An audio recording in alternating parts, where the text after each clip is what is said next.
Is this the world after death?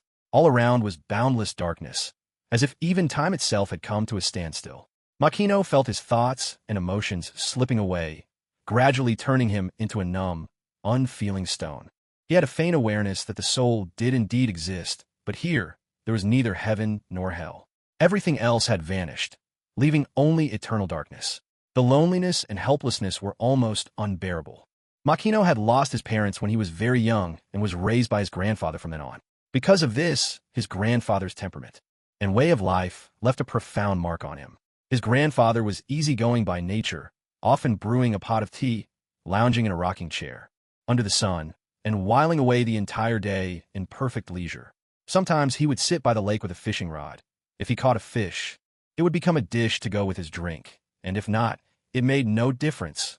What mattered to him was the pleasure of the process itself.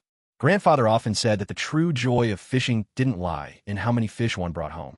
Whenever Makino teased him for living like a salted fish, his grandfather would simply laugh and share with him the wisdom of being content with what one has, often quoting ancient sages like Laozi, Zhuangzi, and Su Dompa to guide him. The saying his grandfather repeated most was a famous line from Su Dompa: "Between heaven and earth, everything has its place. What is not yours, even a scrap, you must not take. The clear wind over the river and the bright moon between the mountains, what your ears hear and your eyes see. These are endless gifts from nature, inexhaustible and boundless." These words became a kind of mantra for Makino, echoing in his mind. Though Makino always put on a show of indifference, his grandfather's teachings gradually took root in his heart. It wasn't until one day, when his grandfather heard the villagers calling Makino a little old man, that he realized things had gone too far. His grandson was still so young, yet he had already settled into life like an old man. This wouldn't do. Determined to change Makino's laid-back ways, his grandfather began urging him to plan ahead, reminding him that those who prepare thrive, those who do not prepare fail, and that life is short and one should leave a mark behind. Yet these lessons had little effect. Makino's character was already set in its ways. How could it be changed so easily? Besides, after years of being lectured, Makino himself began to find it unbearable. So, they struck a deal. As long as Makino could earn 5 million, his grandfather would no longer interfere, no matter what kind of life he chose to lead. It was only after leaving the village for the city that Makino realized he had been tricked. 5 million was no small, easily attained goal. It was more like a dream out of reach. Half a year later, when his parents' old house was demolished, Makino finally managed to achieve a third of his target. With this initial capital, starting a business suddenly became much easier. He set his sights on the city's rental market, determined to become an independent landlord.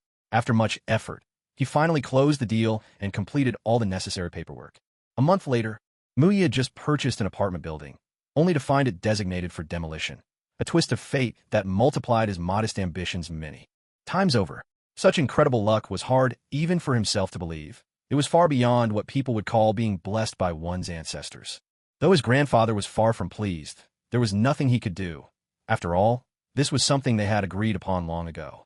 After not one, but 2 rounds of demolition, Muyi became a wealthy man, well known throughout the area. Matchmakers began to knock on his door, eager to introduce him to potential brides. As Muyi was still adjusting to his new identity, his grandfather started urging him to settle down, hoping to hold a great-grandson in his arms sooner rather than later. Faced with his grandfather's hopes, Muyi felt a bit helpless, but he wasn't strongly opposed. Perhaps blind dates weren't such a bad idea after all. However, things did not unfold as smoothly as he had imagined. Perhaps it was because word of his newfound wealth had spread too far. One night, a group of thieves broke into his rental building. Even after handing over all the cash and bank cards he had, it wasn't enough to satisfy them. The rumors had painted his fortune as far greater than reality. In the chaos that followed, Muyi was stabbed by one of the intruders. The group fled in panic, and, as they hurried out, one of them even turned back to mutter an apology. He claimed he'd only meant to scare him. Strangely, that apology made Muyi feel even worse. Perhaps it would have been easier if nothing had been said at all. With his remaining strength, Muyi managed to dial emergency services. But his picturesque town was remote and isolated. The ambulance never arrived in time. As his life ebbed away, fragments of his grandfather's teachings surfaced in his mind, reminders that everyone should strive to leave a mark on the world. Moved by this thought, Muyi recorded his final words on his phone, expressing his wish to donate his organs to those in need. He didn't think of this as a grand gesture. He simply wanted to leave some trace of himself in the world, to continue existing in another way. Muyi felt certain that his grandfather would be comforted to know this. As his consciousness faded, a faint glimmer appeared in the darkness, a real, tangible light, a symbol of hope. He yearned to reach it, desperate to escape the endless dark and silence. He had no idea how long had passed before, at last, he opened his eyes. The first thing that caught his eye was a beautiful, intellectual woman. Her features were delicate, her brows gentle, her lips rosy, and her teeth snowy white. There was a warmth in her presence that immediately put people at ease. At that very moment, Makino was so moved he nearly burst into tears, for he had wandered alone in darkness for far too long. As if sensing the turmoil within him, the woman said nothing more. She simply helped him up with gentle hands, then gave him a warm embrace. Almost instinctively, Makino wrapped his arms around her in return, even though this was the first time they had met. He found himself utterly lost for words to describe what he felt. A surge of gratitude, excitement, joy, longing, relief, and thankfulness all tangled together. In that endless world of darkness, he had been alone for so long. The warmth of this moment was something he couldn't bear to let go. The woman did not hurry him. Instead, she continuously comforted Makino. A long time passed before he finally spoke, confusion evident in his expression. So, you mean to say, you're a deity? To repay my kindness, you used a seed from the world tree to grow me? The woman, radiating both elegance and intellect, nodded earnestly. That's right. Makino's thoughts were in disarray. Could a human really be grown like a plant? Perhaps so.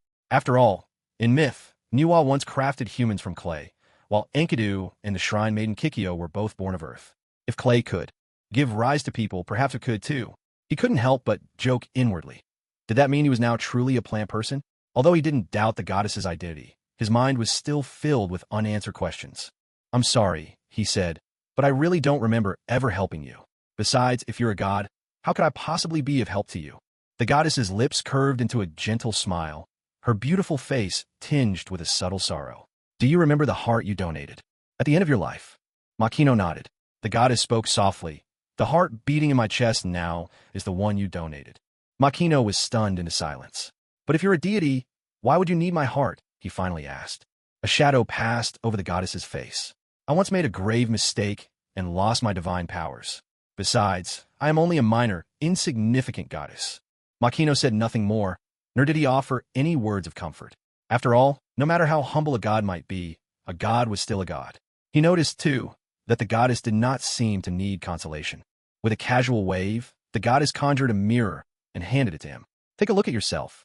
Are you satisfied with what you see? Makino gazed into the mirror and was stunned by what he saw. His reflection still bore traces of his former self, but his features had become even more harmonious. His nose was high and straight, his eyes large and bright. He looked incredibly young, almost like a 12-year-old boy more. Importantly, he had become extraordinarily handsome, as if every feature on his face had been carefully chiseled by an artist. The thought that countless girls might start approaching him on their own made Mu-Ye's head ache. He sighed inwardly. Being too good-looking comes with its own troubles. In the vastness of the universe, there are countless races known as the divine clans. The goddess belonged to a clan called the Singers. They were given this name because long ago a sacred tree grew among their people, a tree that could sing songs of fate. Because of this, the Singers cherished music, often humming tunes as they worked. Over time, they became known simply as the Singers. Within the Singer clan, there were two of the lowest-ranking jobs. One was a cleaner, and the other, a tree planter. The work was exhausting, dangerous, and poorly paid. With a look of deep apology, the goddess turned to Mu-Ye and said softly, Xiao Mu, I'm sorry. You saved me, and I should have rewarded you in a better way. But my divine powers have only just begun to return, and all I could do was bring you back to life by planting you as a tree. I've caused you to suffer. Mu-Ye shook his head. He knew well that it was the goddess who had given him a new lease on life, and no matter what, he felt nothing but gratitude. Please don't say that, sister, he replied. If not for you, I would have been truly gone. You saved me. How could I possibly blame you? The goddess let out a gentle sigh, her eyes clouded with concern. Xiao Mu, you may not realize it yet, but reviving you by planting you has a very special meaning. Mu-Ye was filled with doubt. He glanced down at his own body, wondering if there was some terrible side effect. True, he was now nominally a plant person, but he actually felt better than ever, more energetic and capable than before. A touch of self-mockery flickered in the goddess's gaze. Among the divine clans, I'm just the lowest-ranked member in charge of planting trees. And now that I've revived you in the same way, you too can only do this humble, unnoticed work alongside me. My own status is already miserable enough. You, at best, are just a temporary worker, not even officially part of the staff. Hearing this, Muyi suddenly felt a weight settle in his heart. Tree planters, cleaners, these were the lowest positions, and he wasn't even a regular employee, just a temp who could be dismissed at any moment. Of course, he knew what that meant. Hard work, dirty work, poor pay, and the ever-present risk of being let go, not to mention being blamed for things that weren't his fault. Yet even so, Muyi did not lose heart that he straightened his back and flashed a cheerful smile. Don't worry, sis. Actually, I have a nickname, Little Old Man.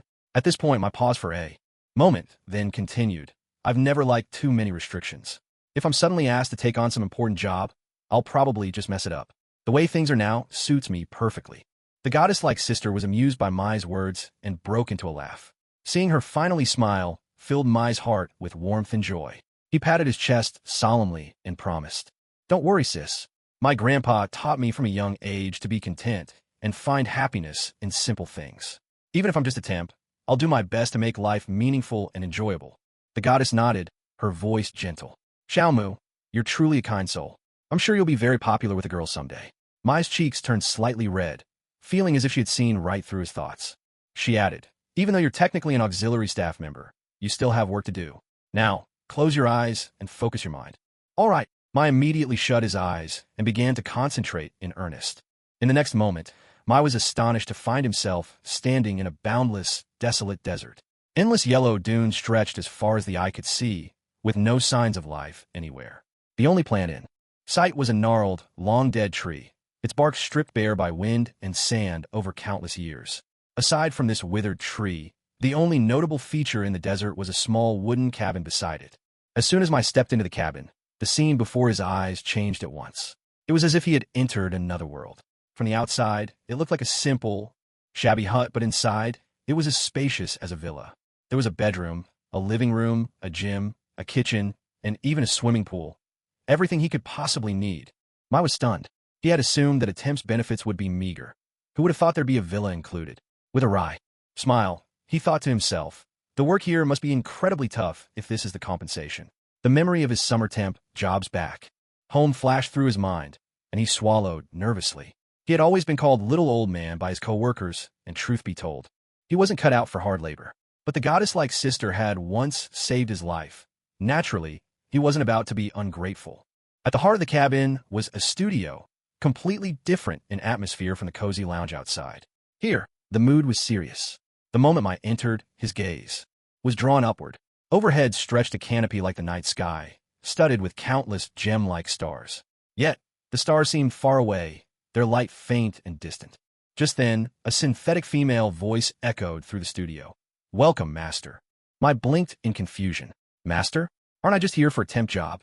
A mechanical voice replied, "Yes, your current status is that of a temporary worker. However, this courtyard also belongs to you. Regular employees are granted an entire divine city." Upon hearing this, Makino felt a pang in his heart. Comparisons truly cheek. He couldn't help but ask, "So, what exactly is my job? Am I supposed to plant trees?" The electronic voice seemed almost delighted.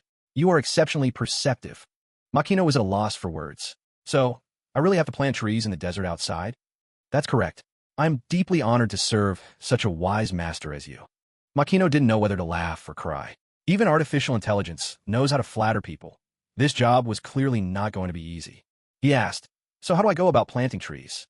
The electronic voice explained, "Everything revolves around energy. Once you have accumulated enough energy, you can use the courtyard's internal trading system to exchange it for saplings. After planting a sapling, you'll need to water it with energy droplets, and the tree will gradually grow. At the same time, you yourself will benefit and improve as the tree grows." Makino couldn't help but think of a certain famous tree planting game. The idea of gathering energy to plant trees in a vast, endless desert made his head ache. No wonder the goddess had warned him that this job would be exhausting. Was he really about to change from a contented layabout into an industrious little bee? No, I can't let the goddess who saved me worry about me. A real man should face life's hardships with courage. Hadn't the system assistant said it already? Even just observing the trees as they grew would help him improve. As he grew stronger, Surely his ability to collect energy would increase as well. How much energy do I need to plant the cheapest tree? Makino asked. The most basic tree is the primary skill tree. It requires 10 million units of energy, the system replied. 10 million? The number hit Makino like a blow, and he almost stumbled. The pressure felt overwhelming, nearly suffocating him. He wanted to cry out in frustration, but he knew that even strong people have the right to feel tired and helpless sometimes. Maybe his easy life was coming to an end. He pressed on. So how do I get energy? The courtyard has its own evaluation criteria. As long as you meet the requirements, the system will automatically collect energy for you. The system answered briefly. Makino felt a bit helpless. Wasn't this just the system telling him that it alone decided how energy was obtained? As for the system's standards of morality, he didn't dare hope for too much. He'd always lived an easy, compliant life, but now he had to face a brand new challenge.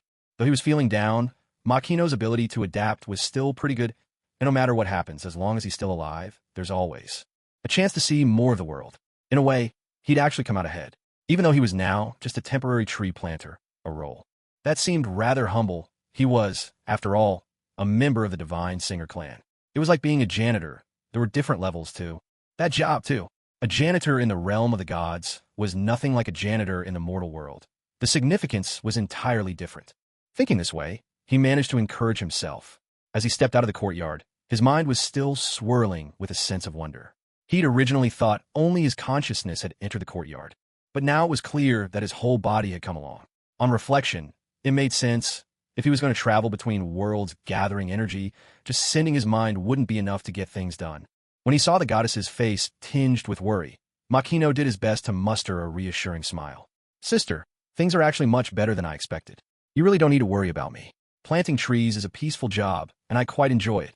At the mention of a peaceful life, the goddess finally relaxed, her face breaking into a gentle smile. Just then, the silver bracelet on her wrist suddenly lit up with a soft glow. Her expression turned grave, and Makino immediately noticed. Is something wrong, sister? He asked with concern. The goddess sighed, a hint of regret in her voice. I'd hoped to stay with you a bit longer, but it seems I can't. There's something important I must attend to. For even a goddess to be so serious, it had to be something urgent. Makino quickly said, Then you should go. Important matters come first. The goddess let out a helpless sigh. After a moment's thought, she took off a necklace she wore around her neck. Makino, she said softly, inside this necklace is a seed from the supreme divine tree. Long ago, my great-grandmother received it by chance, and it's been handed down from generation to generation ever since. Now, I want you to have it. Makino was stunned. He understood how priceless such an heirloom was. How could he possibly accept it so lightly? Just as he was about to refuse, the goddess gently placed the necklace around his neck. Don't be so quick to say no, she said with a warm smile. Yes, the seed is precious, but to me, its sentimental value far outweighs its practical use. When my mother gave it to me, I was so confident I could make it sprout. But, as it turned out, that wasn't so easy. Her words were gentle and sincere, and the warmth of the necklace seemed to seep quietly into Makino's heart. He stroked the necklace with great care, and seeing this, the goddess nodded in satisfaction. Perhaps you'll work a miracle and bring the divine tree back to life. Makino looked at her with determination. Since you believe in me, sister, I'll do my best to make this seed grow. The goddess smiled and nodded. All right, when the time comes, I might have to rely on you quite a bit, little brother. Makino caught the subtle meaning behind her words. If the seed of the divine tree truly sprouted, his fate might change forever. It seemed this seed was far more than a keepsake. It truly deserved to be called a family heirloom. Don't worry, sister, Makino promised earnestly. When the seed sprouts, I'll come find you for sure. When that time comes, I'll help you gain an even greater divine role. Amused by his sincerity, the goddess's laughter was gentle and bright. Then I'll be waiting for you to fulfill your promise. Suddenly, Makino reached out and hooked his little finger, making a pinky promise gesture. The goddess was taken aback for a moment, then couldn't help but smile. She linked her pinky with his. It's a promise, they declared in unison. The goddess glanced down at the silver bracelet on her wrist, her expression growing solemn. There's not much time. I'll be brief. Makino, as tree planters, our duty is to travel between worlds, gather energy, and plant the divine trees. But the source energy of a universe is limited. I'm in charge of gathering energy in the main universe, while you need to go to different realms. Different realms? Makino asked, puzzled. She nodded, explaining, that's right. If we gather energy in the same realm, we might end up in conflict. So I've already made arrangements for you. Do you remember the starry canopy you saw in the studio? Makino nodded. That's a star map of the dimensional worlds. It will help you navigate through different worlds without losing your way. Makino was deeply moved, surprised that the goddess had thought everything through for him. Secretly, he resolved to make the seed of the divine tree sprout, no matter what it took. He whispered, "Thank you, sister. I won't let you down." As the moment of parting approached, Makino suddenly realized he didn't even know the goddess's name. He asked, "Sister, what's your name?" The goddess paused, then gave him a gentle smile. "I don't have a name like people do on Earth. I only have a number." Makino echoed in surprise. "A number?" She seemed used to this and explained calmly. "In our tribe, only the chief deity has an official name. The rest of us go by numbers. I'm just an ordinary member among them." Makino didn't know how to respond. He'd heard that tree planters had low status, but never imagined it was so low that they didn't even have names.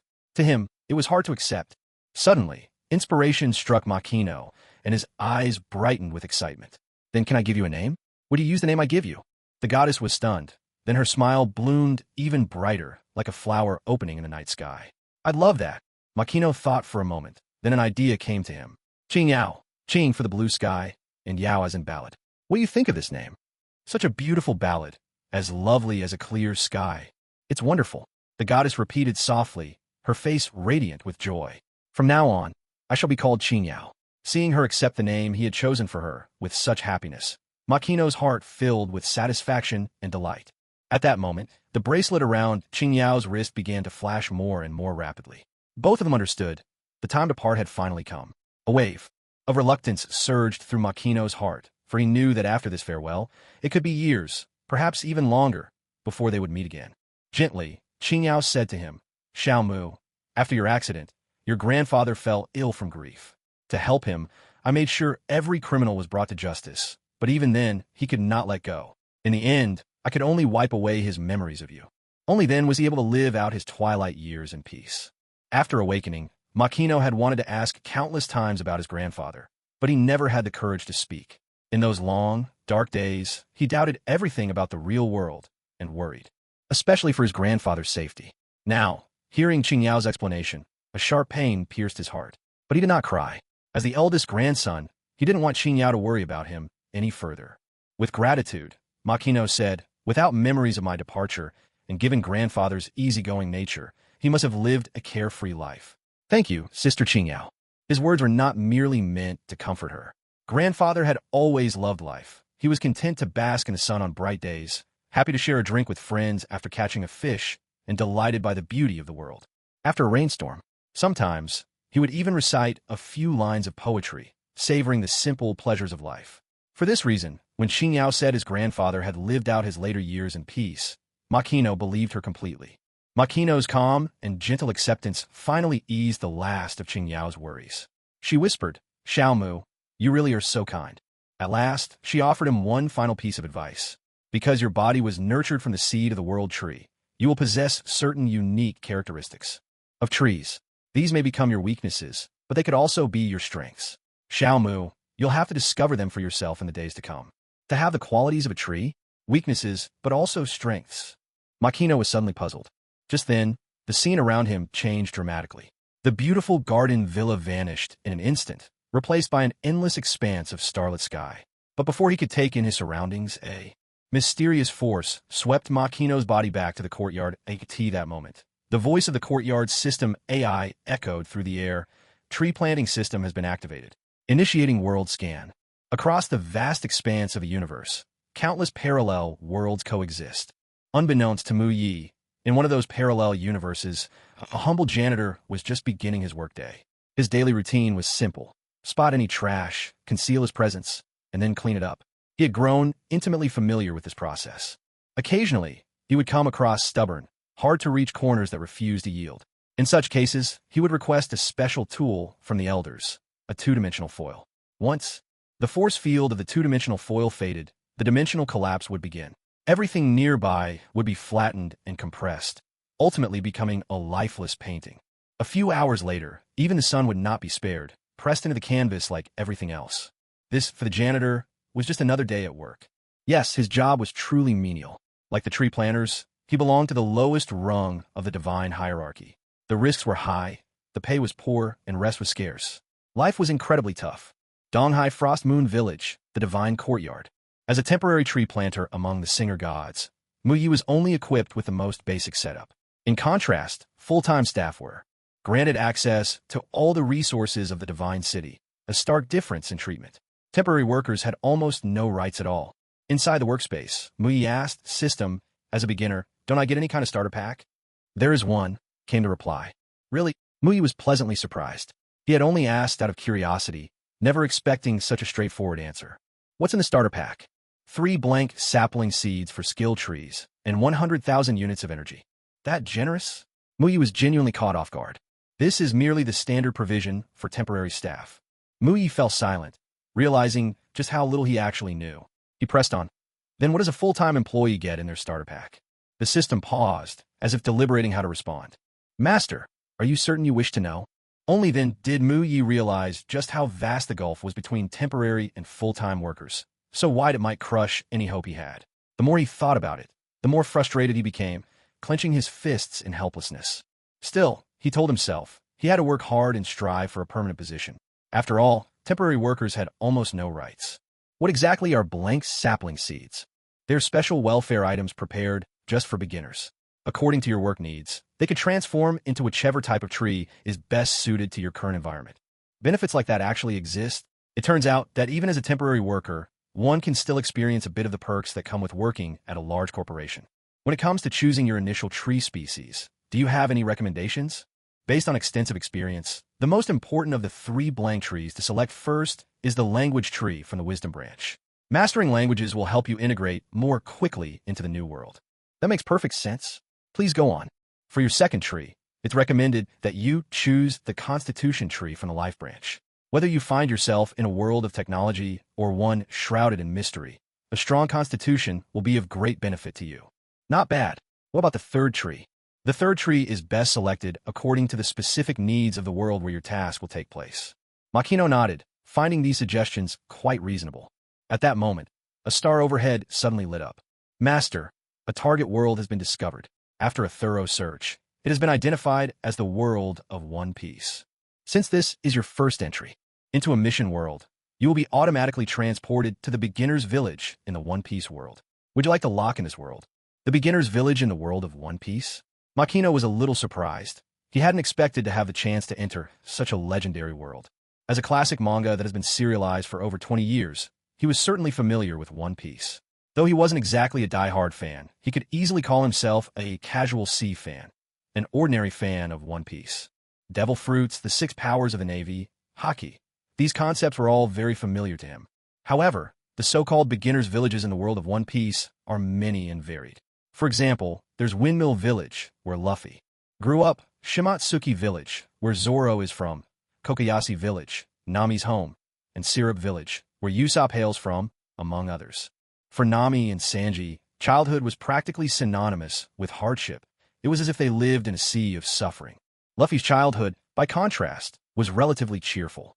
Although he was often left to his own devices and occasionally subjected to his grandfather's unconventional training, most of his skills were self-taught. In comparison, Zoro's beginner's village was undoubtedly the most privileged. Life there was worry-free, with top-tier teachers for guidance. His starting point was far above the other main characters. Kushiro is considered one of the most enigmatic figures in the world of One Piece.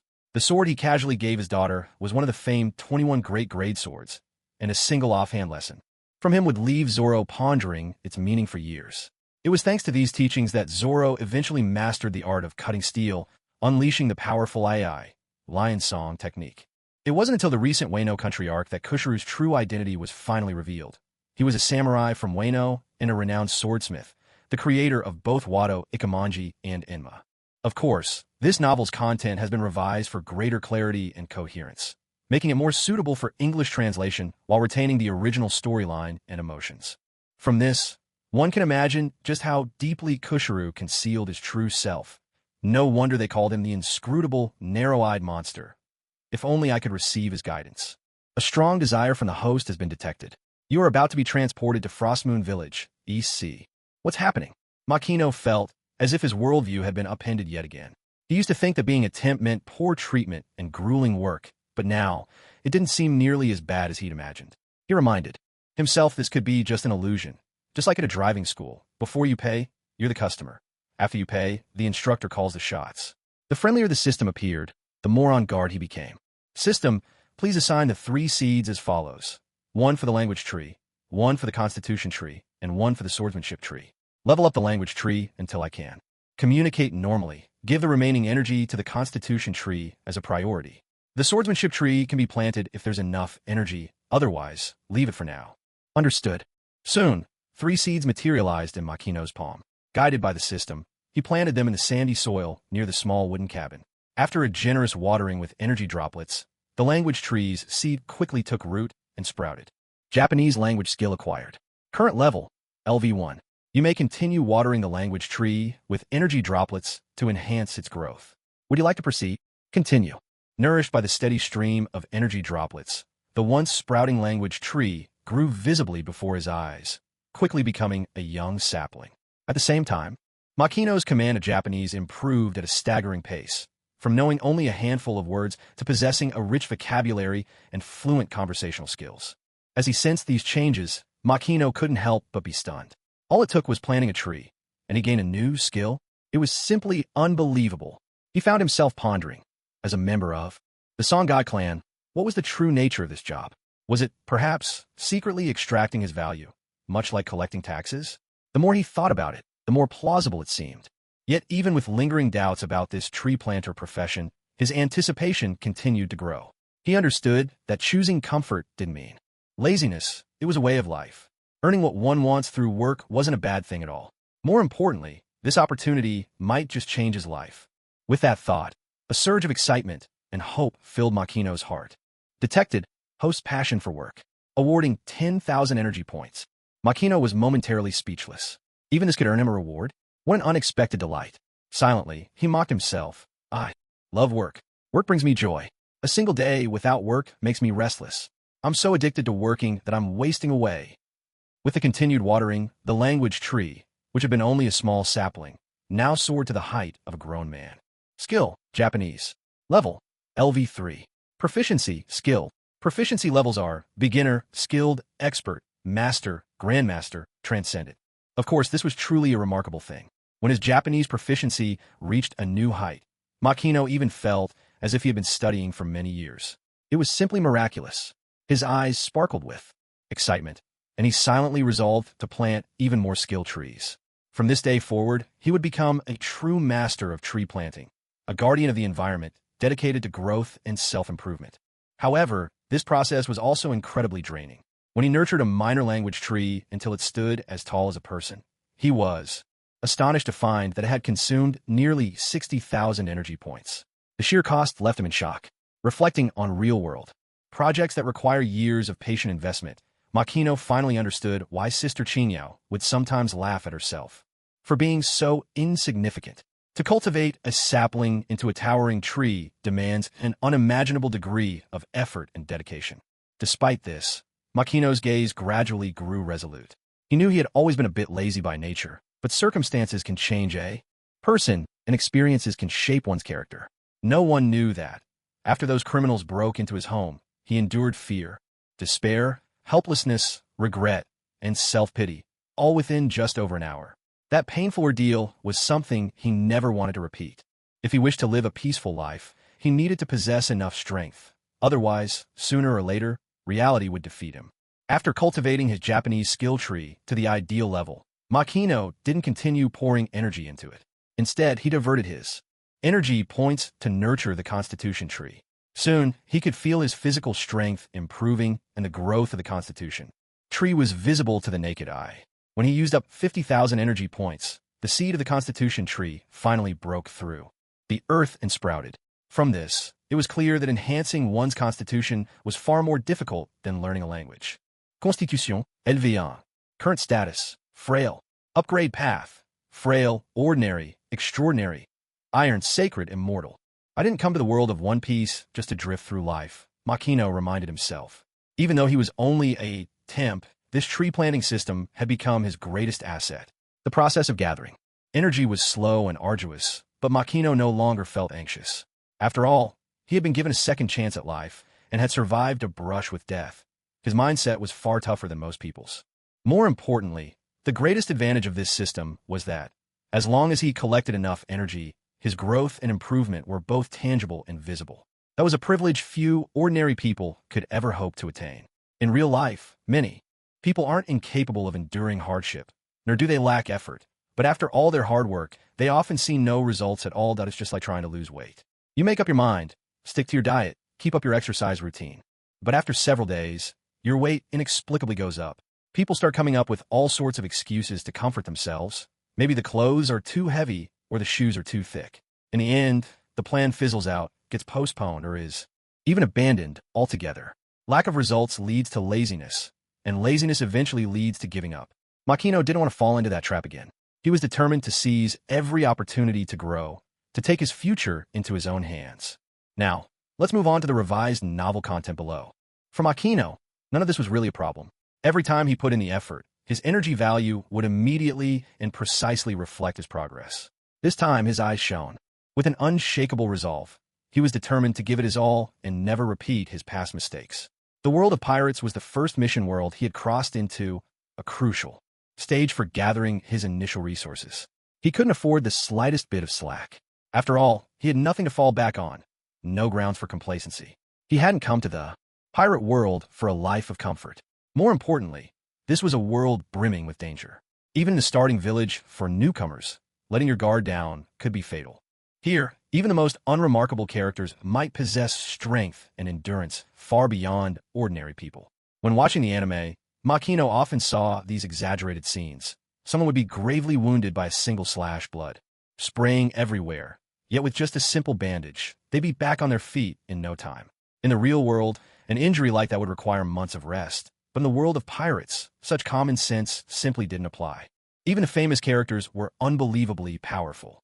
Doflamingo, for instance, awakened his conqueror's haki at the age of 8 and began roaming the world. Kuna could defeat the adult sword instructors at her dojo when she was only 9. Ace awakened his conqueror's haki at 10 and nearly destroyed the entire Blue Jam Pirates. And then there was Big Mom, who managed to defeat a full-grown giant at the age of 10, something that was almost inhuman. Faced with an environment like this, caution was the key to survival. Makino trusted his own vigilance. In his mind, he would only concede being less careful than the likes of Goblin Slayer or the cautious hero. He also remembered the promise he made to his sister, Qinyao, never to forget his original intentions. Detected, you have a strong desire to become stronger. Reward, 10,000 energy points. Cute girls and passionate boys, breaking through the walls between worlds as they move forward. Young man, don't give up. Makino was stunned. When did the system become so generous? It was as if you shouted some motivational slogans before work and your boss immediately handed you a massive bonus. He silently reminded himself to stay alert, never to be blinded by these seemingly irresistible rewards. After all, the things that come for free often have the highest price. The system's generosity, it seemed, was meant to let him savor the thrill of growing stronger through spending, all in hopes of dulling his drive and luring him into pouring in ever more resources. Makino, who was no fool, had already seen through this ploy. Detected, no other humans nearby. Would you like to descend? Yes. Makino made his choice without hesitation. When he regained his senses, he found himself standing on a stunning beach. A gentle breeze brushed past, spring warmth lingered in the air, and now and then came the distant cry of seabirds. The whole setting was utterly refreshing, filling him with a sense of calm and delight. The waves lapped softly at the shore, retreating and leaving behind wet traces and a few small sea creatures. Life thrived in every corner of this world. Makino took a deep breath, savoring the moist, slightly salty air. It was so pleasant and relaxing. There was no doubt this was a beautiful, authentic world. Hello, world, Makino murmured, unable to contain his excitement. Just then, a series of system notifications rang out in his mind. You've drawn your first breath of fresh air in the pirate world. Energy plus 10. You feel the sea breeze on your face. Energy plus 10. You bask in the pirate world's sunlight. Energy plus 10. You take in the vastness of the ocean. Energy plus 10. You hear the call of seagulls. Energy plus 10. Makino froze. What was this? Had the system glitched? Was he about to get banned? Please rest assured, Master. The system is functioning perfectly. Perfectly? Makino was baffled. This way of gaining energy couldn't possibly be normal, could it? Master, this is the standard benefit package for all temporary workers. Everyone gets the same treatment. Makino was speechless. He had never known what it felt like to be looked down upon by a system. Could it really be that simply breathing, enjoying the sun, and listening to seagulls could make him stronger? It sounded utterly absurd. How could there be such effortless gains in this world? Makino never forgot who he was, just a temp. Was all this just so he could take the fall if something went wrong? Planners maintain a calm and questioning mind. Bonus, 10,000 energy points. Makino, weren't they supposed to be ordinary temps? Why was his energy shooting up as if he'd hacked the system? Was someone pulling strings behind the scenes? Planters experience psychological distress. For comfort, 10,000 energy points. Young man, the suffering of your past was not your fault. Learn to turn your sorrow into strength. Live bravely. You can do it. Makino. In just a short while, his energy had already soared to 30,050 points. This was anything but normal. As a temp who couldn't afford to make mistakes, Makino prided himself on his strict self-discipline. System, he called out, his tone grave. Master, awaiting your instructions. Muyi spoke earnestly. Please report this situation to customer service. I can't take advantage of public resources. The system paused for a moment before responding. Master, the way you're receiving energy fully complies with regulations. This is truly the standard benefit for temporary workers. With unwavering integrity, Muyi insisted, my grandfather taught me from a young age that if something doesn't belong to you, you shouldn't take even a single-cent system. Please report this to customer service immediately. Secretly, he thought to himself, don't even think about pulling a fast one on me. Of course, here's a revised version based on the passage you provided. Absolutely not. Master, there really isn't any issue here. Muyi replied tersely, just report the progress. The system fell silent for a moment, then answered, understood. 10 minutes later. Master, I've already reported your situation to customer service, and they just gotten back to me. Muyi's eyes lit up. He thought that was surprisingly fast. Soon, a message from customer service arrived. Hello, sir. We have reviewed all of your information. I am the Deputy Director of the Assistance Bureau for the Singer Deity Clan. It's truly hard to imagine that among our people, there are still individuals like you, content with simplicity and possessing such high moral character. We apologize for our previous oversight. Our bureau failed to notice your circumstances in time. In recent years, although our poverty relief efforts have made significant progress, the gap between regions and between urban and rural areas remains a fact we cannot ignore. Because you live in a remote area, it has indeed been difficult for relief supplies to reach you promptly. For this, we sincerely apologize. However, knowledge can change your fate. Now, our Bureau's new dream project will officially benefit you. Muyi was momentarily stunned. The Assistance Bureau. New dream project? The system continued its report. Master, the first batch of subsidies has already been deposited into your account. Please check and confirm. A faint twitch appeared at the corner of Muyi's mouth. In that instant, an odd image flashed through his mind. Xiaoyi asked, Xiao Bi, how was your harvest this year? Xiao Bi replied with confidence, not bad. Business was good, and the dividends were substantial. I made over 10,000 each month. Xiao exclaimed in surprise. Over 10,000 a month? Xiao Bi responded smugly. It's all right, I guess. Xiao stared in disbelief. How do you even manage to get by? Muyi couldn't help but wonder, how on earth did I end up as a recipient of poverty relief? Still, he pressed the confirmation button. Confirmed and received. Very well. Right after confirming, an official-sounding announcement echoed in Muyi's mind. Knowledge transforms destiny, learning shapes life, and caring for those in need. If everyone gives just a little love, the world will become a better place.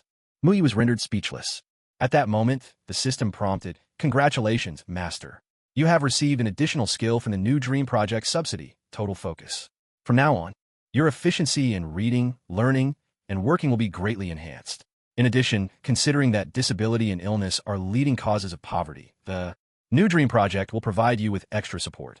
This includes a complete set of defense techniques known as script from the world of Katana Maidens, a seed, imbued with the hidden power of an ancient deity and ample energy, enough to nurture the seed to full maturity and to transform an ordinary sword into a sacred blade.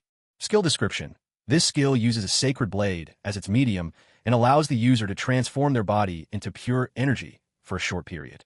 When using script for defense, substantial injuries can be reduced to nothing more than a fleeting ache and a brief spell of mental fatigue.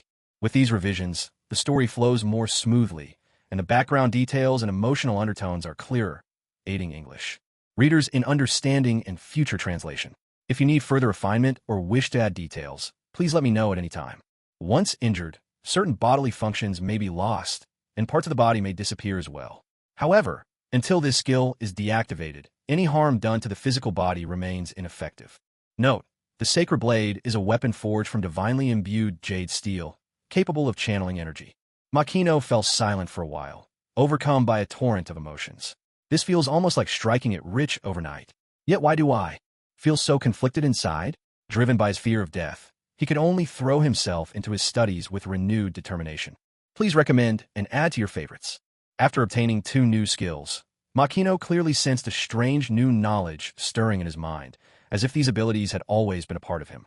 The meaning of total concentration was straightforward enough, but its value went far beyond the surface.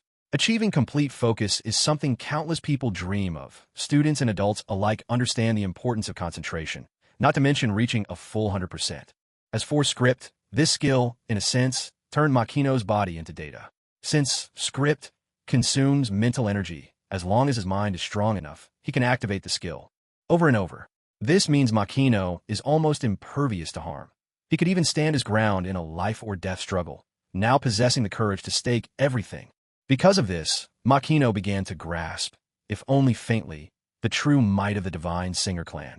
Yet this understanding remained limited, like a blind man trying to fathom an elephant.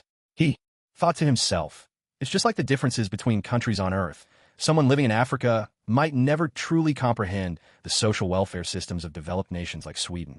The hidden seed of the divine tree and the necessary energy are ready. Would you like to plant it now? Makino looked around, muttering to himself in confusion. Should I plant it now? There's no one here, but I should still be cautious. I'd rather not fall into the habit of acting recklessly. Please rest assured, Master.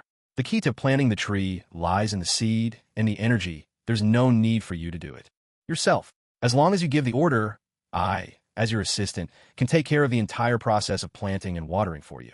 All right, let's begin then, Makino instructed in his mind. In an instant, the seed of the divine tree named Inshur was buried beneath the shifting golden sands. Nourished by a stream of exclusive energy, the divine tree swiftly broke through the surface. It sprouted, grew into a sapling, then became a young tree, and finally rose tall and proud, soon towering 10 meters high. Yet, this was only the beginning. The effect of a single flask of energy far exceeded Makino's expectations. The trunk stretched ever upward, the branches splitting and spreading wider and wider. After a while, Makino found himself numb to the ever-changing spectacle. When the last drop of energy was finally absorbed, the divine tree, Inshur, had grown to over 100 meters tall. Its trunk was so massive that it would take several people joining hands to encircle it. At the very moment it became a sky-piercing giant, Makino felt a profound transformation. The sand within 100 meters of the tree vanished completely. The land beneath firmly stabilized and transformed into rich, fertile soil.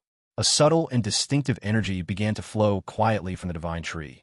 Though invisible to the naked eye, Makino could sense its presence with remarkable clarity. The flow of energy was ceaseless, and he believed it wouldn't be long before the formerly sparse energy of his courtyard world would become abundant and vibrant. System, why is the divine tree, Inshur, releasing energy? Makino asked, puzzled. Master, Inshur is a kind of energy tree. When it stands under 100 meters tall, it's still in its growth phase and constantly absorbs energy. Once it reaches 100 meters, it enters maturity. Not only can it continue to absorb energy, but it can also transform and release it. The energy you expend when you use the skill, right, is precisely provided by this divine tree, the system patiently explained. Makino smiled wryly at himself, realizing how little he truly knew. Time and time again, the methods of the singer gods left him awestruck. He understood now that only by working harder could he avoid being left behind. Otherwise, he really would become a homeless wanderer. He didn't see admitting his own weakness as shameful. On the contrary, blind arrogance was the real obstacle. To the Heart Unity Dojo, Makino resolved, and at once set off toward the dojo. Every long journey begins with a single step. You have taken your first step in the pursuit of knowledge and gained 1,000 energy points. Only by accumulating small advances can you travel farther. You have taken your second step in learning and gained 100 energy points. The road of seeking knowledge is long and arduous. You have taken your third step in learning and gained 10 energy points. Facing temptation on your path of cultivation, you successfully resisted a distraction and gained 10 energy points. Those, with determination, are bound to achieve something. You've taken 100 steps forward and gained 1,000 energy points. The system's notification about energy rewards kept echoing in Mai's ears, leaving him a bit helpless. Was it really this easy to accumulate energy? All the mental preparation he'd done before entering the world of pirates, all the pep talks he'd given himself, did any of that even matter now? He took a deep breath and decided to reason with the system. He suggested that it should stop reporting these tiny, scattered energy rewards so frequently. It was becoming a distraction. You're feeling a bit tired. You take a deep breath to steady yourself and prepare to persevere. You gain 100 energy points. I was startled for a moment. That's not what I meant. Don't twist my words. But as the system's master, he believed his intentions couldn't be completely misunderstood. System. Yes, master. How may I assist you? From now on, don't notify me about energy rewards less than 10,000 points. Understood. Your choices shape your destiny. Your vision determines your future. Your perspective has greatly expanded. You gain 10,000 energy points. Mai was speechless. As he neared the dojo, powerful shouts reached his ears, sharp, rhythmic calls that filled the air with energy. It sounded like the instructor was leading the students through their training. The main gate to the outer courtyard of the dojo was firmly shut, leaving Mai unable to catch a glimpse of what was happening inside. He stepped forward and knocked on the door. Thud, thud, thud. The door soon opened. To Mai's surprise, it was Kana who greeted him, the daughter of the dojo's master, Kushu, and a childhood friend of Zoro. Beads of sweat still clung to Kuina's forehead, proof she had just finished an intense training session. As Mai studied her, she examined him in return, her expression quickly shifting to one of surprise. Mai's appearance was nothing like the ordinary, somewhat scruffy young students inside the dojo. He had a delicate, refined look that made him stand out instantly. Who are you? Kuina asked. Mai responded with a warm smile. I've heard that Ishin Dojo is the most renowned kendo school in the area, so I've come hoping to become a student. A proud smile lit up Kuina's face at his words. She straightened her still undeveloped chest and declared with pride, You've come to the right place. My father is the strongest swordsman on this island and the master of this dojo. Follow me. With Kuna leading the way, Mai stepped through the entry hall and into the inner courtyard of the dojo. In the courtyard, a coach in uniform was leading the students through sword-swinging exercises in a steady rhythm. Most of the students were quite young, dressed neatly in their training outfits, earnestly copying the coach's movements. Yet Makino couldn't help but feel amused. The students, lined up in 2 rows, were of all shapes and sizes, with ordinary looks. Some wore thick glasses that nearly hid their eyes. Others had runny noses that dripped no matter how often they sniffed, making their movements look comical. Makino thought to himself, no wonder, seemed like Zoro. Perhaps it was simply that there weren't many outstanding choices among their peers. Soon, they reached the main hall of the dojo. Kuina led Makino to a middle-aged man with round glasses and a constant gentle smile. This was Koshiro, the master of Ishin Dojo. Makino bowed respectfully to Koshiro and said politely, Master, I've heard that Ishin Dojo is the finest kendo school here. Please accept me as your disciple. I hope to contribute to the growth of the dojo. Kuina was stunned, and the coaches kneeling nearby all looked equally surprised. Koshiro, however, was entertained by Makino's earnestness and replied with a warm, crinkly-eyed smile, Ha ha, very well. Starting today, you are a student of our dojo. Makino felt a surge of excitement at this answer. He hadn't expected things to go so smoothly. He added, Master, I have nowhere else to stay. May I live at the dojo? I'm willing to work in exchange for food, lodging, and tuition. Kuina's eyes widened in disbelief, her face clearly showing her astonishment.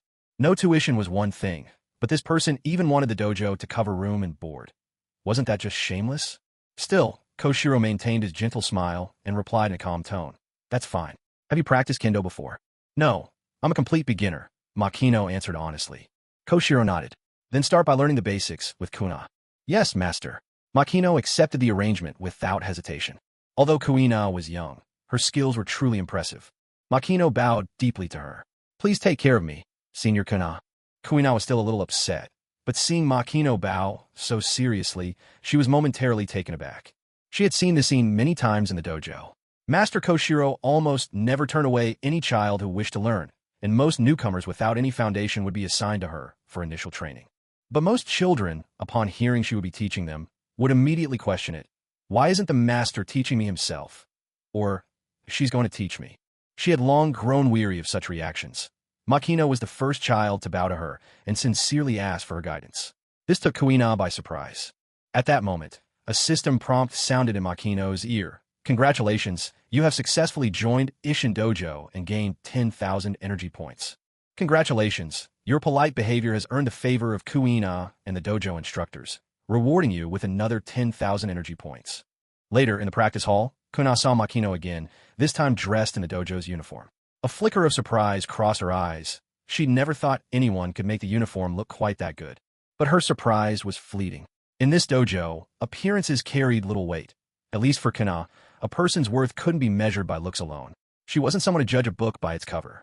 Kuina cast Makino another glance, then straightened her expression, imitating Kushiru's stern demeanor and adopting the posture of a senior. Disciple, it's far too soon for you to call me senpai. If you want to become a swordsman, you must be prepared to endure hardship. No problem, Makino replied with unwavering determination. Kuina said no more. She picked up a bamboo sword, her tone calm and serious. Let's start with the basic swings. Understood. Makino mirrored her movements and picked up a bamboo sword as well. Kuina immediately corrected him. That's not right. This isn't how you hold a sword.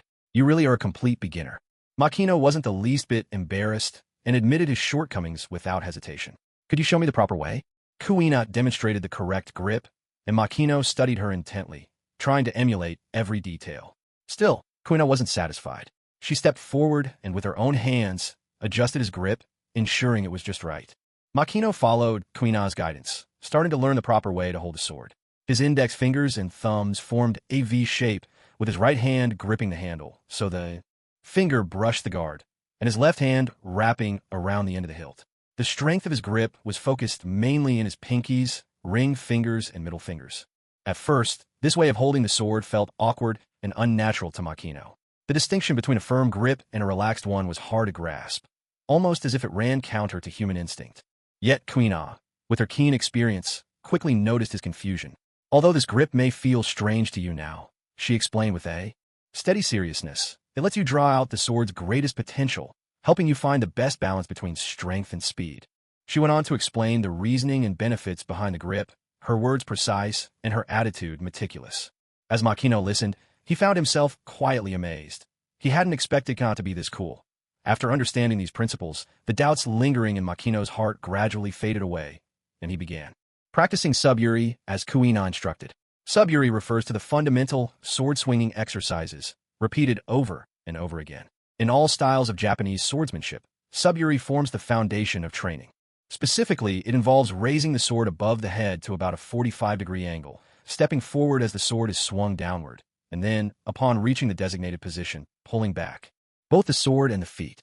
Some schools require the swing to stop at chest or abdomen level, while others insist that the motion be completed in a single breath, with the cut reaching all the way down. The purpose of sub-yuri is to train arm strength, master the method of generating force, and build endurance. Yet, most importantly, it teaches one how to control the release and withdrawal of power. The true difficulty lies not in unleashing force, but in reining it back. If you miss your target and fail to recover your stance in time, it's easy to leave yourself open to a counterattack in real combat. To put in gaming terms, sub-yuri practice is like reducing post-skill lag, allowing you to respond more quickly with your next move, and thus minimizing your own vulnerabilities.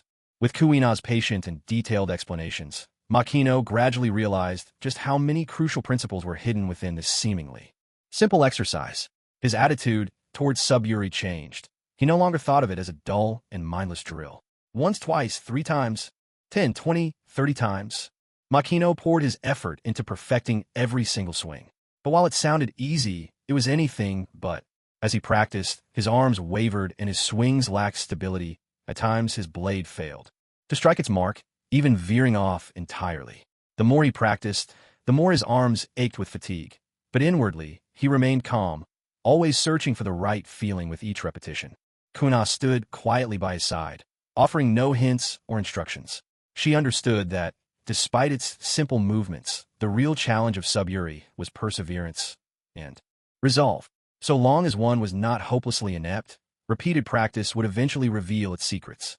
For Makino, this was the perfect opportunity to strengthen his will. Of course, the bamboo practice sword wasn't heavy. At first, swinging it a few times or even a dozen times was not difficult. But when it came to swinging it 40 or 50 times in a row, or even 100, the challenge became obvious. After all, everyone gets tired eventually. Yet soon enough, Kuina found herself surprised, and her impression of Makino began to change. She could tell that Makino was new to kendo. As Kushiru's daughter, raised in the dojo, she had seen countless beginners. Most newcomers shared the same attitude. Kendo looks so cool. If I just practice hard, I'll become strong in no time. Yet, when they realized that after all this time they were still repeating the same basic moves, many began to doubt. Why does the master always make me practice the same technique? Does he dislike me? Is he deliberately making things difficult? To outsiders, the way of the sword might seem mysterious and alluring. But once actual training begins, novices quickly learn that kendo is far less glamorous than they imagined. Until you achieve real mastery, it's nothing but monotony, hardship, and endless repetition. Many children in the village gave up after just a few days at the dojo. Why is that? Kuina glanced at Makino, a hint of surprise in her eyes. Just basic swinging practice, yet Makino could lose himself in such intense concentration. This level of focus was rare, especially for someone trying kendo for the first time. This new junior disciple might truly be something special. What Kuina didn't know was that Makino's heart was actually racing with excitement. His system kept sending him reminders. You practice swinging with total focus. Reward, 50 energy points. You practice swinging with total focus. Reward, 50 energy points. You practice swinging with total focus. Reward, 50 energy points. That's enough for today's training, Kuina said. You're still a beginner. It's best not to push yourself too hard on your first day, or your arms might be too sore to even lift tomorrow. All right, thank you for your guidance, senior. Makino wiped the sweat from his brow and flashed her a bright, cheerful smile. Seeing how relaxed he seemed, Kuina was taken aback, but said nothing more. In her mind, she'd already put Makino into a category of his own. After all, to stay so focused on the first try and to complete 500 swings without a single word of complaint, that was anything but ordinary. As they walked a few steps together, Kuina suddenly turned back, a trace of helplessness in her voice. Why are you following me? Makino replied, It's getting late. Shouldn't we start preparing dinner? I wanted to help out in the kitchen. Kuina looked at him in surprise. Help in the kitchen? But aren't you a boy? Makino was momentarily stunned, then understood what she meant. After all, Master Koshiro came from Ueno, where traditional values run deep and men are often favored over women. Even if he rarely said it outright, his actions and words had quietly shaped those around him. Of all those affected, Kuina was perhaps the most obvious. But it was just helping out in the kitchen. He made this promise to the master before joining the dojo. Suit yourself, Kuina said, turning on her heel and striding toward the kitchen without looking back. In truth, her feelings were far more tangled than she let on to a boy stepping into the kitchen to help with the cooking. This was something she found hard to accept. In her eyes, it was simply too embarrassing.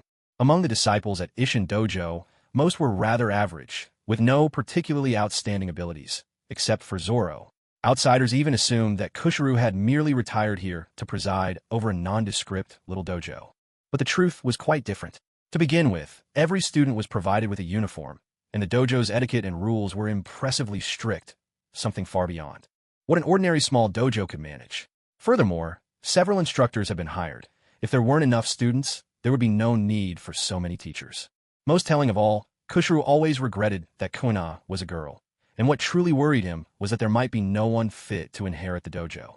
All these details revealed how much care and dedication Kushiru had poured into this place.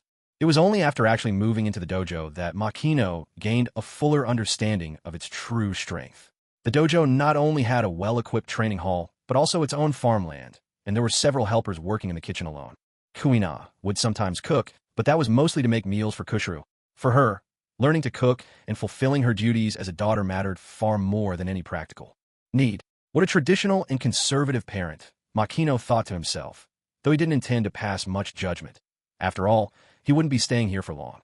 He glanced at the number of energy droplets in his system and was startled by what he saw. They had already accumulated to 94,320. All of these had been earned on his very first day, practicing swordsmanship. He hesitated, wondering whether to use those energy droplets to water his swordsmanship seed.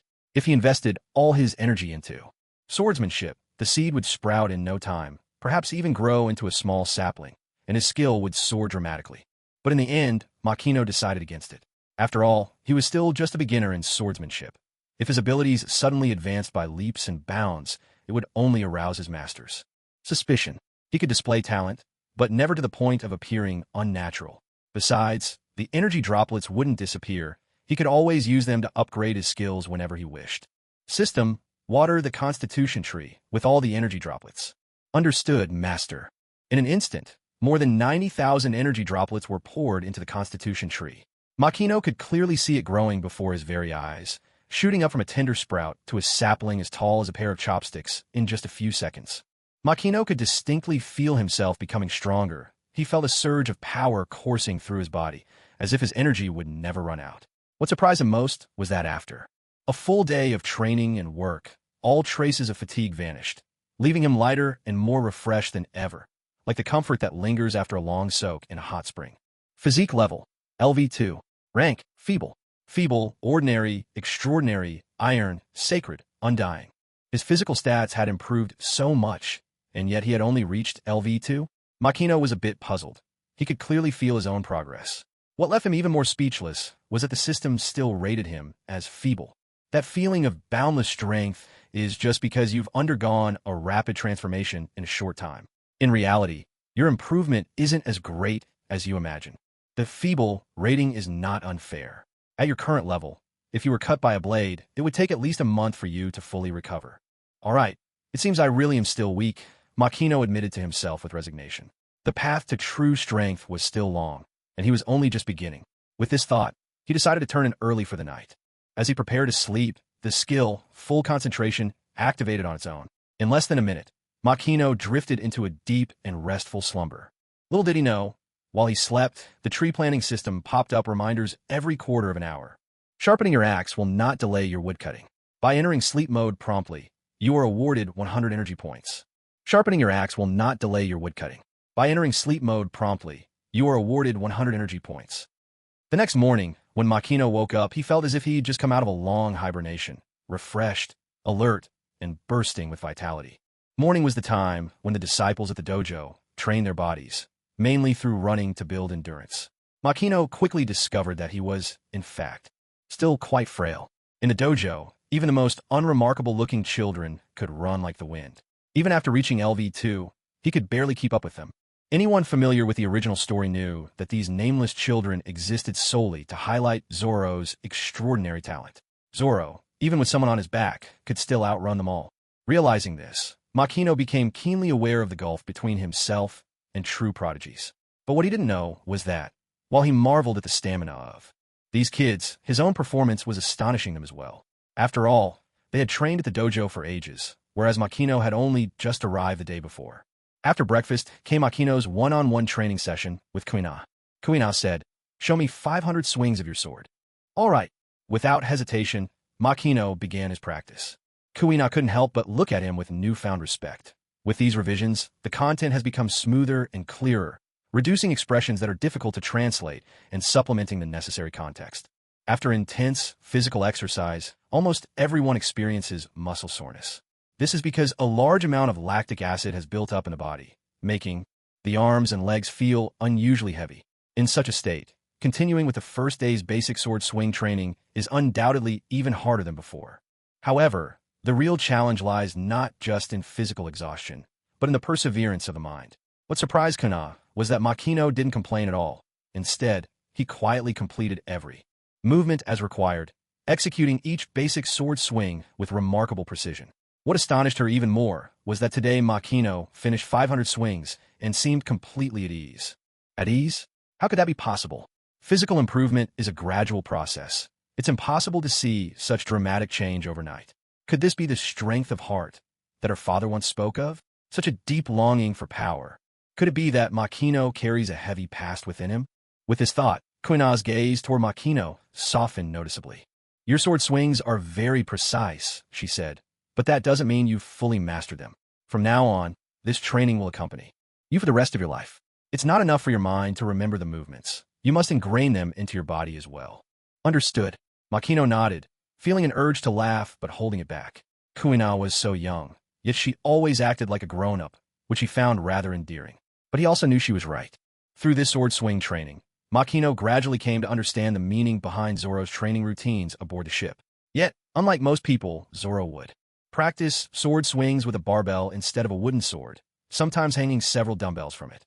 On the going merry, this had already become a daily occurrence. Meanwhile, Sanji was busy in the kitchen, Nami and Robin were leisurely reading the newspaper, and Luffy, Usopp, and Chopper were playing nearby. In a certain sense, Zoro's innate talent might not be as extraordinary as Luffy's. Zoro is the type of genius who makes relentless progress through hard work, while Luffy is a genius full of wild imagination and creativity. Tomorrow, increase your sword swing practice to 1,000 repetitions, Kuina announced. Yes, Makino replied, still without a single complaint, which made Kuina frown. His desire for strength was truly intense. In that case, Kuina continued, starting today, I'll teach you the basic stances of the Isshin Ryu sword style. Upon hearing this, Makino's eyes lit up at once. In Japanese kendo, stances refer to the fundamental postures and movement routines, similar to the foundational forms found in traditional Chinese martial arts. Makino hadn't expected that on just the second day after joining the dojo, he would already begin learning these foundational skills. A pleasant surprise, without a doubt. You have earned Kuina's recognition and started learning the basics of swordsmanship. Reward, 20,000 energy points. Inside Isshin Dojo, Kuina sat upright on the tatami, her posture impeccable and her focus unwavering. Makino couldn't help but marvel at her poise, such grace and discipline, clearly the result of the dojo master's patient guidance and personal example. Every movement Kuina made radiated a deep sense of cultivation and refinement. Though Makino hadn't quite grown accustomed to the kneeling posture, he understood the importance of respecting local customs. Yet, something caught him off guard. Kuina had placed her bamboo sword on her right-hand side. Makino didn't know what this signified, but since Kuina had done it, he decided to follow suit. Kuina nodded and said, You have a keen eye. Do you know why the bamboo sword is placed to the right? Makino pondered for a moment. People usually favor their right hand. Placing the sword on the left allows for a swift and instinctive draw, but putting the sword on the right, against custom, might be a gesture of goodwill, signaling no hostile intent. Suddenly, he thought of the sculpture in front of the United Nations. The famous gun with its barrel tied in a knot, a symbol of peace. Kuina listened to his answer, a mix of surprise and slight frustration flickering across her face. She had been prepared to give him a thorough lesson, but he had already guessed the answer, rendering her planned explanation unnecessary. Nonetheless, she nodded in approval. Your analysis is spot on. Normally, the sword is placed on the left to allow for a quick draw in case of danger. Placing on the right is a sign of peace and goodwill. Makino smiled, pleased with his own deduction. Seeing the self-satisfied look on his face, Kuina's annoyance only deepened. I've changed my mind. It seems you're not quite ready to learn the basic stances of swordsmanship. Today, I'll teach you something else. Makino was puzzled. Had he made a mistake? They'd agreed to start with the basics, so why the sudden change of plan? Perhaps women's words really couldn't be fully trusted. Kuina led Makino to the courtyard, stopping beneath a tree wrapped in a white rope. Today's practice is tree cutting, she announced. Tree cutting? Makino echoed, unsure what the purpose of such training could be. He remembered seeing Zoro as a child, endlessly chopping at trees. It had always struck him as a little foolish. Now, as someone who cared for trees, the idea of hacking away at one felt rather inappropriate. Kuina explained, there's a world of difference between swinging a sword through empty air and striking a solid object. The harder you swing, the greater the force that rebounds from the tree. This doesn't just build arm strength. It teaches you how to control the force of your strike, and it toughens your hands to withstand the shock. Remember, the sword is an extension of your own body. Through this exercise, you'll also improve your control over your body, ensuring that every strike lands exactly where you intend. Only then did Makino realize that this seemingly repetitive practice was, in fact, essential. Kuina continued, You have to practice this 10,000 times. 10,000 times? Makino was a little surprised. Kuina asked seriously, Is there a problem? No problem, Makino replied. Then let's begin. Understood. Makino adjusted his posture and started chopping at the tree trunk with full concentration. Kuina stood nearby, the faintest hint of a mischievous smile tugging at her lips. She found Makino to be a bit different from others, and at the same time, this sense of novelty made things quite interesting for her. For the first time, Kuina truly experienced the joy of being a teacher. This feeling was unlike anything before. In the past, she often heard comments like, Why are you the one teaching me? Aren't you just a little girl? Or, why isn't Master Koshiro instructing me himself? Such questions always left her feeling unrecognized. But Makino had always treated her with equality and respect, which made Kuina feel deeply gratified. Today, she had casually suggested teaching Makino the basic sword forms. Though it sounded spur of the moment, she had actually prepared for it the night before. After all, there's always a gap between theory and practice. It's like an experienced driver who's adept behind the wheel, but might find it tricky to explain all the theoretical aspects of a driving test in detail. What Kuna hadn't expected was that just as she was ready to explain everything in depth, Makino quickly grasped the key points on his own during practice, making all her preparations seem unnecessary. She felt a touch of frustration in her heart. When Makino began practicing by chopping the tree, he quickly realized the challenge. The rope ring tied to the tree was quite small, and striking it precisely was no easy feat. If he used too much force or deviated even slightly, the blade would miss the mark. It was much like aiming confidently at a bullseye, only to see the shot veer off course. Moreover, the rope ring's position had been carefully adjusted to match Makino's height, so every swing trained his arm strength effectively. However, Makino's passive skill, total concentration, proved invaluable. After a dozen or so swings, he slipped into a state of deep focus. From that moment on, every strike landed exactly on the rope ring, his movements precise, each cut nearly overlapping the last. Kuina was utterly stunned by the sight. She had never seen anyone achieve such focus in so short a time. It was almost unbelievable. To be honest, watching Makino practice with such intensity shook Kuina to her core. Her hands even trembled slightly in response. Is this the natural talent of boys? She couldn't help but wonder. Though her father rarely said it outright, his occasional sighs had always left an impression on her. If only you were a boy. Though these words made her feel sad, they stirred up her stubbornness even more. In the dojo, there wasn't a single boy who could defeat her. Not even the formidable instructor's Wujia was a match for her. Yet at this very moment, for the first time, Kuina felt a sense of panic. No matter what kind of drill it was, Makino could grasp the essentials so quickly. Was this what people called natural talent for boys? She even worried that if she kept teaching him, Makino would soon surpass her. But if she stopped teaching him for that reason, she felt as if she were being petty and selfish. Thinking this, she chastised herself inwardly. How could she allow such unworthy thoughts to arise? Was this really her? Makino, meanwhile, was completely absorbed in practicing his slashing technique, utterly unaware of the complicated emotions in Kuina's eyes. She stood off to the side, watching Makino's focused expression, and a feeling she couldn't quite name welled up in her heart. Kuina took a deep breath, quietly picked up her own bamboo sword, and ran alone toward the foothills out back. There, she practiced her basic sword swings over and over, putting utmost care into every cut and every return guard. Sweat quickly soaked through her clothes, but a faint smile appeared on her lips. She made a silent vow to herself. Makino was indeed gifted and worked hard, but she would not surrender so easily either. She would apply herself with even greater focus and diligence, proving to her father that girls could achieve everything boys could. Meanwhile, the atmosphere inside the dojo was beginning to shift. A smile played on instructor Jie's lips as he said, "Everyone seems to be training much more earnestly these days."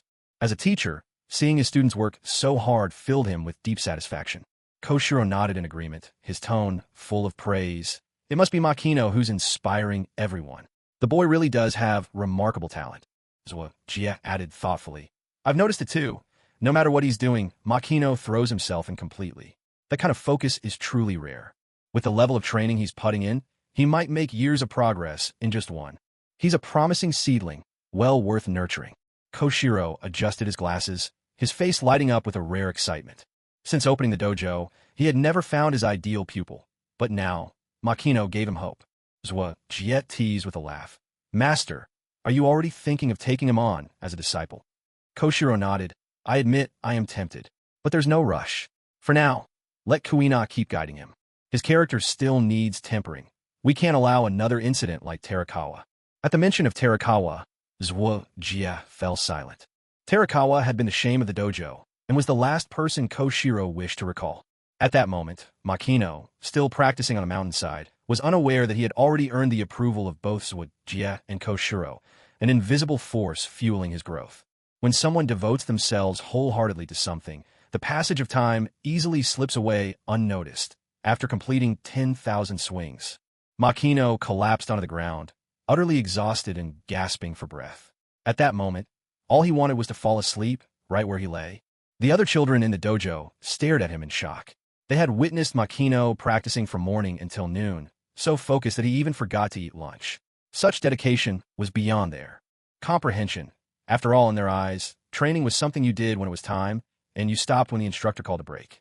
How could anyone work so hard that they forgot about eating altogether? What made things even more bewildering was that when someone tried to approach Makino, Master Kushiro stopped them.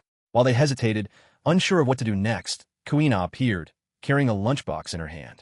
The moment the young children saw her, they scattered in all directions. In truth, they were a little afraid of Kuina. Her skill in kendo far surpassed anyone her age, and she was always deadly serious during practice. Every sparring match felt less like a friendly contest and more like a lesson in humility at her hands. Losing to her once or twice was tolerable, but to lose every single time made Kuina seem even more intimidating than Master Kushiro himself. Kuina walked over to Makino and in a firm tone said, "Get up. You just spent all your strength. Lying down like this right after is bad for your body." Makino opened his eyes to find Kuina standing over him, her gaze stern and the lunchbox dangling from her hand. He blinked in surprise. He hadn't even realized it was time to eat. Only when he glanced up at the sun did he finally understand. He had been so intent on finishing 10,000 perfect swings that he'd completely lost track of time, a side effect of his skill at intense concentration. His stomach let out a loud growl, and the aroma of food suddenly made him aware of just how hungry he was. Yet, despite his hunger, the exhaustion from his training left him with little appetite. Kuina urged him again, "Hurry and get up. Now's not the time to be lazy. Don't you want to become stronger? Or is that all the resolve you have?" Makino was taken aback by her stern words. He did want to grow stronger, but he hadn't expected her to challenge him so bluntly. What he didn't know was that, in Kuina's eyes, his intense focus made him seem like someone bearing a heavy past, a person so determined to become stronger that he'd sacrifice anything, even his well-being. Of course, this was all a misunderstanding on her part. Deep down, Kuina actually felt a pang of guilt toward Makino. That morning, frustrated by her own struggles with lesson planning, she'd taken out on him with a mischievous challenge to chop at a tree 10,000 times. She'd assumed he'd slack off, but instead he had completed every swing with unwavering diligence, so focused that he even forgot to eat lunch. After intense exercise, one shouldn't lie down immediately. Makino certainly understood this principle. Yet, when exhaustion sets in, it's only natural to give in to laziness. Still, since Kuina had spoken up, he couldn't very well continue lying there. As a man, he was unwilling to show any weakness. Forcing himself to endure the heavy ache and fatigue in his limbs, Makino slowly got to his feet. He began to walk around and take deep breaths, following the cool-down techniques he had learned at school, adding in a few gentle stretches. Before long, his heartbeat gradually steadied, and his breathing returned to normal. This made Makino marvel inwardly. Compared to his former, lazy self, his physical condition had improved remarkably. Watching Makino do his stretching routine, Kuina couldn't help but look on with curiosity. These moves were completely different from what was taught at the dojo. Still, they seemed quite effective. Could it be something his father had taught him? But now wasn't the time to ask. Kuina spoke up. "Let's eat first." "Thank you, senior sister. You've gone to so much trouble," Makino said gratefully. "It's nothing," Kuina replied coolly. "I'm just following father's instructions." Makino nodded, choosing not to press further. When he opened the meal box, a mouth-watering aroma wafted out, and he instinctively took a deep breath, filled with satisfaction. The rice had been shaped into rice balls, accompanied by a small golden-fried fish, some pickled, spicy red radish, and a serving of miso soup. The meal was not only well-prepared, but also appetizing, though perhaps the portion seemed a bit small. "Did you make this yourself, senior sister?" "Thank you," Makino asked. Kuina replied, a bit exasperated. "You're overthinking it. I only cook for father." "Oh, I see." Makino drew out his words, sounding a little disappointed. Kuina felt a spike of annoyance in her heart. What did he mean by that? Did he really want to try her cooking that badly? She was his senior. After all, she'd never even asked him to cook for her. If she'd known, she would have just brought leftovers. Makino took a sip of miso soup, then suddenly frowned, looking as if he'd just tasted something dreadful. Kuina, intrigued, asked, "What's wrong?" Makino shook his head, pretending it was nothing, but his expression gave him away. "What's really wrong?" Kuina pressed. "It's too salty," Makino complained. Kuina was skeptical. "That's impossible. I even tasted it myself after making it." Before she could finish, she noticed the mischievous grin spreading across Makino's face. "Oh, so you're trying to trick me?" Kuina feigned indignation. "If the food's really that salty, I'd rather feed it to the dog than let you have any." "I'm sorry, senior sister," Makino exclaimed, grabbing a rice ball, biting into the little fish, and clutching the miso soup as he hurriedly made his escape. Kuina was left stunned. Was this really someone burdened by thoughts of vengeance? He was nothing more than a playful, big-hearted boy. She had to admit Makino's joke had irritated her for a moment, but her annoyance quickly faded, replaced by a sense that the two of them had grown much closer. After all, Makino was the first person who dared to joke with her. Compared to those timid children at the dojo who would clam up the moment they saw her, he was much more straightforward. Perhaps because of this, Kuina put extra effort into teaching Makino the art of swordsmanship. There are many schools of swordsmanship, Kuina explained. Our Isshin Ryu emphasizes inclusivity and versatility. We also teach the techniques of both the one-sword and two-sword styles. Today, I'll focus on instructing you in the way of the one-sword style.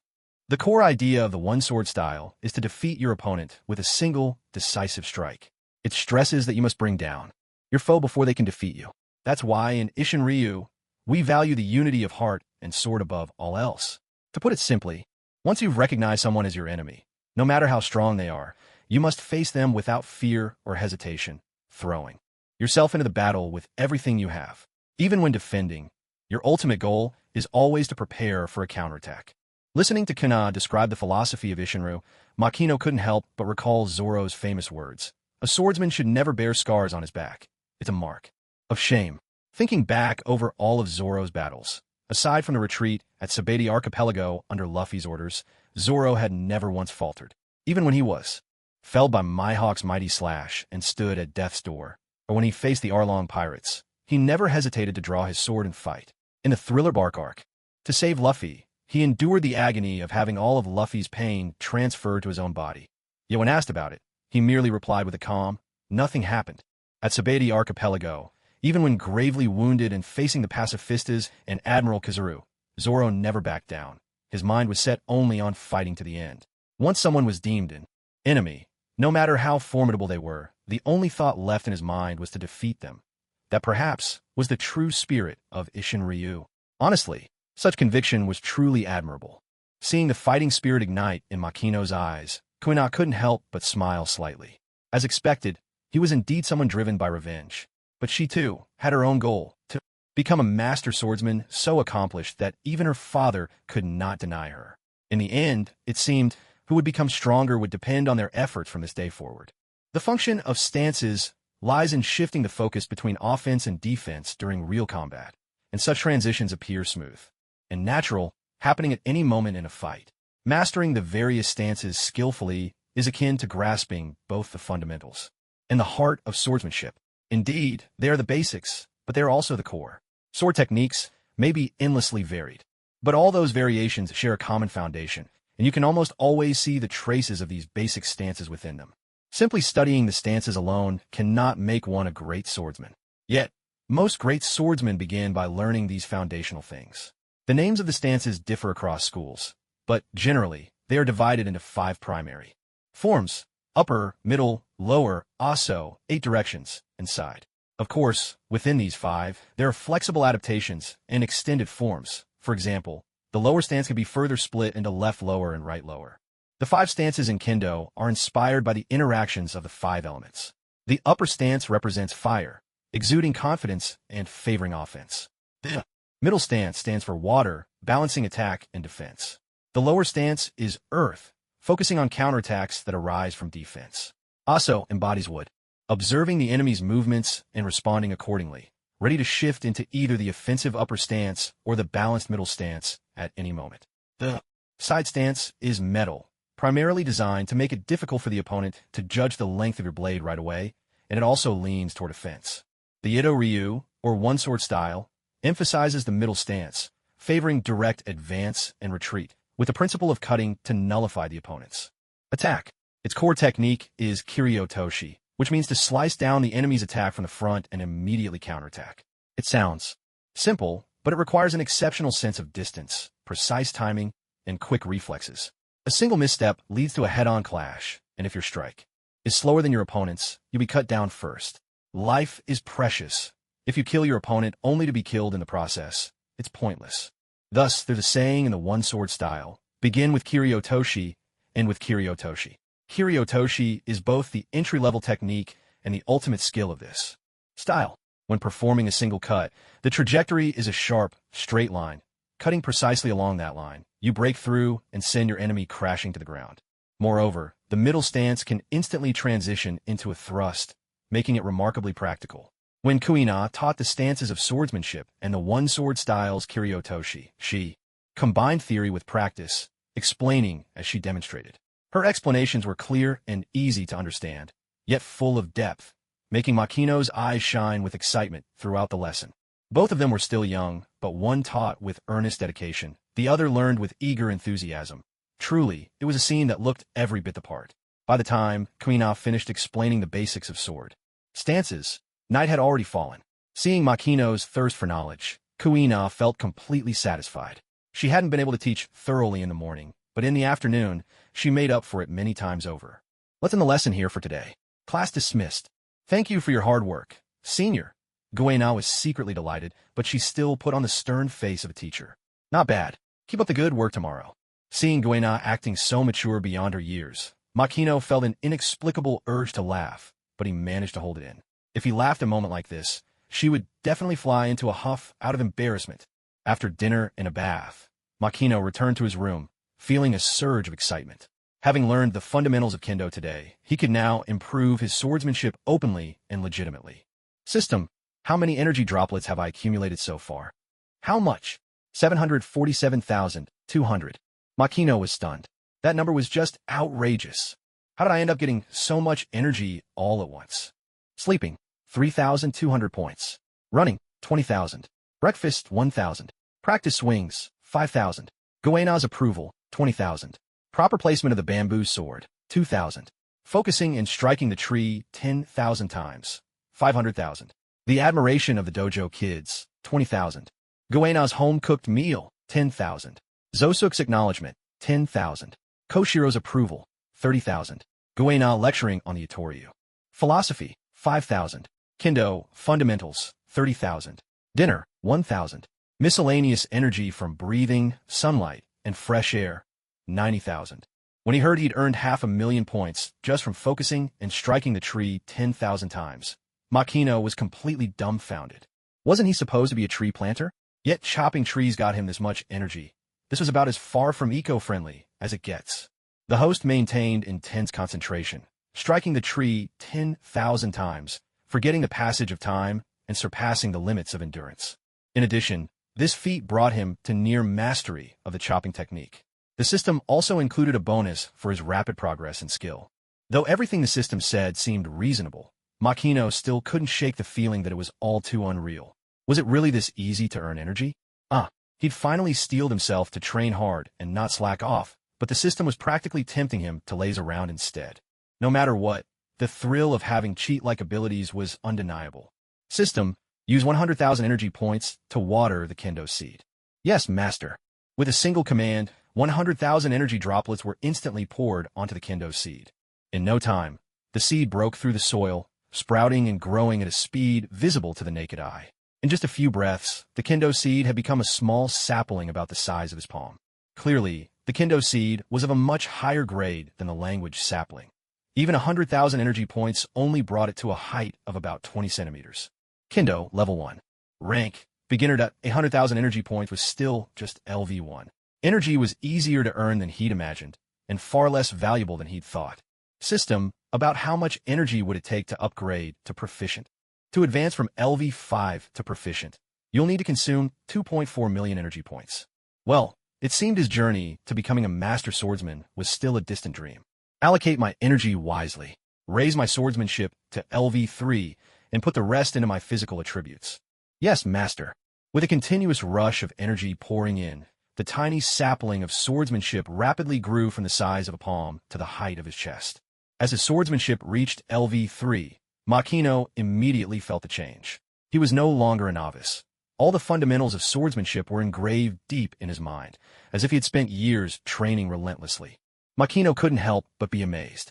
The feeling of grinding versus the feeling of hacking the system. There was truly no comparison. The rush of a one-time boost was intoxicating, but the thrill of constant upgrades was even better. However, the rate at which energy was consumed was truly staggering. To upgrade his swordsmanship to LV3, he had burned through another 250,000 energy points. The 740,000 energy he'd just thought was a fortune had instantly dropped to only 390,000. Even if he poured all 390,000 points into swordsmanship, it still wouldn't be enough to reach LV4. The remaining energy, Makino invested into his physical attributes. The physique tree barely managed to evolve to LV3. But the benefits of reaching LV3 in physique were immediately apparent. The sensation of growing stronger before his very eyes was utterly addictive. He craved more energy, so much more. The thrill of immediate rewards for every effort was simply delightful. Now, Makino felt energy surging through every fiber of his being. If he could, he would have abandoned sleep altogether and thrown himself wholly into training. Yet in the end, Makino forced himself to resist the temptation and obediently went to bed. Growing stronger is a continuous journey. The greatest mistake is to burn out after a brief burst of enthusiasm. The philosophy of Isshin Dojo was to train the fundamentals until they were engraved in your body's memory.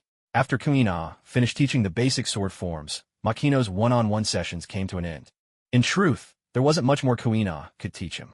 The practice she herself repeated most often was basic swinging drills. Observe 1,000 swords to recognize the perfect blade. Play 1,000 tunes to understand true music. When you immerse yourself in a discipline long enough, or reach a certain level of mastery, you gain insights unique to that path. With both his physique and swordsmanship at LV3, Makino gripped the bamboo sword, and Koshiro immediately sensed something was different. The way Makino held the bamboo sword, steady, calm, and confident, was nothing like the posture of a beginner. What a prodigy!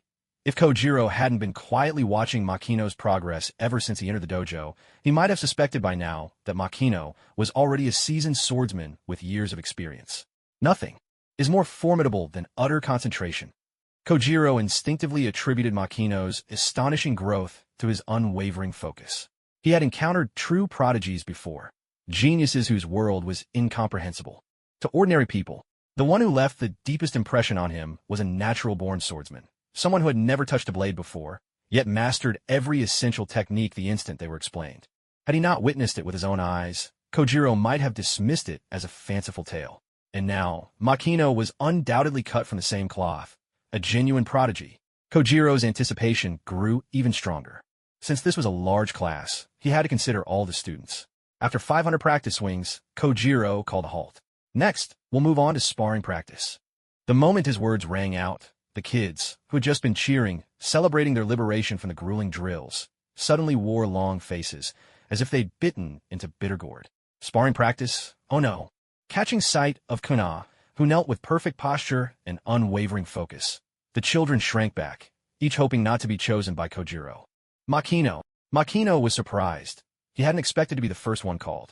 But with his kendo skills having just leveled up to LV3, his heart was beating with excitement. He genuinely wanted a match. This was exactly what he hoped for.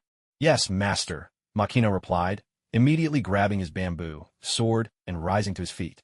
Unlike Makino, the rest of the kids let out a collective sigh of relief, silently congratulating themselves on their luck, while casting Makino a few sympathetic glances. They didn't mind sparring, just as long as they didn't have to face Kuna. By tradition, the first sparring match always featured Kuna, the strongest among them. Kuina herself was taken aback. Why would her father call out Makino's name? Hadn't Makino just joined the dojo? Could it be that her father believed Makino was already qualified to challenge her? The thought unsettled her so much that she didn't even notice her small fists had clenched tight. Makino had only been under their tutelage for 3 days. Kuina's heart was anything but calm, and unexpectedly, she recalled the intensity in Makino's focused gaze. Deep down, a flicker of unease crept over her. Is this what boys are really like? But at that moment, a voice suddenly cut through the silence. Is anyone here? I'm here to challenge your dojo. If you've got someone tough, come out and face me. From the sound of it, the speaker wasn't very old. But the content of those words stunned not just the students, but even the instructors. Everyone present knew exactly what a dojo challenge meant. Of course, there was one exception, Makino. Upon hearing that familiar voice, Makino couldn't help but raise his eyebrows. Soda, huh? He was actually about to meet Soda, alive and well. An inexplicable excitement bubbled up inside him. Challenging a dojo was no trivial matter. As the master of the dojo, Koshiro immediately rose to his feet and strode outside. The disciples all craned their necks at the first opportunity, stretching them as long as giraffes, peering eagerly toward the entrance. Standing outside was a scruffy little boy with a head of green hair, his shirt filthy, fists clenched, striking a pose that screamed defiance, his face radiating a cocky arrogance. If the other children wore expressions of curiosity, Makino, on the other hand, was speechless.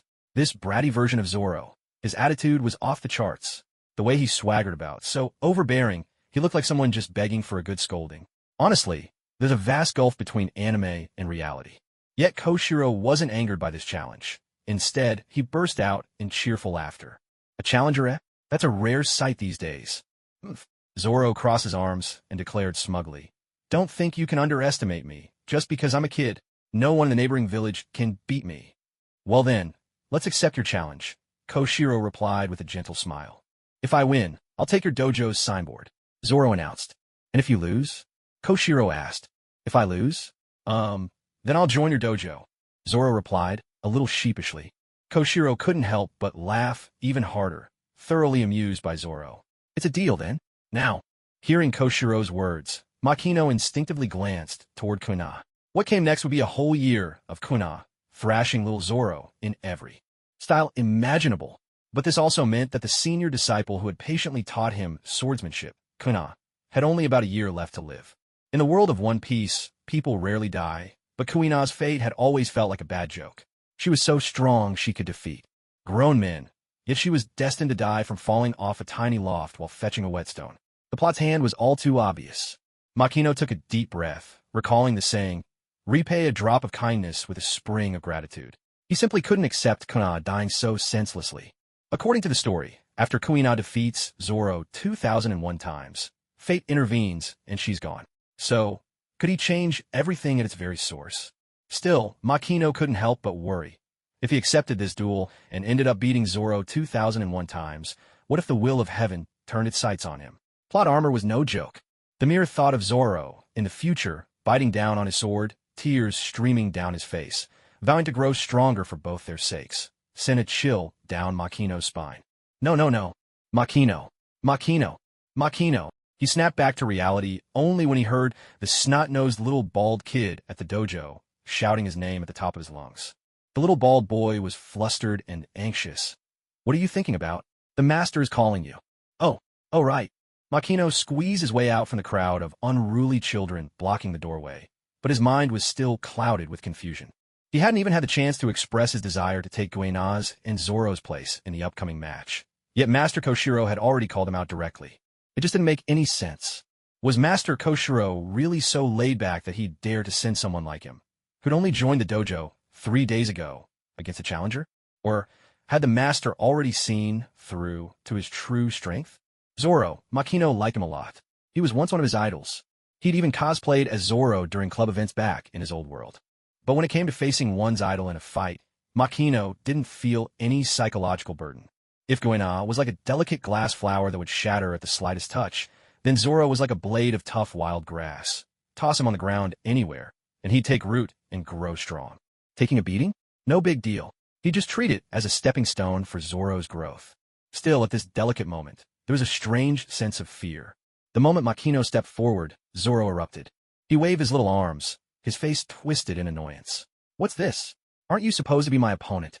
Seeing that cocky mop of green hair, Makino, broad-minded as he was, decided not to stoop to the level of a brat. Koshiro laughed heartily.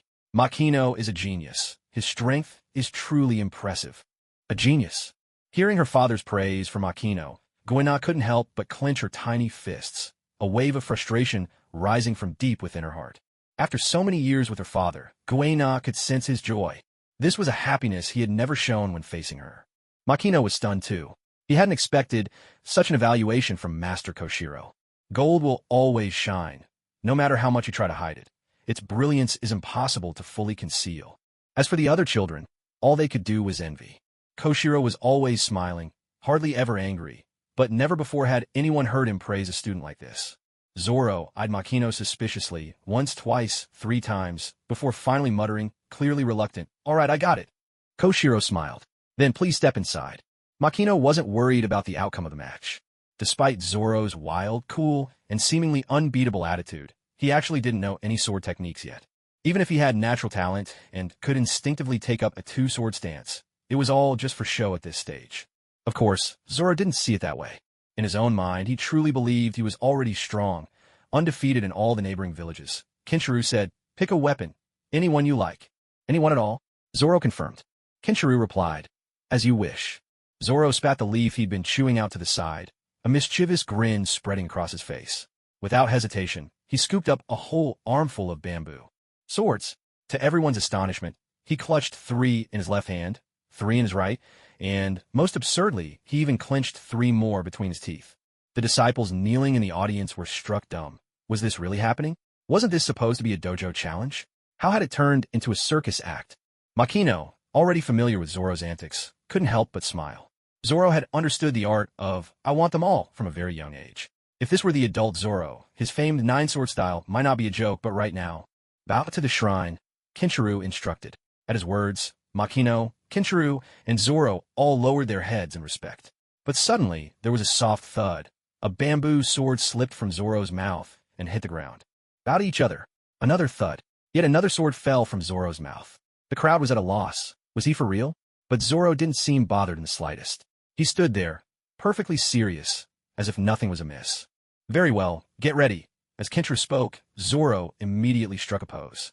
Makino watched with interest. Despite the comic setup, Zoro's stance actually looked quite proper. Not taking him lightly, Makino assumed a balanced posture, ready for both attack and defense. After all, Zoro was one of the main cast, who knew if he might suddenly unleash some hidden power. The fighting strength of protagonists was always a mystery. As the saying goes, never underestimate a genin from Konoha. Begin. At Kinshiro's command, Makino didn't hesitate. He shifted from a middle guard to an overhead stance and brought his bamboo sword down in a swift, decisive strike. Zoro's reflexes were sharp. He brought 2 swords together in a diagonal cross to block Makino's attack. But Makino's body was already upgraded to level 3, and his assault was as fierce as wildfire. How could Zoro possibly hold him off? With a sharp smack, the impact numbed Zoro's hands. Before he could even recover, Makino's follow-up strike crashed down, knocking every last bamboo sword from Zoro's grasp. "Damn it," Zoro growled, scrambling up from the ground, his eyes fixed stubbornly on Makino's calm expression. He snatched 2 fallen bamboo swords and ready to stance again. Seeing Zoro's pose, Kinshiro and Kuina exchanged surprised glances. From that first exchange, it was obvious Zoro was a complete novice at swordsmanship. After all, only a rookie would try something as ridiculous as holding 3 swords in his mouth. But this time, Zoro's 2-sword stance was impeccable, every detail in place. Makino wasn't surprised in the least. On the contrary, he had a sense of having learned something new. So this is the opening form of 2-sword style? At that moment, rather than focusing on Zoro, Makino's mind conjured up the image of Kirito, the master of dual blades. 3-sword style required biting down on a sword. Without a strong set of teeth, that just wasn't going to happen. Still, keeping 2-sword style as a trump card was a pretty good idea. "Unbelievable. You're actually spacing out during a sword fight with me. How little do you think of me?" Zoro shouted, indignant. Makino gave a surprised nod of approval. "Your powers of observation aren't bad at all." Zoro's frustration only grew. They were rivals, after all, and Makino wasn't much older than him. Why do you have to sound so much like a grown-up? "I'm strong, and I'm going to get even stronger. How could I possibly lose to a cocky brat like you?" Cocky. A spark of anger flared in Makino's chest as he stared down at the green-haired fool. He was determined to take this match seriously. Zoro let out a loud battle cry, crossing his swords before him like 2 horns. His stance looked fierce and bold, but with his short stature in the low center of those horns, the flaws were glaringly obvious. To Makino, Zoro's technique didn't resemble a charging bull at all. Instead, it called to mind a wild boar's reckless charge. A wild boar's reckless charge. A wild boar's reckless charge. With a sharp smack, Makino's sword struck Zoro square in the face. Zoro froze in place, as if lightning had jolted through him. The kids sitting nearby recoiled in shock, their bodies jerking backward as though they had been struck themselves. Just watching it was enough to make anyone's face ache in sympathy. "That must hurt. That must hurt. That must hurt." Why didn't he dodge? Zoro crashed to the ground, a vivid red mark running straight across his face. He was completely out of the fight. Koshiro announced, "Point awarded." "That's enough." Seeing Zoro sprawled on the ground, Makino didn't say a word. He simply bowed calmly, following the rules of the match. When it comes to the main cast, it's best not to provoke them too much. Who knows what kind of chaos might ensue if you do. Makino held back, but the other kids couldn't help piling it on. "Junior Makino is way too strong." That sword drop was beautiful. He's only been training for 3 days. Could this really be what they call a genius? What? Only 3 days? The words hit Zoro like a tidal wave. The humiliation was crushing. He'd come here to challenge the dojo, only to be put up against a newcomer with just 3 days of experience. Genius or not, it stung his pride deeply. After all, he was determined to become the world's greatest swordsman. How could he lose to a so-called prodigy like this? Damn it, I'll train harder. Harder than anyone. I swear I'll defeat you one day. Just you wait. Makino hadn't expected things to take this turn, but faced with Zoro's provocation, he certainly had no reason to back down. Zoro was formidable, but Makino had his own golden finger. If he didn't even dare to accept this challenge, what right did he have to call himself a swordsman? He might as well just hide away like a turtle. Makino said, "Then do your best." Zoro was fuming.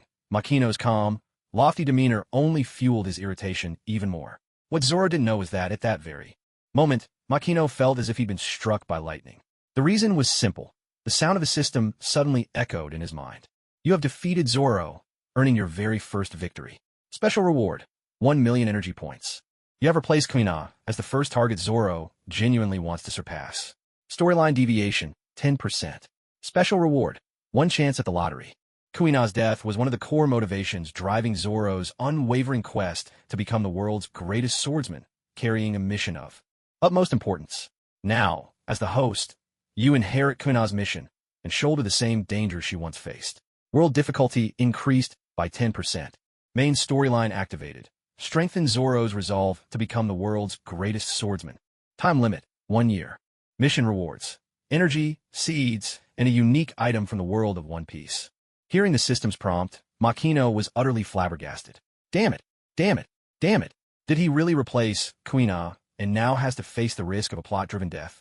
The mere thought of Zoro kneeling at his grave, sobbing uncontrollably and saying, "Makino, I'll grow stronger for the both of us," sent chills down his spine. This was seriously messed up. 1 point, Makino wins. With Koshiro's call, Makino once again claimed victory with ease. Zoro lay on the ground, unwilling to accept defeat, but his fighting spirit was undiminished. Makino, mark my words, it doesn't matter if I lose 100 times. I will train, and train harder, and one day I'll beat you. Makino replied, "Then, please do your best." Zoro was hopping mad. "So what if you've beaten me 100 times? Why are you acting like you're encouraging a kid?"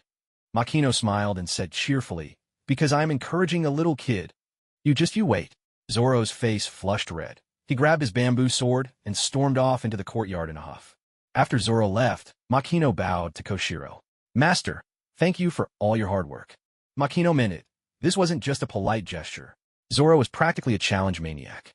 It had only been 20 days since he'd arrived at the dojo, and he'd already lost 100 times. You could imagine how often he challenged Makino. Every time, Koshiro served as the referee for 5 matches a day. Saying, "Thank you for your hard work," was more than justified. "It's not hard at all. Makino, you've been making remarkable progress lately." Jinshiro beamed with satisfaction, clearly very pleased with Makino. Makino didn't look much older than Zoro, but he carried himself with a maturity and calmness that made Jinshiro's heart swell with pride. As the master of the dojo, having a disciple capable of carrying on his teachings was truly a stroke of fortune. Makino gave a wry smile. "Zoro really pushed me to my limits. The kid's talent is something else. He challenges me 4 or 5 times a day, always ends up losing, but every single time he gets a little stronger. The pressure is intense." To be honest, if Makino didn't have his tree planting system, he suspected Zoro would have already surpassed him by now. Zoro's constitution was almost freakish.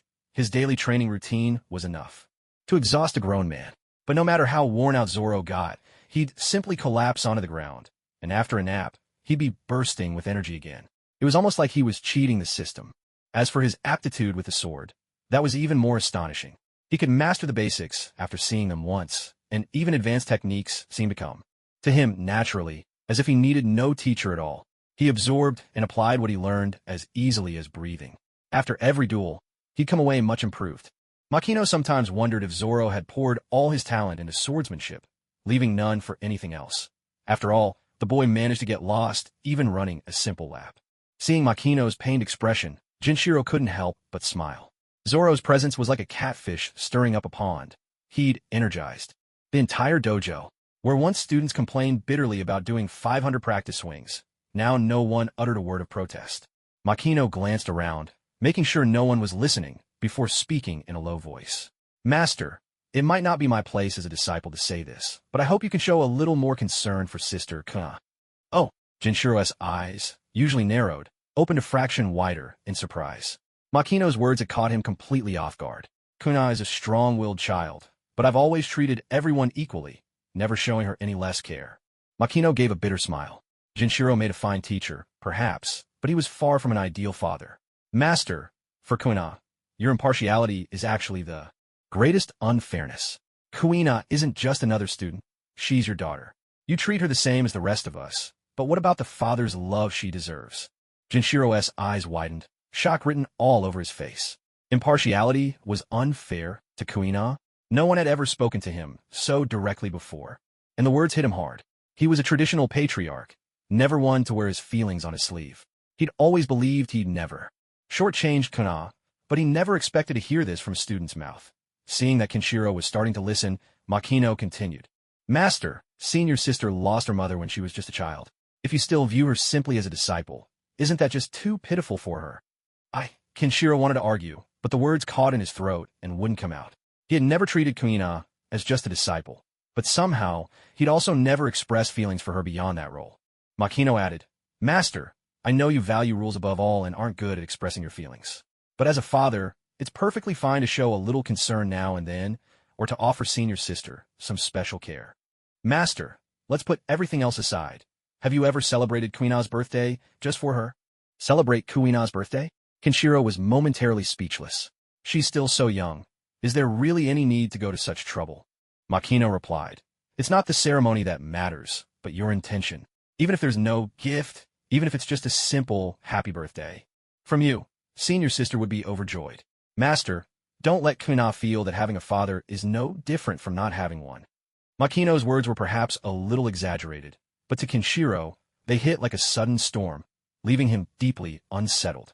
Just as Kenshiro was about to say something, there was a sharp crack as a cup shattered on the floor, followed by hurried footsteps running away. When Makino and Kenshiro looked over, who else could it be but Kuina making her escape?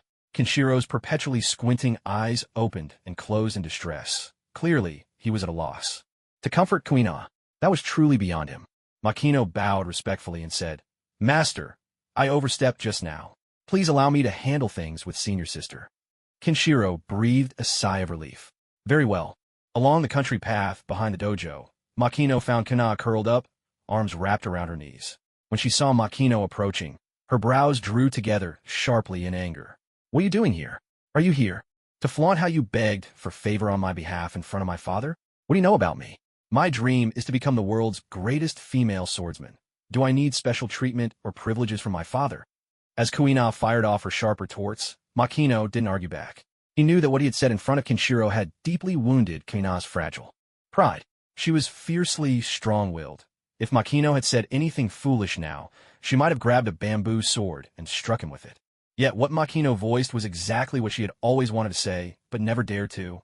That left her with no way to refute him, and it felt as if her heart had been ripped open. All she could do was flee in embarrassment. But what she didn't expect was for Makino to seek her out again. Makino said, Let's have a match. Kuina was caught off guard, unsure if she'd heard correctly. In truth, she had always wanted to challenge Makino to a match, but every time, Zoro, the battle fanatic, would beat her to it. Seeing Makino's earnest expression, Kuina flashed a mischievous grin. All right, I'll show you.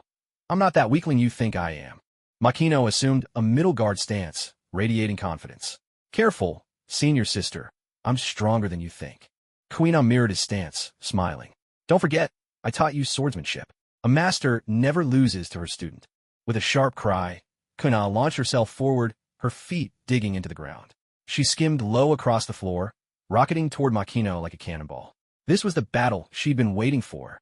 Makino was, in a sense, half her disciple.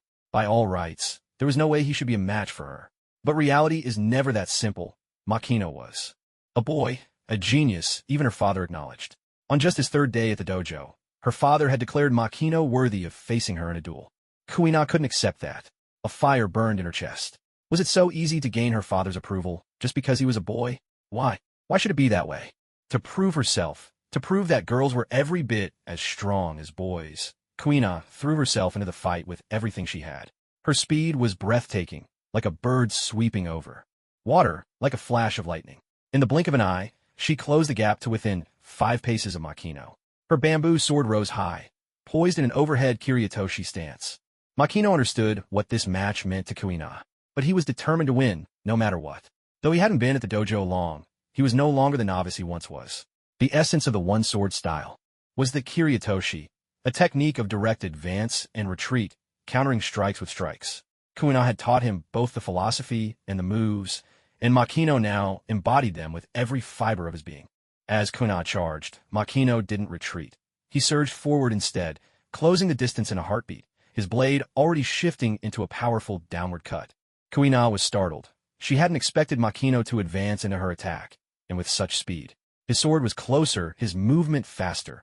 Her strike might not even reach him before his blade found its mark. How could this be? For a moment, Kuina's mind went blank, her rhythm shattered. But she was no stranger to the dojo. Years of relentless practice had honed her instincts. In a flash, she leapt back, switching from offense to defense. It was a sound decision, but even so, she had underestimated Makino's speed, and at the very moment she retreated, Makino instantly closed in, seizing the brief opening. As Kuina shifted between attack and defense. With a swift diagonal slash, he aimed straight for her bamboo sword, intending to knock it out of her grasp. But to Makino's surprise, there wasn't the slightest resistance in Kuina's bamboo sword. His powerful blow failed to disarm her. Instead, he was tricked by her feint, leaving a gaping opening in his upper body. He had let his guard down. Makino hadn't expected the usually straightforward Kuina to suddenly throw him off with such a deceptive move. When honest people turn cunning, it catches you completely off guard. Still, feints and trickery are all part of a duel. Being fooled simply means your skills fell short. What truly surprised Makino was that Kuina didn't seize the chance to counterattack. Instead, she leapt back several steps, and the two once again faced each other, both ready and alert. Kuina took up a middle guard stance, her expression slightly grim. Makino, what was that just now? Are you looking down on me? Makino feigned ignorance. Why would I? You're the one who gave up your chance to win, aren't you? Still pretending? Kuina retorted. If you hadn't tried so hard to knock my sword away and just struck me directly, I would have lost right then and there. Makino fell silent. She was right. Even though he was determined to win, his misjudgment in that final moment came down to his insistence on disarming her. You must think that just because I'm a girl, you shouldn't be so rough or impolite, right? Kuina pressed on. Her expression barely changed, but Makino could feel the burning anger radiating from her. This is bad, he thought. He'd really stepped on a landmine this time. Makino straightened, his voice earnest. You're right. My attitude was wrong. I shouldn't see you as a girl. I should see you as a fellow swordsman. Oh, Kuina was surprised. She hadn't expected Makino to admit his mistakes so openly. For a moment, she saw him in a new light. Kuina flexed her grip on the bamboo sword and broke into a smile. It should have been like this from the start. With a shout, Kuina lunged at Makino once more, launching a fierce assault. The sharp clatter of bamboo swords echoed through the air as their small figures darted, collided, and weaved, two blades meeting again and again in a blur of motion. If any adult from the dojo had witnessed this, their jaw would have dropped to the floor.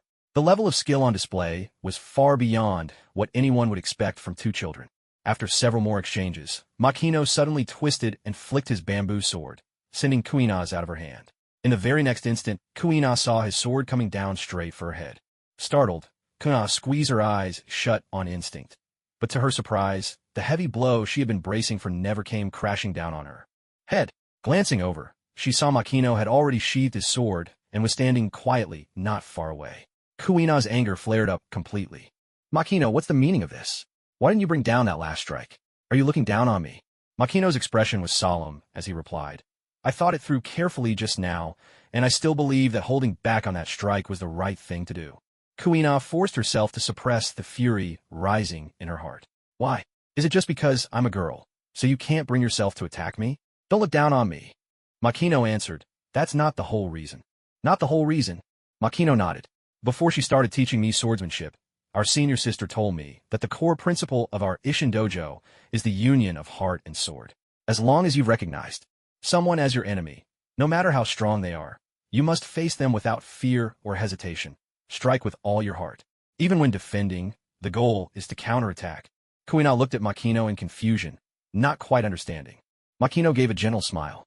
Senior sister, you're not my enemy. No matter what, this sword should never strike you down. You? Kuina stared at Makino, feeling as if she was meeting her apprentice and junior brother for the first time. The philosophy of the Isshin dojo was well known, but few truly practiced it. Even she herself had never taken it that much to heart. That reason cooled her anger somewhat, but it couldn't fully extinguish the fire burning inside. So, when you say not the whole reason, The other part is because I'm a girl? Makino nodded. That's right. In that instant, Kuina felt as if all the strength had been drained from her body. She couldn't help but collapse to the ground, tears streaming down her face. Why? Why wasn't I born a boy? Does being a girl mean I can never become the world's greatest swordsman? To be honest, being defeated by Makino, who had only been training for just over 20 days, shook the faith she had clung to for so many years. Senior sister, that's where you're wrong. Wrong. Kuina lifted her head in confusion. Makino nodded. Gender has never been a reason that stops someone from becoming strong. You liar. Just go away. Makino squatted down, so they were face to face. Senior sister, how much do you know about the sea? I don't know, and I don't want to know. Kuina covered her ears, squeezed her eyes shut, and shook her head, determined not to listen. Makino continued. In the New World, there are 4 emperors who rule the seas. Big Mom, Charlotte Lin, red-haired Shanks, Whitebeard, Edward Newgate, and Kaido of the Beasts. Charlotte Lin is a woman, but she's powerful, like a monster. The words from Makino instantly piqued Kuina's interest, especially when she learned that Charlotte Lin was a woman. That revelation filled her with excitement.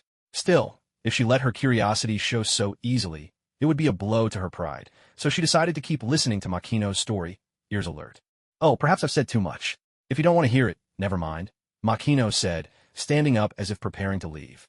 Just when he had hooked her curiosity, he tried to slip away. Kuina gritted her teeth in frustration. Don't you dare leave, she snapped. Senior sister, is there something you need? Makino replied, feigning innocence. Tell me, she demanded. Tell you what? He asked, playing dumb. Idiot. Are you looking for trouble? She fumed. Makino couldn't help but smile. As expected, no one could resist the charm of a good story in the end. Still, he wasn't sure whether telling Kuina about Big Mom's exploits was the right thing to do or not. In the world of pirates, technological development had taken a strange turn. Yet, thanks to the news birds, information wasn't entirely cut off. At this point, however, the main story wouldn't begin for another 7 or 8 years. There are no supernovas yet. No major incidents. The Navy's grip on the seas remained firm. Especially here in the East Blue, the hometown of the marine hero, Garp, things were even more peaceful. Most people hadn't even heard of devil fruits, so it was no wonder news traveled slowly. As a result, everything Makino explained sounded utterly world-shaking to Kana. When she learned that Big Mom, Charlotte Lin, had destroyed an entire giant village at just 5 years old, single-handedly defeating the giant's hero, Kuina's breath caught in her throat. Her beautiful eyes sparkled with awe. But when she found out that Big Mom had 36 daughters, 40 sons, and 39 husbands, Kuina was left utterly speechless. In some ways, girls always mature faster than boys. But how could a woman marry more than one man, let alone 39 husbands? Kuina's face flushed bright red, and she spat. Is she a pig or something? How could anyone have so many children? Makino nodded in agreement. You're absolutely right. Big Mom isn't normal at all. Her strength defies all logic. She's a monster in every sense. Can you imagine? She had a bounty of 50 million berries at just 5 years old. Kuina shook her head. If she was honest, her admiration for Big Mom was beginning to fade. This was not someone she could ever hope to emulate. Makino said, Senior sister, do you admit that there are differences between people from birth? Kuina's heart sank, but she had no choice except to nod. Setting aside the difference between men and women, she had trained with the sword for years, yet was defeated by Makino, who had only practiced for a few weeks. If that's not a difference, what is? And then there's that green-haired fool. He charges ahead like a wild boar, all brute force and no restraint. His relentless training is downright terrifying. It almost makes her feel intimidated just watching. Makino said, Senior sister, being a girl has always been a sore spot for you. You've always believed girls are born weaker than boys, but that's not true at all. Kuina bristled, her temper flaring once again. Don't bother comforting me. I could never become a monster like Big Mom. Makino chuckled. You're overthinking it. I never encouraged you to follow in Big Mom's footsteps, did I? What do you mean by that? Kuina felt a bit lost, as if Makino's words were tying her in knots. Makino continued, Senior sister, did you know? In the New World, there's a country called Amazon Lily, a land composed entirely of women. Kuina's beautiful eyes widened in disbelief. A country made up entirely of women? That's right. This land is also known as Daughter Island, and some even call it the Forbidden Land for men. Nearly every woman there is astonishingly strong, born to be warriors. You're not making this up, are you? If I'm lying, I'm a puppy. Their queen is quite famous. Her name is Boa Hancock. She's one of the 7 warlords of the sea, and people call her the Pirate Empress. The 7 warlords of the sea? Wait, I feel like I've heard that term somewhere before. Kuina scratched her head, trying to remember. She really had come across that phrase before. Suddenly, a bolt of realization flashed through her mind. I remember now. Once when I fetched the newspaper for my father, I glimpsed that term. I think it mentioned someone called Crocodile, who became one of the 7 warlords. Makino laughed at the coincidence. Who would have thought Kuna had heard of the 7 warlords before? The one you're thinking of is Sir Crocodile, nicknamed the Sand Crocodile. He's now stationed in the kingdom of Alabasta, and his power is the manipulation of sand. In the desert, Crocodile is practically invincible. Power. Kuina immediately caught onto the keyword. Just what I was waiting for. Makino smiled and began explaining the mysteries of devil fruits to Kuna. They are treasures of the sea. Eating one brings the curse of the ocean, turning you into a land dweller forever unable to swim. But in return, you gain powers beyond imagination.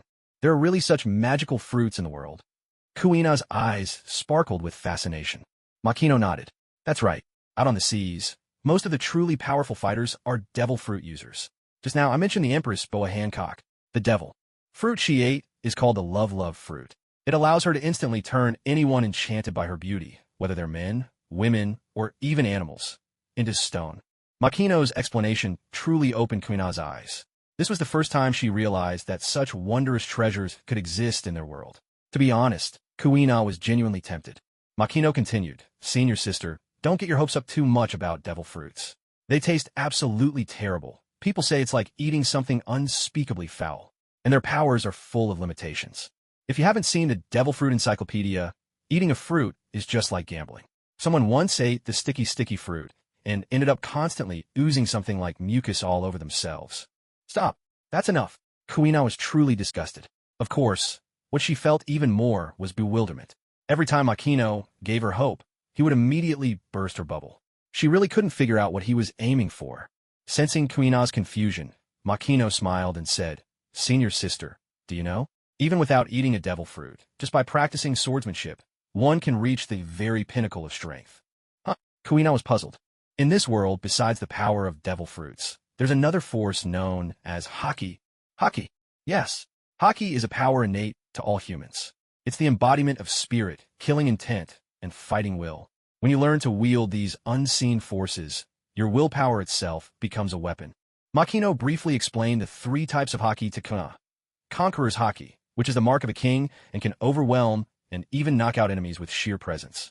Armament haki, which enhances one's defense and offense, and allows you to strike those with Logia-type powers. And observation haki, which lets you predict your opponent's next move and location. Kuina's heart raced with excitement, and she asked eagerly, How can I awaken all 3 types of haki? Makino shook his head. I don't know the exact method, but one thing is certain. If you set your goal and train with all your might, you can achieve it. As long as your body is strong enough, your chances of unlocking haki will increase dramatically. He doesn't know either. Kuina felt a wave of disappointment. But on second thought, if Makino did know, surely he'd be even stronger by now. Makino looked at Kuna earnestly and said, Senior sister, this world is vast. There are the legendary devil fruits, and there's haki, a power that can make people unimaginably strong. As long as your heart is big enough, your stage will be just as wide. So what if you're a girl? Who says girls have to be weaker than boys? Seeing the sincere expression on Makino's face, Kuna couldn't help but feel moved at this point. How could she not understand the true intention behind all that Makino had said to her? Are girls really not weaker than boys? Seeing Kuna's expression, clearly starting to believe, yet still lacking confidence, Makino couldn't help but smile. Weaker than boys? Then what would all those boys at the dojo, who get beaten by you every day, have to say about that? That's not beating them up. Those are proper matches. Besides, you've only been training for a little over 20 days, and you've already surpassed me.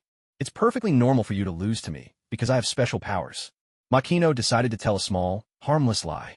Otherwise, Kuina's determination might just shatter. Kuina's beautiful eyes widened in disbelief. She could hardly trust her ears. Then what's your power? Tell me. That's a secret. Fine. If you don't want to say it, forget it. Senior. Stop. From now on, don't call me Senior anymore. Then what should I call you? Master. Idiot. Kuina shot Makino a fierce glare, grabbed her bamboo sword, and dashed off without a backward glance.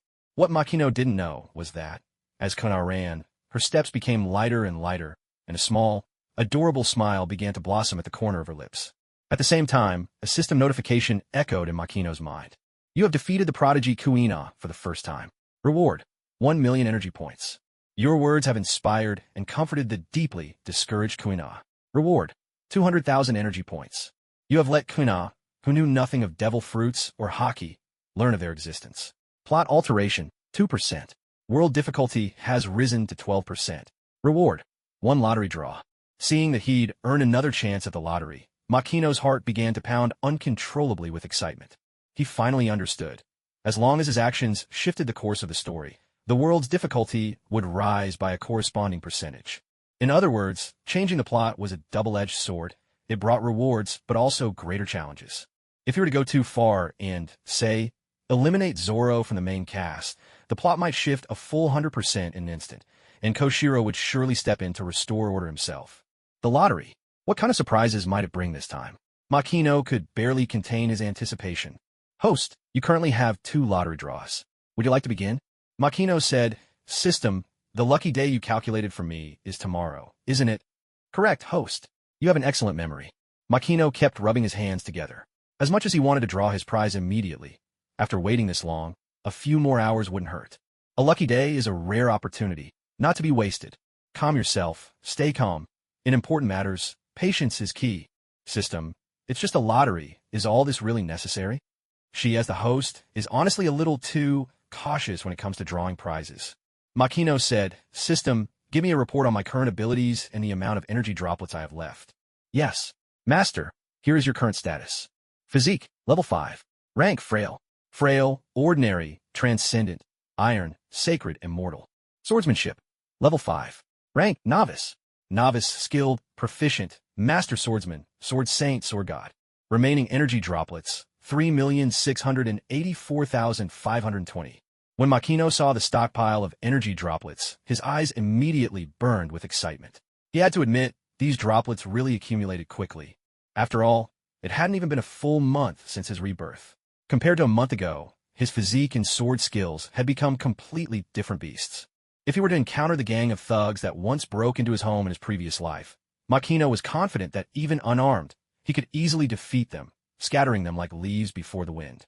Unfortunately, history offers no second chances. The past cannot be chased, but the future is always worth looking forward to. Makino wasn't the type to wallow in nostalgia or melancholy. System, spend energy droplets to raise my swordsmanship to level 6. As you wish, Master. As 2.4 million energy droplets rained down upon the swordsmanship tree, which was already as tall as a building, it suddenly began to grow wildly, shooting up until it was as tall as a 2-story loft. In that instant, Makino felt a profound change. He was like an old swordsman who, despite never receiving any dazzling inheritance or secret techniques, had immersed himself in the basics.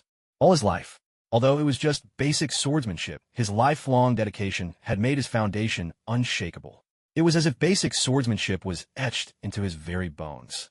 I never imagined basic swordsmanship could be used with such finesse. Quantity really does turn into quality. At that moment, Makino couldn't help but recall his recent duel with Kuina. Before, many of his moves had been unnecessary. He could have made things much simpler. If I fought Kuina again now, I could defeat her within 3 strikes.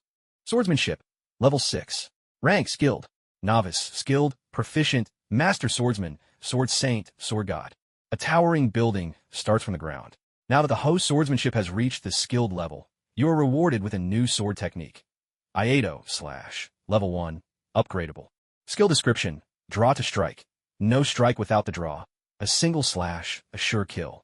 In that instant, countless memories of Iato techniques flashed through Makino's mind. Not only had his mind grasped them, but it felt as if his body had too. Makino's hand closed around empty air, but it was as though he already held a blade, ready to cut down gods or demons with a single strike. Remarkable.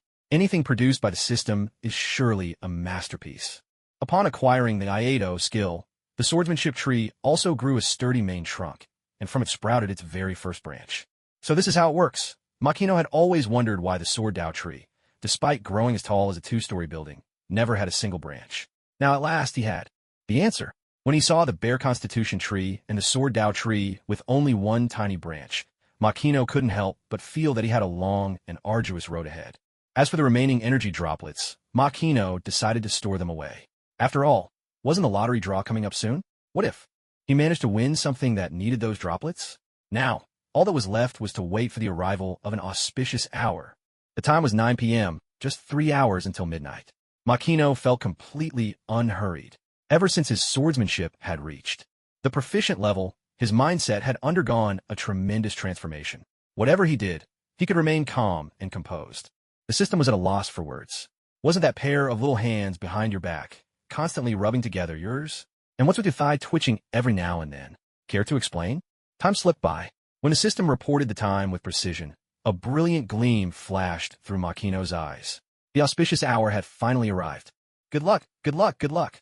Bless me, Guanyin Bodhisattva, Tathagata Buddha, infinite heavenly honored one, Amitabha Lord Guan Mazu. Please grant me the grand prize. The system fell silent. System, I'm ready. Let's start the draw. Yes, master. A series of mechanical clicks and whirs rang out, and in an instant, a lottery machine appeared in Makino's mind. With a single thought, the machine began to spin at high speed. A few seconds later, a shower of divine light erupted, so dazzling that Makino could hardly keep his eyes open. Had he hit the jackpot? His heart pounded with excitement. Soon, the light faded away, revealing a samurai sword shimmering with icy brilliance, floating before his eyes. Congratulations! You have drawn the famed blade, White Deer. Length, 69.4 centimeters. Type, Tachi. Curvature, 2.5 centimeters. Makugiana. 1. Inscription, White Deer. Grade, 1 to 50 excellent fast blades. Makino didn't understand all the technical jargon, but one thing was clear to him. The sword he had drawn was an excellent fast blade. An excellent fast blade. In the world of One Piece, famed swords were ranked as fast blades, excellent fast blades, great grade blades, and supreme grade blades. He hadn't even left the beginner's village, and yet he'd already acquired an excellent fast blade. Was this luck good or bad? Zoro's sword, Yubashiri, was about the same level, wasn't it? Well, that's not too shabby. So heavy. The feeling of holding a real sword was completely different from holding a bamboo one. Makino's heart leapt with joy, and he even felt a subtle thrill and a sense of security. Clang! He drew the blade out just a little, and a cold gleam flashed into his eyes.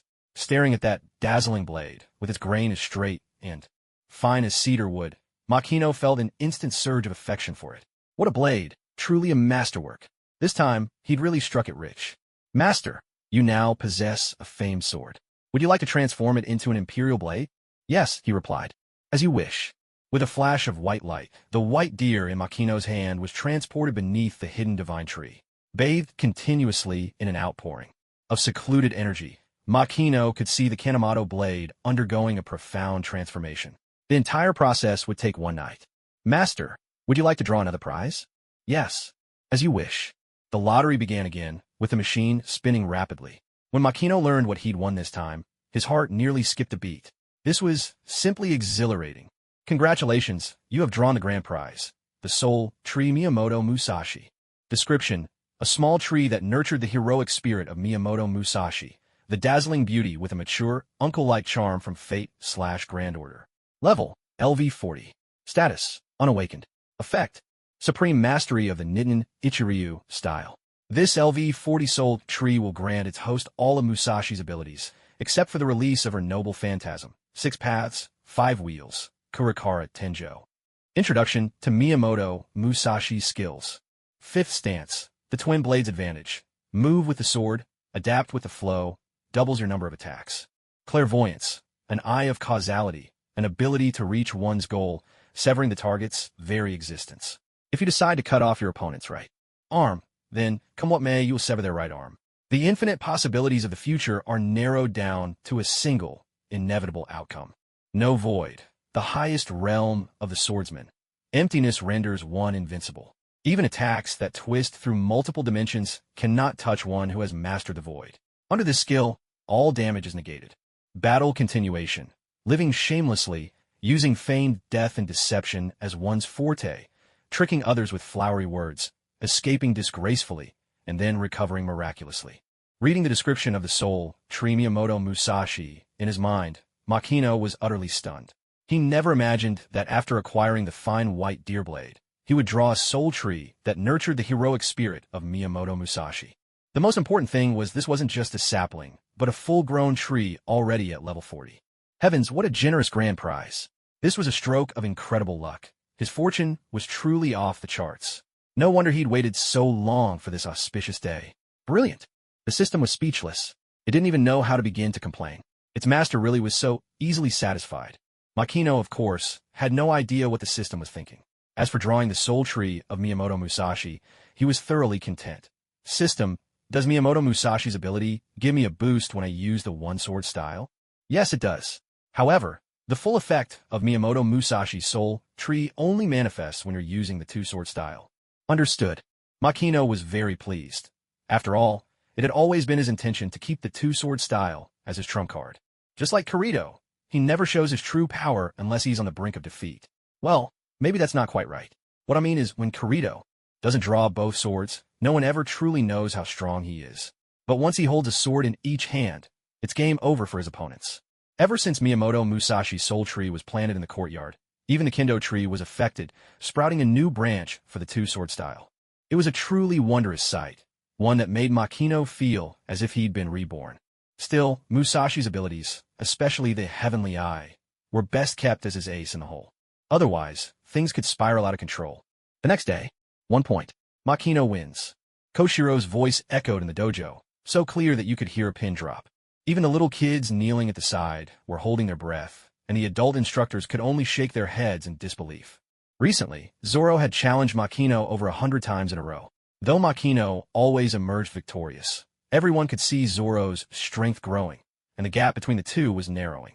At first, Zoro couldn't even withstand a single move from Makino, but after 50 matches, their duels became evenly matched. But to everyone's astonishment, today, Makino once again took Zoro down with just one strike, clean and decisive. No one was more surprised than Koshiro himself. Even his perpetually squinting eyes popped open in shock. As for Kuina, words could no longer express the turmoil in her heart. Zoro, collapsed on the ground, was utterly crushed. Why? Why can't I even take a single move from you again? Zoro was beside himself with frustration.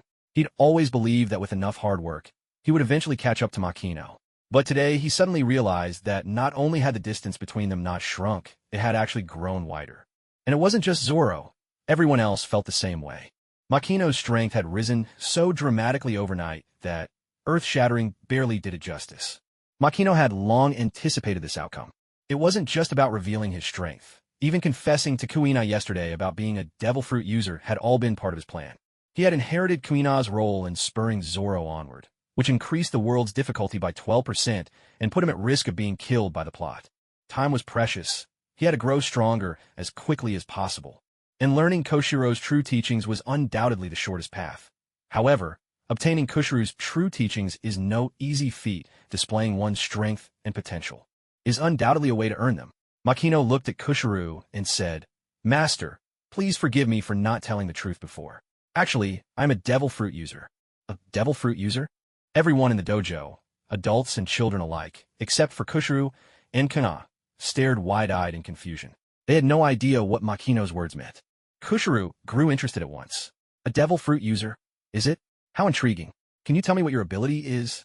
Makino stretched out his hand, and a white deer appeared on his palm. The crowd stared at Makino's magic trick in utter disbelief, exchanging bewildered glances as if they couldn't trust their own eyes. Koshiro pondered for a moment, then smiled gently. Is it a paramecia type? A weapon fruit, perhaps? Makino shook his head. That's only one aspect of my powers. Strictly speaking, it should be called the tree-planting fruit. The ability my fruit grants me is growing trees. Growing trees. Everyone was baffled, their minds in a whirl. Planting a seed of the way of the sword, letting it take root, sprout, and grow, and your swordsmanship will improve by leaps and bounds? What kind of absurd power is this? Isn't this a little too overpowered? Not just the onlookers. Even Zoro, usually so single-minded, was shaken to his core and felt utterly defeated. Makino turned to Zoro and said, "Zoro, every time you challenge me, you actually help my swordsmanship tree grow stronger. Now, do you think you still stand a chance of defeating me?" Zoro gritted his teeth. Damn it. How can there be such a power in the world? Honestly, Makino's devil fruit power had dealt him a heavy blow. And it wasn't just Zoro. Even Kuina felt shaken, never having imagined Makino's ability would be this kind of thing. Makino ignored the stunned crowd and looked straight at Koshiro. "Master, last night my ability improved dramatically. Ordinary training doesn't help me much anymore. I wish to challenge you. If possible, I hope to inherit your true legacy. At Makino's words, the dojo fell so silent that you could hear a pin drop. His words were simply too direct. There's an old saying, teach your apprentice too well and the master starves. This holds true in any world. Whether the legacy is passed on is a decision only the master can make, not the disciple. Of course, Makino knew this, but he had no other choice, did he? He did not flinch, meeting Kushiru's gaze with honest determination. Kushiru continued to smile, his reply simple and clear. Of course. As long as you can complete my test. He agreed. Master Kushiru actually agreed. How could this be possible? Kushiru's true strength had always been a mystery, but one thing was certain. He was very strong, extraordinarily so. The chance to face such a master made Makino's heart race with anticipation. Of course, above all, everyone was filled with excitement. Inside the dojo, Makino gripped his white deer blade, while Koshiro held a bamboo sword in his hands. Every disciple present held their breath, completely focused. To be honest, after so many years training in the dojo, this was the first time they had seen Master Koshiro personally step onto the floor. At that very moment, everyone suddenly saw Makino's figure vanish in a flash. When he reappeared, he was already standing right at Koshiro's side. Even more astonishing, Makino's sword was already swinging down toward the top of Koshiro's head. Kuna, Zoro, and the others stared in disbelief. None of them had expected Makino to be so fast.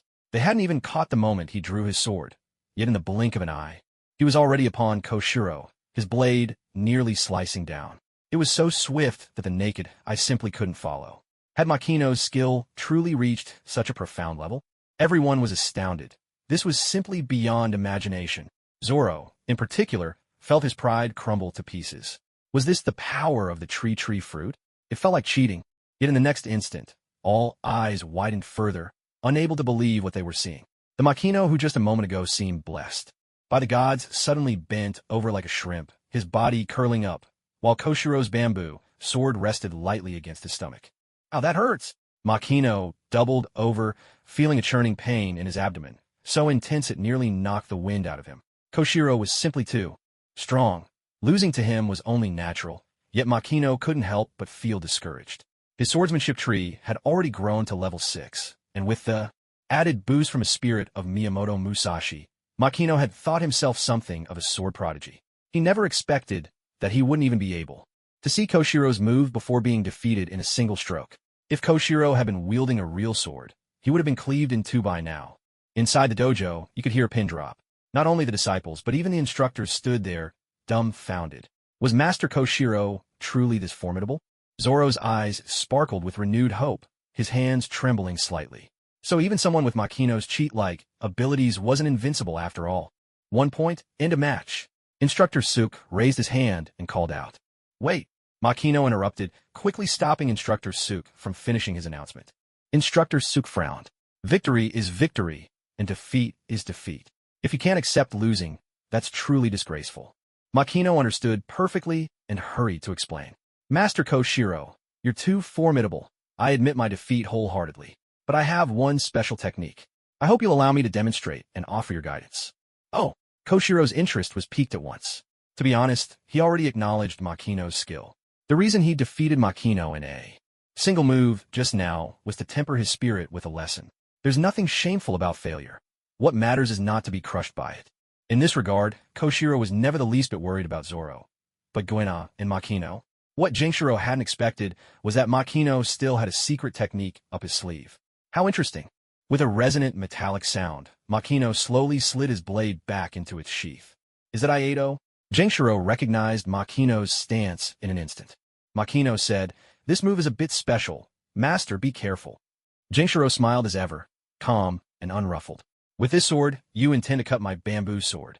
Wait, why is it my bamboo sword and not a vital spot?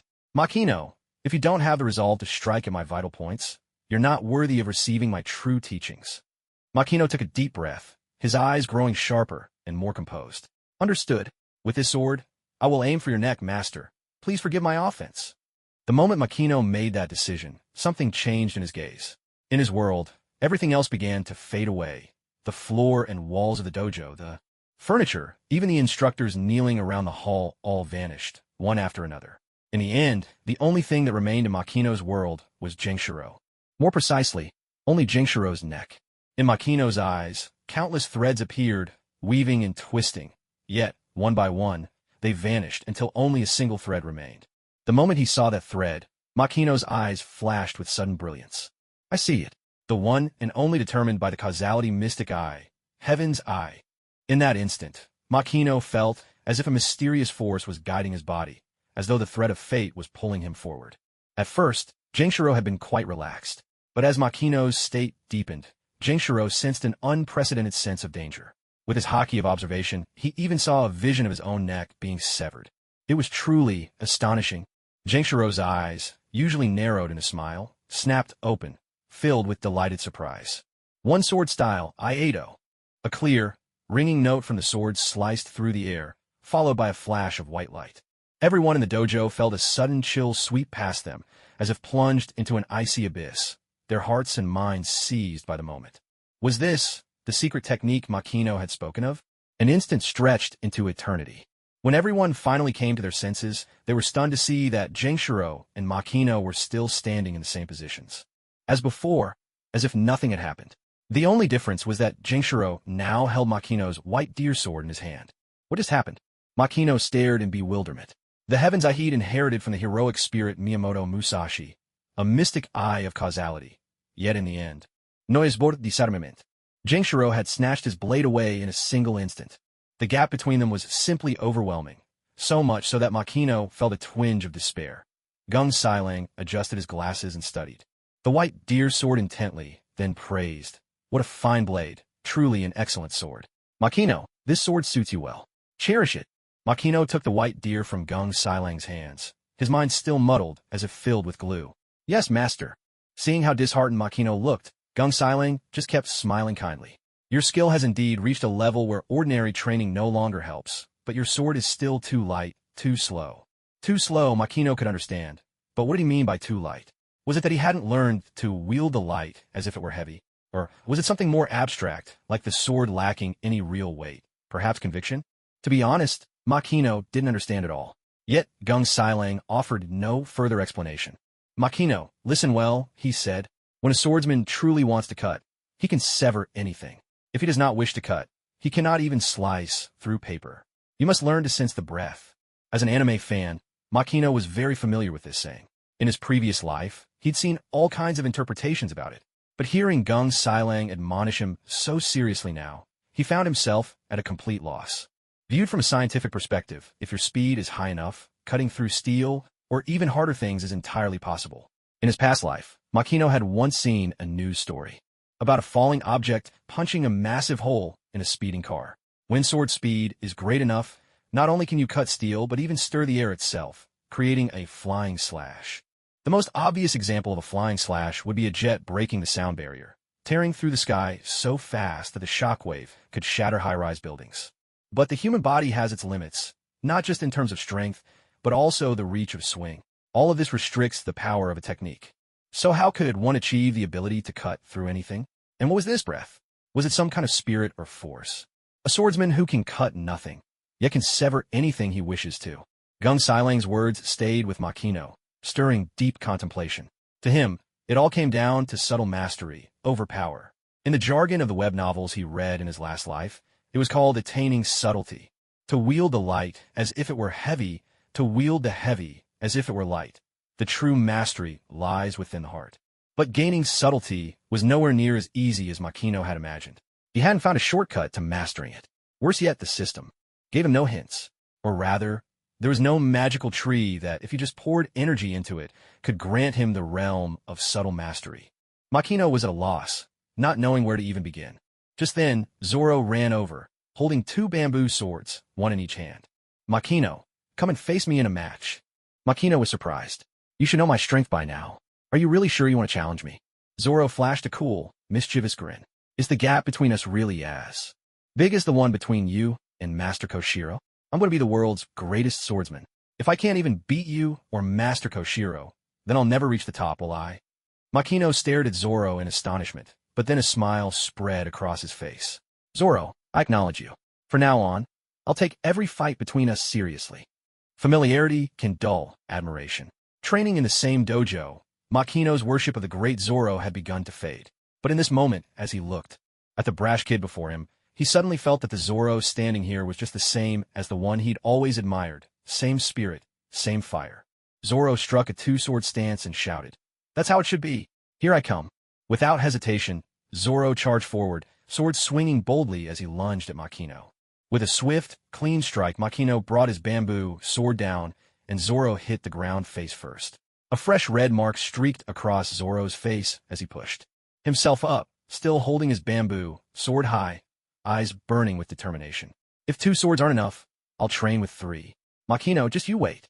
Watching Zoro stomp off, all fiery spirit and bull-headed resolve, Makino suddenly felt deeply moved. In the past, Zoro's ability to get up stronger after every defeat had always impressed him, but never had he felt it quite so keenly as now. Everyone knows that failure is the mother of success. But after endless struggle, when setbacks keep piling up, how many people can truly keep challenging themselves the same as before? He thought of himself. Just one failed attempt had nearly crushed his spirit. Compared to Zoro, he had a long way to go in this regard. Getting stronger with every setback, huh? Makino glanced over at the little courtyard where Koshiro lived and couldn't help but grin mischievously. Morning came. After finishing the day's early training, Makino approached Koshiro. "Master, please guide me today." Koshiro smiled warmly. "Of course." A few seconds later, Koshiro's hand chopped down like a blade, and everything went black for Makino. He remembered nothing after that. He had no idea how much time had passed. When Makino finally came to, his first thought was, damn, Koshiro really didn't hold back. He knocked me out cold with a single blow. Days slipped by with the same unrelenting pace. While the other students practiced sword swings with bamboo blades, Makino used a real sword. Where others ran 10 laps, Makino ran 20, then 30 with added weights.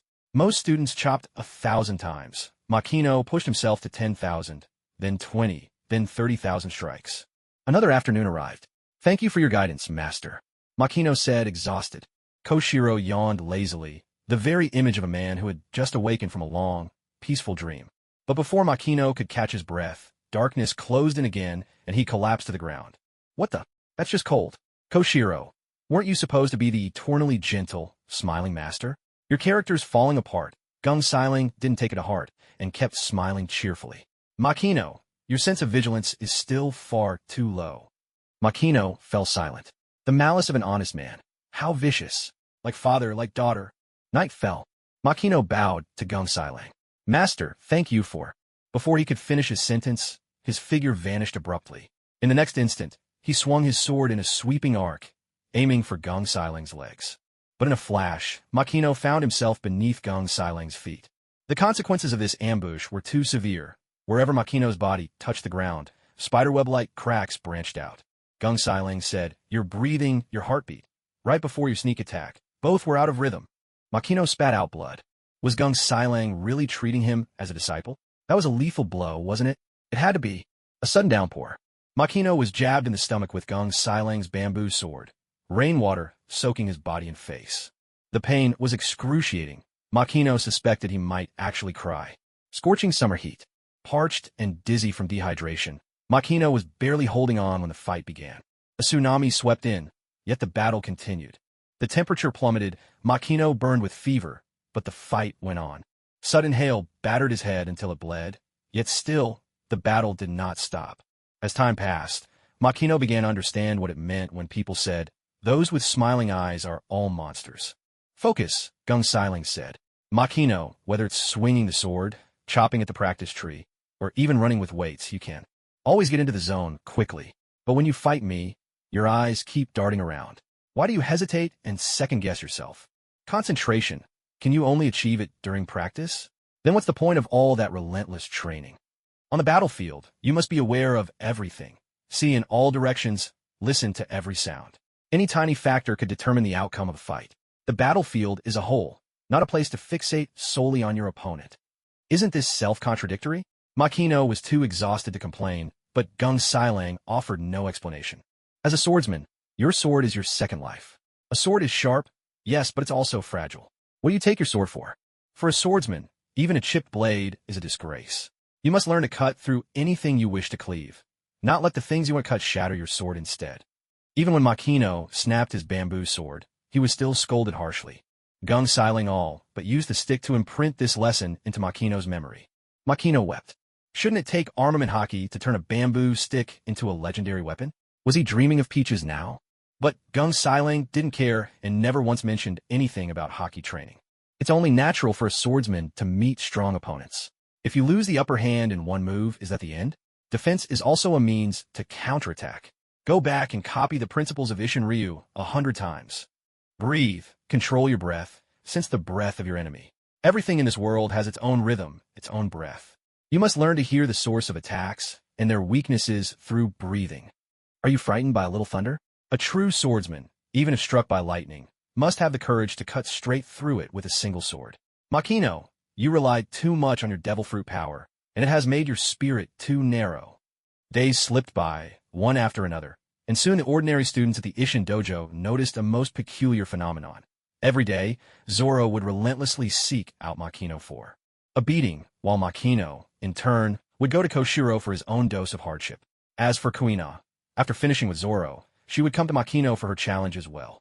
But what truly baffled the regular students was that all three seemed to be thoroughly enjoying themselves. Yes, they actually reveled in it.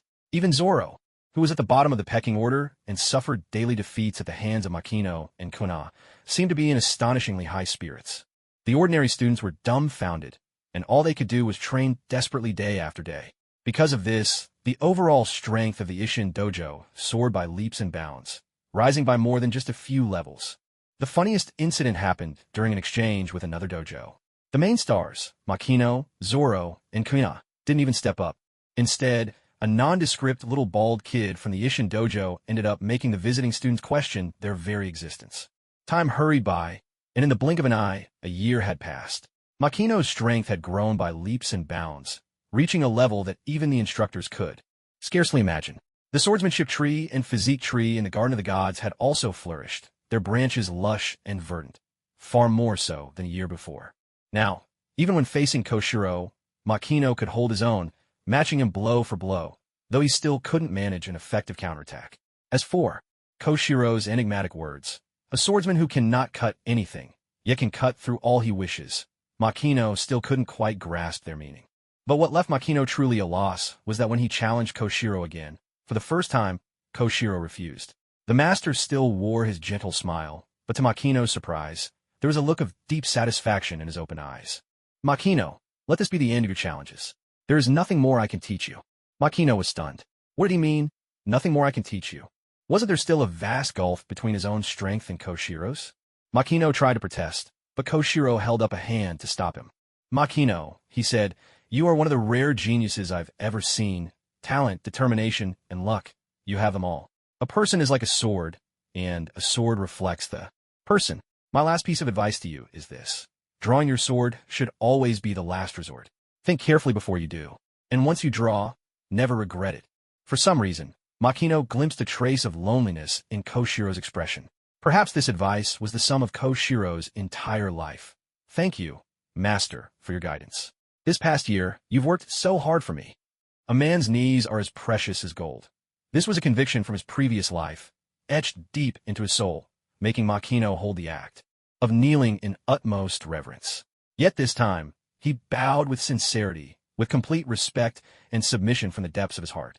Over the past year, through relentless daily challenges, Gung Shirlong's teaching had evolved from casual guidance to ever-growing rigor, allowing Makino to learn far more than he could have ever imagined. Seeing Makino's earnest gratitude, Gung Shirlang smiled, his eyes crinkling with warmth, and nodded approvingly. Rise! To open a dojo and receive a disciple like you, gifted both in talent and character, is truly my good fortune. From here on, you'll train on your own. Once you pass my final test, you'll be ready to teach Isshin Ryu swordsmanship to others.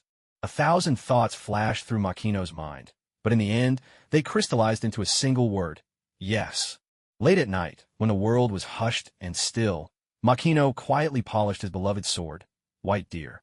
A year had passed, and he was no longer the naive boy who had been reborn not so long ago. Now, Makino had become every bit the native swordsman. Even the splendor of his previous world was starting to feel distant and unreal. With a metallic click, he slid White Deer back into its sheath. Yet, a faint sense of melancholy lingered in his heart. It felt as though his journey had only just begun, and yet Gung Shirlang had told him there was nothing more he could teach. How strange. System, Give me an update on my abilities. Yes, master. Here is your current status. Physique, level 10. Rank, ordinary. Weak, ordinary, extraordinary, iron, sacred, undying. Stone-like skin. Gained when physique reached the ordinary rank. This ability renders your skin as hard as rock, greatly increasing both defense and attack power. Swordsmanship, level 15. Rank, skilled. Novice, skilled, expert, sword hero, sword saint, sword god. Iato, draw and strike in one seamless motion, a deadly single blow. Level 3, upgradable. Heroic spirit, Miyamoto Musashi. Level 40. In the span of a year, Makino had grown by leaps and bounds. Even the 2 trees in the courtyard, nurtured by his care, had grown into mighty giants. As for his physical prowess and swordsmanship, in his previous life, he would have been hailed as a sword god or even a superhuman. But perhaps because he was surrounded by so many prodigies, Makino found himself feeling ever more insignificant. Had Makino's growth been slow? Certainly not. As Master Gung Shirlang once said, Makino had achieved in a single year what would take others 10. Yet Makino felt an unprecedented pressure bearing down on him. A year had gone by, and he and Zoro had already fought over 1,500 matches. Zoro and Kuina's duels had surpassed 1,700 bouts. Meanwhile, the difficulty of the world's quests had increased by 30%. 30%. A number Makino dared not underestimate in the slightest. In his previous life. If someone had told Muyi that an exam only had a 30% difficulty, he would have laughed himself to death. But when it came to the data provided by the system, he couldn't help feeling a surge of anxiety. Over the past year, Muyi had come to a profound realization. The criteria by which the Divine Singer clan and humans from Earth judge things were completely different. Take, for example, the humble janitor. At that moment, Muyi suddenly froze, then sighed helplessly. Come out. TCH, how boring, my sneak attack failed again. Who else could it be but Guyaina, springing out with characteristic energy. Compared to a year ago, Guyaina had changed so much. Perhaps it was due to Gung Silang's attitude. Having softened, but now Guyaina, though still strong-willed, had become much more lively. One has to admit, the influence of one's environment is truly unimaginable. Looking at the vibrant, spirited Guyaina, Muyi shook his head with a hint of resignation. Guyaina, you should be a bit more careful. It's already late at night. Guyaina's cheeks flushed pink, but she quickly shifted the blame with practiced ease. It's all your fault. Muyi was taken aback. How is this my fault again? Guyaina's delicate nose scrunched up as she complained. You're the one who told me the story of Neza the demon child last time. Now I can't sleep without a bedtime story. Muyi replied sincerely. I'm sorry. That was my mistake. I promise I won't tell you stories anymore. A flurry of tiny fists rained down on him like a playful storm. Thankfully, Guyaina wasn't the kind of girl with a fierce face and a burly frame. Otherwise, even his stone skin might not have been enough to withstand her attacks. Of course, saying he'd never tell stories again was just a joke. After a year together, Muyi and Guyaina's relationship had developed rapidly, truly taking on the flavor of childhood friends. Guyaina had lost her mother at a young age, and Gung Silang was never one to express his feelings openly. As a result, Guyaina had always been mature for her age. But a child is still a child. Her true nature could never be completely suppressed. Thanks to Muyi's butterfly effect, Guyaina had become increasingly cheerful and radiant. And in front of Muyi, she didn't bother to hide her true self at all. Seeing Guyaina's eager expression, Muyi smiled. All right, tonight, I'll tell you the story of 2 princesses. Princesses? Boring. I want to hear the one about the nightmare tree trapping 10,000 swordsmen in a dream. Even though it was just a dream, if you died there, you'd actually die in real life. That's amazing. Did the dual-bladed swordsman defeat the captain with the sword and shield? How would I know if he won? Didn't I say the dream ended just as they started fighting?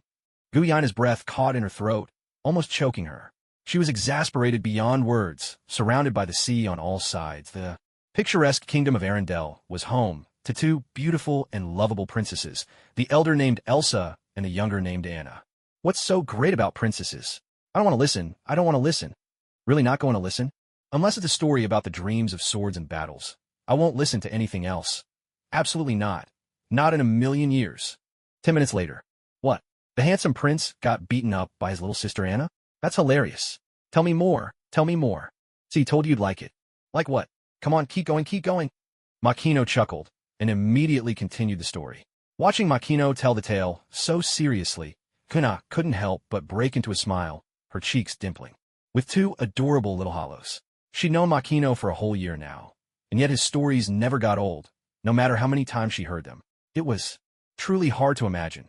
Makino looked about her age, so how did he know so much? Compared to him, the rowdy kids at the dojo were just so dull. Even that blockhead, Zoro, didn't stand a chance. If Makino hadn't suddenly barged into her life, she'd probably still be that little grown-up, imitating her father in everything. Elsa and Anna's story wasn't very long, but Makino brought it to life with his vivid narration, and Kuina was soon completely captivated. Soft breaths rose and fell. But before long, Kuina felt her eyelids growing heavy, and then, just like that, she drifted off to sleep. Seeing Kuina already asleep, Makino was speechless. Honestly, she'd pestered him for a story and didn't even have the patience to hear it through. Did she really think he was just a storytelling machine? And besides, she was a girl. How could she be so trusting and let her guard down like this? Grumbling to himself, Makino gently picked her up, slipped off her shoes, and tucked her into bed. Sleepiness is contagious, and soon Makino was fast asleep as well. The next morning, Makino was jolted awake by a hard smack. His mind was still foggy when he saw Kuina glaring at him furiously. "You big jerk. I can't believe you're so despicable. I'm never speaking to you again." With that, Kuina stormed out and slammed the door behind her. Makino was utterly baffled. What on earth just happened? Then, frowning, he instinctively sniffed the air. In the next second, he jumped in alarm. "Wait, what's that smell? Is that blood? Could it be that last night No way. How could he possibly do something like that?" Makino lifted the covers and saw that his clothes, especially his pants, were perfectly intact. With a sigh of relief, he relaxed. But then, exasperation washed over him. He figured out what had happened. But how was he supposed to explain this to Kuina? That's the trouble with a single-parent family. There's no one around to teach even the most basic knowledge about body changes and hygiene. The thought of having to carry the label of scumbag while explaining to a young girl who's just entered puberty what it means when her monthly visitor arrives cast a shadow over Makino's life. It seemed there was no choice but to ask Aunt Sharon in the kitchen for help with this matter.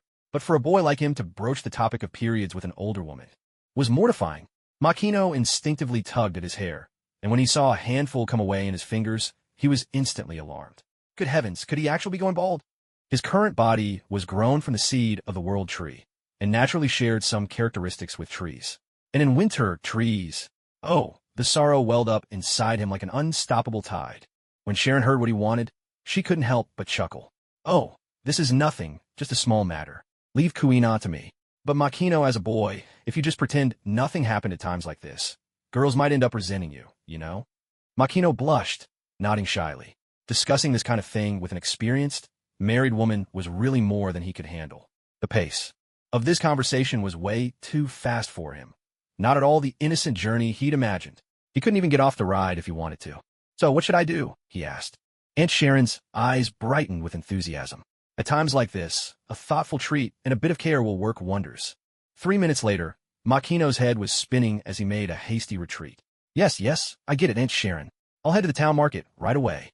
Watching the flustered Makino flee, Sharon laughed quietly to herself. What a sweet and innocent young man. In the front hall, Makino spotted Kana and was just about to greet her when she gave a dismissive snort, turned on her heel, and ran away.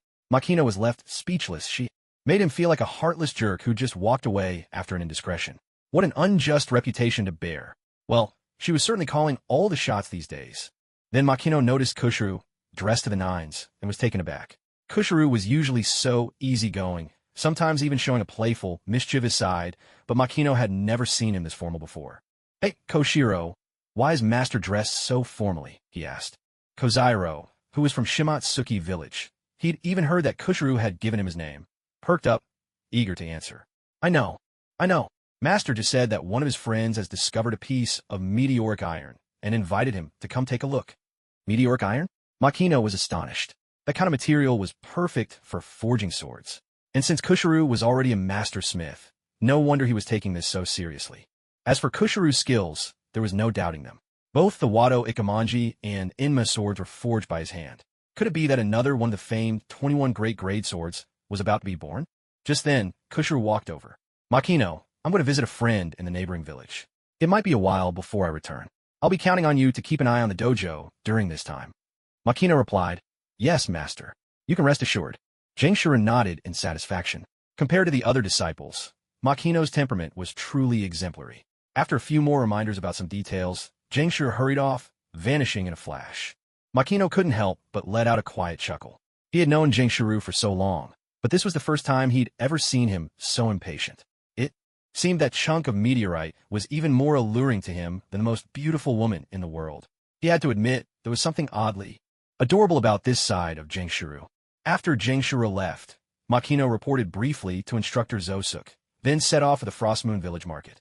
As for money, he had only managed to earn a small sum, about 1,000 berries, by helping a few villagers with odd jobs.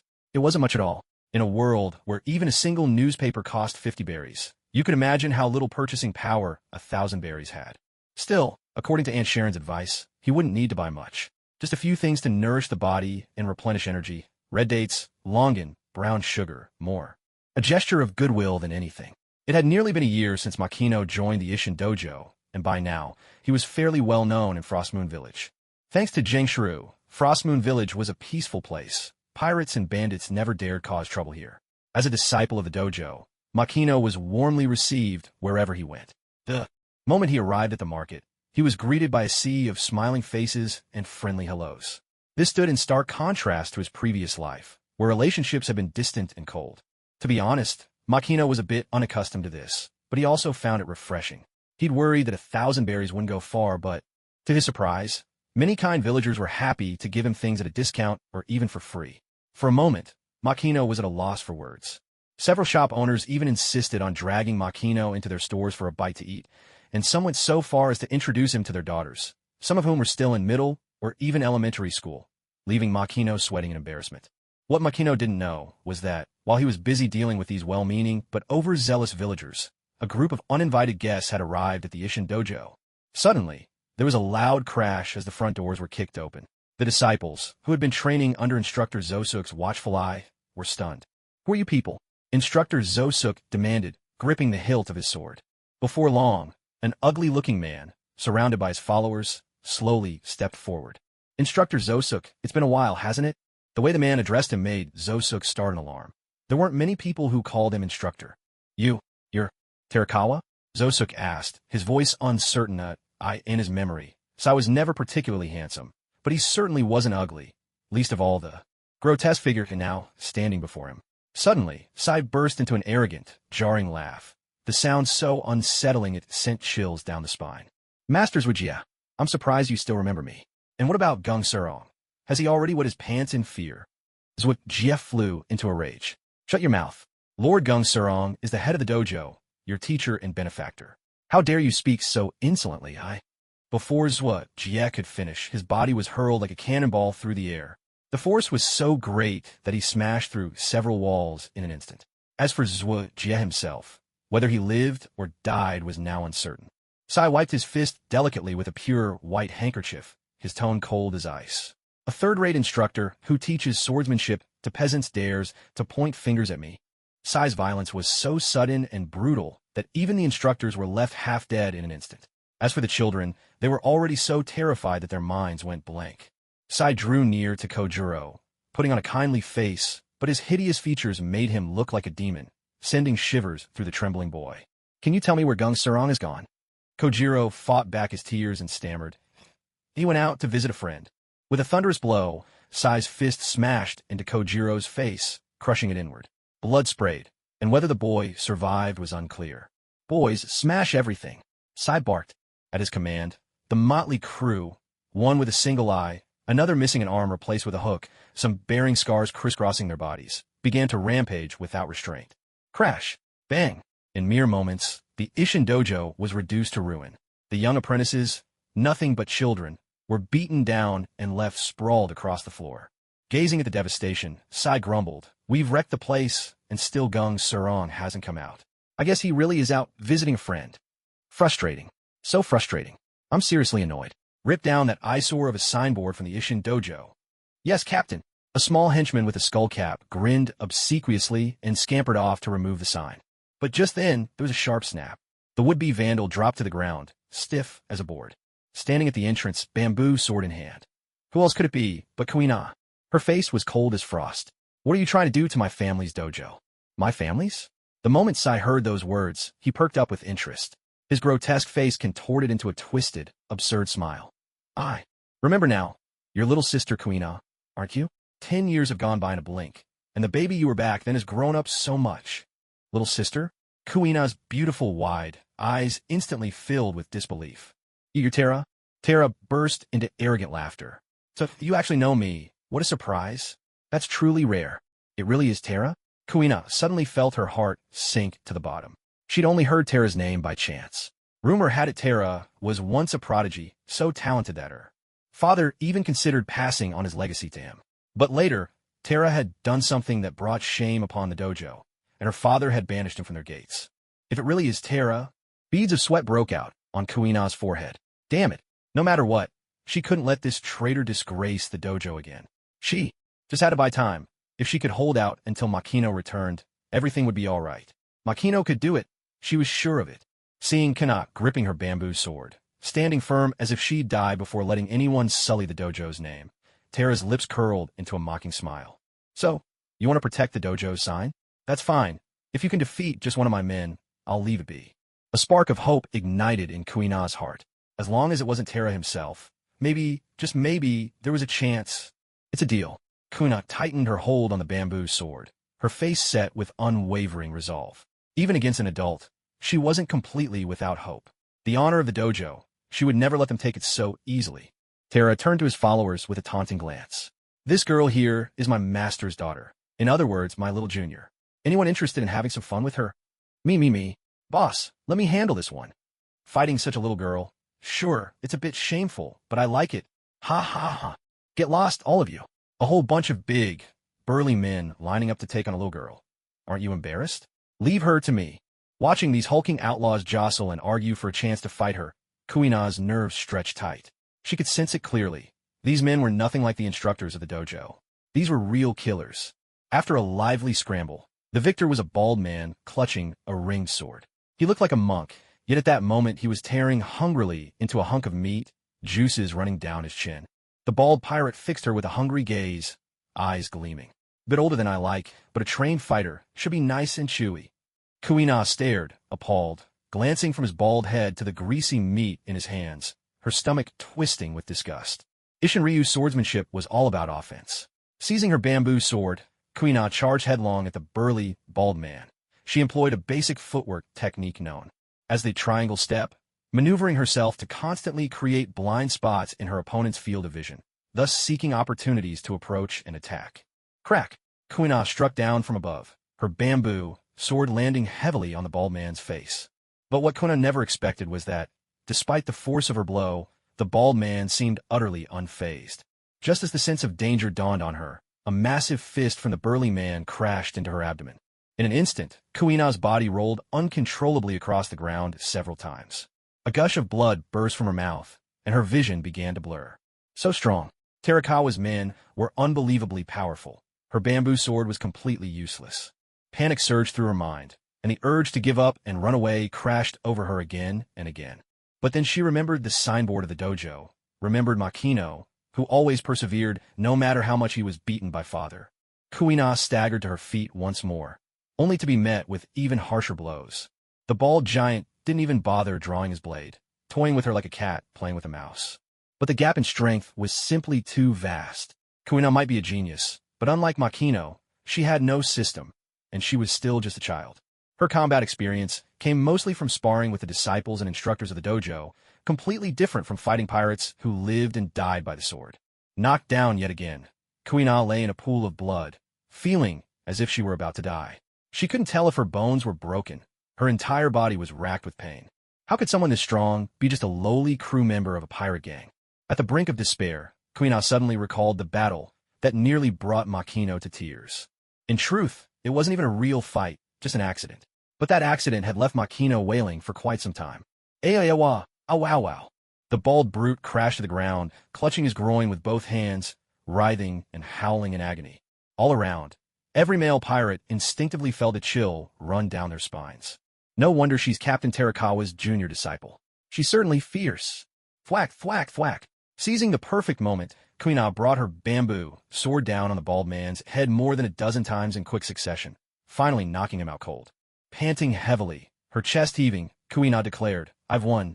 You can't take away Isshin Dojo's signboard." Terakawa's ugly face twisted like a shriveled octopus, reaching a new level of grotesqueness.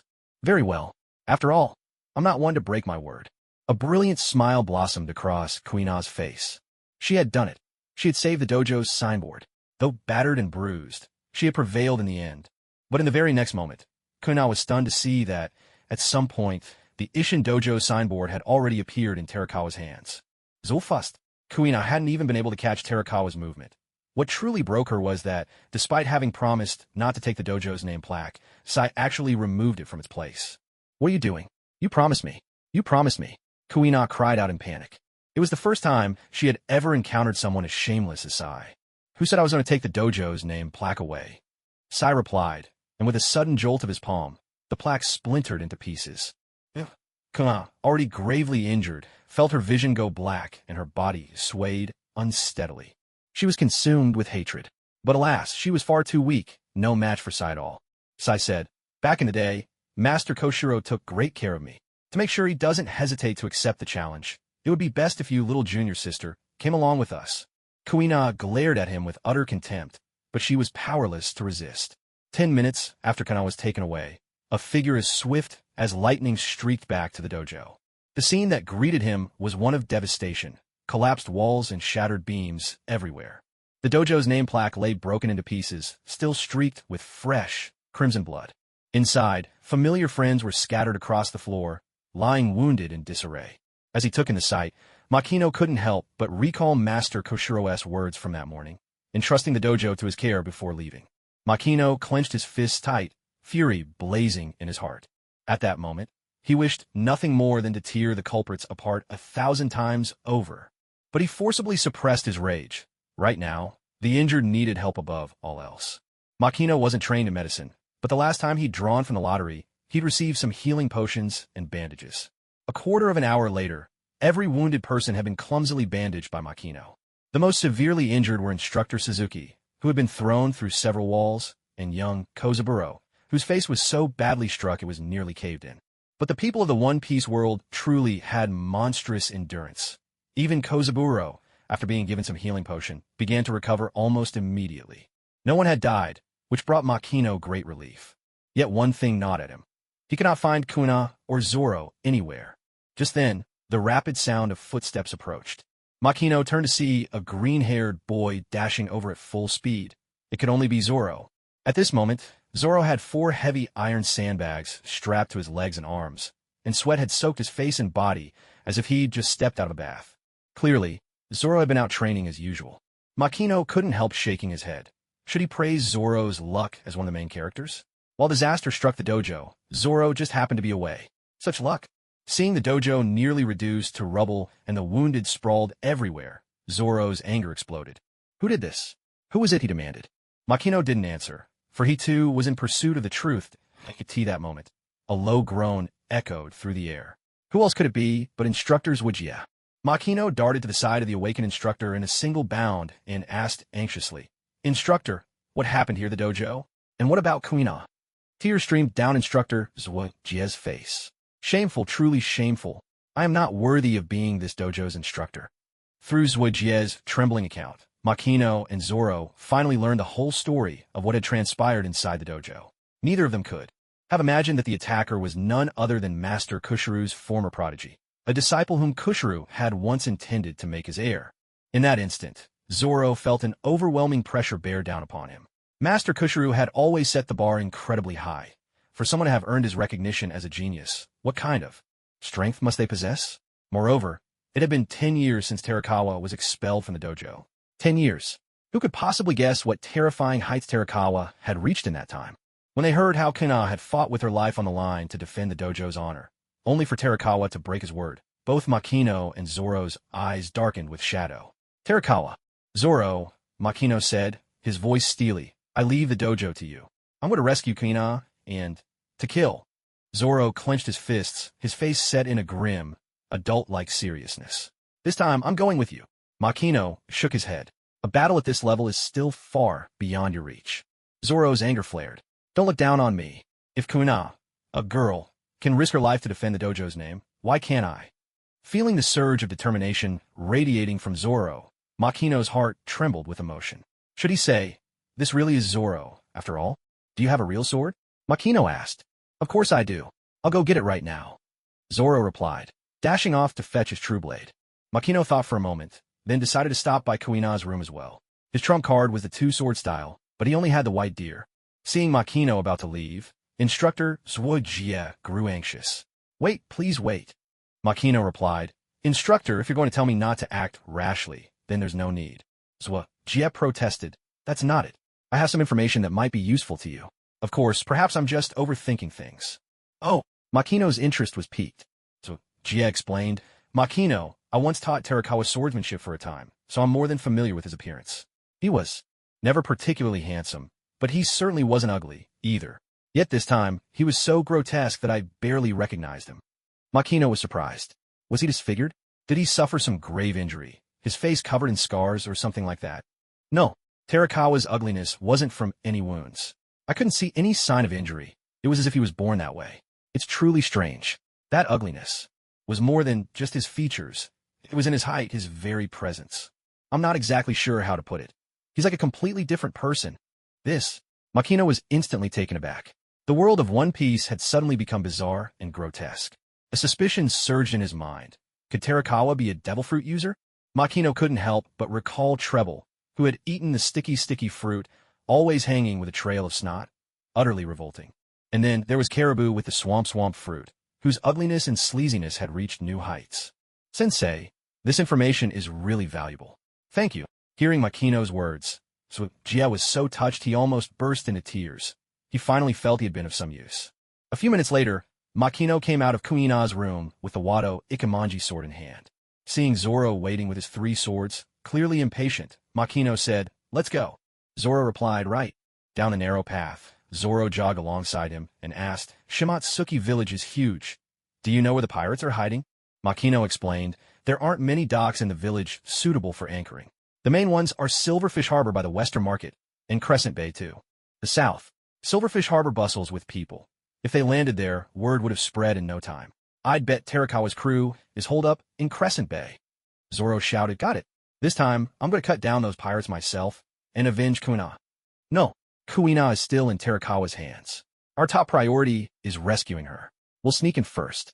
If that fails, I'll attack head-on to draw their attention while you seize the chance to rescue her. All right. Though Zoro was reluctant, he knew rescuing Kuina came first. Hearing Zoro's determined answer, Makino nodded. With hostages in enemy hands, they had to tread carefully. Their first goal must be to get the hostage out safely. As they ran, Makino suddenly realized someone was missing from his side. He turned to look, and his face fell. You idiot, you're running the wrong way.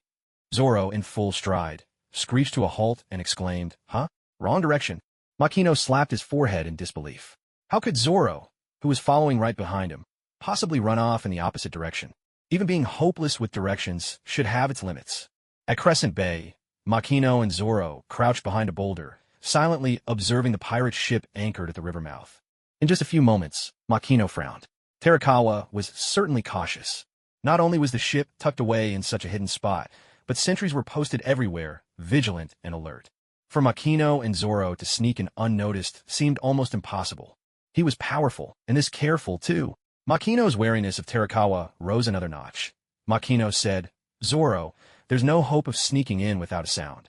I'll make a scene outside while you slip in when you get the chance. All right, Zoro replied, nodding solemnly. At this moment, a fire was burning in his heart as well. After parting from Zoro, who was hiding behind a boulder, Makino picked another narrow path. He glanced up at the sun overhead, and a smile crept onto his face. The sunlight was dazzling, so when he activated his riding soft light, it wouldn't draw any attention. The guards of the Terra River pirate crew were on high alert. Makino had barely stepped out when they spotted him. Where did this brat come from? One of the pirates sneered, a cruel smile twisting his lips. But the moment he noticed the sword hanging at Makino's waist, his eyes narrowed with caution. Who are you? The sentry's shout immediately drew the attention of the other pirates. However, when they saw Makino was just a child, the vigilance that had just risen instantly faded by more than half. A burst of raucous laughter echoed among them. Ha ha, you actually got spooked by a little brat like that? Hengo, I swear, you'll be the death of me from laughter. The pirate called Hengo flushed with anger and snapped. Don't talk nonsense. You're the one scared of a little brat. Watch me chop him to pieces right now. With a metallic clang, Hengo snatched up the rapier by his side and sneered cruelly. I'm very skilled, you know. I won't let you die in pain. Everyone who's died at my hand has said so. Be grateful. Though he blustered loudly, there was not the slightest carelessness in his movements. After all, he remembered Dazasa, who died at Kuna's hands. Children from Shimatsuki village were not to be underestimated. What's more, this was a child wielding a real sword. Hengo saw Makino's silhouette flicker in front of him, and before he knew it, Makino had vanished from his view. Damn it! Hengo's heart raced. He tried to raise his rapier to defend himself, but suddenly a cold sensation spread across his chest, followed by the warmth of blood blooming over his shirt. Makino, now standing with his back to Hengo, flicked his sword, sending droplets of fresh blood flying from the blade. Was my heart pierced? When did it happen? Hengo collapsed to the ground, still unable to believe what had happened. How could a mere child move with such speed? Makino felt nothing at all about killing Hengo. Though only a few words had been exchanged, he was already clear about the nature of those before him. Not every pirate crew is like the Straw Hats. In fact, the Straw Hats aren't really pirates at all. They're a band of dream-chasing adventurers. Real pirates are, more often than not, ruthless scum who commit every imaginable crime. When the Tara River pirates saw Makino dispatch Hengo without the slightest effort, the entire crew fell into a deathly silence, the kind where even a pin drop would be heard. You little bastard, how dare you kill a member of our crew? Tear him apart. We'll make you beg for death, and even that won't be enough.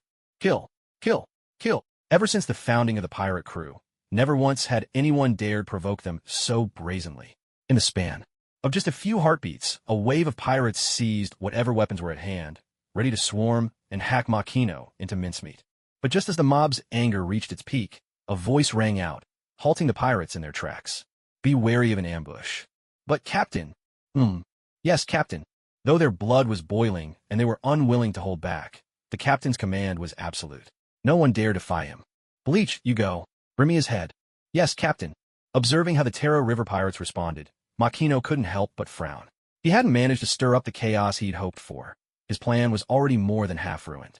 What's more, this Captain Tara River wielded remarkable authority. Just then, Makino suddenly felt the ground tremble beneath him, the rumbling growing louder with each passing moment. When he saw the source, he was momentarily taken aback. Was this truly a human before him? This man was absurdly fat. He looked like a mountain of flesh, skin shining with grease, and his belly was so distended it resembled a woman pregnant with 10 children. The sheer bulk gave him an air of clumsy menace. With a thunderous crash, the enormous Bleach leaped down from the pirate ship, landing like a falling meteor, instantly smashing a deep crater into the earth. Makino gripped his white deer sword, sprinting toward the giant. As soon as he entered striking distance, his blade sang from its sheath. A razor-sharp arc of silver light slashed across Bleach's belly in a heartbeat. Yet the moment his sword made contact, Makino sensed something was wrong. It didn't feel like cutting into human flesh. Far from it. He hadn't even managed to break the surface. Missing his mark, Makino kicked off the ground and sprang backward just as Bleach's fist, big as a stew pot, came crashing down. With an earth-shattering boom, the spot where Makino had been standing caved in, the ground shattering and collapsing in all directions. Seeing Makino's sorry state, the pirates burst into raucous laughter. Now you've seen Bleach's strength, haven't you? You little brat. Serves you right. Bleach isn't just fat. He's an officer of our crew.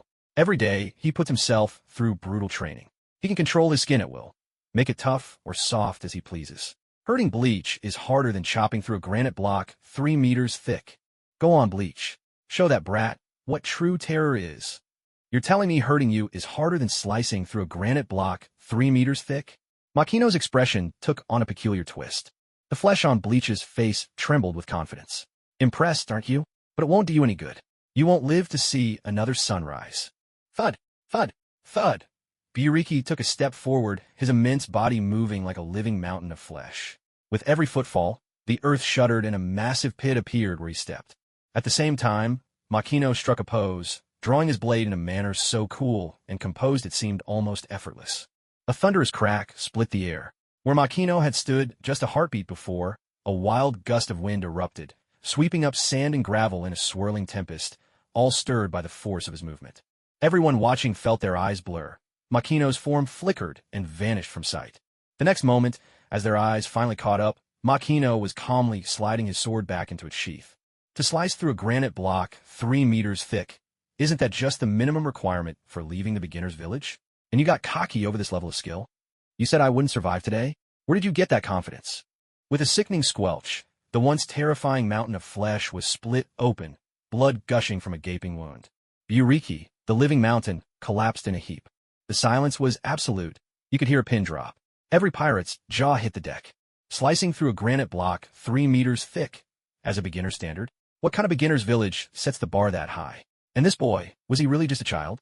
His speed and strength were downright unnatural. Aboard the pirate ship, Kuina slowly regained consciousness.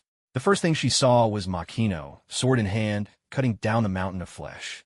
In that instant, her eyes sparkled with awe. Makino had come to save her, and he was so powerful, so handsome. Hidden in the shadows, Zoro's heart pounded. Makino was already this strong? No. When they got back, he'd have to train harder, much harder, harder than ever before. Yet even as Zoro's thoughts raced, he couldn't help but feel frustrated. The pirate crew was still so orderly, more disciplined than he'd expected. Had his and Makino's plan failed? Even Terakawa, who had always looked down on Makino, now saw him in a new light. He no longer regarded Makino as just a kid, but as a true rival. Sword in hand, Terakawa leapt from the pirate ship, landing before Makino. Jealousy blazed in Terakawa's eyes as he faced Makino. With a blur of motion, Terakawa closed the distance, appearing at Makino's side. Makino's gaze followed him unerringly, his eyes never leaving Terakawa for a moment. This kid, Terakawa hadn't expected Makino to keep up with his speed.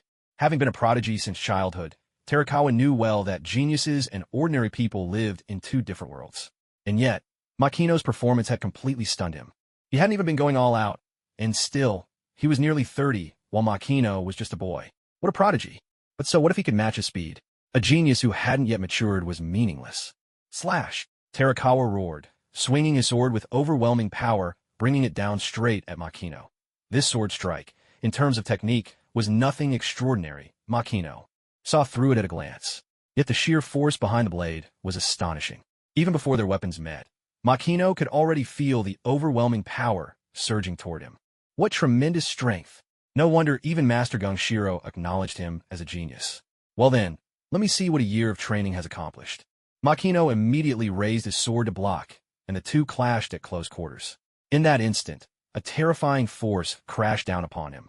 The ground beneath his feet began to crack at a speed visible to the naked eye, and within seconds, the earth was etched with web-like fissures. Then, with a thunderous crash, the fragmented earth broke apart, splitting into chunks of soil.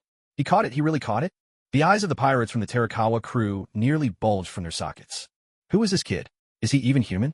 No one understood the weight of the captain's sword better than they did. To all the crew, their captain's strength was like that of a giant. Countless rival crews had fallen before him. Many a pirate captain had seen their weapons sliced in two by a single stroke, only to be cut down themselves the next moment. But now their captain's blow had been stopped by a mere boy. Gulp. Every pirate stared at Makino with newfound dread, cold sweat seeping down many a back. Thank goodness the captain had stopped them from picking a fight with Makino earlier. Otherwise, they might all be corpses by now. He blocked my strike? Terakawa was surprised. He couldn't even recall the last time someone had survived his blade. Yet, his eyes quickly burned with excitement. Your talent may even surpass my own in my youth. Finding a genius like you must have taken a world of effort. But if you can block one blow, let's see if you can handle another. With a wild shout, Terakawa swung his blade at Makino again and again, each strike heavier than the last. Makino met Terakawa's provocations with a blank expression and replied coolly, 1,000-fold snow. The so-called 1,000-fold snow was one of Makino's proudest achievements after a year of training. The name was inspired by the verse, mighty. Waves crash on the shore, rising as 1,000 heaps of snow. It meant that no matter how fierce the storm, he would stand firm and unmoved. This was Makino's defensive art. Strength meeting strength, force against force, a showdown of sheer willpower. No matter how ferocious the onslaught, there would be no dodging, no flinching, no retreat. There was only one thought in his heart. Stand your ground to the bitter end. Boom! Boom! Boom! Makino and Terakawa clashed in a storm of blows. Terakawa's attacks crashed upon him like ever-mounting waves, but Makino stood firm like a boulder in the midst of a raging sea. No matter how fierce Terakawa's strikes became, Makino remained unshakable. The pirates all around were shaken by the fierce clash between Makino and Captain Terra. Was this really within the realm of human ability? It was simply unbelievable. Captain Terra was one thing, After all, he was a pirate so notorious that even the world government kept a wary eye on him, his name already steeped in infamy. But who was this kid standing toe-to-toe with the captain? How old could he possibly be this year? What, had he been training with a sword since he was still in the womb? Maybe he's not really a kid, someone muttered. Maybe he just looks short. Short, you say? You mean a dwarf? Not necessarily. He might be just like the captain. You're not suggesting a devil fruit, are you? At that, the eyes of the pirates lit up with sudden realization. Captain Terra's grotesque appearance was, after all, the result of consuming a devil fruit. So why couldn't this kid in front of them be stunted by a devil fruit of his own? One that kept him from ever growing up? That makes sense. How could a mere kid possibly withstand the captain's sword strike? I was nearly fooled by his childish looks. But to think he could defeat the captain? He's 100 years too early for that. That's right. The captain is the strongest. Their faith in Captain Terra was unshakable. His devil fruit ability was simply too powerful. Since joining the crew, not one of them had ever seen the captain lose a fight. Some even suspected he had never fought at full strength before. What's more, many of the current crew members were skilled pirates whom Terra had defeated and then recruited from rival crews. Captain Terra didn't just have ambition. He had the strength, the cunning, and, perhaps most impressively, the broad-mindedness to back it up. On the battlefield, the ground around Makino was already a wasteland, dust and debris swirling everywhere. Gripping his white deer sword, his eyes sharp as a hawk's, Makino's fighting spirit only burned higher. Terra frowned deeply, watching Makino withstand his strike without retreating a single step. To take the blow head-on, without yielding, unthinkable. His cheap little junior, it seemed, was a true prodigy beyond reason. You're the first to ever take my sword strike without budging an inch, Terra admitted. Makino flexed his numb fingers and replied, That's only because you've never met me before. How arrogant. But he had the strength to back it up. Terra threw his head back and laughed, proud and unrestrained. I acknowledge you. You're a true genius. What's your name? Makino. Terra might have his flaws, but there was no denying his strength. Other than Kenshiro, Terra was the first true powerhouse Makino had ever faced. Most importantly, they had once trained under the same master. Their swordsmanship sprang from single source. Terra said, Makino, why not join my pirate crew? Let's challenge the pirate kings thrown together. Makino was taken aback. How had a fierce duel suddenly turned into a recruitment? And why did it seem that, in this world of pirates, everyone dreamed of becoming the pirate king? What's so great about the empty title of pirate king anyway? Makino said, Join your pirate crew? Terakawa let out a raspy, sinister laugh. Makino, you're exceptionally gifted. If you join us, the position of first mate is yours. Hearing Terakawa's words, all the pirates of the Terakawa crew were filled with admiration. That's just how their captain was. Whenever he spotted someone strong, he'd try every means to recruit them. Even though Makino looked young, his strength had already earned their recognition. Having him as first mate? There was absolutely no problem with that. Makino replied, You want me to be your first mate? Do you really think you're worthy? The pirates all spat out their drinks in shock, nearly scared half to death. They shrank their heads, holding their breath, afraid to provoke Captain Terakawa's wrath at such a moment. Terakawa lowered his head, veins bulging on his forehead. He was absolutely furious. Makino, meanwhile, stood tall and proud, looking at Terakawa with utter disdain. I'll admit, Terakawa, you do have some strength. But I, Makino, live with integrity and stand upright, never ashamed before heaven or earth, always following my conscience.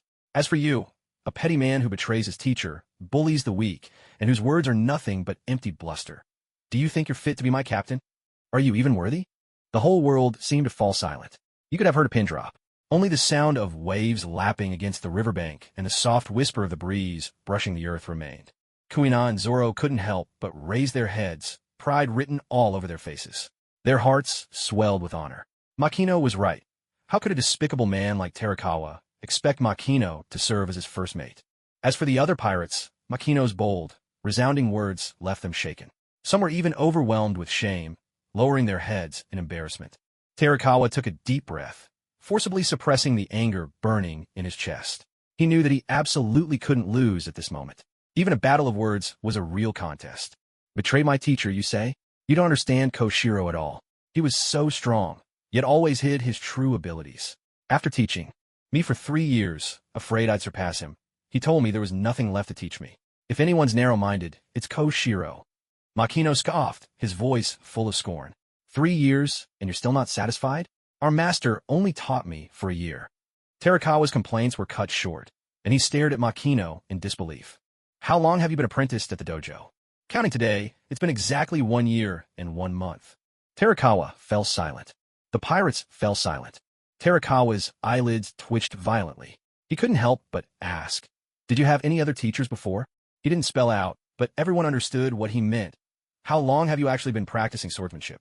"Master Koshiro was my very first teacher." Impossible. Only a year of sword training. And yet he could block Captain Terakawa's heavy sword without retreating a single step? How could there be such a monster in this world? Seeing the utter disbelief on everyone's faces, Makino curled his lip in disdain. "Country bumpkin, do you even know what it means to be hacked by fate?" Terakawa was a genius from the very beginning. No matter what he set his mind to, he mastered it with astonishing speed. Where others needed to practice something 10, 20, even 30 or 40 times, he could learn it just by watching once. Even after 10 years, he could still clearly recall the look of delighted surprise in Gang Shiro's eyes a decade ago. But now, Terakawa's confidence was shaken. Compared to Makino, was he never a true prodigy after all? Jealousy blazed fiercely within him. Trying to match Makino's talent?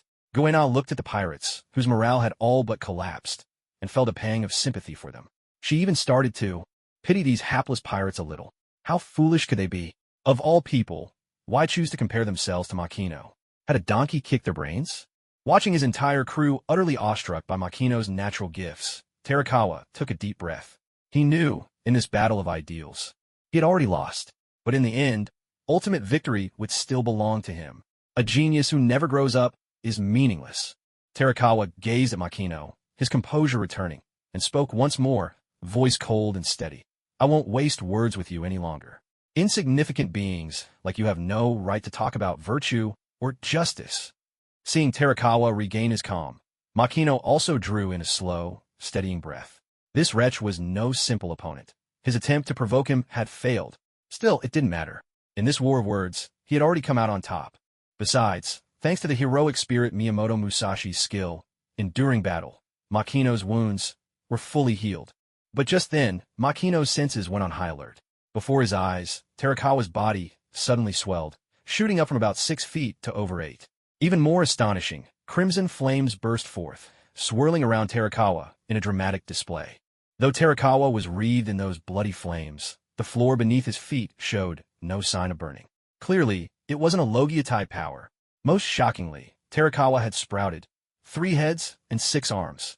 3 heads, 6 arms, and an appearance that could only be called monstrous. Slowly, the image of a mythical figure began to converge with the sight before Makino's eyes.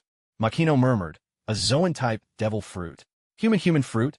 Mythical beast model. Azura form?" Terakawa laughed, a deep, echoing laugh. "Ah, so you recognize it. Interesting. This is truly interesting. It was for this very fruit that I was cast out of the dojo by my dear master. That fool, Gang Shiro, even when he knew what a treasure he was safeguarding, still stubbornly kept his promise. The client died right there on the spot. If he hadn't said a word, who would ever have known?" Terakawa's words filled Makino with icy fury. Yet his mind grew calm instead. No point wasting words on such scum. Better to send him straight to hell. With a blur of movement, Terakawa was suddenly wielding 6 blades. 6 sword-style, ensnaring net. In an instant, Makino felt himself enveloped, the air thick with flashing steel, as if he were trapped in an inescapable web of blades, staring at the endless flurry of sword light. Makino felt a chill seep into his very bones. Yet at that moment, everything in his vision began to slow down, as if the world itself had lost all color. Even more astonishing was the fact that he seemed to hear a melody, an exquisitely beautiful song unlike anything he'd known. The melody was hauntingly melodious, near yet far, far yet near, as if it was echoing from the depths of his soul. The song was so enchanting that Makino felt as though every cell in his body had come alive. The world suddenly seemed utterly transformed. What is this sound? Breathing? Trees have the breath of trees, stones have the breath of stones, and even blades and sword have their own breath. I can hear it. Terakawa's sword will slash to the left. Makino tilted his head gently to the right, barely moving, and narrowly evaded Terakawa's strike. A vertical cut from above, a horizontal slash through the middle, a diagonal sweep from below. Makino's steps flowed in a subtle dance, his movements almost imperceptible as he slipped through the web of blades. Again, Terakawa's intentions missed their mark. After several such exchanges, Terakawa finally halted. My net has been completely seen through. Terakawa stood frozen, utterly stupefied. He simply couldn't believe it. The net was his trump card, the embodiment of all his confidence and pride, a move meant to finish any opponent. And yet, it had been unraveled so completely. How could this be so absurd? In that instant, a troubling thought crept into Terakawa's mind. Was he, perhaps, simply unfit to wield the sword? He had spent 10 years sharpening his blade, knowing that true mastery required long years of devotion. He was considered a prodigy, with more than a decade of training behind him. Yet here he was, utterly outclassed by Makino, a mere boy with barely a year of practice. Terakawa's confidence shattered. Yet, it wasn't just Terakawa left bewildered. Makino himself was equally at a loss. He had no idea how he'd managed to slip through Terakawa's net so effortlessly. Just then, a sharp crack rang out like glass shattering. Makino was abruptly pulled out of the script state. Had he pushed script to its limits? Makino felt a strange confusion. Script was a technique that harnessed hidden energy, transforming the body into energy itself, a kind of duplication. When faced with a mortal wound, one would automatically exit the script state, transferring the damage away. Yet Makino was certain he hadn't suffered any fatal injury. Could it be he had awakened observation haki? Awakening observation haki would send a violent shock through the mind. If severe enough, one could even pass out on the spot. Yes, when a master awakens observation haki, the brain endures tremendous stress. Script helped the master divert that damage, but the mental toll was far beyond normal. So he really had awakened observation haki? A surge of joy nearly overwhelmed Makino. He was utterly, blissfully happy. In the world of One Piece, haki is a power hidden within everyone's body, a gift that everyone is born with. Yet, in reality, it's an advanced force, one that the vast majority of people will never even recognize throughout their lifetime. According to Makino's plan, he had intended to plant the 3 colors of haki as branches of skill tree.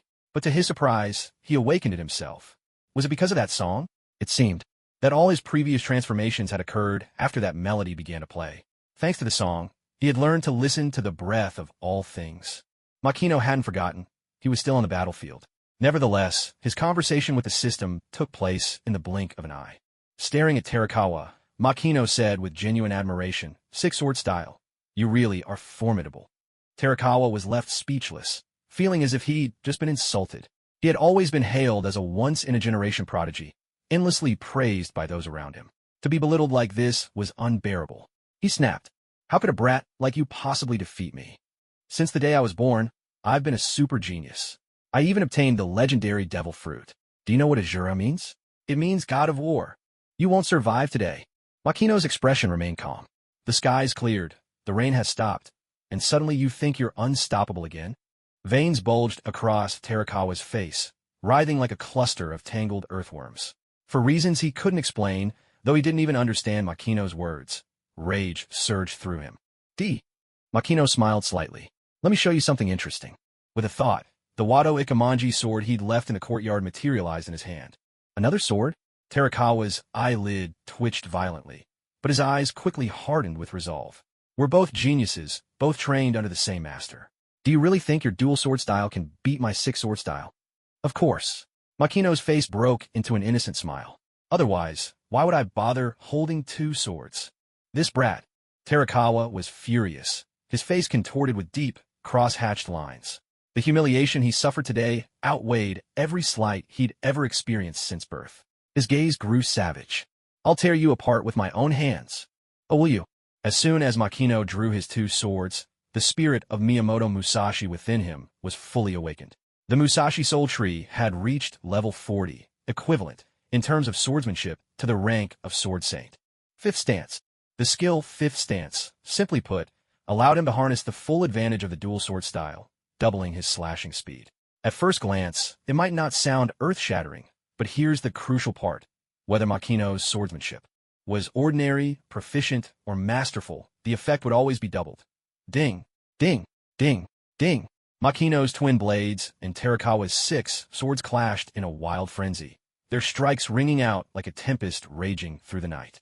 Each collision sent a shower of sparks bursting between them, painting their battle in dazzling, brilliant colors.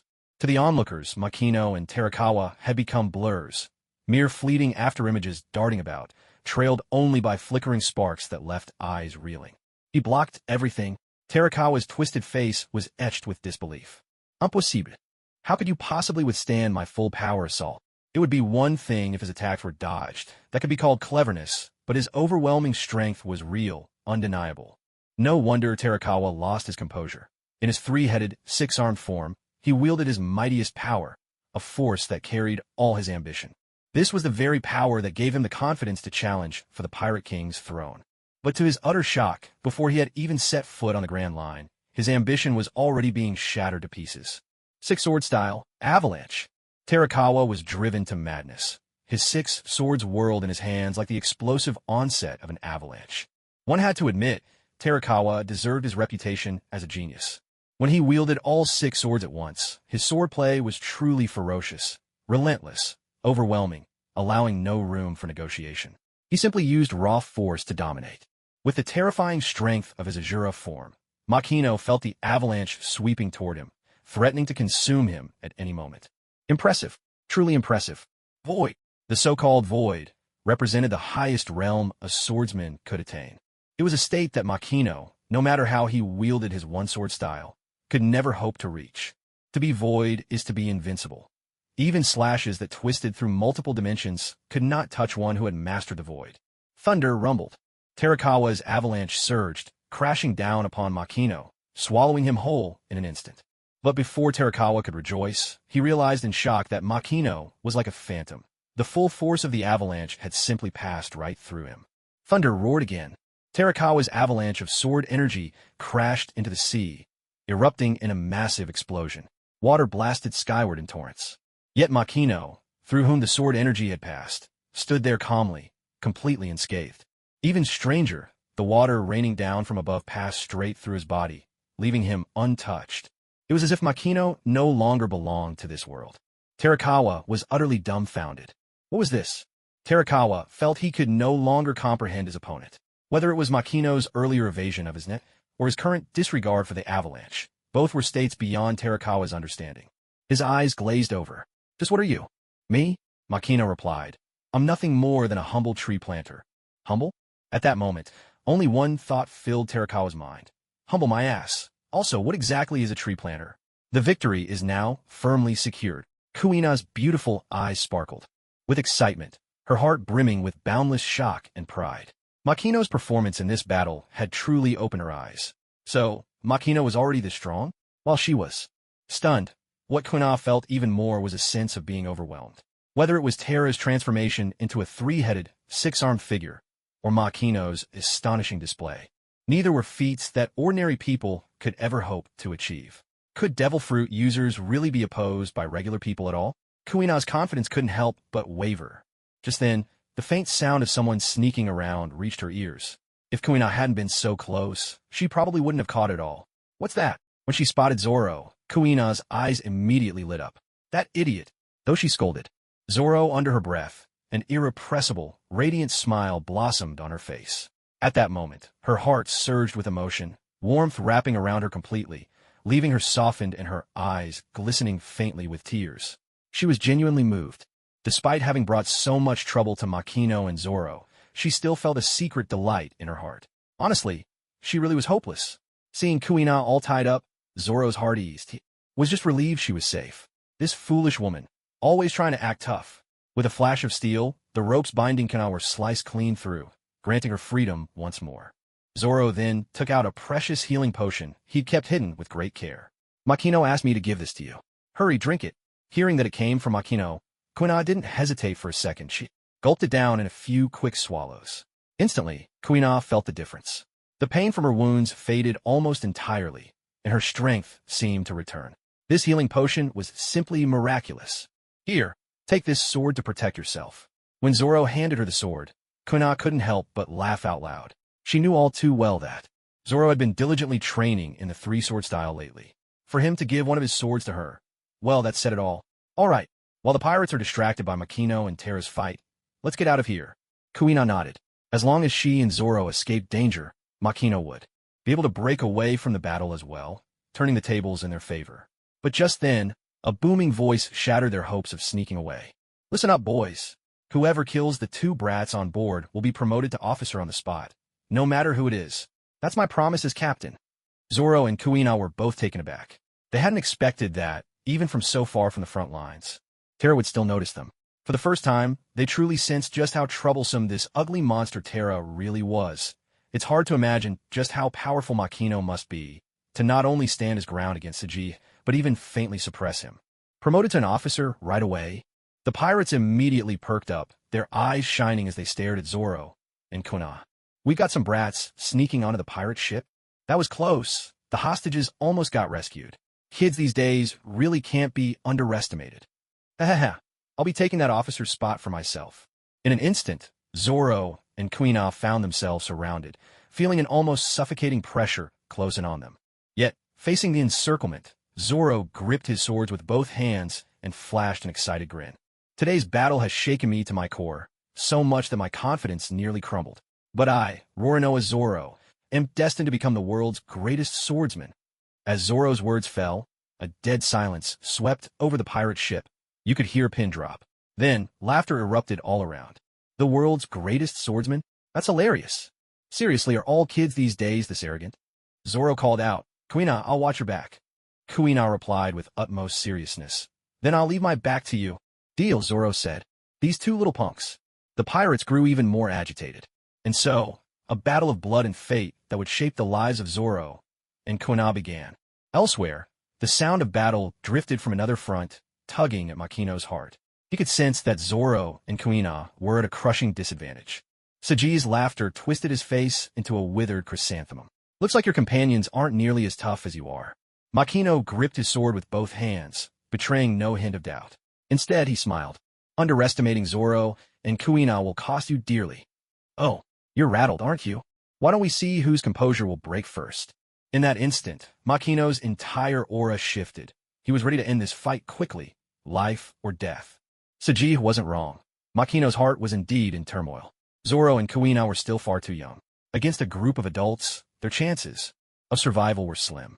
As long as the pirates kept hunting them, Makino had no choice but to divide his focus between the two battles. It was despicable, shameless, utterly without honor. But that was reality. The enemy would show no mercy.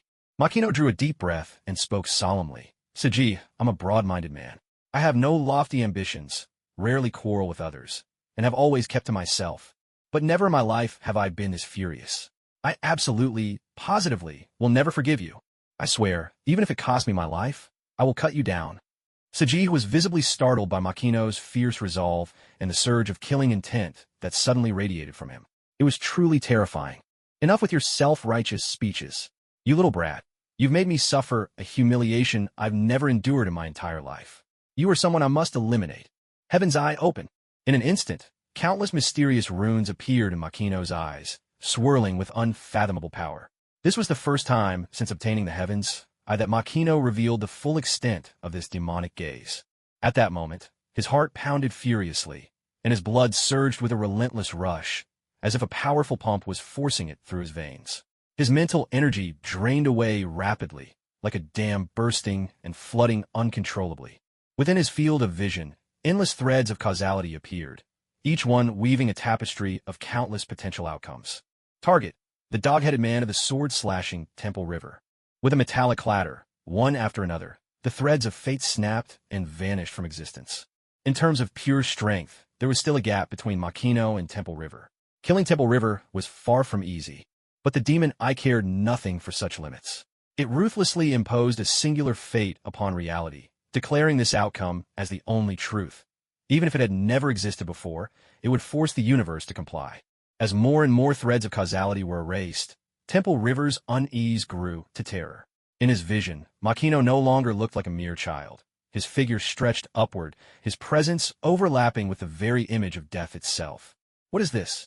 Temple River was utterly bewildered. When the world was happening with Makino's eyes, a nameless dread crawled up Temple River's spine. Always cautious, he immediately retreated a dozen meters. Yet to his horror, no matter how far he moved back, the sense of being marked, of having his head forfeit, only intensified.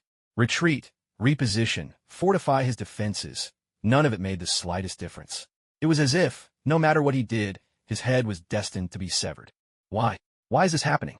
Terror gripped Temple River's heart. He tried desperately to steel his nerves, but the fear surged over him in relentless waves. When the premonition of decapitation reached its peak, his psychological defenses shattered. No, please, we're fellow disciples, aren't we? It's all a misunderstanding, a joke, nothing more. Spare me. I swear, the pirate crew and I will never set foot on Frost Moon Island again. But nothing he said could sway Makino. The lines of fate in Makino's eyes dwindled, until only one remained, the sole, inevitable outcome. Temple River felt as if he had fallen into a frozen abyss. It was terrifying beyond words. Move! Move, damn you! He screamed at his own body, but the magic eye's grip on fate left him utterly paralyzed, unable to obey even his most desperate commands. Is this it? Am I really going to die? No, I refuse. His emotions collapsed into chaos and regret. In that moment, he was truly remorseful. Wouldn't it have been better to live freely on the Grand Line? Why'd he ever set foot in Frostmoon Village? This monster, this demon. Even more terrifying was the vision that appeared behind Makino, a towering Buddha engulfed in blazing flames, radiating an unfathomable rage. What on earth was happening? Not only the pirates, but even Zoro and Kuina saw it with their own eyes. Zoro, in particular, felt an immense shock within, as if a seed had just sprouted in his heart. So this, too, is swordsmanship. How beautiful. At that very moment, Makino's voice rang out, echoing in everyone's heart. One sword style, ultimate technique. Fudomyo. Then, before everyone's astonished gaze, the wrathful deity blazing behind Makino moved. It raised the sword in its hand, and with a single decisive slash, Makino severed the head of Terra River, who stood before him in the six-armed Azura form. Silence. Not a whisper could be heard. The pirates were utterly petrified with fear. They could never have imagined that Makino, who just moments ago seemed to have been fatally wounded, would awaken the form of Fudomyo and, with a single stroke, behead the seemingly invincible Captain Terra River. How could this be possible? I've been beheaded. How is this possible? Terra River's head rolled to the ground, yet he still struggled to believe what had just happened. What was that technique, with the fearsome deity manifesting behind Makino? Wasn't it reminiscent of the move that Koshiro once described, summoning the god in your heart through sheer force of will? So that technique was real after all. Koshiro hadn't deceived him. In his final, fading moments, Terra River caught sight of an apple in Makino's hand. An apple? Why is he taking on an apple now? It can't cure poison. But in the very next instant, Terra River's eyes bulged wide. What did he see? On the ordinary apple, intricate swirling patterns, resembling Karakusa, began to appear. Wasn't that? Terra River died with his eyes wide open, unable to find peace. Having accomplished what he set out to do, Makino slowly turned around and cast his gaze toward the pirate ship. Get out! Makino's voice was not loud, but when spoken through the mouth of Fudomyo, it boomed like a great temple bell, striking terror into every pirate's heart. Gulp! One after another, the sound of nervous swallowing filled the air as every shred of courage was stripped from the pirates. Splash! Led by the first, a pirate leapt straight into the sea. Very soon, the sound of bodies hitting the water echoed again and again, like dumplings dropping into a pot. In just a few breaths, every single pirate scrambled to leap into the ocean, terrified of losing a limb if they were too slow. Panting heavily, Kuina and Zoro stood in shock and awe. With a single word, get out, Makino had sent the entire crew of pirates fleeing into the sea. It was truly incredible. God's Courtyard. System, report the gains from this battle with the Terra River Pirates. Yes, you have completed the main quest to firmly set Zoro on the path to becoming the world's greatest swordsman. The world shifting rate. Is it 30%, 3 times the original difficulty, so rewards will be issued at triple the standard amount. You have been granted 300 million energy points. Unique skills from the world of One Piece. Suru, one of the Navy's 6 powers, a sapling of the 3-color Haki tree, and a sapling of the gravity fruit tree. Successfully altering Kuina's doomed fate has earned you 20 million energy points. Executing a notorious pirate in a single strike and rescuing the villager Rain has granted you 6 million energy points. Defeating Breach, an officer of the Temple River pirate crew, has awarded you 1 million energy points. Slaying Temple River, the captain of the same crew, has brought you 3 million energy points. Awakening Observation Haki has rewarded you with 5 million energy points. Seizing a devil fruit has netted you another 3 million energy points. Gaining immense prestige in Shimatsuki Village has earned you 1 million energy points. Hearing the system's report, I couldn't help but gasp in astonishment. The rewards were simply too generous. While energy points could be earned with relative ease, acquiring such a staggering amount was no simple feat. As for Su, one of the Navy's 6 powers, this was an ability I had long yearned for. Soru is an advanced movement technique. By stamping the ground more than 10 times in less than a split second, 0.36 seconds, one generates an explosive force to propel themselves at blinding speed. The movement resembles teleportation, and most people cannot follow it with the naked eye. Only those who have trained their bodies beyond the limits of human endurance can hope to master it. The threshold is extraordinarily high. What's more, Soru includes an even higher level application, Jeppo, moonwalk. By kicking off in the air during a jump, one can change direction before landing, or even move freely through the sky. Sanji later developed the blue walk technique, which allowed him to dash through water at speeds rivaling that of a mermaid. In other words, with moonwalk, one could traverse land, sea, and sky without restraint. The arrival of Soru couldn't have come at a better moment. It would once again boost my speed and greatly enhance his combat prowess. Of course, what captivated me the most were the saplings of the 3-color hockey tree and the gravity fruit tree. The appearance of these 2 saplings meant that, even in the beginner's village of One Piece, I now possessed the potential to venture boldly into the new world. This was nothing short of a windfall. There's no need to elaborate on the 3-color hockey. It's one of the most marvelous and mysterious powers in the world of One Piece. Above all, Conqueror's Haki would immediately give me the key to becoming a peerless powerhouse. As for the gravity fruit, this was none other than the ability possessed by Admiral Fujitora. When developed to a high level, a single gravitational wave could even pull down a meteorite from tens of thousands of meters above the Earth. It was utterly astonishing. Master, would you like to plant the 2 saplings right away? Wait a moment. If I plant the gravity fruit sapling, will I inherit the usual devil fruit user's weaknesses? For example, will I become a landlubber, unable to swim, or be vulnerable to sea stone? No, you will not. The weakness of those who possess devil fruit powers lies in the act of eating the fruit itself, yet the way you, master, obtain abilities is by planting trees. The primary source of your power comes from the laws governing the courtyard. Wonderful. Makino was instantly overjoyed. To gain the abilities of a devil fruit user while completely eliminating their weaknesses, this was simply too remarkable. Begin planting the tree. Yes, master. As a torrent of energy poured in, the gravity fruit tree, connected to the tree of abilities, quickly took root and sprouted.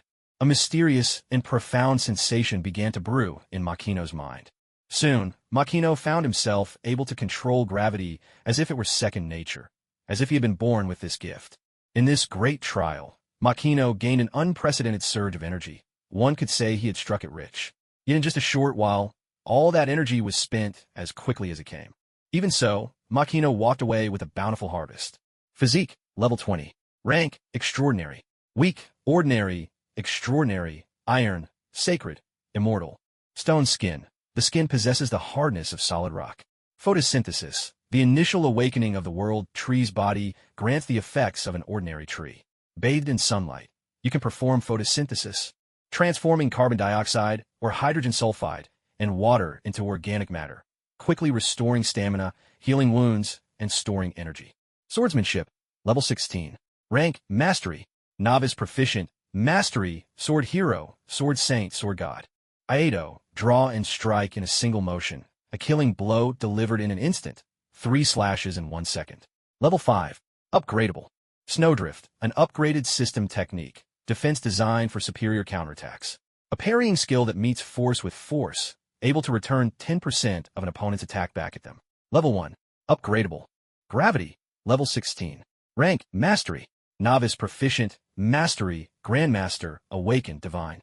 Gravity beam. Release a purple wave of gravity energy. Anything struck by it becomes dramatically heavier, inflicting severe damage. Gravity rebound. Reflect attacks by creating a gravitational field. Gravity suppression.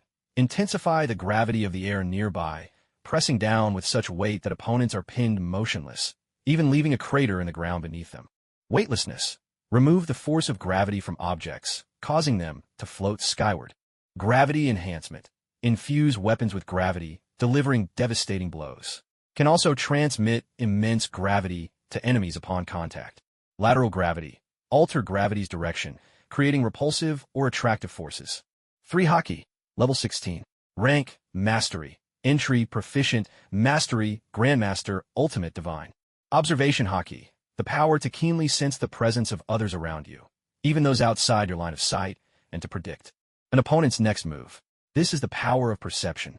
It resembles mind reading and can even detect the emotions of others.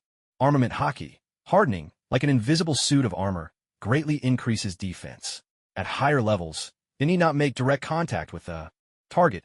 It can be wrapped around weapons to enhance their attack power, and it can even be used to strike down Logia-type Devil Fruit users. Conqueror's Haki. The ability to overwhelm and intimidate enemies with sheer force of will, sometimes knocking them unconscious. Frostmoon Village.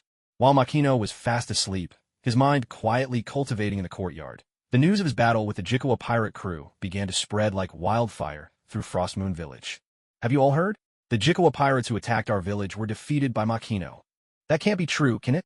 Makino's still just a kid. Exactly. I heard Jikawa had this huge, burly subordinate, so fat and strong that even Alva the Muscle Man's blade couldn't pierce his hide. You call that fat guy an expert? Shows how little you know. Ahem. Uncle Rain cleared his throat and, imitating Makino's tone, recounted, "Isn't slicing through a granite block 3 meters thick the standard? For leaving beginner's village? Is that all it takes for you to get cocky? That I wouldn't survive another day? Where do you get this confidence?" In the blink of an eye, Makino leapt into the air, drew his sword, and felled that fat brute with a single stroke. "Oh please, your tall tales are getting out of hand. Makino's so scrawny. How could he possibly take down that giant in one blow? I don't buy it." "Right, Rain, the way you spin your stories, someone might think you were the one fighting pirates." "Who's spinning stories?" Uncle Rain huffed, a little exasperated. "Everything I said comes straight from the Marines' interrogation of the pirate survivors." "Testimony from Marines? Is that for real?" "Makino's only been training at the dojo for just over a year, and you're saying he already took out a pirate officer? If that's true, then Makino must be one in a million, a chosen prodigy blessed by the gods." "That's exactly what I'm saying." At this point, is there really any room for doubt? Hearing the villagers' astonished exclamations, Uncle Rain's face lit up with pride. "You're only just realizing it now? Listen, felling that fat officer with a single slash is just the tip of the iceberg when it comes to Makino's true strength." As Rain spun his tale, the villagers began to grasp the full scale of Makino's astonishing feat at first. Many doubted the story, but as more and more people went to Xiaxia Pass to see for themselves, the legend of Makino in Frostmoon Village grew ever more fantastical. The devastation at Xiaxia Pass was so complete that it was hard to imagine what kind of terrifying battle had swept through, leaving such utter ruin in its wake. As time went by, the legends surrounding Makino grew ever more numerous. Tales such as he flew into a rage for the sake of a beauty, the fateful duel with his traitorous senior brother, and the reincarnation of an angry-eyed heavenly guardian became more and more exaggerated with every telling. There was no doubt about it. Makino had become the most renowned figure in Frostmoon Village. Before all this, the village already spoke of Makino as a prodigy, but back then his reputation was mostly tied to being the disciple of Kenshiro, master of Ishin Dojo, or a gifted pupil nurtured by a famous teacher. Yet after what happened, the labels attached to Makino changed. Now, the most widely spread stories called him things like the student surpasses the master or the genius chosen by the gods. In other words, the villagers had begun to see Makino as more than just Kenshiro's apprentice. The most astonishing part was that even the children playing their war games all wanted to be Makino. Perhaps it was because the big brute, Burichi, had caused so much pain for the villagers that he remained the perennial villain in their play. As for Terakawa, his hideous looks made him the butt of every joke. He had become such a comical figure that his name alone could make babies cry. At Ishin Dojo, voices rose in anxious conversation. Has Makino still not awakened after all this time? After such a grueling battle, is Makino's body truly all right? We really owe that boy so much. If not for Makino, who knows how many more would have died in the village. He's a good child through and through. Has the doctor examined him yet? And so on. Hearing the villagers' heartfelt concern, Kuina was overwhelmed with emotion, delighted on Makino's behalf. "Please, everyone, don't worry. Makino is really fine. The doctor said he's just exhausted and only needs some rest." "Really? You're not just saying that to make us feel better?" "Of course it's true. Why would I lie to you?" Kuina couldn't help but laugh and cry at the same time, but her heart was filled with a sweetness as though she had tasted honey. Although everyone was praising Makino, to Kuina it felt as if the compliments were meant for her as well. "Makino, you really did it. It's incredible. In the past, Only father inspired this kind of admiration from everyone. Kuina, I may not have much else, but take this old hen to help you children recover your strength. As one of the ants handed her a plump hen, Kuina started in surprise and quickly tried to refuse. Aunt Saho, we have everything we need at the dojo. Please, take the hen back. It's such a shame to eat a laying hen. But Aunt Saho would hear none of it and pressed the chicken into her arms. That seemed to open the floodgates. Soon, the dojo was filled with nourishing gifts and tokens of appreciation brought by the villagers. What was she supposed to do now? Kuina felt utterly at a loss. Kenshiro had always taught them to be upright and never take advantage of their neighbors, and Kuina had inherited that virtue well. Since it's a kind gesture from the villagers, let's accept it. Just then, a familiar voice rang out beside her ear, making Kuina tremble. When she saw Makino's smiling face, Kuina was instantly overwhelmed with joy. 1,000 words sprang to her lips, but in the end, they all merged into a simple sentence. You're awake. That's wonderful. Makino nodded. At that moment, his heart felt warm and full of happiness. After surviving this ordeal, Makino felt a deeper sense of belonging to Isshin Dojo and cherished those around him even more. Kuina's cheeks flushed. There's so many good things here. What should we do? If father finds out, will he be unhappy? Makino replied. It's true, these gifts are quite a lot. Times are hard for everyone, and we can't just take them for nothing. How about this?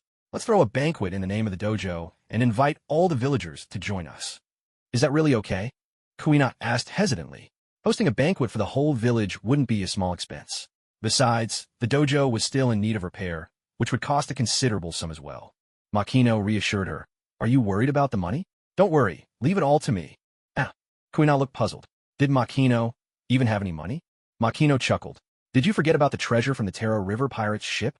Kuina's beautiful eyes widened in disbelief. But didn't the Navy already confiscate the pirate ship? Is there really any treasure left for us? Makino smiled again. Well, maybe it's because the vice admiral who came to capture the pirates is an upright man, and it seems he thinks highly of me, perhaps even wants to invite me to join the Navy. Kuina's face was full of question marks. The vice admiral met with Makino and even invited him to join the Navy? When did all this happen? And besides, if Makino had met the vice admiral, that must mean he'd been awake for quite some time. So why did he only come to find her now? Kuina, are you upset? No, you really are upset, aren't you? I said I'm not. You're so annoying. Wait, what's that? Catching sight of the apple in Makino's hand, covered in strange and intricate patterns, Kuina was taken aback. A gift. Why are you giving me a present out of the blue? It's not even a special occasion. If you don't want it, I'll just keep it for myself. Of course I want it. Who takes back a gift once they've given it? That's just sneaky. Makino smiled wryly. She really couldn't be more straightforward, could she? What?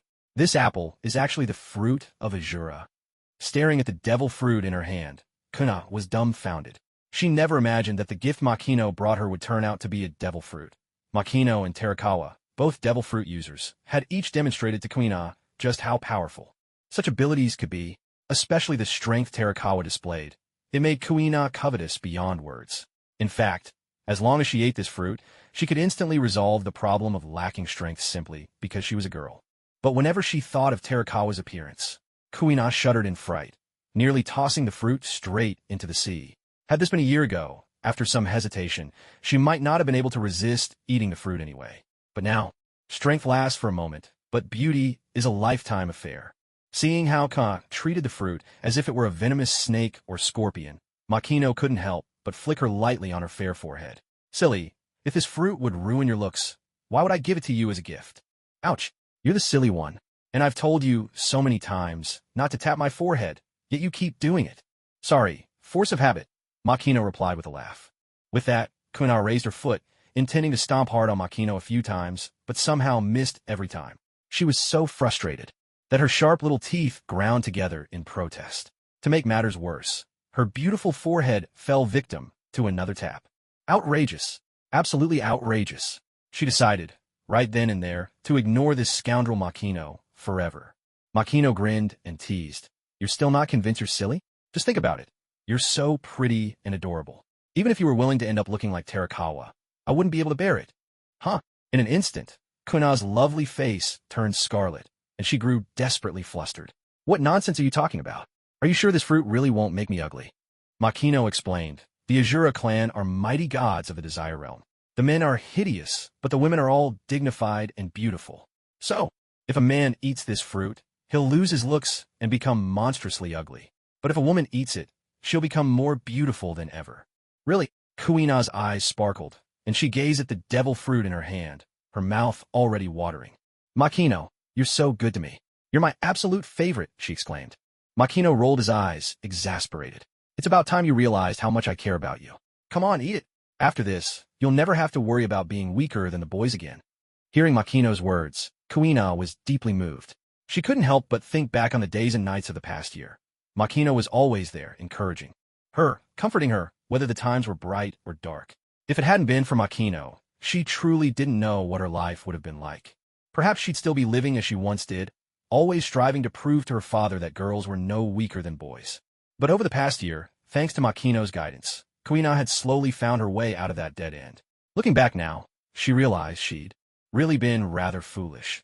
What she had always longed for was never to become the world's greatest female swordsman, but rather her father's. Affection and approval. As she stared at the devil fruit in her hand, Kuina suddenly felt a reluctance to eat it. Whether or not her strength could surpass a man's didn't seem as important anymore. With a sweet smile, Kuina said, Makino, you're giving this fruit to me, right? Makino looked puzzled, but he nodded. That's right. Kuina asked, then may I do as I wish with it? Makino was a bit surprised, but nodded again. Kuina continued, then I'll give this fruit to my father. Years ago, Terakawa stole this fruit from him, and my father has regretted it ever since, feeling he let down the friend who entrusted it to him. If we can return the fruit, safe and sound, to the descendants of the one who once entrusted it, my father will finally be able to let go of his regret. Makino looked at Kuina, who was seeking his opinion, his mouth slightly open, momentarily at a loss for words. Was this really the Kuina he knew? The girl who had always yearned for strength, who desperately wanted to become the world's greatest female swordsman. Yet, with the opportunity right in her hands, she chose to let it go. Makino couldn't help but say, Kuina, are you sure about this? Once you give up this fruit, it'll be nearly impossible to find another one better than it. Your dream. Kuina grinned mischievously. Makino, this isn't like you at all. All this year, haven't you always told me that pure sword training alone can lead one to the highest realm?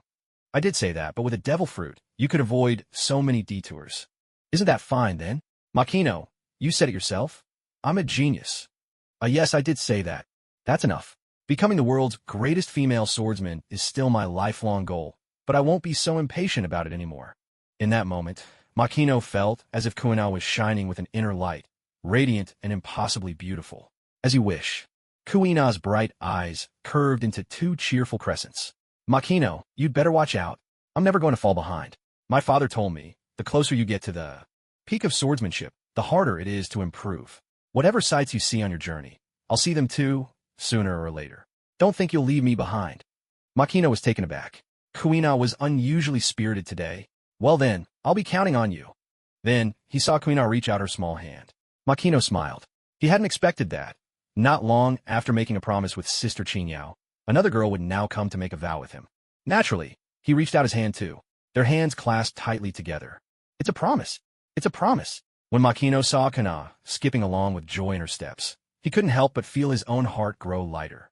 Kuina had truly become more cheerful. It was wonderful to see. You have successfully helped Kuina break free from her inner demons, redefine her life's purpose, and made a lifelong promise with her. Plot twist increased by 5%. World difficulty increased by 5%. Hearing the system's voice, Makino couldn't help but pause in surprise. The world had become even more difficult again. Honestly, maybe it was time to leave the world of pirates. Still, he felt a bit reluctant to go. Since he had already prepared a gift for Kuina, how could he possibly leave Zoro out? Makino thought it over, then turned and walked toward the woods. As soon as he stepped among the trees, he spotted Zoro, drenched in sweat, fiercely dragging a rope tied to a massive stone with both hands, while clenching an oversized stone dumbbell in his mouth. Compared to before, both the stone he dragged and the dumbbell he bit were clearly much larger. Makino's arrival took Zoro by surprise, but Makino's abrupt words caught him even more off guard. Zoro, you really work hard. I have a few special moves. Would you like to learn them? Why was Makino suddenly offering to teach him secret techniques out of the blue? Of course I want to learn. I want to learn that move where you summoned the Buddha's image. You're trying to run before you've learned to walk. That move is still years away for you. Besides, Master Koshiro will definitely teach it to you one day. Zoro looked disheartened at first, but then his eyes lit up. The move where Makino revealed the Buddha's image was just so cool. Listen carefully, I'm going to teach you my II/now. Boring. I already know that move. Fool. If you already know it, why would I bother teaching it again? Listen up. I'm going to show you the advanced technique for the II/ as well as the secret of performing 3 slashes in a single second. You might not be able to master them now, but someday you definitely will. Who says I can't learn it? I'll show you I can pick it up right away. All right, let's start then. Makino, come try this meat. It's Auntie's secret recipe. Don't mind if I do. Try this soup. So fresh. This tastes incredible. And this shellfish is a local specialty of Shimatsuki Island. You won't find it anywhere else. So delicious, I could almost swallow my tongue. Looking at the mountain of delicacies before him, Makino felt an immense sense of satisfaction. Eating truly was about the atmosphere. When the whole village gathered to feast, it seemed as if the food's flavor soared to new heights. Anyone who loves watching pirates knows that those giant, bone-in slabs of meat are a staple at any feast.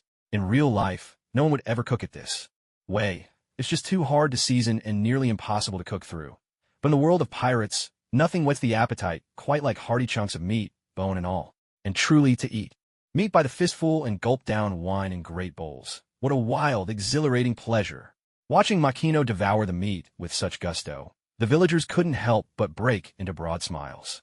As the feast carried on, the men began to boast, banter, and challenge each other to drinking contests, while the women shed their usual reserve, eating and drinking, laughing and playing.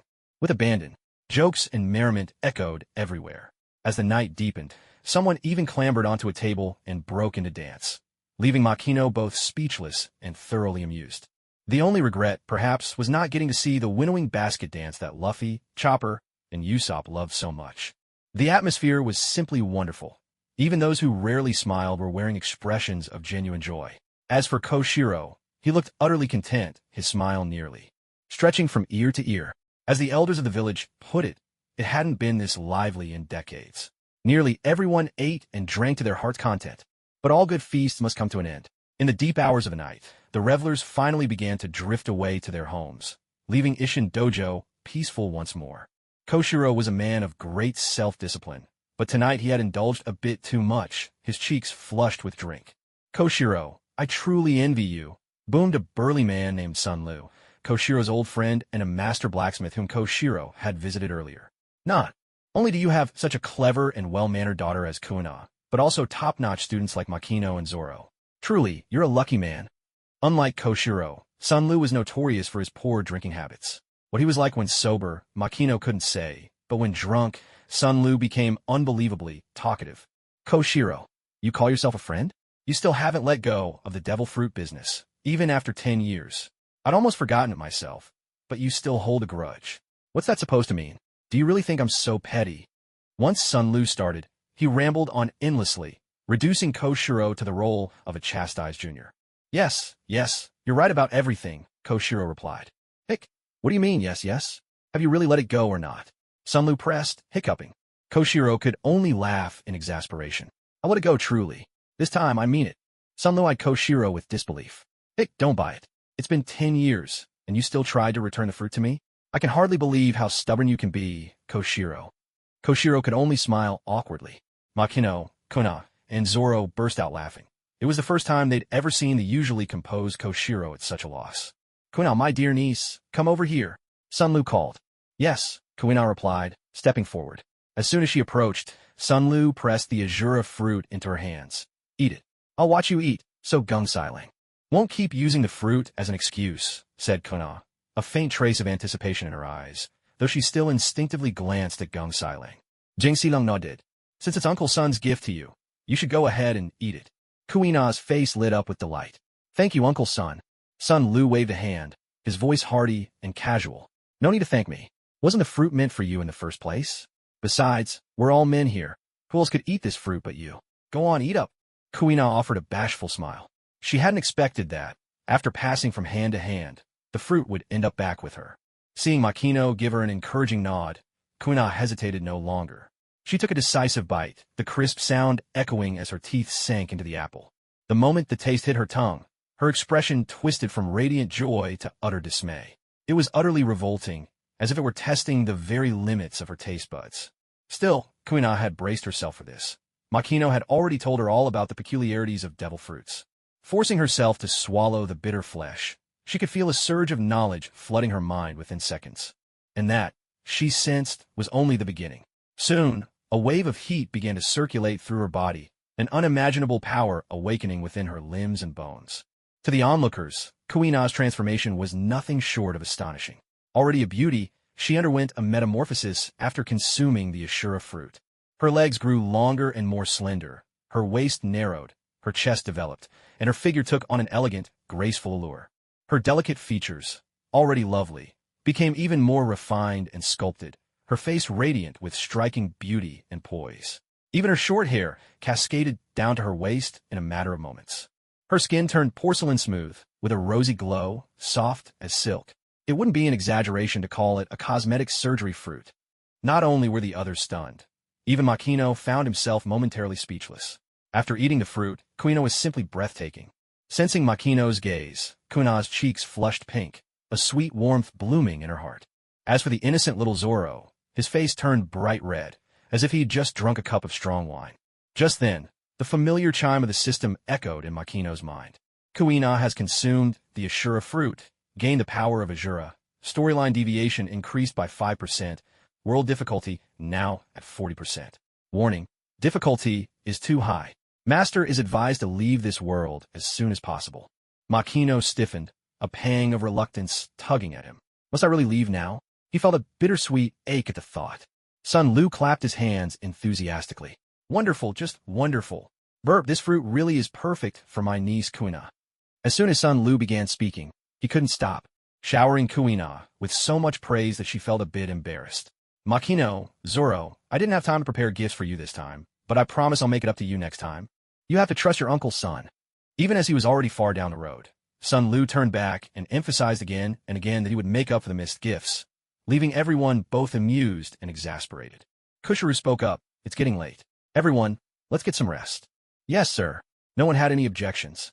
Everyone knew Kushiru was easygoing, but he also valued discipline. In fact, strictly speaking, tonight had already bent the rules a little. But just then, Kushiru addressed the group again. Makino, stay behind. Everyone was surprised, though not overly so.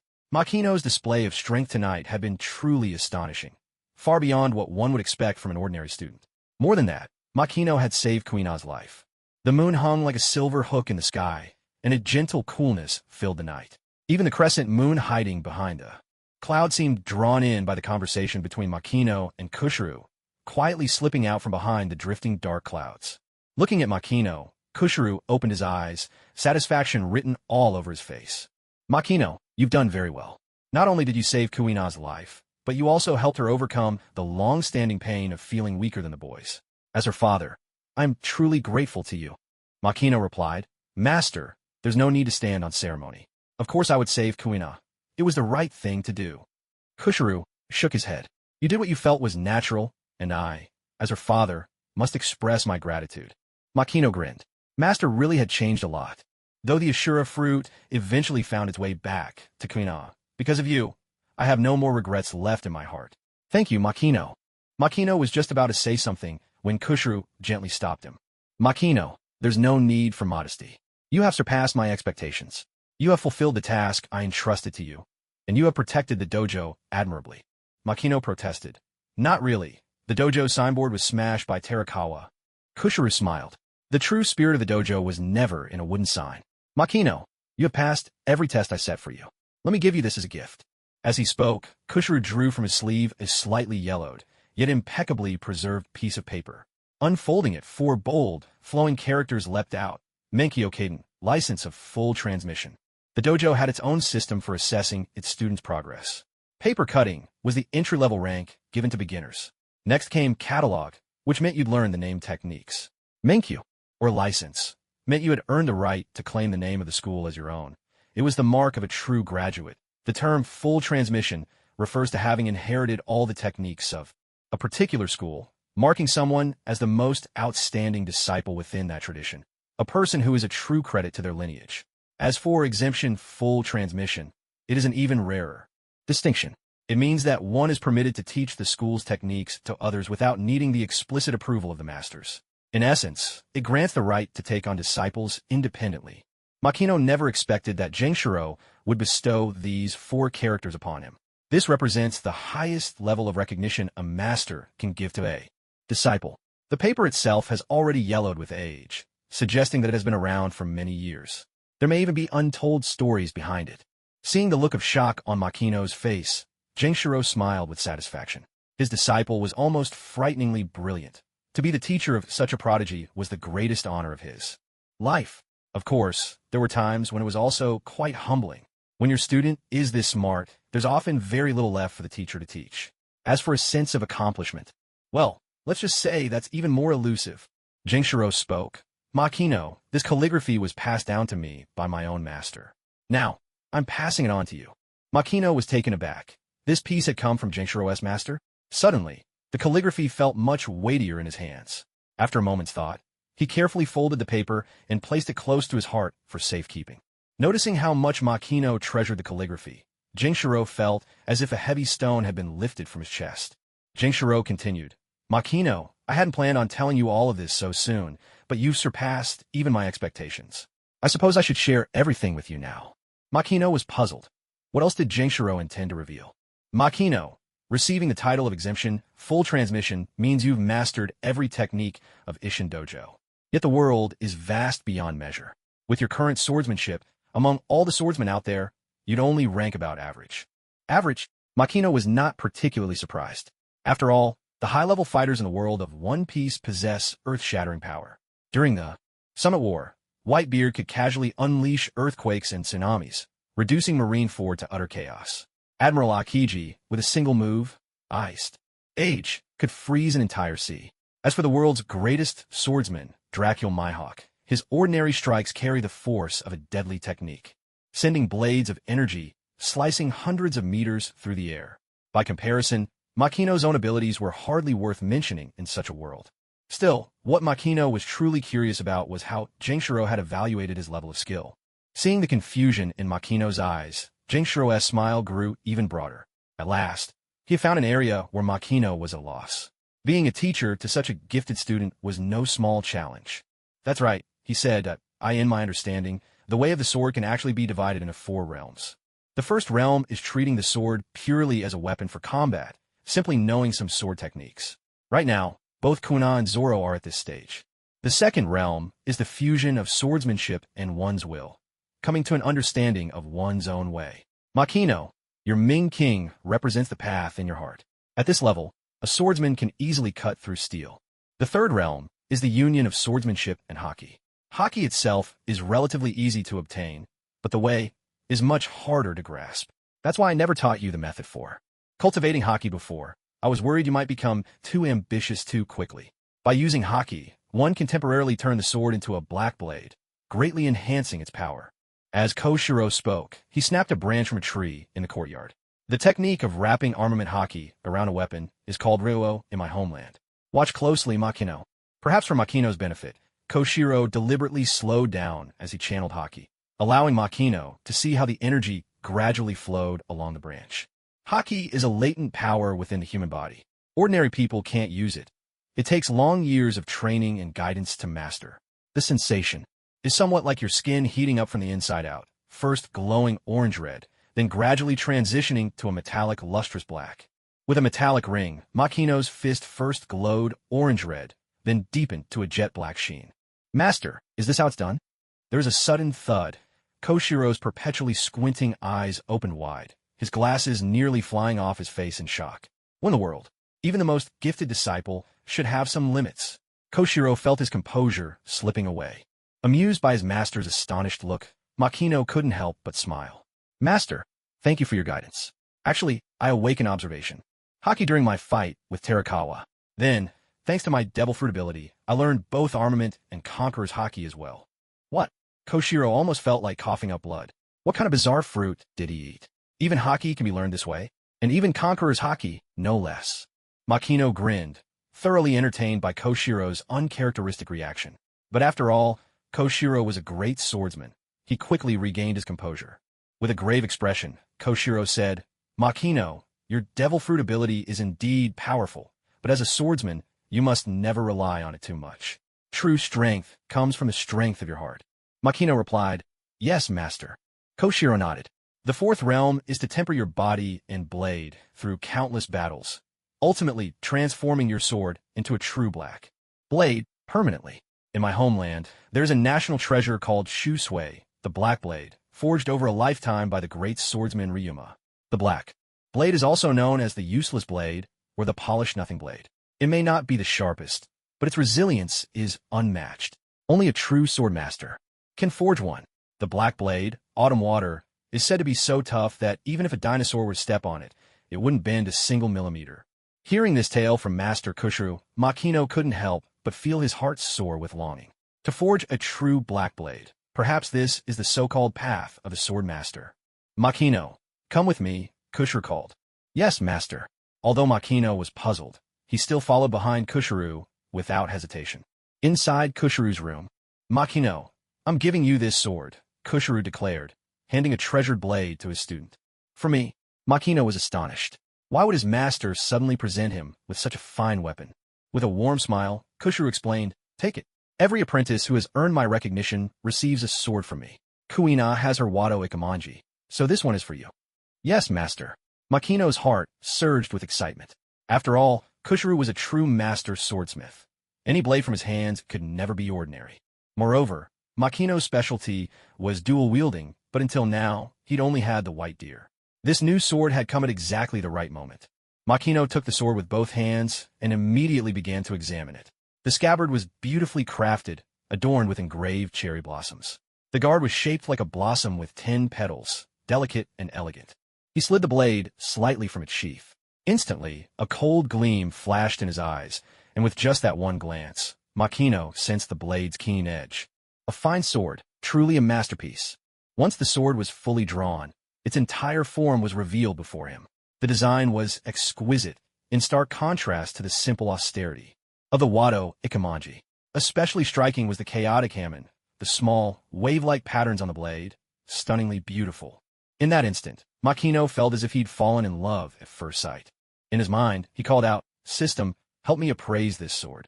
At your command, master. Length, 88 centimeters. Type, katana. Width at the guard, 2.1 centimeters. Width at the tip, 1.9 centimeters. Curvature, 2.9 centimeters. Makugi hole 1. Inscription, Sutra of Kitagarba's original vow. Grade, great grade sword, one of the 21. A great grade sword, one of the legendary 21. Incredible. This was truly a blade of rare value. With such a refined blade, its worth surely surpassed that of the Wado Ikamanji. At the very least, it was worth around 20 million berries. Still, it was only fitting for Kushiro, a master swordsmith, to bestow a great grade sword upon him. Anything less simply wouldn't do.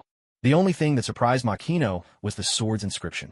The Sutra of Kitagarba's original vow is one of the classic scriptures of Bodhisattva Kitagarba, most famous for the vow, Until the hells are empty, I will not become a Buddha. To use this sacred text as a blade's inscription was deeply meaningful. Clearly, his master was reminding him never to take innocent life lightly. Slowly sliding the blade back into its sheath, Makino felt his emotions gradually settle. Master, please rest assured. I have my own code of conduct. I won't kill the innocent without reason. Gungshiro nodded in approval. A sword is a weapon of destruction. The moment you wield a sharp blade, murderous intent can arise. As your teacher, I hope you will always remember your true heart and understand why you draw your sword. To live in hell, yet hold the heart of a Buddha. This is my final lesson to you. Yes, master. Makino raised the sword in his hand. Master, does this blade have a name? Gungshiro replied. This sword was forged by me and your uncle Sanroku, using that meteorite from beyond the skies. As for its name, we haven't given it one yet. You may choose it yourself. Makino thought for a moment and said, Then let's call it Ming Wang, the Radiant King. Gungshiro smiled, a face fierce with wrath, yet a heart filled with compassion, sweeping aside all obstacles. It's a fine name. Makino couldn't help but laugh. As expected, there was nothing he could keep from his master. Gungshiro continued, Well, it's getting late. Go back and rest. All right. Makino hesitated, then said, Master, the world is vast, and I want to see it for myself. Soon, I may set out to sea. Gungshiro replied, If it were anyone else, I'd make them stay until they turn 17. But Makino, you are different. If you wish to go, then go. Thank you, master. I'll take my leave then. Go on. Watching Makino's retreating figure, Gung felt a surge of emotions. It had all gone by so quickly. In just a single year of teaching, Makino was already fully prepared to set out on his own. Now that the time to part had come, he realized how reluctant he was to let go. As Makino was about to leave, Gung couldn't help but call out, "Before you go, remember to say a proper goodbye to Kana and the others." Makino turned back and replied earnestly, "I will, master. It's late. You should get some rest too." "Very well." Gung still wore his gentle smile, but Makino could sense the sorrow and reluctance behind it. At times, having such keen perception was not a blessing. Leaving Gung little courtyard, Makino felt a heaviness settle over him. To be honest, he had already come to think of the dojo as home and was truly reluctant to leave. But he also knew that staying was no longer an option. With the plot's deviation already reaching 40%, if he didn't leave the world of pirates soon, who knew what chain reactions might occur? When news spread that Makino was leaving the dojo to set sail, no one took it harder than Kuna. Her emotions ran high. She simply couldn't accept it. She even gave Makino the silent treatment for a whole day. But in the end, her reluctance to part overcame all her frustration. The day of departure was set for a week later. With each passing day at the dojo, time felt more precious, and Kuna became even more attached to Makino, talking with him at every opportunity. Of course, much of what she said was about her dreams of adventure on the open sea. Kuna swore that one day, her name would resound across the entire sea. Makino encouraged her, assuring her that, because she was Kuna, she could surely achieve it. After all, she was a genius. As for Zoro, he vowed to devote himself to swordsmanship, no matter how many years or seas separated them, determined to one-day challenge Makino for the title of the world's greatest swordsman. In response, Makino just grinned and cheered him on, just as he always had. Zoro was annoyed and complained loudly that he wasn't a child anymore and didn't need to be comforted in such a patronizing tone. Makino readily agreed, but then proceeded to console him like a child anyway, making Zoro shout and protest in frustration. The other children in the dojo were also reluctant to see him go, though they hadn't managed to squeeze into the close-knit trio of Makino, Zoro, and Kana. Makino, as their senior, had always looked after them with care. Whenever they were puzzled by sword technique, all they had to do was ask, and Makino would patiently explain everything. Because of this, they all respected him deeply. Day by day, time passed.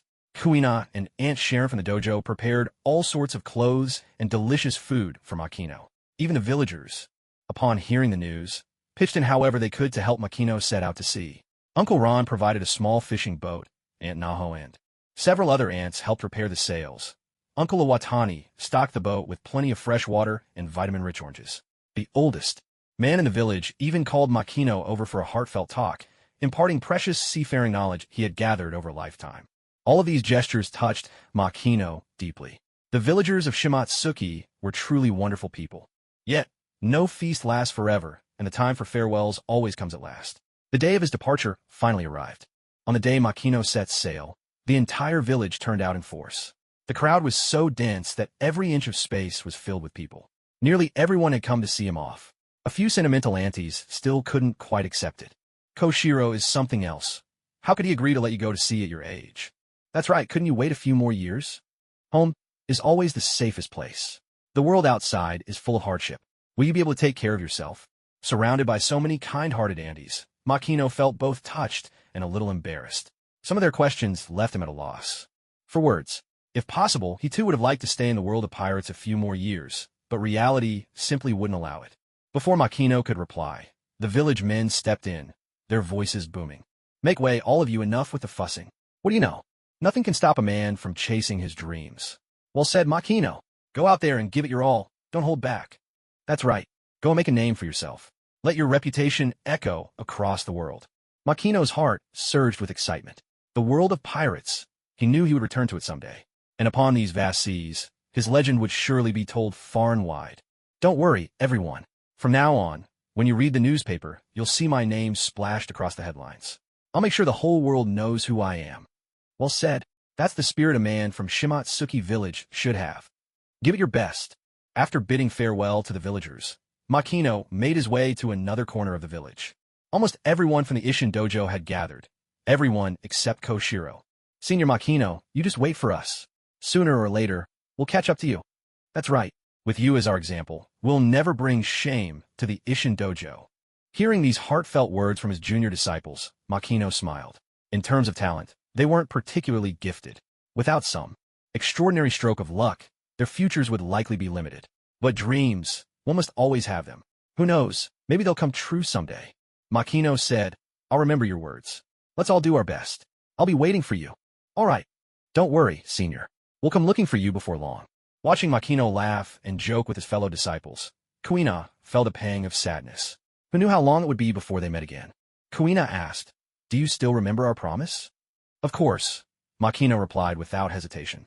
Then make sure you eat well, sleep well, don't get sick, don't get hurt, and don't let yourself get tricked by other women. Huh? Kuina's words left Makino stunned. Eating and sleeping well, he could understand. But not getting sick, not getting hurt, and not being tricked by other women? How was he supposed to control all that? Makino's confusion didn't faze Kuina in the slightest. Did you hear me or not? Makino immediately raised both hands in surrender. I hear you, loud and clear, 1,000 times, yes. Kuina pressed on, especially the part about not being tricked by other women. You must remember that. The prettier a woman is, the more likely she is to deceive you. Makino coughed awkwardly. That sounded a bit strange. He wasn't Sanji. What woman could possibly trick him? But at a time like this, all he could do was agree. Seeing him comply, Kuina's expression softened a little. Aunt Sharon and I have made some rice balls for your journey. Eat them soon, before they spoil. Thank you. Aunt Sharon also said you've been growing so fast, so she made you a few sets of clothes. Don't forget to take them. Got it. After a flurry of reminders and well wishes, a gentle warmth filled Makino's heart. Since the passing of his parents, he couldn't remember the last time he'd felt the caring touch of family. After quite some time, Kuina finally finished reminding everyone of all the important things to remember. Makino walked over to stand beside Zoro, clapped him on the shoulder, and said, I'll be waiting for you in the new world. Zoro's eyes blazed with determination. I'll definitely be there. I'm the one who's going to become the greatest swordsman in the world. Makino smiled. I believe in you, Zoro. You're destined to become a great swordsman. Zoro was taken aback. This was the first time anyone had ever told him they believed he would become the world's greatest swordsman. Zoro protested. Not just a great swordsman, the greatest swordsman in the world. Don't forget it. Makino replied. Save that kind of big talk for after you've beaten me. Though you won't get the chance. Zoro shot back. I will defeat you one day. Makino ruffled Zoro's hair, giving him a playful pat on the head.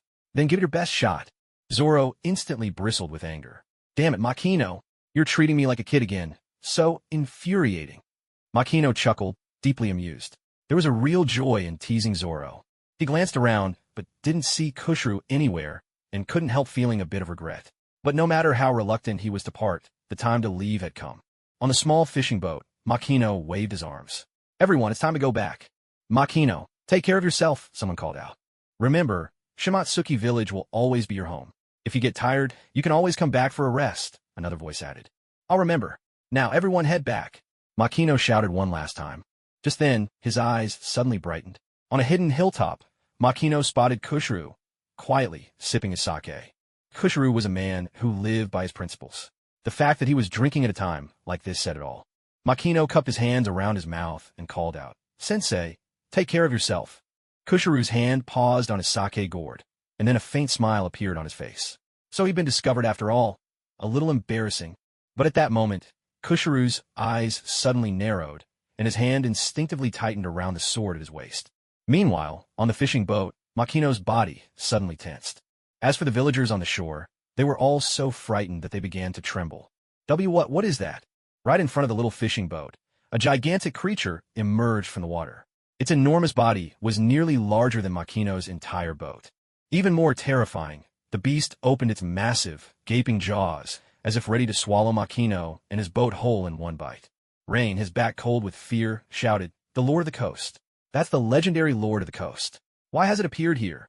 The other villagers, faces drained of color, started yelling too, urging Makino to run for his life. Had Makino not noticed? Of course he had. With his heightened senses, Makino had actually noticed the Lord of the Coast before any of the villagers did.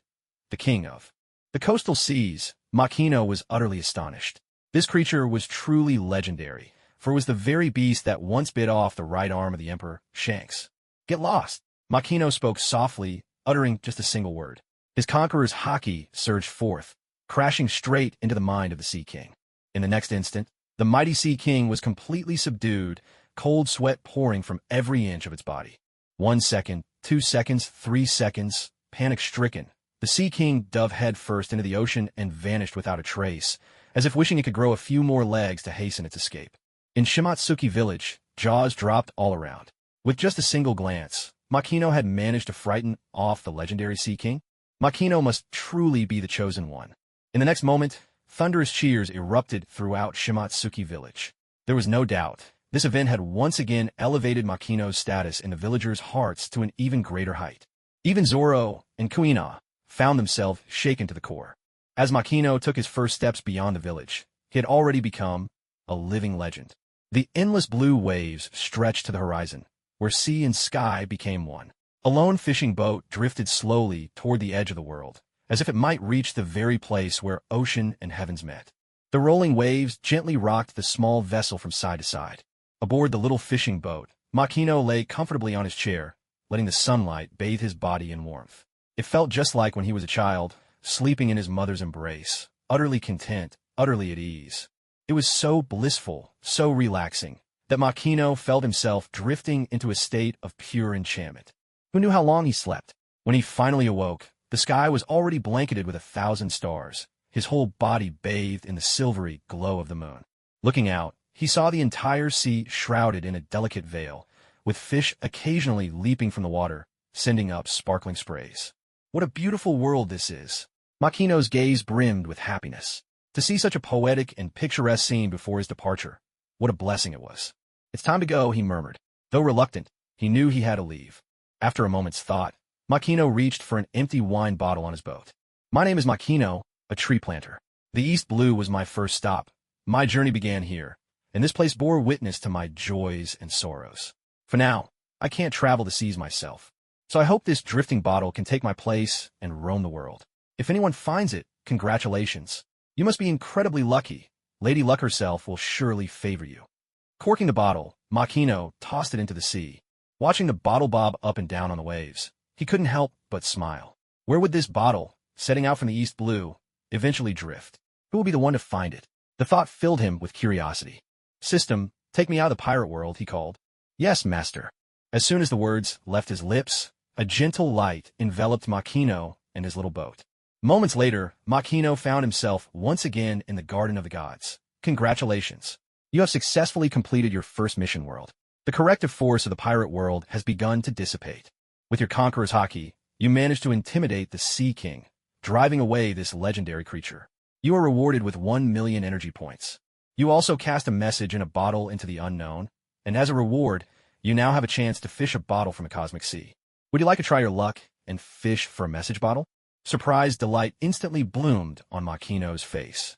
He hadn't expected that by simply tossing a message bottle into the sea, he would earn a chance to fish one out from the vast ocean of the universe. Yes, he replied.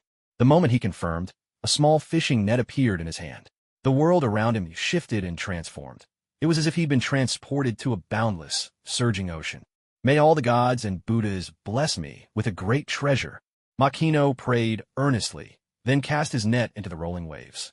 A brilliant white light flashed, and when it faded, Makino found a message bottle in his hand. Before he could react, a petite and outrageously adorable girl appeared before him, sitting with her knees tucked up like a duckling. She was puffing her cheeks in indignation. So cute it was almost overwhelming. You meanie. You're always bullying Xiao Xiao, she pouted. I'm really mad this time. I'm gonna make you hurt so much you can't even breathe. Makino watched as the girl, Xiao Xiao, stuffed a blue bracelet into the message bottle, then hurled it out into the sea. I don't know who will find this bottle, the little girl said, but inside is my bad big brother's treasure. He always uses this bracelet to bully me, and even steals my lollipops. He's the worst. The most infuriating thing is, because of this bracelet, he's not bound by cause and effect at all. It drives me crazy. Xiao Xiao made a funny face, and in the blink of an eye, the scene vanished completely. When Makino came to his senses, he was back in the courtyard, a blue bracelet now resting in his palm. A blue bracelet? What in the world is this? If what the girl Xiao Xiao said was true, wearing this bracelet would let him get away with mischief, like stealing a little girl's lollipop, without suffering any consequences. In that instant, Makino's eyes lit up. Why was the pirate world, supposedly a beginner's village, so difficult? Wasn't it because he had interfered with the main character's destinies and taken on too much karmic backlash? A treasure. Makino's eyes sparkled with excitement. System, identify this bracelet for me. I am Sore. This bracelet is a high-level divine artifact of the gods, capable of altering fate and meddling with karma. As a temporary worker among the gods, your current authorization level is insufficient. Insufficient authorization? A divine artifact? Oh my god, what kind of treasure had he fished up this time? His luck was absolutely off the charts. And who exactly was that little girl named Xiao Xiao? She just tossed her brother's divine artifact away on a whim. Makino felt as though his limited imagination couldn't even keep up with the wildness of it all. A divine artifact, huh? After pondering for a while, Mai slipped the artifact bracelet onto his wrist. 1 minute later, his expression remained blank as he tugged down his sleeve, sealing the bracelet away. Divine artifacts and all that, so lofty and grand, were clearly not meant for someone like him, just a temporary worker. He decided to pretend he had never fished up that drifting bottle at all. Master, you still have one unused lottery draw. Would you like to use it now? When is the next auspicious date on the zodiac calendar? According to calculations, it is in 1 month. Then I'll wait another month. Understood. When will I reach the next world? Is there any news? Currently scanning the star map. The moment there is news, I will inform you at once, Master. All right then. I felt a little bored. Although this villa was nice enough, the scenery was the same all year round, and there wasn't a single thing for entertainment, let alone anything modern. Just then, the system's voice chimed in again. Ding! You have a new message. Please check it at your convenience. A new message? What could that be? Receive it. Yes, sir. Hello, Mr. Mai. I am the Deputy Director of the Poverty Alleviation Bureau. After our assessment, though your circumstances are difficult, you have never given in to despair. You remain optimistic, positive, and always strive forward. With the Director's approval, we are officially issuing you a second round of assistance. Another round of poverty relief? Oh no. He felt strangely conflicted. He really didn't think of himself as impoverished. When would he finally be able to escape poverty for good? Give a man a fish, he eats for a day. Teach a man to fish, he eats for a lifetime. Expanding sources of income is the true path to prosperity. The New Dream Project is dedicated to poverty alleviation at its root. We are granting you a full set of cultivation techniques for the cat hermit's Senza bean from Dragon Ball, 1 jar of Senza bean seeds, and a bag of Senza bean fertilizer. What? Mai's eyes narrowed into delighted slits. The cat hermit's Senzu bean cultivation techniques from Dragon Ball? Did he hear that right? Are you saying it's really the kind of Senza bean where just one will keep you full for 10 days, instantly heal all wounds, banish fatigue, and restore your body to its peak condition? Those Senza beans. Deputy Director. Haha, Mai. You really are a delightful young man. Yes, it's exactly the Senzu bean you're thinking of. Mai Emem. Did he just give something away? But this was amazing. System. As the heavens move with vigor, a gentleman should constantly strive for self-improvement. As the earth is vast and nurturing, a gentleman should hold the world with virtue. Please keep working hard, young Mai. Strive to become a pillar of talent as soon as possible. After expressing his thanks to the Deputy Director, Mai ended the call. Out of poverty, he was determined to escape poverty once and for all. Master, you now possess the techniques, seeds, and fertilizer for cultivating Senza beans. Would you like to start planting? Yes. Understood. Under the system's careful management, a patch of fertile soil in the courtyard, recently renovated, quickly sprouted the tender shoots of Senza beans. However, the Senza beans took quite some time to mature, so a harvest anytime soon was out of the question. 3 days later. Master, the star map scan is complete. Upon searching, this world matches Demon Slayer, Kimetsu no Yaiba. Do you wish to enter? Makino replied, yes. The world spun wildly around him, and Makino found himself in a forest blanketed with ice and snow. When he regained his senses, he was standing amidst trees shrouded in a blizzard, snow whirling in the wind all around him. The ground was covered by a thick, unbroken layer of white. Makino glanced down at his short-sleeved shirt, then up at the heavy, drifting flakes. He couldn't help but let out a long sigh. He didn't actually feel cold, but his hairline, this was dangerous. Was he really about to go bald here? He'd already endured so long in the world of pirates, just waiting for winter to end, only to step into Demon Slayer and land straight into another winter. He hated winter. Just then, the system's voice echoed in his mind. World name, Demon Slayer, Kimetsu no Yaiba. World overview. The setting is Japan's Taisho era, 1912 to 1926. Legend says that after sunset, man-eating demons roam the land. There are also demon slayers who hunt them, protecting the people from harm. Main cast: Tanjiro Kamado, Nezuko Kamado, Zenitsu Agatsuma, Inosuke Hashibara, Kaneo, Sayuri, Jinya Shinazugawa, as well as the 9 core pillars of the Demon Slayer Corps. Changing the fate of the main cast will greatly increase the degree of narrative upheaval. Master, please proceed with caution. Hearing the system's prompt, Makino couldn't help but give a wry smile. Entering the world of Demon Slayer and not changing the pillar's fate. What would be the point of that? After all, Demon Slayer is known by another name, Blade of the Pillar's Demise. The mortality rate among the main cast is so high, perhaps only the world of Akame Ga Kill could compare. He was especially fond of Shinobu Kocho, Kane Kocho, and the entire Kamadu family. Kane Kocho in particular. He wasn't after a body, but to have someone so kind, gentle, and beautiful die so tragically, what a shame that would be. Yet to alter the main cast's fate would make this world vastly more dangerous. Makino was starting to understand why Sister Chinyao said that being a tree planter was such a humble job. He just wished he knew exactly when on the timeline he'd arrived. At that moment, he heard hurried, labored breathing nearby, along with the crunch of footsteps pressing through the snow. Someone was coming.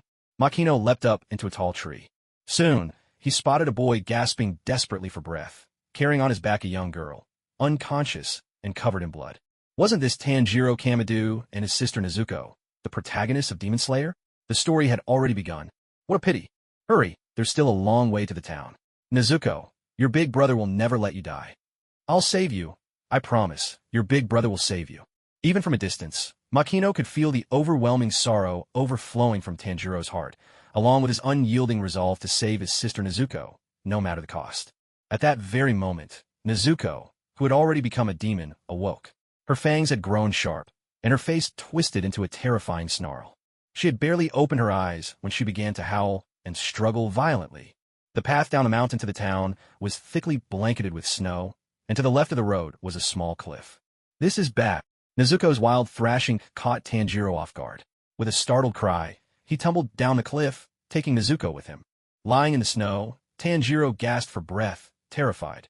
The thick snow on the ground saved us, but it was that same snow that made us slip in the first place. Nezuko, are you all right? Tanjiro looked around and spotted Nezuko, who had already stood up, her head hanging low. You don't have to walk, Nezuko. I'll carry you to the town on my back. With concern in his voice, Tanjiro ran toward Nezuko.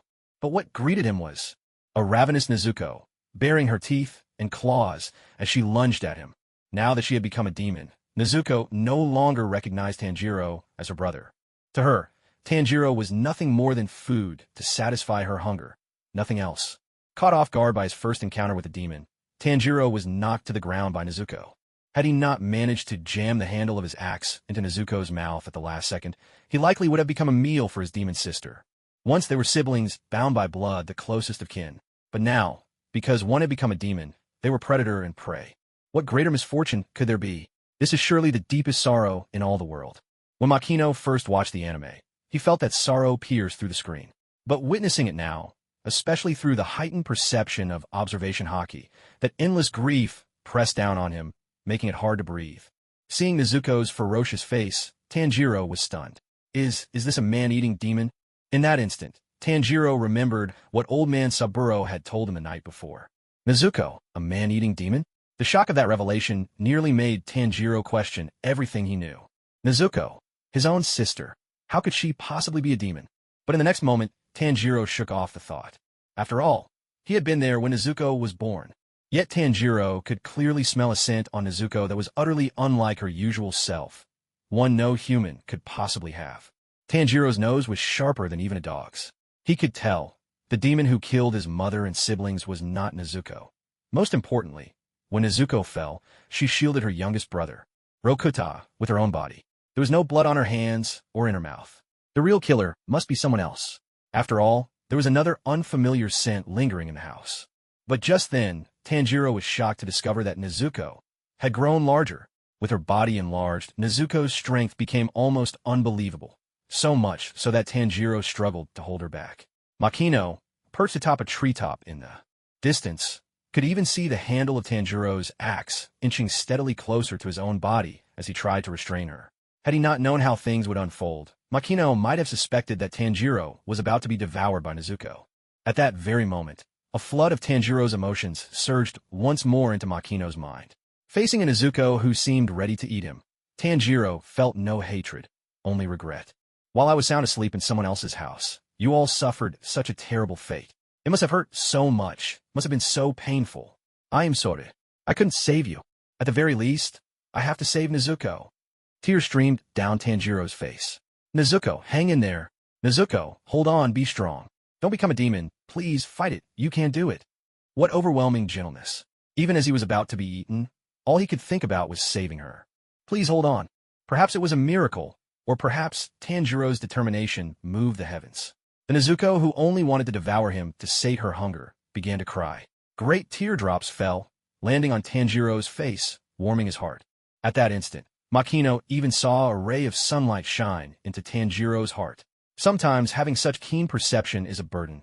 It left Makino's own eyes brimming with tears. It seemed he'd have to learn to control this ability more precisely. Otherwise, he'd find it impossible not to meddle in the fate of the main characters. Suddenly, rapid footsteps echoed through the snow. Makino turned at the sound. Who else could it be but the water Hashira, Tomioka? His stride was swift and sure.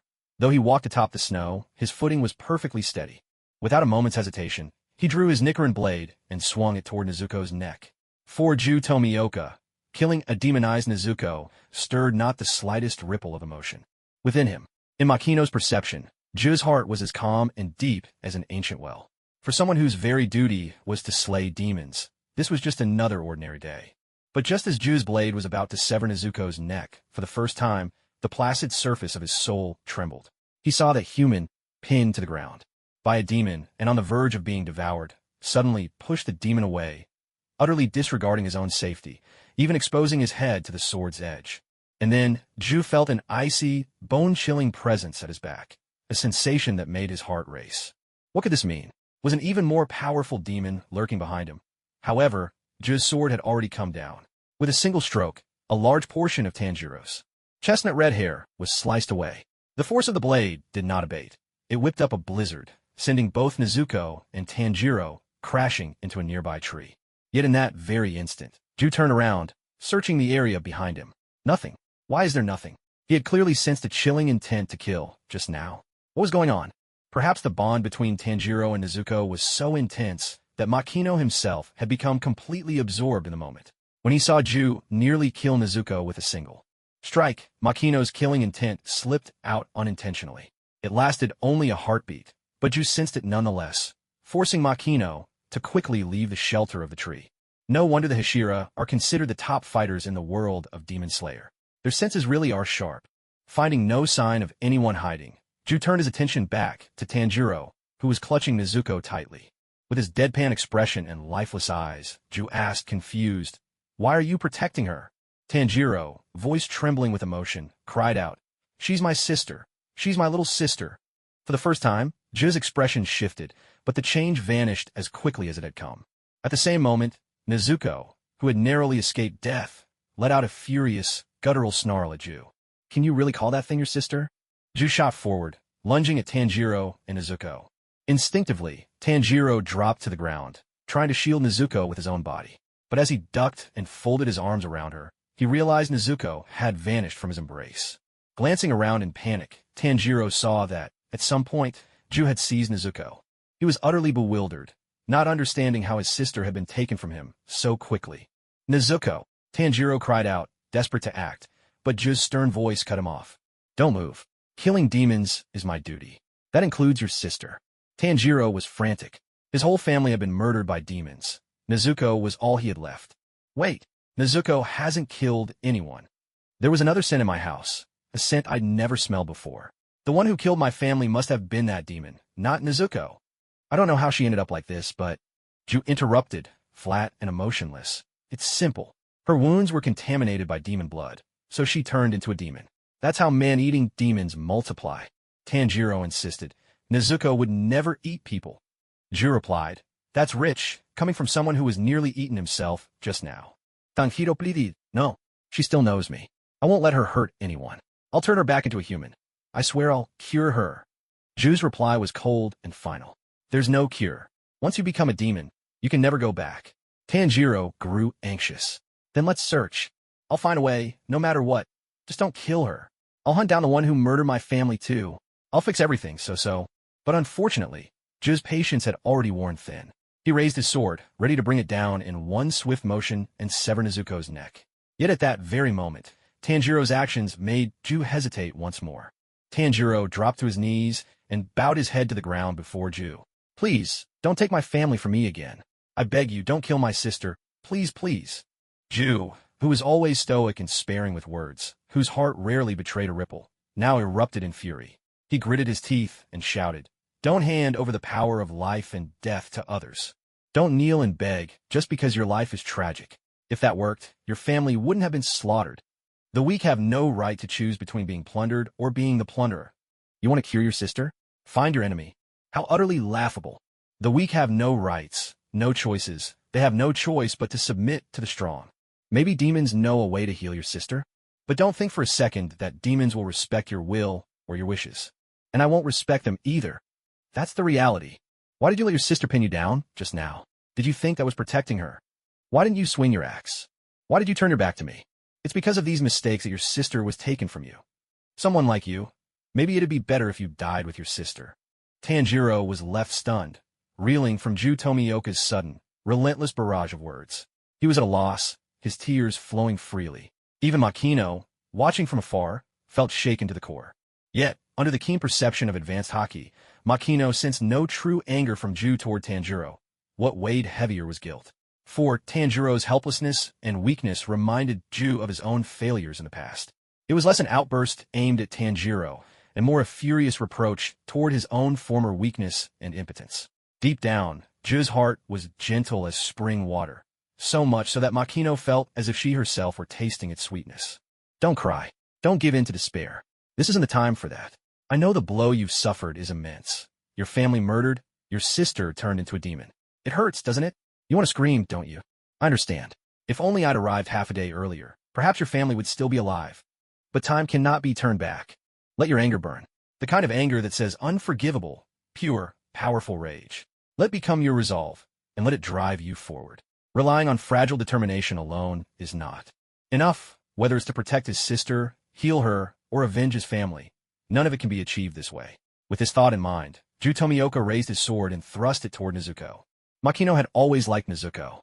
Back when she was wounded by Sanemi Shinazugawa, the Wind Hashira, while following the series, Makino had been so furious that she'd felt the urge to kill. From that moment, she'd harbored a lifelong grudge against the Wind Hashira. But now, as Nezuko was injured by Ju, Makino felt no anger in her heart. This was because Ju's heart was truly gentle. His attack on Nezuko was not out of malice, but rather a deliberate act meant to jolt Tanjiro, to push him back onto his feet. Seeing Nezuko hurt, Tanjiro was instantly consumed by rage. "No!" he cried, grabbing a stone at hand and hurling it at Ju. At the same time, he snatched up an axe and charged straight at him. To Ju, such attacks driven purely by emotion were meaningless. "Foolish," he muttered, a mixture of pity and frustration in his tone. With a swift movement, he struck Tanjiro's back with the hilt of his sword, sending him sprawling to the ground. But just then, Ju noticed something unexpected. There was no axe in Tanjiro's hands. Where had it gone? He was certain he'd seen Tanjiro charging at him, axe raised. Then, to his astonishment, Ju saw a spinning axe hurtling down from the sky, aimed right at his head. With a slight tilt, he narrowly dodged the blade. Glancing sideways, he saw the axe embedded in the trunk of the tree, just inches from where he stood, and he was stunned once more. He had assumed Tanjiro's attack was nothing more than a reckless outburst, but in that fleeting moment, Tanjiro had come up with a feint. The axe had been thrown into the air when Tanjiro passed the blind spot behind the tree, but to keep Ju distracted, Tanjiro had kept up the appearance of attacking with it directly. Even falling to the ground after being struck with the sword hilt had been a part of his plan. This boy. Meanwhile, seeing Tanjiro knocked down, Nezuko, now furious, seized an opening and broke free from Ju's grasp. Without hesitation, she rushed to Tanjiro's side. Alarm flashed through Ju's mind, and he braced himself, fearing that Nezuko, now a demon, would devour her brother.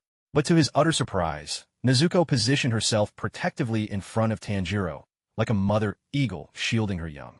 Ju was shaken once again. A demon saving a human? He had never seen anything like this.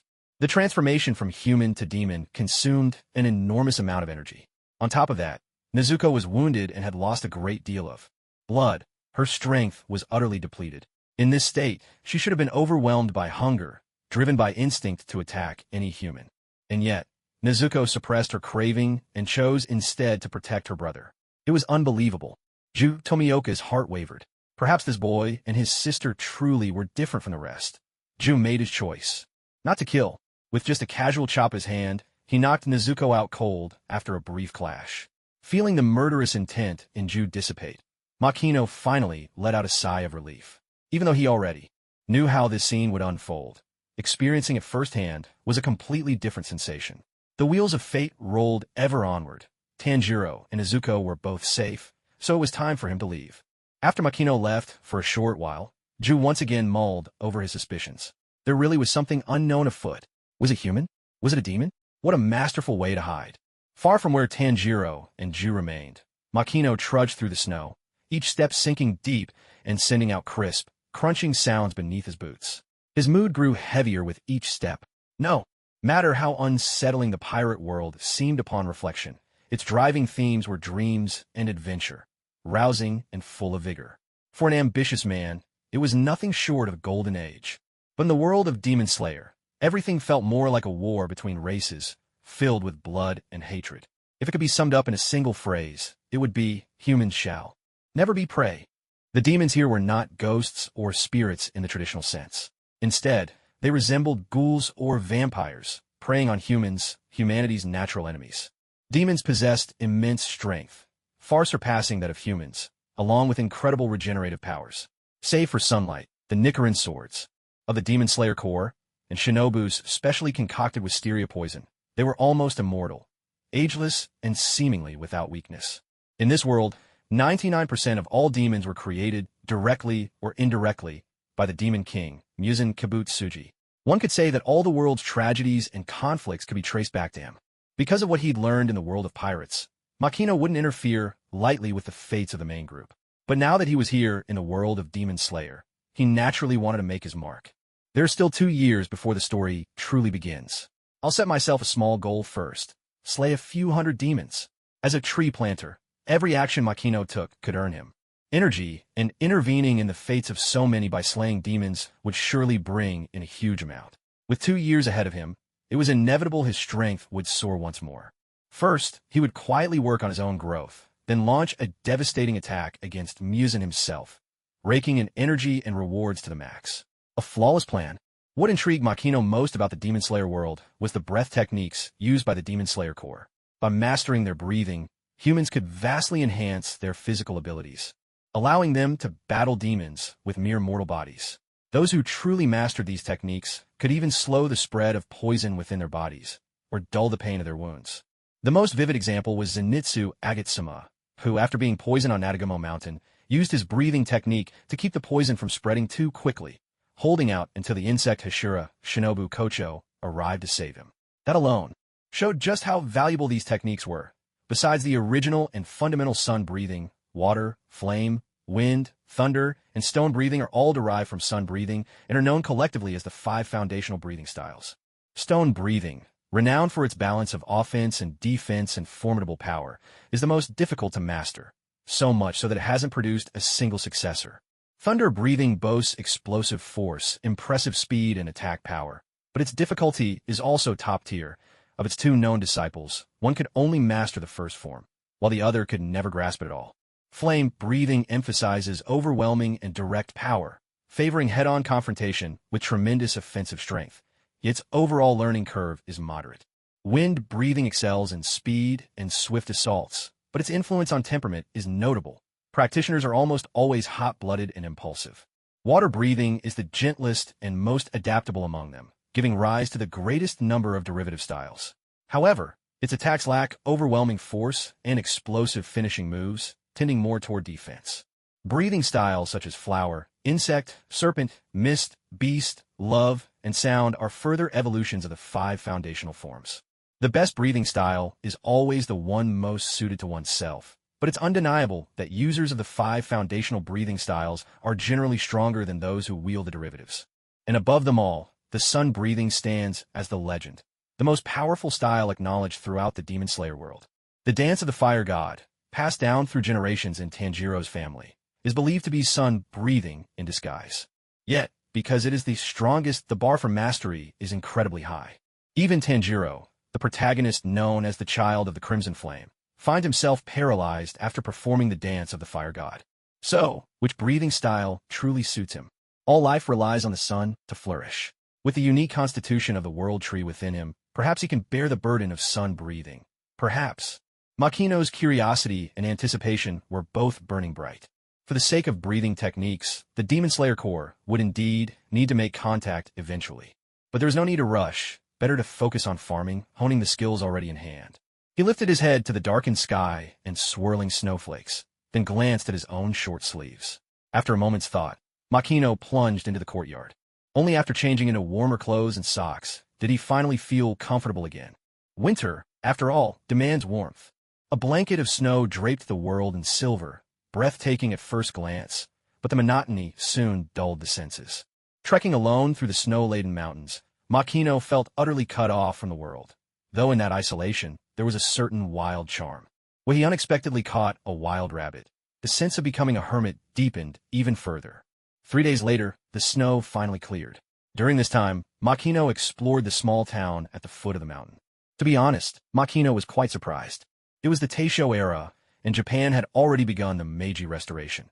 Yet the small town at the foot of Tanjiro's hometown mountain remained untouched by modernity. Aside from the absence of sword-bearing samurai, it felt almost the same as in the old days. Makino even felt as if he'd stepped back into ancient times. "What a beautiful day!" he exclaimed. Even though snow had only just fallen, the sun was shining warmly, making it feel more like spring than winter. Perhaps this was the charm of a maritime climate. The town itself was truly tiny. Makino managed to explore every corner in just half a day. What made things awkward for him, though, was that he had no money. There was still some gold and silver in the courtyard at home, but not a single money-changer's shop could be found here. It seemed he'd have to make a trip to a slightly larger town. As he traveled, fields and footpaths stretched before him, and everywhere he looked, people were hard at work. The air was fresh, and the townsfolk radiated diligence and contentment. Makino met several groups along the way, each radiating a simple joy and honesty. It was a kind of happiness he'd never felt in the modern world, a peace that settled quietly in his heart, as if his very soul had grown calm. By evening, Makino happened upon a small lake nestled beside a bamboo grove. The water was crystal clear and icy, and even from a distance, he could see plump fish darting beneath the surface. The sight delighted him, bringing back memories of fishing with his grandfather as a child. Just thinking about it made his mouth water. "Fish it is for dinner tonight," he decided on the spot. In no time, he'd crafted a simple fishing rod. The leisure of fishing filled Makino with a long-missed happiness, a sense of contentment he hadn't felt in years. Without noticing, twilight gradually fell. Once the moon climbed above the clouds, everything, the land, the lake, the bamboo grove, even Makino himself, was bathed in a soft, silvery light. It was so breathtakingly beautiful that he felt he could never grow tired of the view. But at that moment, Makino's ears twitched. Though the sound was faint and distant, and masked by the whispering breeze rustling through the leaves, he picked up a steady, drum-like thumping. The sound of a heartbeat. What incredible vitality! Is it a demon? He wondered. Just then, Makino saw another vision. On a small path, a caravan drawn by stocky ponies was trundling slowly along, while a demon was racing towards them at breakneck speed. In a blur, Makino's figure vanished from where he'd been sitting, leaving only a rough fish basket behind, waiting alone by the lake. Perhaps in their haste, the wagon wheels spun frantically, and the labored snorts of the horses could be heard from afar. Suddenly, the horses were struck with tremendous force, toppling over instantly and dragging the wagon with them. The passengers inside were completely unprepared. Some were stunned, others injured, and chaos erupted. When the flickering torchlight illuminated the demon, muscles bulging and drool dripping from its maw, the members of the caravan were overcome with terror, their very souls seeming to flee in fright. "No, that's not it. Not at all. I can clearly smell the scent of thin blood. It's a demon, a man-eating demon. Protect the family head and the young master." Several of the guards were trembling in fear. Yet as paid protectors, this was not a moment when they could run away. But while ideals are grand, reality is harsh. Even those with considerable martial skill could not last more than 2 moves against the demon before being knocked unconscious. "On my way. Thin blood. Where is that thin blood?" The demon's eyes gleamed sharply, fixing directly on the child being shielded by an adult. "Is it that little brat?" The demon's gaze was as fierce as fire, sending chills down everyone's spine and making both adults and children shudder in terror. Taro, run! Father! Run now! At his father's furious roar, the boy named Taro's eyes instantly filled with tears, but he forced himself to run with all his might. So, this brat is the one with thin blood? You're not getting away. The demon's arm suddenly stretched, becoming thinner and longer, reaching straight for the fleeing Taro. Just as the demon's hand was about to snatch Taro, its head erupted in a spray of blood. At that moment, the man called the family head stood holding a smoking musket. Damn it, another nuisance. Though the evil demon's head had been hit and blood burst forth, the wound healed before their very eyes, and the bleeding stopped instantly. A gunshot wound, healed in an instant. Having just returned from Tokyo, Kenichi Mitsushiro considered himself a man of the world. Westerners had forced open Japan's borders with these muskets. Even seasoned samurai could not withstand a single shot. Yet, to his astonishment, the firearm had no effect whatsoever on the demon. No, I have to buy Taro more time. Suppressing his terror, Kenichi Mitsushiro raised his gun again, determined to fire another shot at the demon. But at that instant, he was horrified to see the demon's massive fist hurtling toward his face, growing larger by the second. Instinctively, Kenichi raised his arms to shield his head. But to his surprise, the demon's fist, as huge as a cooking pot, never struck him. Nervously, he opened his eyes and saw the demon's hand still hovering before his face, as if something held it firmly in place, unable to advance or retreat. What is this? Kenichi looked around and finally noticed, perched on a large tree nearby, a child who appeared to be about the same age as Taro. Perhaps it was just the angle, but behind the boy's head shone the bright, clear moon, lending him an otherworldly, almost elfin air against the night.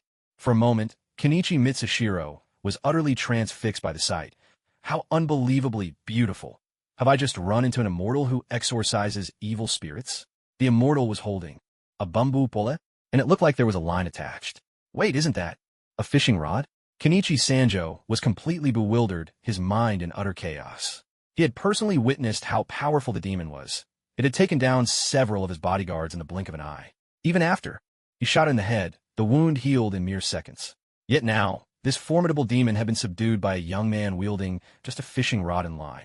This boy must really be some sort of celestial being. What Kenichi Sanjo didn't know was that Makino's thoughts at that moment were entirely different from his own. That was close. I almost didn't make it in time. While Kenichi Sanjo was flabbergasted, the demon was even more confounded. Why can't I move? A fishing rod? A fishing line? How is that even possible? After all, he was a demon. How could a mere strand of fishing line bind him? Makino gave no answer. With a swift flick of his rod, he hooked the demon and hauled it up, then slammed it hard onto the ground. There was a resounding crash as the demon collided fiercely with the earth, leaving a deep crater in the ground. But the demon's vitality was truly extraordinary. In less than a few seconds, it was up and about, full of energy again. Rare blood. So either rare blood. Makino was momentarily taken aback. Was the demon talking about him? So-called rare blood referred to an extremely uncommon constitution in the world of Demon Slayer.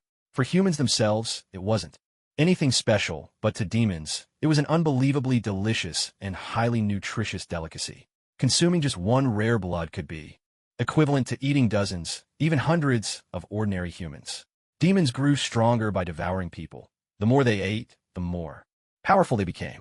To a demon, rare blood was like a legendary elixir, a miraculous tonic, or a mystical herb that granted immense power. The demon fixed his gaze on Makino, grinding his teeth with anticipation, drool streaming uncontrollably from his mouth. The allure of rare blood was simply overwhelming. If he could devour this one, his strength would soar, and his hunting grounds would expand dramatically. He might even catch the attention of that great lord and become one of the 12 Kazuki. Most importantly, he hadn't seen a Nichiren blade on Makino. If he couldn't be killed, then there was nothing to fear. With a thunderous roar, the demon lunged at Makino. But in the very next instant, Makino swung his bamboo rod, severing the demon's head from its body. Even headless, the demon's body writhed on the ground in agony, rolling uncontrollably. It hurts. It hurts so much. Aren't I a demon? Why does it hurt this badly? Tears streamed down the demon's face. Even getting his head blown off by a bullet hadn't hurt this much. Makino frowned slightly. After infusing my strikes with haki, my attacks are much more powerful, but it's still not enough to kill a demon. Meanwhile, the demon, terrified by Makino's assault, grabbed its head and fled. Danger, this is bad. Just who is that kid? He actually split my body apart with nothing but a bamboo pole, and the pain was suffocating. If he'd had a Nicaran blade, I'd be dead for sure. Seeing the demon had already run more than 30 meters away, Makino frowned. If the bamboo pole, wrapped in haki, isn't enough, then let's try transforming it into a Yuto, the white deer. The Yuto, or spirit blade, is a unique weapon from the world of katana maidens. Forged from divine Tamahagane steel, it can draw forth spiritual power from the hidden world and is used to battle monstrous beings known as Aratama. These Aratama are also called monsters, yokai, ghosts, or evil spirits. Let's give it a try. Makino's mind sharpened. With a flurry of rapid steps, he closed the distance in an instant, catching up to the fleeing demon. At the same time, the white deer blade materialized in his hand. With a resonant hum, the blade flashed down. The demon, now 40 meters away, was struck by Makino's powerful diagonal slash, its body severed cleanly in two. Its lower half kept running a few steps before collapsing, leaving the demon utterly confused. Was I just cut down? That was so fast. Why didn't he cut my neck? Is he trying to torture me on purpose? I'm a demon, after all. Humans are nothing but food to us, and now I'm the one being toyed with and slaughtered. How humiliating. Moments later, the demon regenerated once more, but Makino finished it with a clean strike to the neck, turning it instantly to dust. Makino calmly slid the white deer back into its sheath, already reaching a conclusion. The spirit blade can indeed kill demons, but you still have to target the neck. You have successfully hunted one ordinary demon, rescued 9 humans, and earned 1 million energy points. 1 million points, a decent haul. It's about time to leave. The fish he'd caught were still waiting by the lakeshore. Just as Makino was about to depart, a voice called out behind him. Wait, please wait. The person shouting. Who else could it be but Kenichi Sanjo, the one Makino had just saved? Kenichi Sanjo called out, Savior, please wait. You're a demon-slaying swordsman from the Demon Slayer Corps, aren't you? I can never repay your kindness, but please, allow me to show my gratitude as your host. Makino was about to refuse, but suddenly sensed a crow rapidly approaching from afar. A crow? Could it be a Kasugai crow, the special messenger of the Demon Slayer Corps?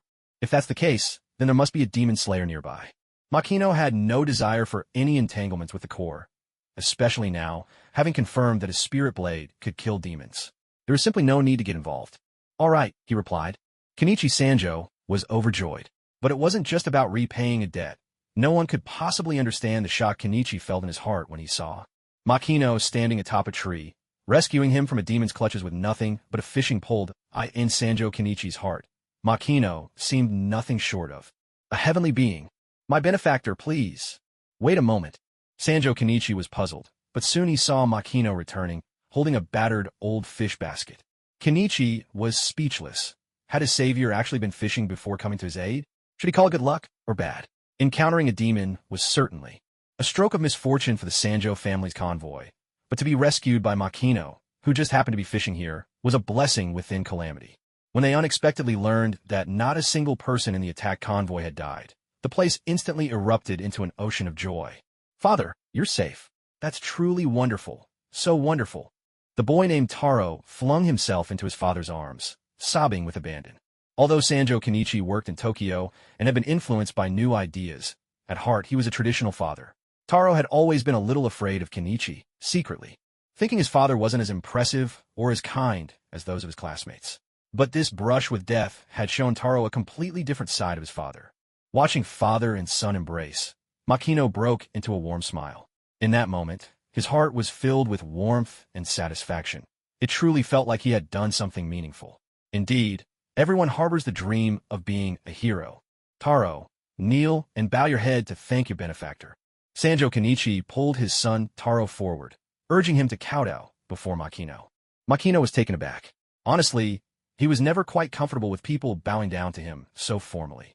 But in the end, he couldn't refuse Kenichi's earnest insistence.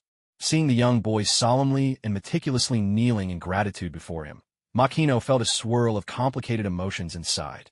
About a quarter of an hour after Makino and the Sanjo family's convoy had left, a sudden flurry of butterflies appeared in the area. Drifting.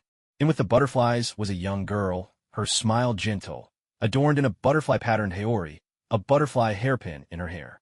Had Makino still been there, he would have recognized her instantly. The insect Hashira, Shinobu Kocho. My, looks like there was quite a fierce battle here. There's human blood, but far more demon blood. And look at this crater. Seems a demon was slammed into the ground with tremendous force. What power! Remarkable. Have any other Demon Slayer Corps members passed through here? Shinobu wondered, surprised. The Demon Slayer Corps has a long and storied history, stretching back nearly 1,000 years. Yet it is not officially recognized, and its ranks number only 300 or 400.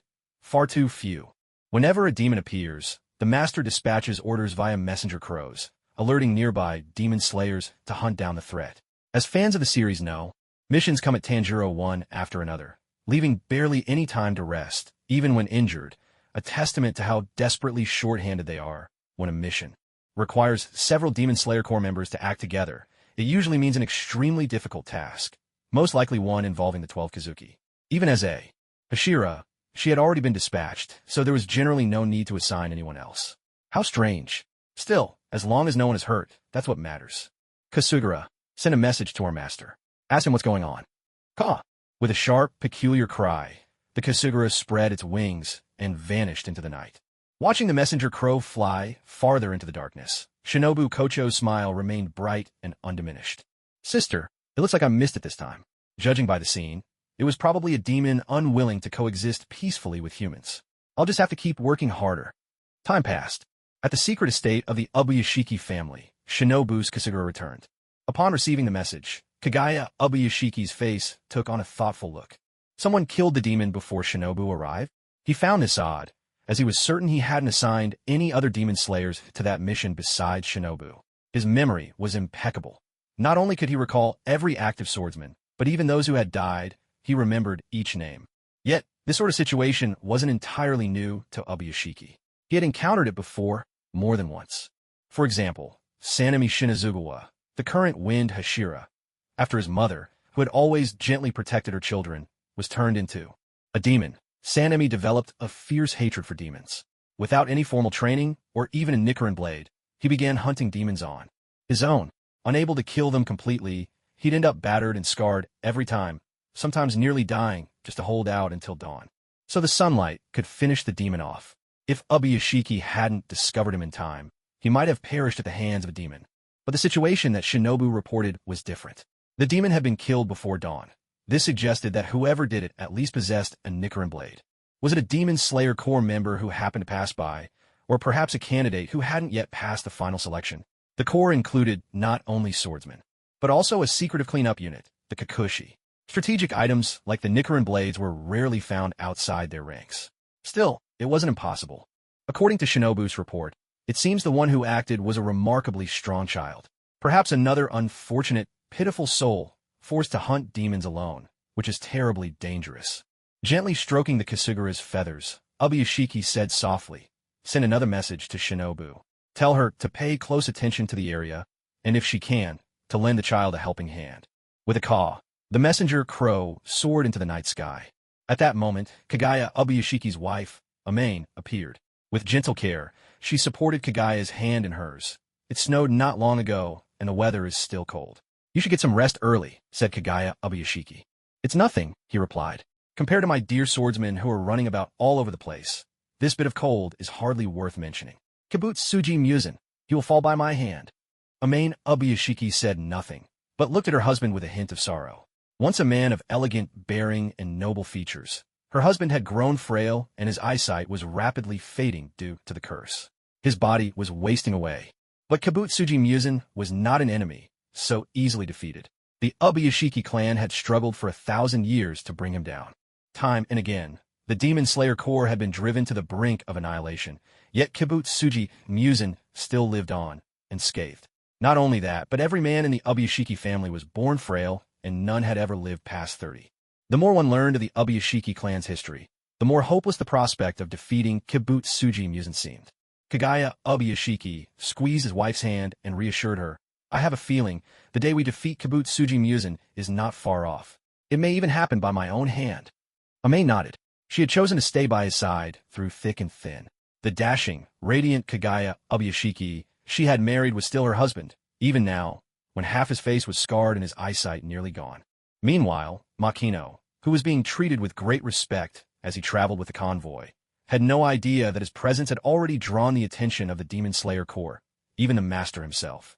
What he didn't know was that, out of concern for his safety, the master had deliberately instructed Shinobu Kocho to keep an eye on the area, to prevent him from dying due to his reckless demon hunting.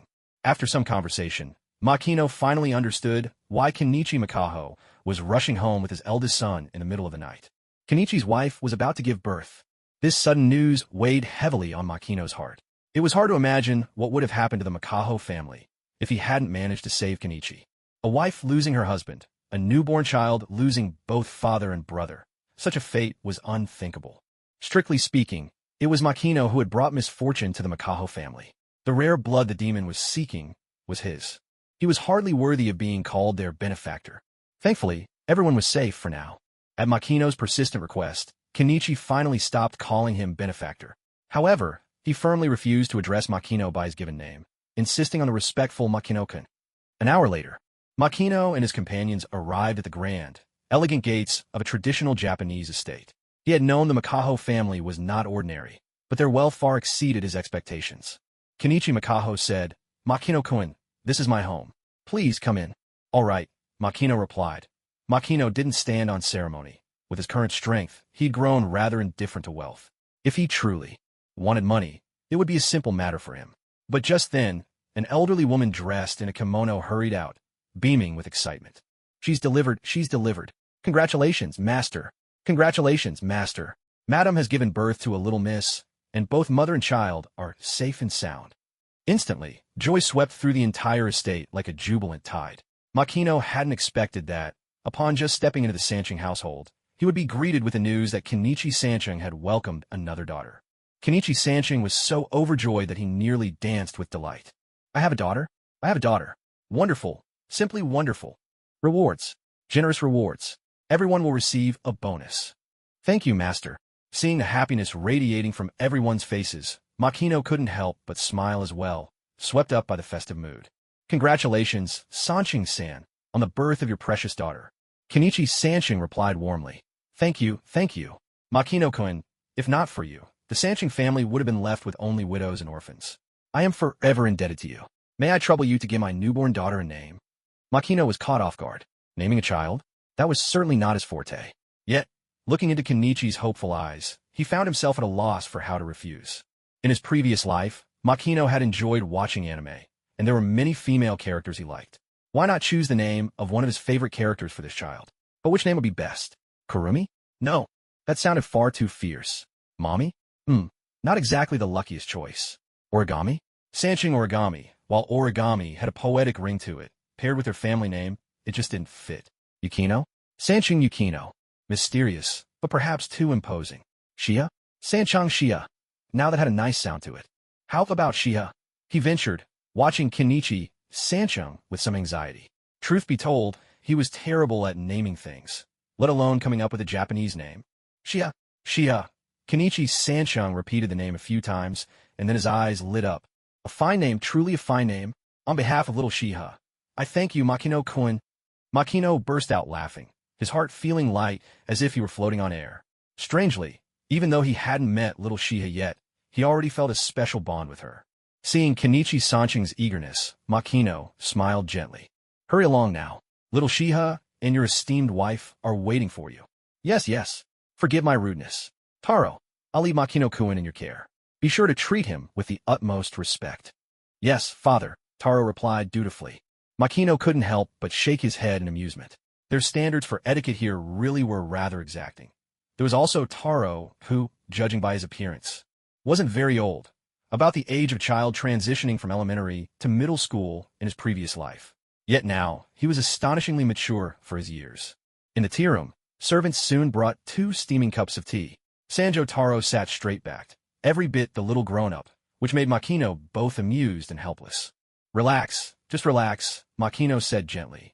You've been through a lot of fright earlier. It's not good to keep yourself wounds so tight. Although Taro's hands were visibly trembling, he kept his face carefully composed, pretending nothing was wrong. I'm fine, really. I'm all right now. After all, I am the eldest son, he declared. Seeing Taro forcing himself to be brave, Makino couldn't help but think of Tanjiro, who was also an eldest son. To be the firstborn meant learning to endure. No matter how bitter or painful, you weren't allowed to cry out. Makino said softly, You know, even eldest sons are allowed to be afraid. After all, you just encountered a demon. Right now it's just you and me here. If you want to be scared for a while, that's okay. If neither of us speaks of it, no one will ever know. Sanjo Taro fell silent. Several seconds passed before Taro asked uncertainly, Really? Really? Makino assured him with a warm smile. And then, in an instant, tears the size of pearls began to stream down Taro's cheeks. He truly was terrified. Every time he closed his eyes, he saw himself, running with the demon's long arms reaching out to snatch him. He couldn't help but imagine. Would he be torn apart and devoured, leaving not a trace behind? It's all right to cry, Makino said gently. As long as, after you've cried, you let the fear go. Makino's words acted like a pressure release valve, and soon the tea room was filled with the soft sounds of Taro's sobbing. After 10 minutes or so, perhaps having let out enough, Taro's spirits visibly lifted. Now that Makino knew his secret fear, Taro seemed to draw closer to him, a new sense of camaraderie between them. Makino and I, what do you think demons really are? Why do they have to eat people? Taro asked, his voice full of wonder. Makino found himself momentarily stumped. Were demons really the natural enemy of mankind? A divine punishment? The worms lurking in the darkness? He shook his head. I don't know either. Not getting an answer, Taro couldn't help but feel disappointed. But as children often do, his attention quickly shifted, and soon he was firing off questions one after another, like an endless stream of curiosity. Makino couldn't help but feel a little overwhelmed by the barrage. Makino and I, you look about the same age as me. So how are you so strong? Even that terrifying demon was defeated by you. Maybe it's because I'm a genius, Makino replied with a playful grin. A genius? Taro looked a little crestfallen, but then brightened again. Do you think I could become as strong as you? In a short time, it's unlikely. You'd have to train hard, very hard, for a long time, Makino answered honestly. Taro's eyes sparkled with anticipation. Makino and I, could you teach me? Teach me how to slay demons, just like you. When Makino saw the gleam in Taro Sanjo's eyes, he couldn't help but fall silent. It seemed that this recent encounter with a ghost had already left a shadow on the boy's heart. On reflection, that was only natural. If their roles had been reversed, Makino doubted he would have handled it any better than Taro had. But should he teach this child the art of the sword? Makino hesitated. Becoming a demon-slaying swordsman wasn't a path for everyone. The mortality rate among such warriors was second to none. Even main characters weren't granted special protection, let alone ordinary people. What if teaching the boy swordsmanship sent him the wrong message? Should he do it at all? In the end, Makino decided to teach the boy just a move or two, as a form of psychological reassurance, nothing more. After all, who could say if there would even be any demons left in the world in another 2 or 3 years?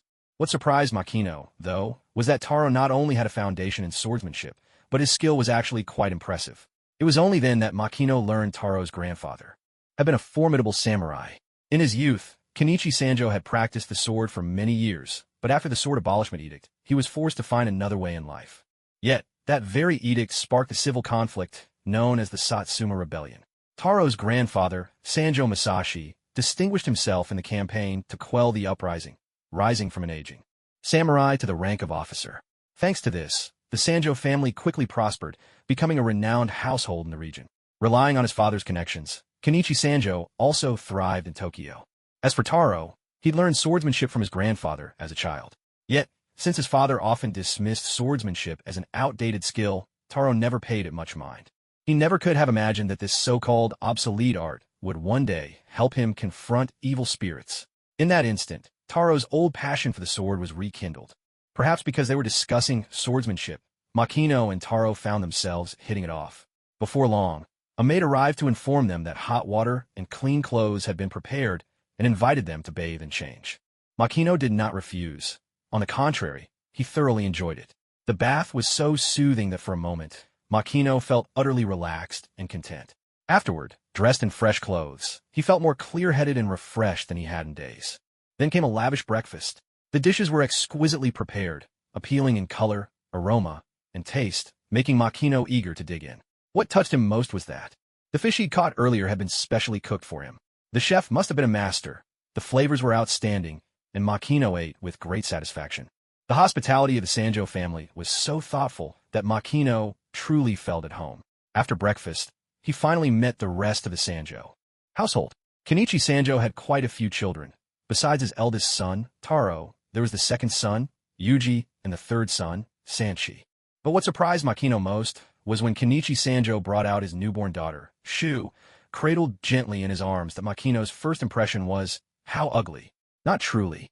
Ugly, of course, but like any newborn, the child looked wrinkled and scrunched up from spending so long immersed in amniotic fluid, her features not yet fully formed. Makino-kun, would you like to hold her? Can I? Makino was caught off guard by the offer, flattered and a little nervous. After all, little Shiyu had only just been born, and letting an outsider hold her came with no small amount of risk. Of course you can. As one of the grandmothers carefully handed Shiyu over, Makino's whole body tensed up. He had no idea where to put his hands or arms, terrified that the slightest mistake might harm her. His awkwardness sent the whole Sanjo family into peals of laughter, their voices filling the room with warmth and joy. But what surprised Makino the most was that, the moment he held her, baby Shiyu broke into a radiant smile. She's smiling. Look, Makino-kun, Shiyu must really like you. Really? Makino's own face lit up with a foolish, delighted grin. Honestly, he had never felt anything quite like this before. There was no blood relation, and it was their very first meeting. Yet his heart felt as if it were melting. Looking into Shiyu's bright, dark eyes and her little wrinkled face, Makino suddenly thought she wasn't ugly at all. In fact, there was a certain charm about her. Who knows, when she grows up, she might become a real beauty. To Makino's further astonishment, after playing with little Shiyu for a while, the tiny girl grabbed one of his fingers with her soft, chubby hand and refused to let go, leaving him both amused and at a loss. Originally, Makino had planned to stay at the Sanjo house for only half a day. But because of Shiyu, he ended up staying for 3 days straight. During those 3 days, Makino got to know each member of the Sanjo family a little better. Every single one of them was a genuinely good person. Taro, the eldest son, exuded the dignity of an older brother and took great care of his siblings. Yuji was a bit noisy and mischievous, but he had a good heart. Sachi, still quite young, was a quiet and obedient child. As for Kenichi's mother, Yuko Sanjo, she was a gentle and kindly old lady. Perhaps as people age, they become more prone to gentle nagging. Yuko Sanjo was endlessly talkative. Once she started, her stories would flow without end. Most of them were recollections from her younger days, childhood memories, tales of her husband Masashi Sanjo, and of course, the joys of doting on her grandchildren. With anyone else, Makino might have lost patience, but in this area, he had plenty of experience. Makino made a wonderful impression on Yuko Sanjo. She treated him almost like her own grandson, always fussing over him to eat more, wear more layers. She was especially insistent about him dressing warmly, constantly reminding him that young people shouldn't rely on their strong bodies and high energy to go lightly dressed, or they'd regret it when they were older. Tito marked the occasion. They even gave Makino a beautifully crafted haori. It turns out that this haori had originally been sewn by Yuko Mikuriya for Kenichi Mikuriya in the past. The intention was to celebrate Kenichi's achievement in becoming a fully qualified samurai. However, due to the sword abolishment edict, Kenichi never had the chance to fulfill that dream, and the haori had lain unused ever since. Makino found the situation both amusing and awkward. With his world tree physique, he hardly ever felt the cold. Yet, knowing it was the elder's heartfelt gesture, he couldn't bring himself to refuse. After all, this garment had been created for celebration. It was in essence formal attire. The Mikuriya family crest was embroidered on both the back and the chest, a classic example of a Monsuki haori. How handsome, truly dashing. I can only imagine how many young ladies will be completely smitten by you. After helping Makino into the haori, Yuko Mikuriya was more than satisfied with the sight. I used to think this haori would never see the light of day, tucked away at the bottom of a chest. But now, little Makino, you've helped me put an old regret to rest. Feeling the warmth of the garment, Makino's heart filled with joy. What a gentle, kind-hearted family this was. As evening fell, Makino gazed at the clouds glowing on the horizon, feeling a bit at a loss. The Mikuriya family had treated him so well that he wasn't sure how to properly return the favor. For an ordinary household, he could have left some money behind, but for the Mikuriyas, wealth held little meaning. System, do you have any suggestions? He inquired. In the world of Demon Slayer, ordinary people are constantly at risk. You could break off a branch from the hidden divine tree and craft a few protective charms for them. It might help them ward off demons. Cut a branch? Is that allowed? Makino asked. The divine tree's hidden form is complete. Taking a single branch will have no effect at all. That's wonderful. Makino was overjoyed. He was not one to leave debts of gratitude unpaid.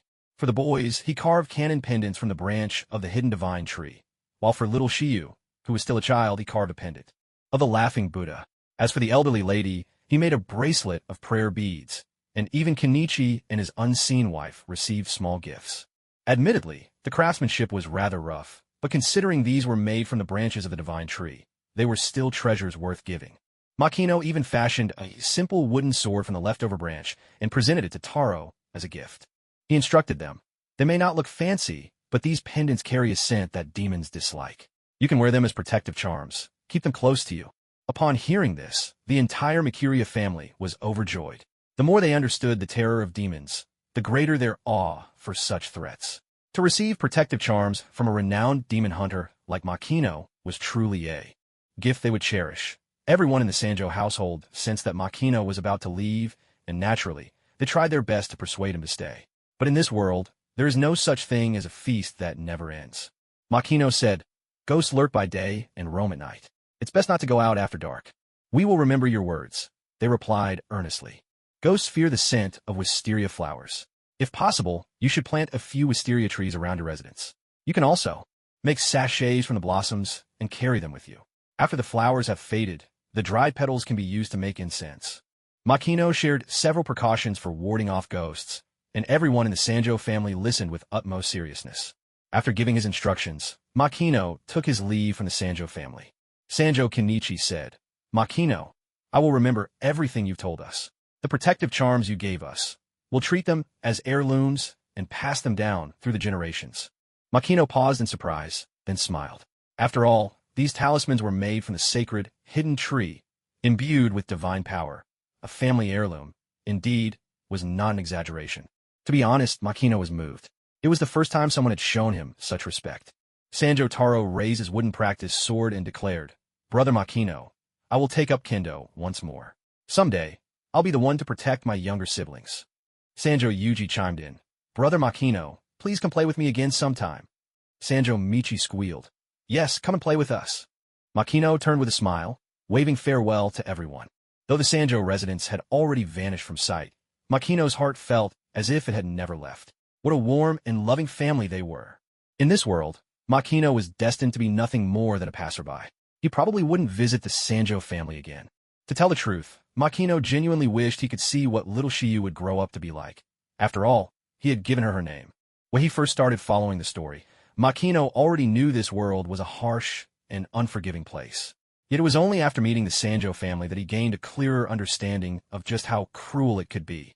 The Sanjo family was a household of officials, even with their own personal guards, and yet they had nearly fallen prey to an ordinary demon. One could only imagine the despair and helplessness faced by ordinary people when confronted by such monsters. What's more, the world was not threatened merely by common demons. There were demons far more powerful than the average kind, mutant demons with monstrous forms, and those with supernatural abilities even more fearsome. Not to mention the 12 Kizuki, who stood at the very pinnacle of the demon ranks. A demon's power was measured by the number of humans it had devoured. The more it consumed, the stronger it became, and the larger its hunting ground grew.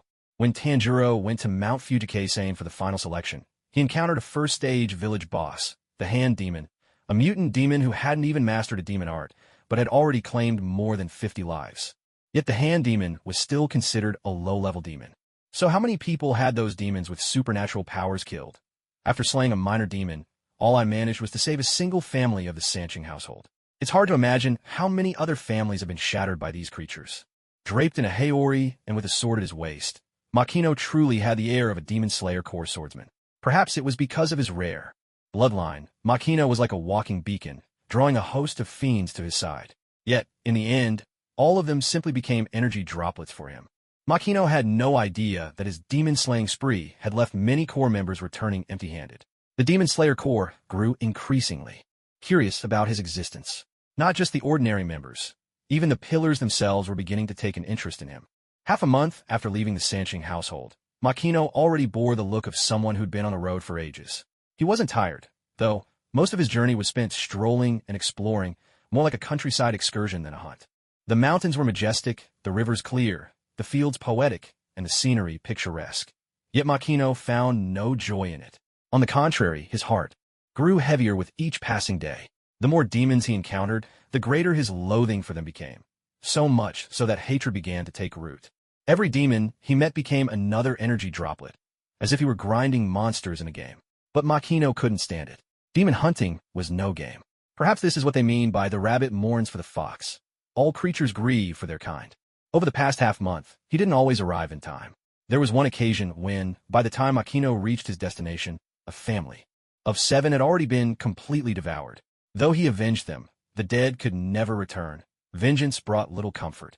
A gentle breeze swept by, cool against his face, bringing with it the soft, continuous rustling of leaves. Over these 2 weeks, Makino's sensing abilities had become more refined than ever. Even from a mile or 2 away, he could distinguish the presence of a human or demon. Just then, Makino's ears twitched at a peculiar sound. He closed his eyes, focused, and immediately noticed the difference. Such heavy breathing, like someone running for their life, and that scraping against the ground behind them. So many feet. Is it some bizarre multi-legged demon? In a flash, Makino vanished, darting toward the source of the noise. Moments later, he saw the scene unfold. A blood-soaked youth running for his life, gasping for breath, and behind him, a monstrous demon with a centipede's body and a human face. What truly caught Makino off guard, though, was that the fleeing boy wore the uniform of the Demon Slayer Corps. He's a Corps swordsman. Even more surprising, the centipede demon had 2 more Corps swordsmen skewered on its claws. The centipede demon sneered. See that? Humans, when faced with danger, will always abandon their comrades and run for their own lives. How despicable. Indeed, it's best to devour them while they're still young. Once they step into society, they become foul and unpalatable. The panicked Demon Slayer swordsman stumbled clumsily in his haste to escape, falling flat on his face. By the time he regained his senses, the centipede demon was nearly upon him, its monstrous form looming over his head. A nervous chattering of teeth escaped the young swordsman, his whole body trembling in fear, and tears nearly welled up in his eyes. Was this it? Was he really about to be eaten? It seemed there was no escape. He was just a rank-and-file member, not even a full-fledged hunter. So why had he run into such a powerful, monstrous demon? The centipede demon sneered menacingly. Food should know its place. But at that very moment, the centipede demon's body froze, as though a mountain had come crashing down upon it, pinning it in place. Were you calling food? Makino's cold voice cut in. Seeing Makino's Haori billowing gently in the air, sweat broke out in fat droplets on the centipede demon's face and chitinous shell. What was this feeling? Was this a Hashira? Had he really run into one of the Demon Slayer Corps' top pillars? Why? Why now? With a jolt, the centipede demon instinctively released the swordsman it had trapped with its insect legs, barely realizing what it was doing. The young Demon Slayer, watching Makino simply stand his ground and effortlessly subdue the terrifying demon that had just moments ago left one of his comrades dead and another gravely wounded, stared in shock, mouth agape. Was this a Hashira, the pillar who stood at the very summit of the Demon Slayer Corps? Salvation was at hand. No wonder the Hashira were so revered. Compared to ordinary members like himself, their power was almost monstrous. Makino fixed the centipede demon with a steely gaze. Were humans born just to be eaten by demons? Makino's presence was overwhelming. In that instant, the centipede demon felt as if it stood before the master himself. Why? Why was this happening? I was so close. If I could just devour a few more humans, I'd ascend, perhaps even awaken a blood demon art and become an even stronger demon. Why did I have to run into a Hashira? There was no escape. No matter what, trying to flee would mean certain death. Sweat poured from the centipede demon's body. At the very peak of fear, his terror twisted into a strange boldness. Ha! Ha ha ha! The centipede demon laughed, the sound rough and mocking. That's right. As a Hashira, you can kill me. But am I wrong? Aren't humans despicable creatures? When danger comes, they betray their comrades and run for their own lives. If you don't believe me, just ask the coward you're protecting behind you. The centipede demon's words made the swordsman behind Makino break down in tears. No, that's not true. The centipede demon was too strong. In just a few moves, he crushed us completely. Then he told us that one of us could run, that only one would be given a chance to escape. Makino was silent, quickly piecing together what had happened just moments before.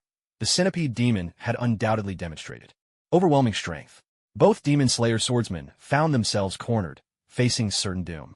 The centipede demon then devised what he called a test of humanity, proclaiming that only one of them could leave alive. One of the Demon Slayers, in a panic, abandoned his comrade and fled. It was a crude psychological tactic, but in such a desperate situation, it proved highly effective. But who was this demon to judge the nature of humanity? Was he unaware that human nature sometimes fails under pressure? Seeing Makino remain silent, the centipede demon burst out laughing. Did you see that? This is what humans are really like. Even you, a Hashira, are no exception. You only dare to bully little demons like us. When you face the true might of the 12 Kazuki, you'll betray your companions all the same. Makino ignored the centipede demon and turned to the demon slayer, who had collapsed on ground. Can you still hold your sword?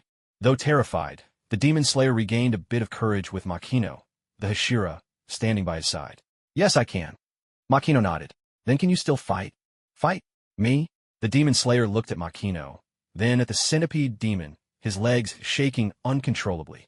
The centipede demon was briefly confused, but then realized Makino's intent. This Hashira meant to help the young swordsman reclaim his courage in this way. How utterly ridiculous. He couldn't kill the Hashira, nor could he run away, but surely he could still deal with this coward, couldn't he? Even if he were to die, he'd take someone down with him.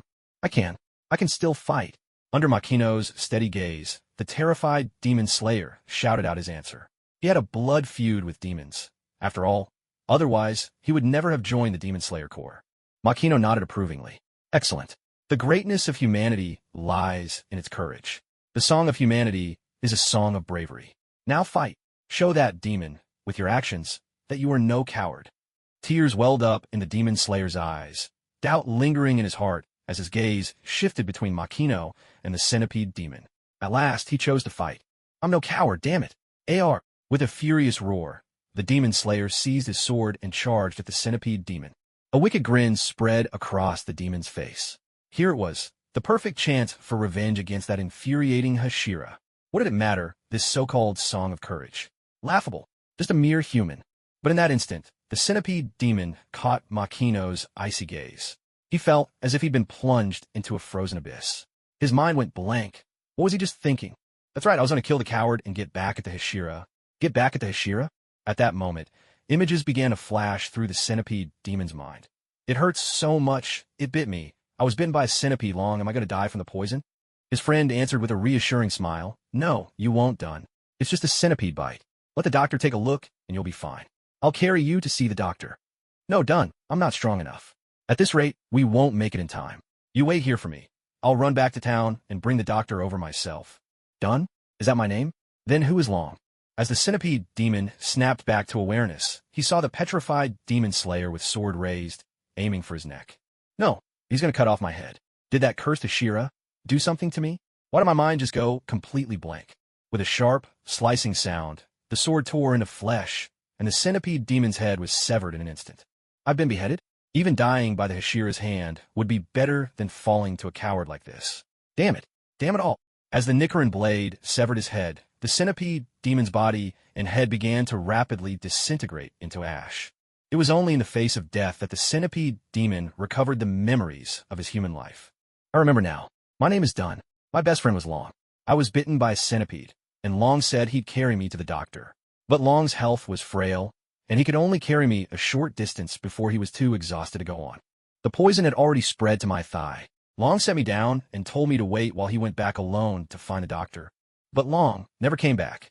I was betrayed. Memories of his former life flashed before him, and as Dunn, now the centipede demon, recalled them, he remembered waiting and waiting for Long to return. But Long never appeared, and the poison slowly paralyzed his body. Just as he was on the brink of death, Lord Muzin appeared before him. Muzin shared his blood and turned him into a demon, his savior.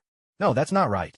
Suddenly, tears welled up in the centipede demon's blood-red eyes. No, before I became a demon, I think I saw two figures running toward me, Long and the doctor. Long didn't betray me. Muzin, Lord Muzin, turned me into a demon before they could arrive.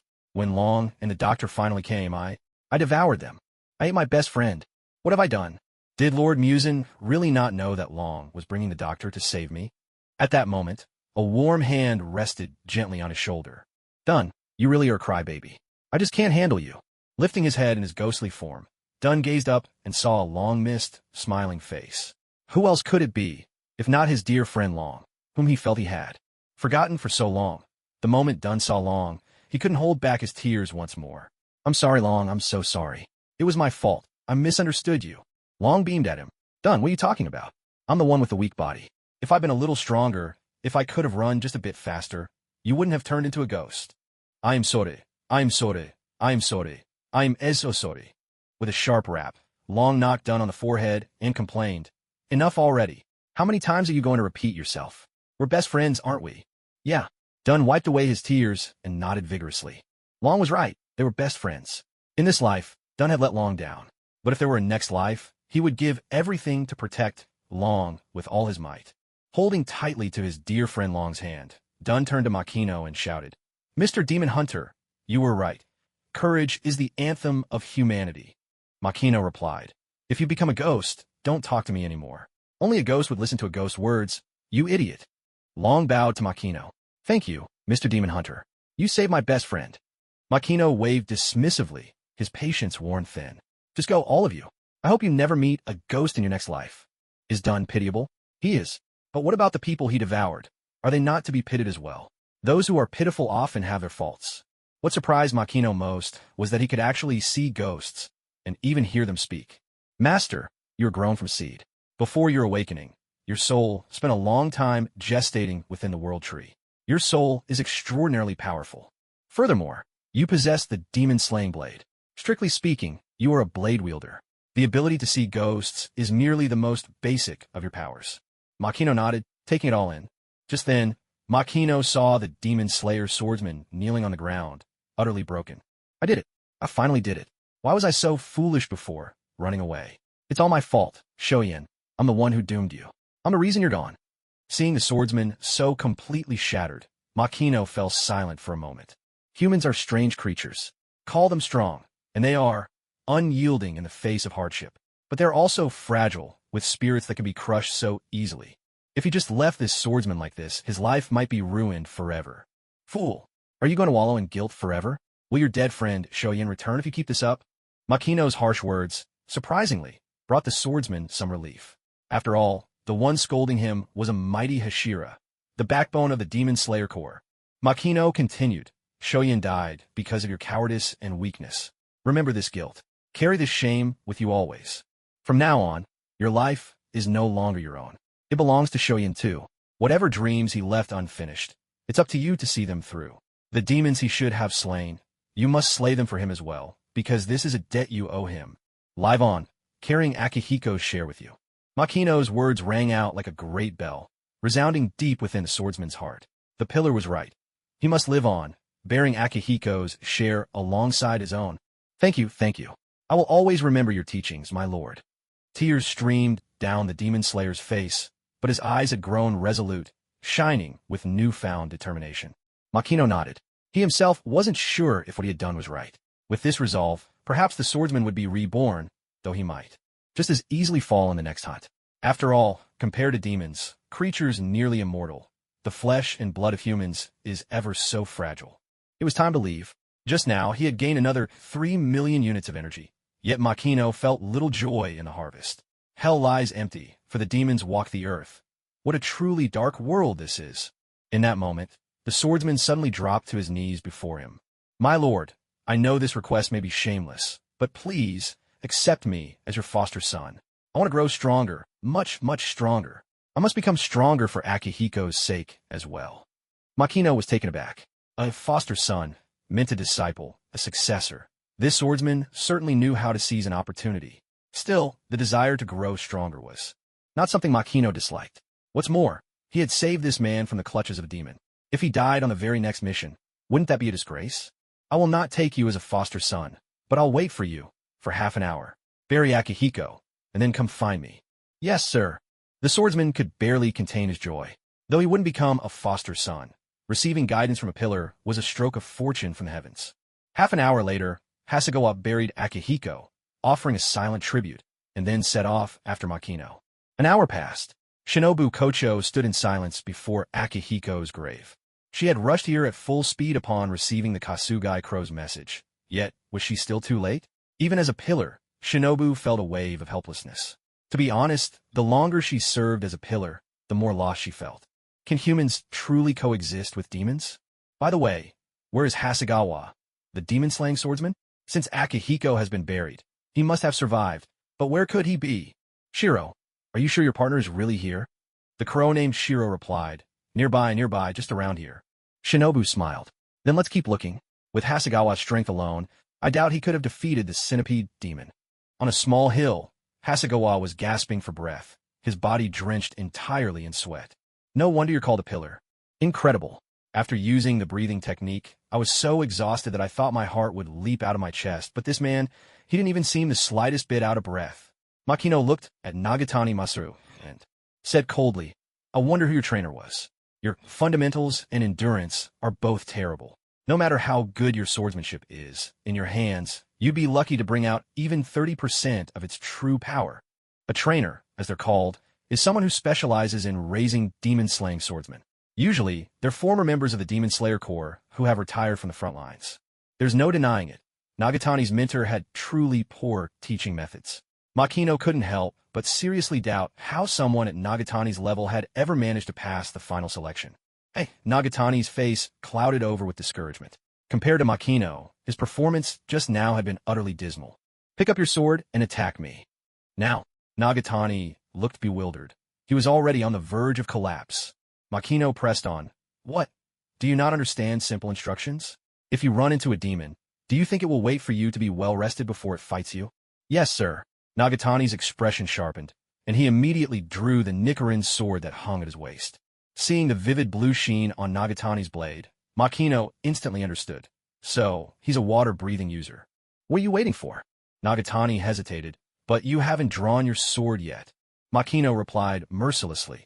And you think you're worthy of seeing me draw my blade? That stabbed Nagatani right in the chest. It felt as if he'd been run through by a sword. This Ashira's words were unexpectedly cutting. My apologies. Nagatani gripped his sword and launched a flurry of horizontal and vertical strikes at Makino.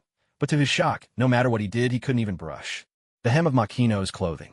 Every time, Makino dodged with just the slightest movement, always just enough to evade the attack. The difference in strength was unimaginable. You're wasting too much motion. Didn't your trainer ever tell you that flashy, unnecessary moves will get you killed? With a sharp snap of his fingers, Makino flicked Nagatani squarely on the forehead, sending him rolling on the ground, clutching his head in pain. Ow, that really hurts. Why does it hurt so much? If I were a demon, you'd be dead already. Your breathing technique, your water breathing, is just for show, isn't it? Just now all I heard was you gasping for air. Nagatani was left speechless by Makino's questions. He'd been so exhausted just now. How could he have remembered to adjust his breathing? Makino sighed in exasperation. Starting now, review for me. What are the key points and rhythm of water breathing? Recite them now. Huh? Nagatani was taken aback. Could it be that the Hashira didn't know the points of water breathing? Makino's face turned stern. What's wrong? Have you forgotten everything your teacher taught you?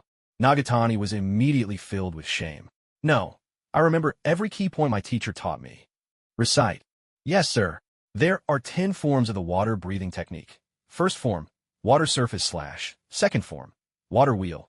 Third form, flowing dance. Fourth form, striking tide. Fifth form, blessed rain after the drought. Sixth form, whirlpool. Seventh form, piercing raindrop thrust. Eighth form, waterfall basin. Ninth form, splashing water flow. And 10th form, constant flux. The rhythm and essential points of water breathing are, as Hasegawa-ke recited these names over and over, Makino's mind echoed with the system's prompt. Congratulations, you have mastered all the key points of water breathing. You are awarded 5 million energy points. Congratulations, you have mastered all 10 forms of water breathing, and your swordsmanship has reached new heights. Comment. Can a swordsman's actions ever be called stealing? Makino. Did the system just roast him? How unfair. If he didn't learn water breathing, how could he teach it to a swordsman who uses it? He had absolutely no interest in stealing Hasegawa-ke's sword techniques. Believe it or not, he certainly did. Time flew by, and half a month had passed since Makino had rescued Hasegawa-ke. During these 2 weeks, Makino had not only fully mastered all 10 forms of water breathing, but even the branches of the swordsmanship tree had sprouted new offshoots for each form.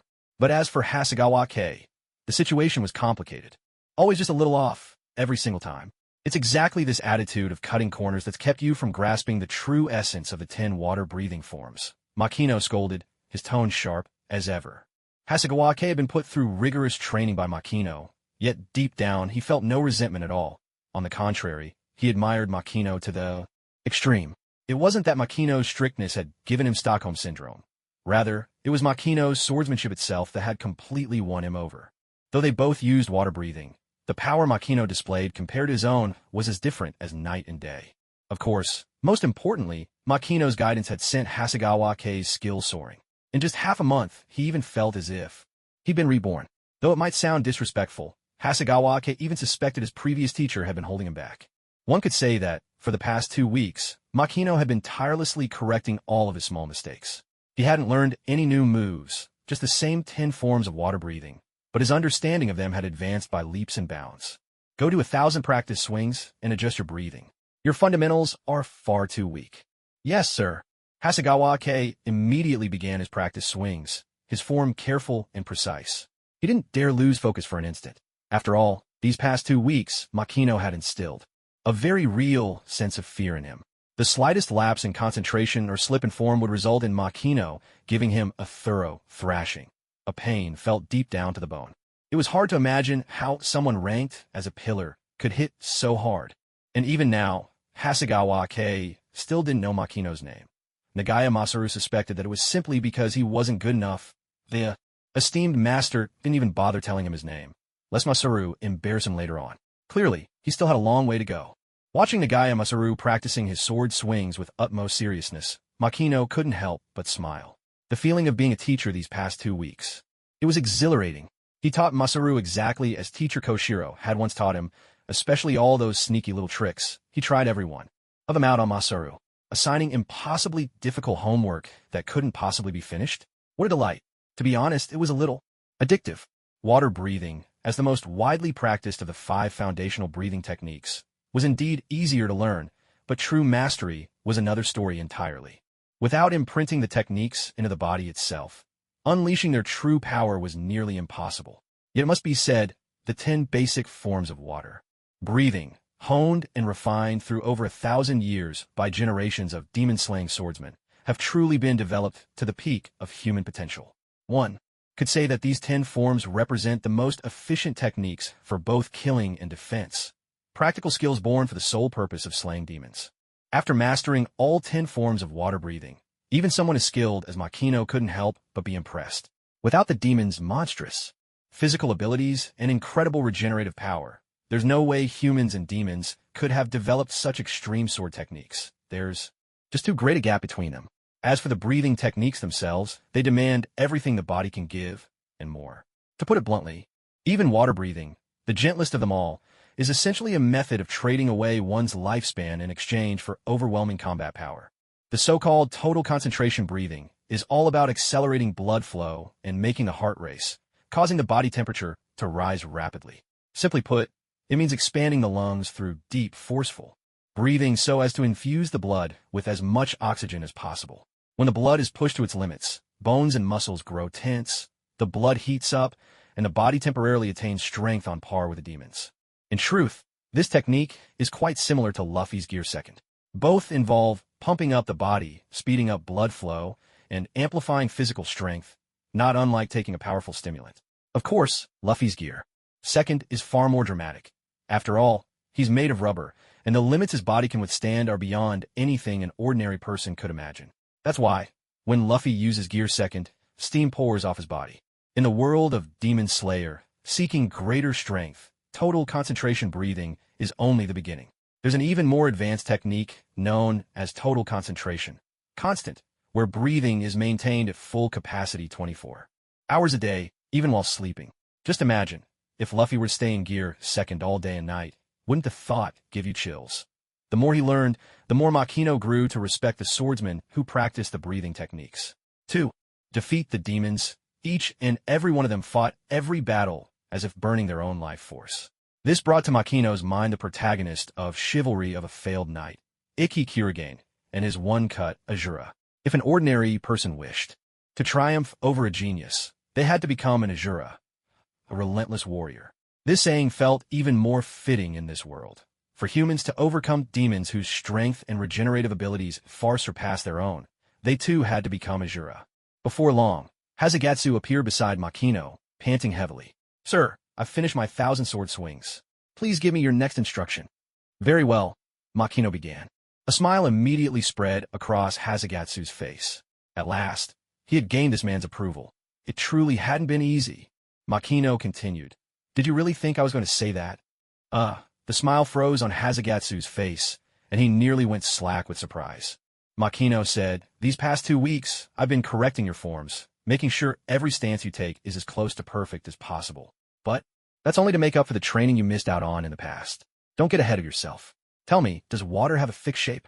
No, it doesn't, Hazagatsu replied. From now on, I want you to forget everything I've taught you over these past 2 weeks. Hazagatsu stood there, drenched in sweat, stunned. Forget everything he'd learned in half a month? What had all that effort been for? Breaking off a branch, Makino said, you have 7 days. In those 7 days, use every means at your disposal to attack me. Whether you choose to fight openly or resort to trickery, it doesn't matter. Do whatever it takes to land a single counterattack. If you can succeed even once, you'll have graduated. Hazagatsu looked at the branch in Makino's hand, then at Makino's serious expression. Taking a deep breath, he answered, understood. Total concentration, water breathing, 4th form, striking tide. Hazagatsu inhaled deeply, and in an instant, a mist of white breath formed between his lips and nose from the intensity of his breathing. His attacks came so swiftly that the indigo blade of his Nichiren sword looked like rolling waves, dazzling to the eye. But in the very next moment, Makino deftly parried Hazagatsu's full-powered striking tide with nothing but his tree branch. That's all your total concentration striking tide has to offer? Is that even a tide? Or just a ripple? Think about it. A real tide might not always surge dozens of meters high, but at the very least, it rises a meter or two. How high do you think the tide you just summoned was? Hazagatsu was at a loss for words. What kind of tide could instantly rise dozens of meters?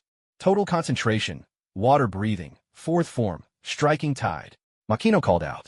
A cloud of white mist burst from Makino's mouth and nose, and at the same time, spectral blue waves seemed to ripple along the tree branch in his hand. A deep, thunderous roar echoed through the as Makino unleashed his wave strike. A swath of trees in a small grove was instantly flattened. Nagase stared in utter disbelief. Was this truly something a human could achieve? To aim for the highest is to attain the middle. To aim for the middle is to fall to the lower tier. Nagase, in learning water breathing, you must hold a great river in your heart, not just a cup of water. Nagase's mind was dazed, and he replied mechanically, devoid of emotion, yes. Makino continued, your sword must possess a soul. This may sound mysterious, but you have to believe it. If you don't even dare to imagine it, how could you ever hope to achieve it? Yes, there's a river nearby. Go, use your heart and body to feel it. Water is not some lifeless thing. Yes. In the blink of an eye, a week had passed, and it was now the final day. Total concentration. Thick white mist streamed from Nagase's mouth and nose, billowing so much it looked almost like clouds. Water breathing, 10th form, ever-flowing current. Nagase ran, spinning and swinging his Nichiren blade, with each step, every movement more powerful than the last. Eventually, in Makino's eyes, Nagase's flowing movements seemed to conjure a deep blue dragon made of swirling water. Water breathing, 1st form, surface slash. Makino's wooden staff clashed with Nagase's Nichiren blade. Clang! A piercing metallic ring echoed as would struck steel. Crack! A crisp snap rang out. The force of Makino's blow knocked Nagase's blade aside. Yet in that very instant, Nagase twisted his sword, angling it toward Makino's face for a sudden strike. Makino was briefly surprised, for while the move was based on the water-breathing 2nd form, Water Wheel, it had been transformed into something entirely new. With a light tap of his toes, Makino skimmed the ground like still water, sending ripples outward. Nagase's blade, which should have struck true, merely grazed past Makino's face. Did I fail again? Nagase's heart sank to its lowest, for this was already the final day. Makino offered a faint smile. Nagase, congratulations. That was your first successful counterattack. Huh? Nagase was dumbfounded. Had he truly counterattacked successfully? Makino said, you're finally starting to show promise. Remember this feeling. Mastery lies in the heart. When slaying demons, efficiency is key, but don't be bound by rigid forms. The 10 forms of water breathing are the most effective techniques for killing demons. But demons are not lifeless. They won't simply stand still and wait for you to cut them down. The battlefield changes in an instant. If you cling too tightly to set forms, you might handle weak demons, but against a formidable one, you're just fresh prey. Nagase was overjoyed. After so much hardship, he had finally landed a counterattack. Makino said, your next goal is total concentration. Constant. That means maintaining total concentration breathing for 24 hours a day. And this is the very first step to becoming a pillar. To become a pillar? Hasegawa was utterly bewildered. The Demon Slayer Corps had 10 ranks, Ko, Atsu, Hei, Bo, Ki, Ko, Shin, Jin, and Q, but the pillars stood above and beyond all those ranks. Just over half a month ago, he had only been at the lowest rank, Q. Now, this pillar was telling him he had the potential to become a pillar himself? Was this some kind of joke? Makino looked at him, speechless. Are you daydreaming about eating peaches? Mastering total concentration breathing. Constant is just the first step to becoming a pillar. To truly become one, you still have 10,000 steps ahead of you. What surprised Makino was that Hasegawa wasn't discouraged at all. He just kept grinning foolishly. To become a pillar, even if he'd only just earned the qualification to take the first step, was something he'd never dared to even dream of before. Catch, called Makino. Hasegawa instinctively reached out, and when he opened his palm, he found, was that a bean? He was about to ask Makino about it, but when he looked up, Makino had already vanished. Instead, Makino's voice echoed through the air. This bean is a secret medicine I made. You must keep it on you at all times. If you're ever seriously injured, eat it.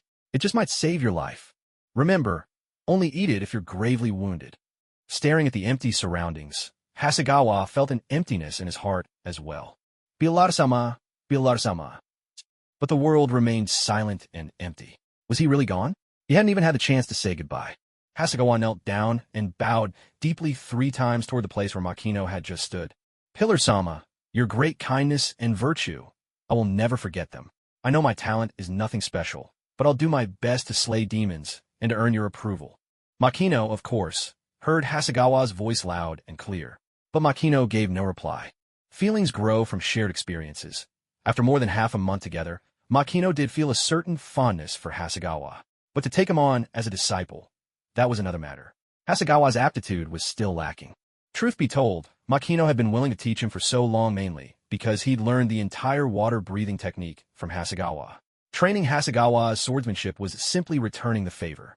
Shortly after Makino left, a jet-black Kasugai crow swooped down. East-southeast, east-southeast. Hasegawa, east-southeast, it squawked. Hearing the familiar cry of his companion crow, Hasegawa suddenly felt a surge of warmth and, even more than that, newfound confidence. All right, Shiro, you don't have to keep yelling, he replied. The crow, Shiro, caught again. Hasegawa, run. The house of the Wisteria Crest. When Hasegawa learned the identity of the 2 people before him, he was momentarily at a loss. After being taught by a pillar, he had now encountered 2 more pillars. What on earth was happening? Aren't the pillars supposed to be lofty figures, busy with important matters all day long? How could Nagatani Sho have known that his unreachability by Kasugai crows had already drawn the attention of the Demon Slayer Corps? The smooth operation of the Corps owed much to the tireless efforts of the Kasugai crows. It was highly unusual, almost disruptive, for a crow to lose contact with its partner for half a month, to the point where it could threaten the Corps' very functioning. Naturally, this situation was taken extremely seriously. That was precisely why Tomioka, under such urgent circumstances, had been entrusted to investigate the crisis alongside Shinobu Kocho. That pillar, the one wearing a butterfly hair ornament and a haori pattern like butterfly wings, was truly beautiful. The other one, with a cold and distant look, seemed impossible to approach. Best to keep my distance. After some discussion, Shinobu Kocho smiled warmly and kindly, albeit with a hint of surprise in her voice. If I heard you correctly, you're saying that during your disappearance over the past half-month, you were with a pillar who was guiding you in your training the entire time? Nagatani Sho looked puzzled. Is there a problem with that? Shinobu replied, no problem at all. Could you tell me which pillar it was? I might even know them. Sho's eyes lit up. He'd been racking his brains, trying to recall the name of his mysterious mentor. The person who taught me was quite young, probably not even 14 years old. MHM, I see. Shinobu nodded with a smile, though she was quietly mulling it over. Not even 14. Could it be Muchiro Takedo, the mist pillar? But would that absent-minded kid really have the patience to train Sho for half a month? That doesn't quite add up. Sho continued. That person's mastery of water breathing was nothing short of miraculous. So I'm guessing it must have been the water pillar. At that, Tomioka, expressionless as ever, was completely dumbstruck, his face a picture of bewilderment. You're telling the water pillar himself that the water pillar spent half a month teaching you? Do I, the water pillar, mean nothing to you? Shinobu Kocho, unable to contain herself, burst out laughing, her delicate frame shaking with amusement. Unlike her usual polite smile, this time the laughter was genuine, bubbling up uncontrollably. Shinobu teased, Ju, did you really spend half a month teaching him? Ju replied flatly, Don't drag me into this. I don't even know who he is. Shinobu chided. If you talk like that in front of your juniors, you'll end up being disliked, you know. A few seconds ticked by. Ju retorted, I'm not disliked. Shinobu feigned shock. What a surprise. Did you really not realize that all the other pillars disliked him? He was certainly blissfully unaware. Now, it was Sho's turn to be stunned. Was this emotionless, deadpan man in front of him really the water pillar? Then who on earth had been teaching him all this time? The water breathing. Techniques his teacher used had been nothing short of extraordinary. No matter how he looked at it, the man before him didn't seem nearly as impressive as his mysterious mentor. Ju Tomioka asked, the one who trained you, was their water breathing really so impressive? Hasegawa Masaru said, his strength is beyond description. He taught me for half a month, and yet I couldn't even touch the hem of his clothing. Ju Tomioka fell silent. Shinobu Kocho said nothing as well. Even a tiny ant might think a small grasshopper is impressive. For a swordsman of the Aoi rank, like Hasegawa Masaru, there are plenty of people whose sleeves he couldn't hope to brush against. Hasegawa could endure others looking down on him, but he absolutely could not tolerate anyone belittling Makino, the man who had taught him for half a month. In Hasegawa's eyes, Makino was nothing short of divine. Gripping the Nichiren blade hanging at his waist, Hasegawa declared, Water Hashira, forgive my presumption. I would like to challenge you. Both Shinobu and Ju were taken aback. An Aoi-ranked swordsman challenging a Hashira? Now this was interesting. With his usual stoic expression, Ju replied, You may. There was a sharp ring of steel as Hasegawa drew his sword with lightning speed.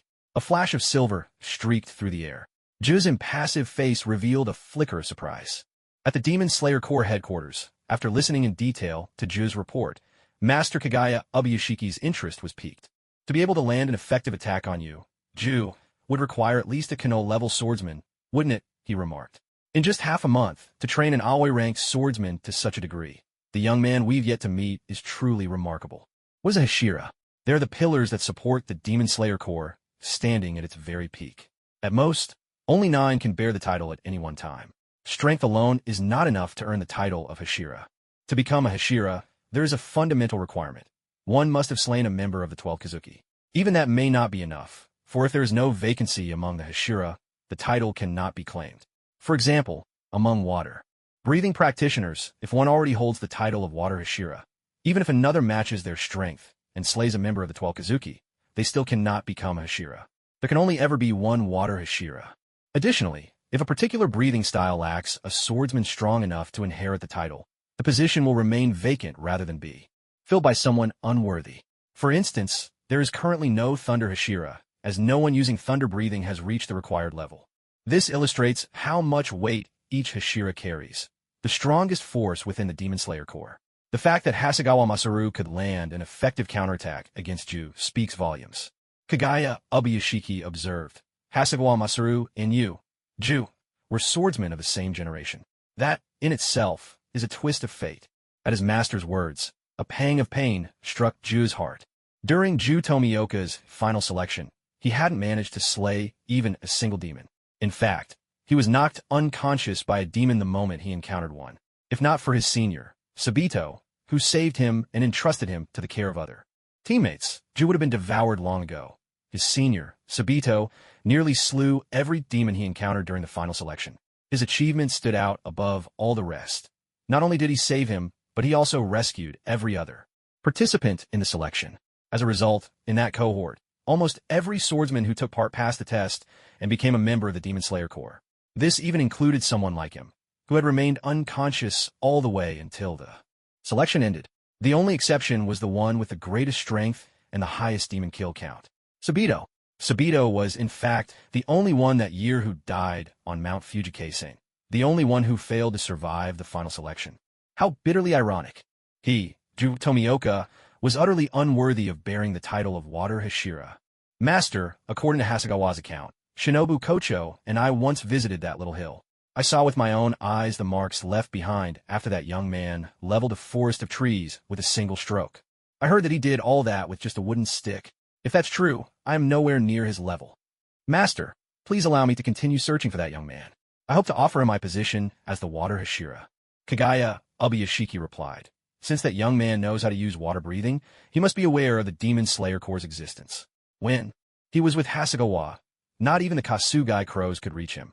It's clear he has no desire to join the Corps. Ju, must you be so insistent?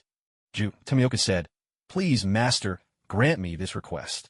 Kagaya Ubuyashiki responded, Ju, no one can live forever in the past. I've watched you make your way to where you are, step by step, carrying the weight of your sister and Sabito, pushing forward with their hopes on your shoulders. Truly, you have worked so hard and endured so much. Ju Tomioka's Haori was unique. Its two sides bore entirely different patterns. In truth, this was Ju's way of honoring his sister, Satako, and his senior, Sabito. Just as Sabito had once saved Ju Tomioka's life, Ju owed his survival to his sister Satako as well.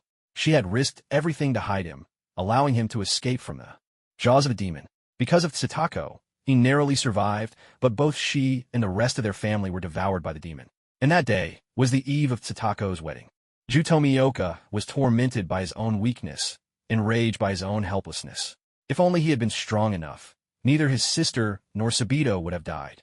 A phrase often on Ju's lips was, I am not like the rest of you. It wasn't that he looked down on the other Hashira, but rather, among all the Hashira, he believed he alone was unworthy of the title. Ju Tomioka repeated, please, master, grant me this request. Kagaya Ubuyashiki finally said, very well. You have my permission, go. Ju Tomioka bowed deeply. Thank you, master, for your kindness. As Ju Tomioka departed, Kagaya Ubuyashiki let out a gentle sigh. What a pitiable child he is, truly. As long as Kibutsuji Musen is not defeated, children is tragic, as Ju will keep appearing, one after another. No matter what, he must bring Kibutsuji Musen down. My eyesight has worsened again. I truly wish I could see that genius boy once more before I lose my vision completely. Ju Tomioka planned to step down from his position as the Water Hashira and pass the title to a young man he had never even met. The news instantly caused a massive stir within the Demon Slayer Corps. Ju was famously unpopular among the Corps, but even so, his strength was universally acknowledged. If it came down to a contest of skill, Ju would easily rank among the top 4 of the 9 Hashira.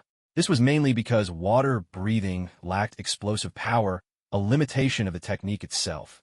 The other Hashira began to grow annoyed. Ju had always been hard to get along with. Just thinking about his catchphrase, I am different from you, left the others feeling thoroughly exasperated. What's that supposed to mean? That he looks down on them and doesn't want to be associated with them? Sanemi Shinazugawa, the hot-tempered wind Hashira, was especially riled up. He even felt like marching over to Ju and giving him a good thrashing. Did you think being a Hashira was child's play, coming and going as he pleased? As for Jaomiai Himejima, the stone Hashira, tears streamed down his face as he continuously chanted, Namu Amida, Butsa. Still it was clear his heart was heavy. Ju, that young man, was still in need of some correction, and perhaps a little tough love. Meanwhile, Kayajiro Rengoku, the ever-enthusiastic flame Hashira, remained as passionate as ever. He resolved to find an opportunity to speak earnestly with Ju.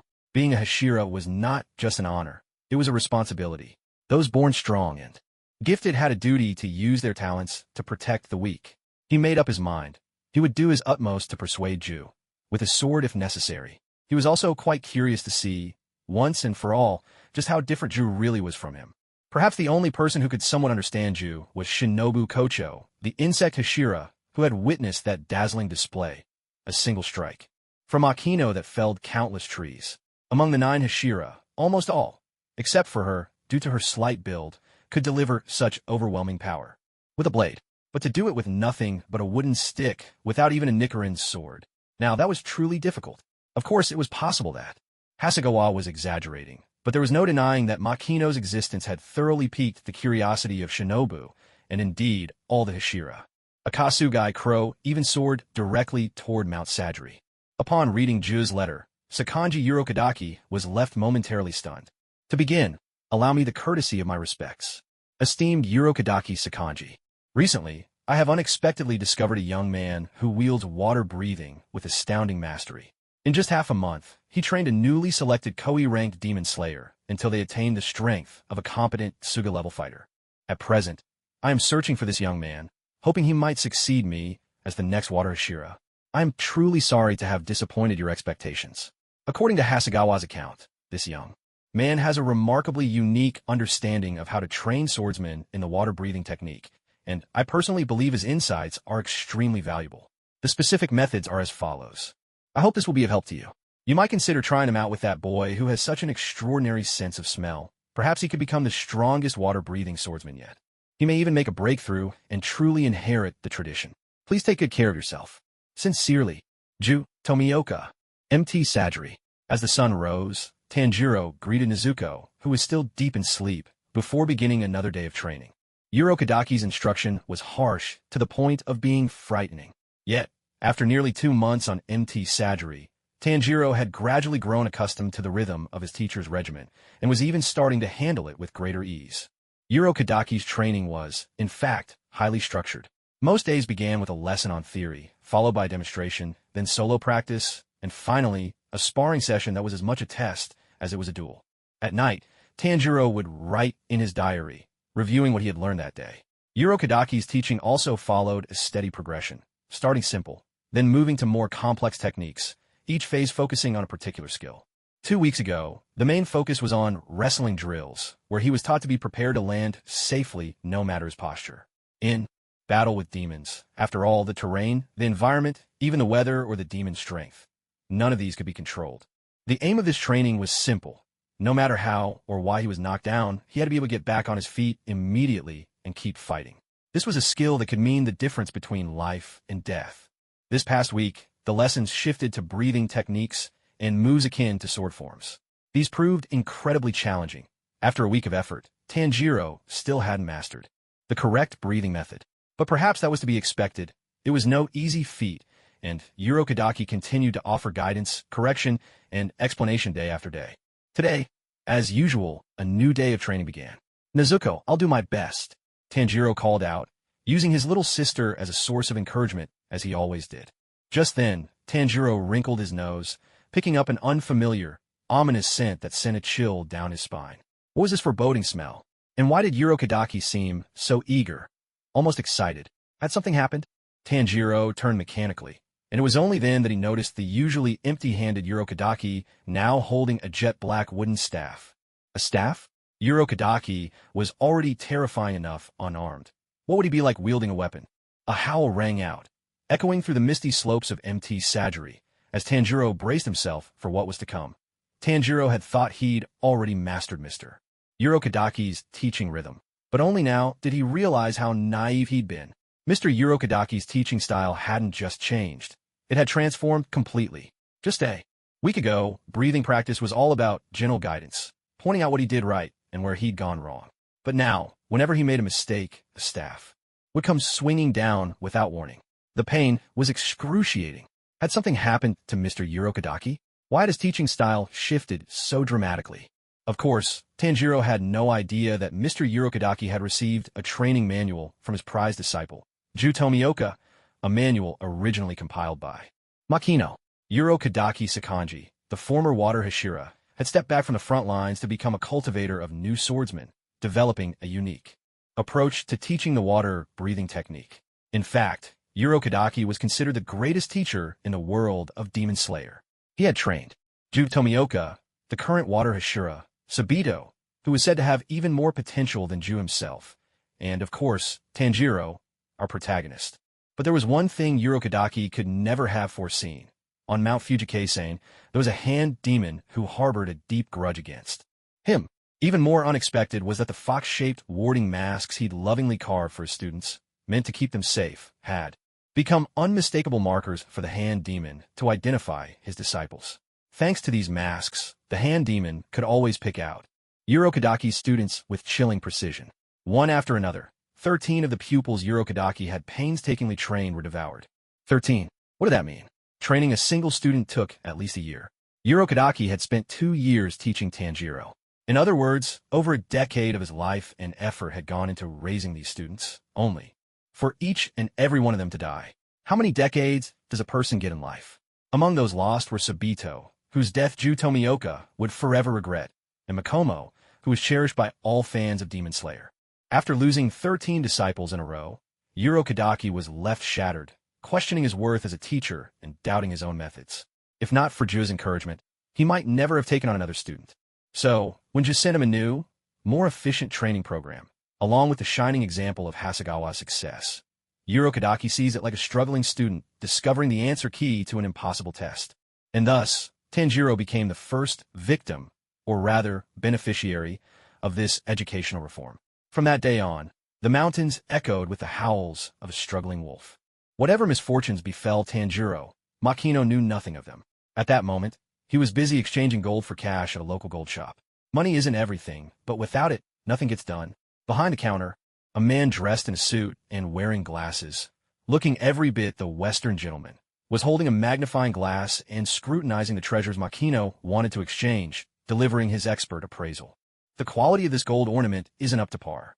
Clearly, it's not pure gold, and the craftsmanship is far too rough. It's obvious it didn't come from the hands of any master craftsman.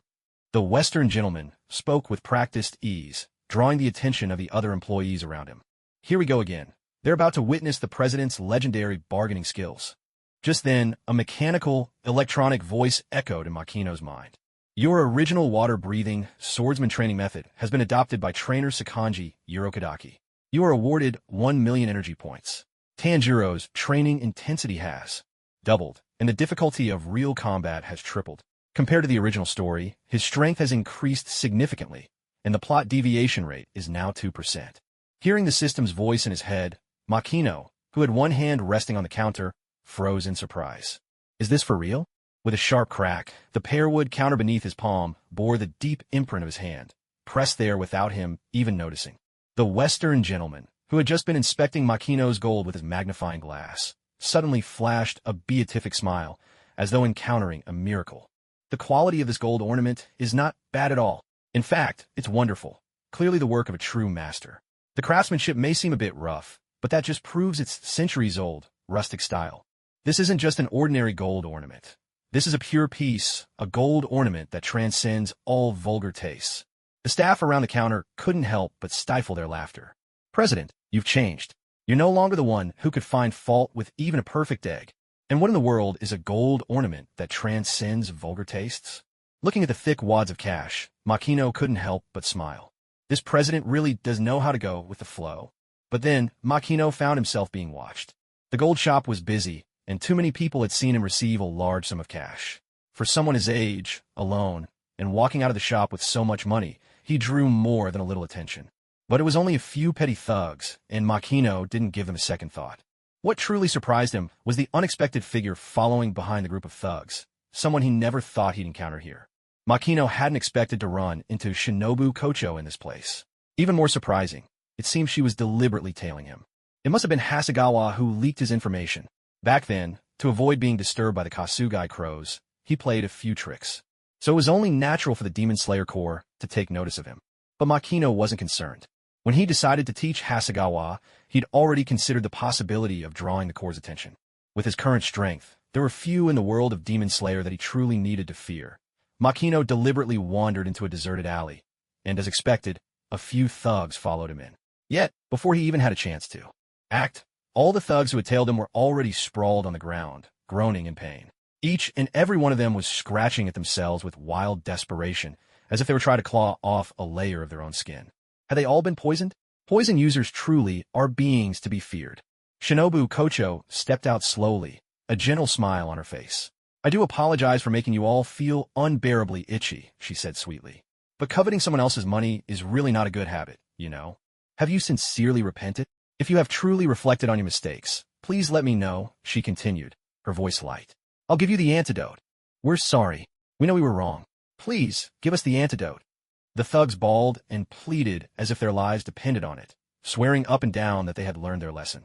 Shinobu didn't toy with them. With a casual gesture, she scattered the antidote over the groaning men. Soon enough, the thugs were freed from their nightmare of maddening itchiness. But the look they gave Shinobu was as if they'd seen a demon. In the blink of an eye, they scrambled away, vanishing without a trace. A few petty thugs hardly concerned Makino. At this moment, his eyes were fixed only on Shinobu, who still wore her perpetual, gentle smile. Shinobu was petite, barely 1.5 meters tall, about the same height as 1.5 Timos. She had black hair and violet eyes, her locks falling to her collarbone and fading to a soft lavender at the tips. A large butterfly hairpin perched atop her head, and her haori was a blend of white, black, and pink, fluttering like butterfly wings. Gazing at her serene smile, a thought rose unbidden in Makino's heart. And so, Shinobu Kocho had chosen to live as her elder sister, Kane Kocho, once had. In the past, Shinobu had been a serious, earnest girl, stern, rarely smiling, and even a little stubborn. She liked what she liked, disliked what she disliked, never pretending, never hiding her true feelings. But the gentle smile she wore now, the kindness she showed to everyone, her wish to coexist peacefully even with man-eating demons, these traits had always belonged to her sister, Kane.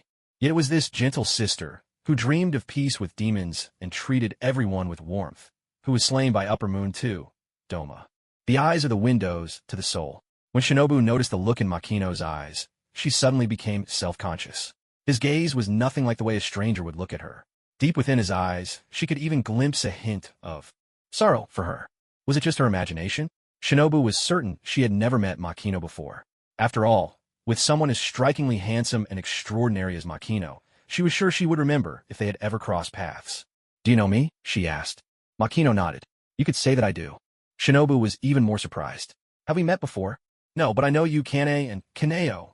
When Shinobu Kocho heard the names of Kane and Kaneo, the smile on her face slowly faded, but she soon smiled again. "Are you an old acquaintance? I'm sorry I didn't remember you. May I have the honor of inviting you to my butterfly mansion as a guest?" Makino didn't say much about Shinobu's way of living. After all, it's a grave mistake to speak too intimately with someone you barely know.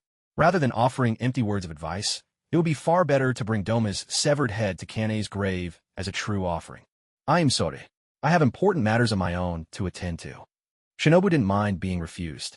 Although she didn't know the reason, she had long understood that Makino was reluctant to get involved with the Demon Slayer Corps. This encounter was neither particularly good nor bad. At the very least, Shinobu now knew that Makino held no prejudice against the Demon Slayer Corps, and that alone was enough. As for inviting Makino to take up the mantle of Water Hashira, that was only Ju's wishful thinking, nothing to do with her. Just then, a Kasugai crow came flapping its wings and landed on Shinobu's arm. Its breath came in short, labored bursts, as if it had flown too fast and was thoroughly exhausted. Shinobu gently stroked its wing, speaking softly. "You poor thing, look how tired you are. Has something big happened again? You've worked hard, haven't you?" "South-southwest, south-southwest. Suspected 12 Kizuki presence. 15 Demon Slayer swordsmen have gone missing. Immediate rescue required. Immediate rescue required." Shinobu's eyes widened in surprise. "The 12 Kizuki? That's serious." Makino was taken aback as well. Because of Kibutsuji Musen's orders, demons weren't allowed to gather in one place. The only reason lower rank 5, Rue, was able to live with his family was because Musen had taken a special interest in him and granted him that privilege. Encountering a member of the 12 Kizuki was no easy feat. All the time Makino had spent in this world, he had only hunted minor demons, the strongest one so far being a centipede demon. He had never come across a member of the 12 Kizuki. Shinobu turned to Makino. "It seems a member of the 12 Kizuki may have appeared. I need to go and provide support. Would you care to join me?" "Of course." What did the 12 Kizuki mean to Makino? Energy droplets. A smile instantly appeared on Shinobu's face. "Thank you. But I am, after all, the insect Ashira. If there's an opportunity to slay a member of the 12 Kizuki, I won't let you have it so easily. Let's see who could defeat them first." With those words, Shinobu darted ahead, heading swiftly toward the south-southwest. Her footsteps were so light they were nearly silent, and as she ran, her haori fluttered in the wind, making her appear just like a butterfly gracefully dancing through the air. Watching Shinobu's elegant figure, Makino couldn't help but smile. "Trying to test my strength, are you? What a clever and cunning woman." But Makino felt no discomfort. In fact, he was rather pleased. After all, beautiful women always have a few privileges that, it must be said, Shinobu Kocho has remarkably high emotional intelligence. She achieves her goals without ever provoking resentment in others. Someone like her, if she lived in the modern world, would undoubtedly thrive and make a name for herself. As she ran, Shinobu kept a careful eye on Makino's movements. The reason she could recognize him was thanks to the triple mountain crest on his haori, a family emblem of the Sanshin clan. With the intelligence network of the Demon Slayer Corps, gathering information about Makino was a simple task. What truly confirmed Makino's identity for Shinobu, however, was his utter nonchalance as he was tailed by a group of thugs. Only someone with formidable strength could maintain such composure. By poisoning the thugs ahead of Makino, Shinobu's intention was, in fact, to save them. After all, who could say whether Makino, in a moment of anger, might not simply slaughter them all? What surprised Shinobu most was that she couldn't hear the sound of total concentration breathing from Makino, something highly unusual. So this speed contest began. Could he really catch up? Shinobu was curious. After all, this was someone who could level a swath of trees with a single wooden stick. In terms of attack power, there was no doubt about his abilities. Yet, speed was Shinobu's greatest strength. Insect breathing was a further, more extreme evolution of flower breathing. Among the 9 Hashira, her speed was second to none. But just then, Shinobu was stunned. Makino, at some point, had drawn even with her. How is this possible? Shinobu was at a loss. Although she wasn't going all out, the speed she was using now was enough to leave even Mitsuri Kanroji, the love Hashira, in the dust. How had he caught up? In that moment, Shinobu's competitive spirit flared. Swift as a flash, she darted forward, her movements a blur, as if she were a butterfly dancing through a dream, ethereal and fleeting, quickly pulling ahead once more. But with a sidelong glance, she saw Makino stride up beside her again. Shinobu's mind reeled. Was this boy some kind of demon? He wasn't even out of breath as he ran. For a human to fight against demons, creatures that were nearly immortal, one had to push their physical limits to the utmost. Shinobu's small frame put her at a disadvantage, not just compared to powerhouses like Mitsuri Kanroji, but even next to her own elder sister, she was noticeably lacking in strength. In fact, her strength was so limited she couldn't even sever a demon's neck. Before her sister passed away, she'd begged Shinobu to leave the Demon Slayer Corps, to find happiness and live a long, ordinary life, as any girl should. But how could she possibly let go of the vengeance for her sister, killed by demons? Unable to rely on raw strength to slay demons, Shinobu became the only demon slayer who killed with poisoned eye in order to match the speed of demons and accurately inject poison into their bodies. She took her sister's flower breathing technique and pushed it even further, creating the more extreme and unconventional insect breathing style. To put it bluntly, when it came to speed, Shinobu Kocho considered herself second to none. But what truly caught her off guard was this young man. He caught up with her effortlessly, moving as if it were nothing at all. What unsettled her even more was that she had been maintaining total concentration, breathing the entire time, while this young man's breathing was slow and languid, almost leisurely. What on earth was going on? Makino spoke. Your heart is in turmoil. The reason I'm not using total concentration, constant, is because it's not my only option. Relying on my physique alone, I can reach the same state as your total concentration, constant. Shinobu blinked her beautiful eyes, finding it increasingly unbelievable. Was it possible to match her speed without using total concentration, constant? Could even Jaomi Himejima, the stone Hashira, accomplish that? Could a human body really reach such astonishing heights? If she hadn't sensed no trace of demon aura from Makino, Shinobu would have suspected that he was a demon himself rather than a human. What sent a chill down her spine was that her internal thoughts seemed to have been completely seen through by this young man. This boy, he was terrifying. Ever since becoming a Hashira, Shinobu had always been calm and composed. The strength of a Hashira gave her great confidence. She couldn't remember the last time she'd felt her heart race like this. What Shinobu didn't know was that, though both were human, the rules of their worlds made the limits of humanity vastly different. The world of Demon Slayer was, in truth, a low fantasy world. Even the strongest humans, the 9 Hashira, could only perform feats like flying slashes, blades of sword energy. But even that was close to their absolute limit. Meanwhile, in the world of One Piece, a flying slash was merely the sign of a swordsman who had mastered the basics. Far from extraordinary. With the disparity so clear, Shinobu stopped trying to test him, and the atmosphere between them grew noticeably heavy as they traveled. They hurried along for half an hour. Throughout the journey, Shinobu's breathing remained steady as always, locked in a state of constant. Makino couldn't help but feel a sense of admiration. If this were his previous life, Shinobu would likely still be in high school, a typical teenage girl. It was almost unimaginable to think she had honed her strength to such an extraordinary level.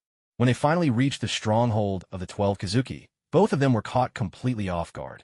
For this place was blanketed in blooming cherry blossoms, breathtaking in their beauty. A gentle breeze swept by, sending a shower of petals, drifting down, landing softly on their hair and shoulders, filling the air with a sweet fragrance.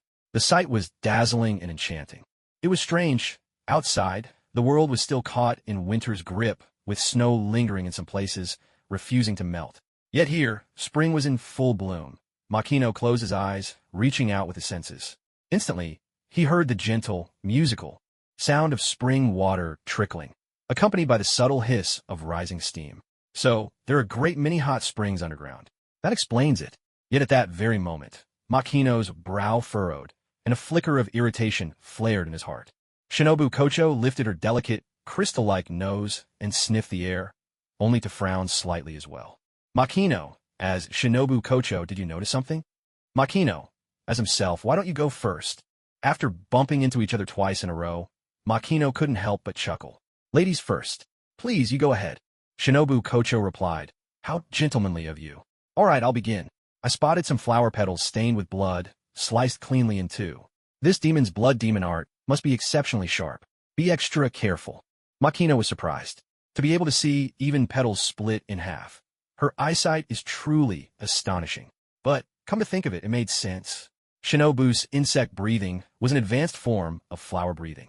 The final form of flower breathing, known as equinox red eyes, works by adjusting one's breathing to put pressure on the optic nerves, greatly enhancing vision. However, the price is steep. Overuse leads to blindness.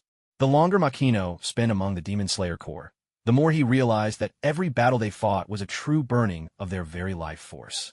Makino said, the air is moving in an odd way. I can sense a vast number of traps. This demon must be extremely devious. Many people have already fallen victim. The traps must be cleverly set. Based on what you've told me, they're probably razor-sharp blades or something similar. Shinobu was astonished. He can hear the movement of the air? Are these truly senses a human could possess? Still, now wasn't the time for such questions. Shinobu said, I'm the insect Hashira of the Demon Slayer Corps. Follow behind me. But Makino had already leapt ahead. I'm a man. Let me take the lead. Watching his retreating figure, Shinobu was taken aback, and then she smiled warmly. Mun? More like a boy. But she didn't mind such a courteous boy at all. After they had gone 100 meters or so, the two came upon the body of a fallen Demon Slayer swordsman. Cherry blossom petals were scattered everywhere, and the swordsman was almost buried beneath them. Judging by his Nicaran blade, he must have practiced wind breathing. Wind swordsmen are known for their speed, but this one had been cut cleanly in half at the waist. The look of shock frozen on his face made it clear. He had died without ever understanding what killed him. Shinobu reached out, gently closing the swordsman's eyes. May you find peace. I will slay that foul demon and avenge you. She looked at Makino. The wound is perfectly smooth. The weapon was incredibly sharp. Judging by the position, the attack came from directly in front. Either the gap in strength was simply too great, or this swordsman never even saw the demon at all. Given the information you provided me, and the demon's notoriously devious nature, the latter seems highly likely. This demon's blood demon art may allow its attacks to become invisible. Makino nodded in agreement with Shinobu's analysis. He was especially curious. If this demon truly belonged to the 12 Kazuki, which one could it be? Just then, a silvery glint flashed through Shinobu's beautiful eyes. In an instant, her left thumb pushed against the sword guard, and her Nicaran blade sprang free. But Makino moved even faster, reaching out and catching her blade before it could reach him. A sharp clang resounded, accompanied by a shower of sparks from Makino's bare hand. Shinobu was utterly stunned. Sparks from his palm? How could that be? Was this boy truly not a demon? How Makino managed to catch the blade of a 12 Kazuki with his bare hand without suffering the slightest injury remained an unsolved mystery that circled in Shinobu's mind. She was dying to get to the bottom of it. Her curiosity burned within her, but she forced herself to stifle the urge.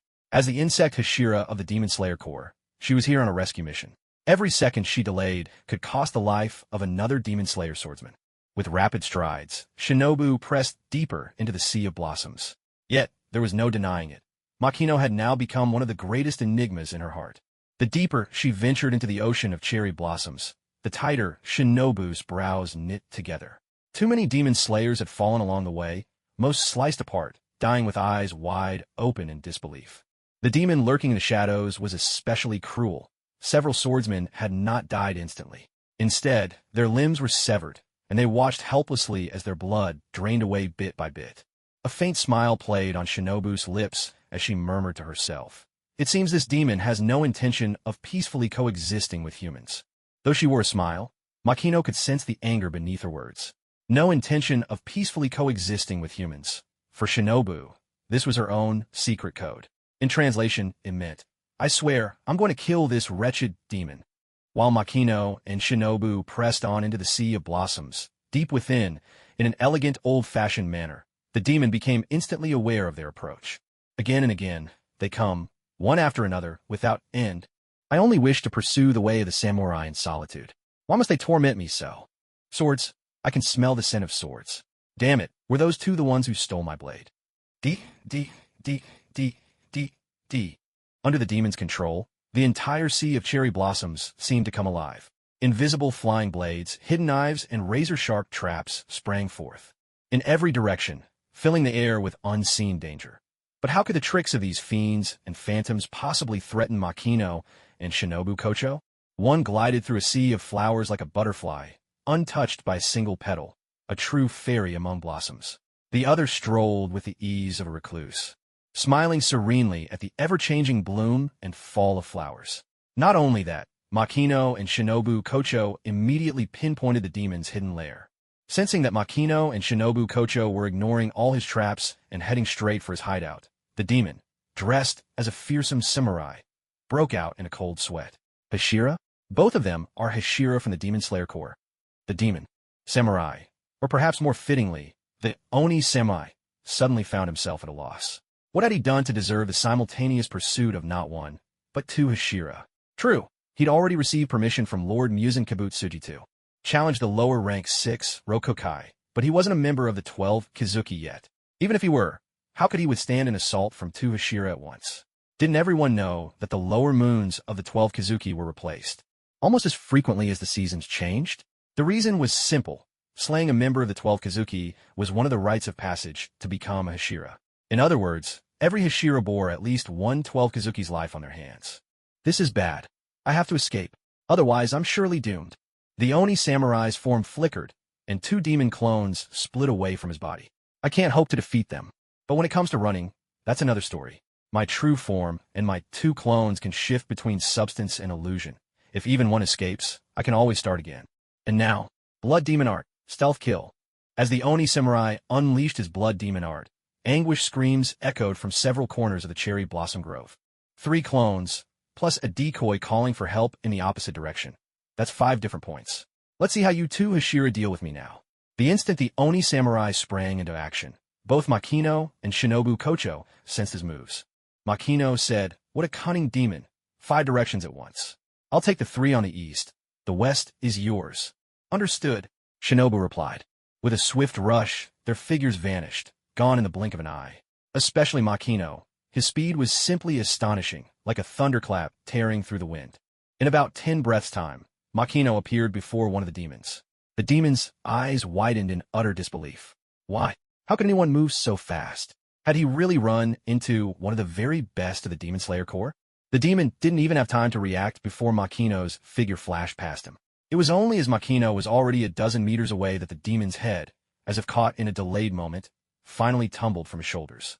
The head rolled slowly across the ground, the demon's eyes growing dim, yet he could still make out the triple mountain crest woven into Makino's Haori. 3 mountain marks. I feel like I've seen them before. Who is he? But before the head had even finished rolling, it dissolved into a swirl of dark red mist and vanished. Makino frowned. Was that just a clone? My luck's a bit off today. When a demon's neck is severed by a Nicaran blade, the body crumbles to ashes, like paper set alight, scattering into the wind. If your sense of smell is sharp enough, you might even catch the faint scent of burning. But this clone merely dispersed into smoke, so it clearly wasn't the real body.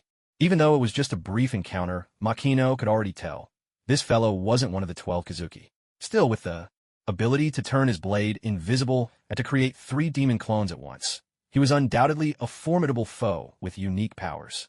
For a demon to evolve to this level, it would have had to devour at least 100, maybe 200 people. If Makino could take him down, he'd gain at least 10 million energy droplets. Unfortunately, luck wasn't on his side. He'd run into a clone. What Makino didn't know was that as he raced to the scene, the other 2 bodies of the demon swordsmen simultaneously received the dying message from their fallen counterpart. So fast, so unbelievably fast. What on earth is that boy's speed? I've even been granted Lord Muzan's permission to challenge Kyogai, so my strength should at least rival that of the lower moon 6.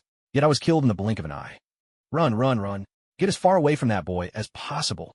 Just as among the 12 Kizuki, the gap between lower and upper moons is vast, so it is among the demon slayers. The pillars stand at the summit.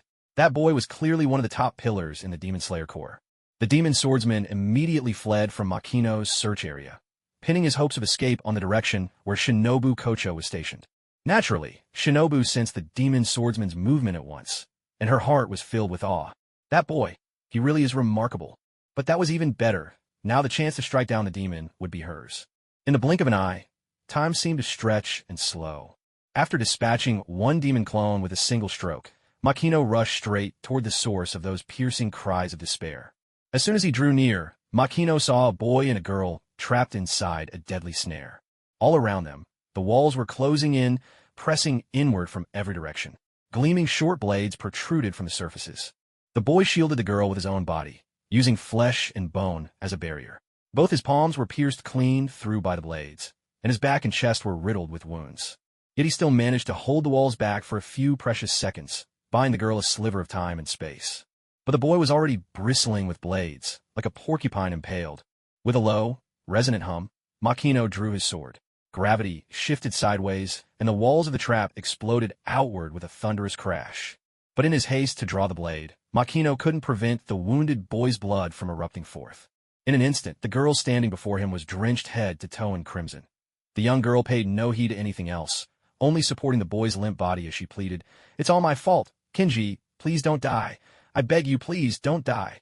To Makino's surprise, he actually recognized this girl. It was Aoi Kamiki. In the original story, she had been taken in by Shinobu Kocho and worked in the Butterfly Mansion as a support staff member. According to her own account, she hadn't always been in logistics. She had once fought bravely on the front lines as a demon-slaying swordswoman. However, after suffering severe psychological trauma, she had lost the courage to fight demons ever again. Was this the incident that changed her fate? Makino sighed softly, then slipped in front of the boy, pried open his mouth, and with practiced hands, one feeding, one patting, he made the dying boy swallow. A senzabean. Time was precious. Not a second could be wasted. Once he was sure the boy named Kenji had swallowed the bean, Makino turned and strode away. Aoi Kamiki didn't even notice. Her entire world was Kenji. Kenji and Aoi were swordsmen of the same cohort, and he had pursued her relentlessly. Although Aoi's heart already held a place for Kenji, the vendetta against those who had destroyed her family weighed even more heavily on her mind. Yet she never imagined that on her very first demon-slaying mission after passing the final selection, she would encounter a formidable mutant demon, a demon swordsman. Not just her, even more than a dozen senior swordsmen were utterly powerless before the demon's might. The only reason she had survived was because the fiend intended to keep her as emergency rations, and to use her as bait to lure in more demon slayers. Kenji was the first fool to leap in and try to save her. Aoi's mind was filled with images of Kenji's silly grin, the one he always wore to cheer her up. But tragically, she thought she'd never see that foolish grin again. Just then, after coughing up a few mouthfuls of blood, the boy named Kenji slowly sat up. With a confused look, Kenji said, "I'm not dead, and my wounds don't even hurt." But before he could process what had happened, Aoi threw herself into his arms. The joy was so sudden it overwhelmed Kenji's heart with happiness. What on earth did that senior give me to eat? Whatever secret medicine it was, the effects are miraculous, practically a divine cure. To be saved like this, and so miraculously, I owe a debt so great. It's as if someone had brokered my marriage and saved my life both. While Kenji and Aoi, these two star-crossed survivors, were swept up in their joy, Makino, in contrast, felt a pang of regret as if his heart were bleeding. What a terrible loss, a huge loss indeed. Senza beans took about a month to cultivate, but the yield was pitifully low. So far, Makino had harvested 2 crops, but in total, he'd only managed to produce 6 proper senza beans. And now, he had already used up 2 of them. This is exactly why I'm so reluctant to get involved with the Demon Slayer Corps. It's all that damn demon's fault. If not for him, I wouldn't have lost another precious senza bean. Makino's eyes blazed with murderous intent as he rushed toward the only direction where he sensed any sign of life. That was the lair of the evil spirit. When Makino arrived, his stomach churned violently, and he nearly retched. The stench was overwhelming. Even though the house was surrounded by a grove of cherry blossoms, the foul odor was so strong that it assaulted his senses to the limit. All around him lay heaps of bleached bones. Just the easily recognizable skulls numbered no fewer than 20. As for those that were unidentifiable, there were countless more. How many people had this evil spirit killed? If he hadn't heard the earlier wails of pain from this direction, Makino would never have set foot in such a vile place. But saving lives took precedence.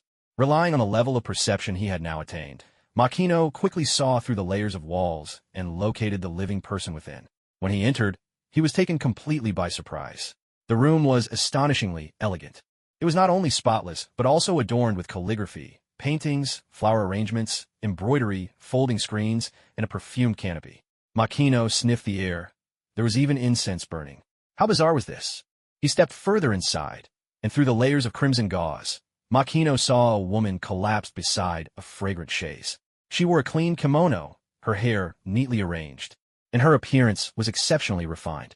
The only discordant note was the dagger embedded in her abdomen. The broad sash of her kimono was thoroughly soaked in blood. "Madam, are you all right?" Makino did not approach rashly. To find such a spotless room and such a beautiful woman in the heart of a demon's den, something about it was undeniably strange. The woman's eyes had lost their light. It was clear her life was nearing its end.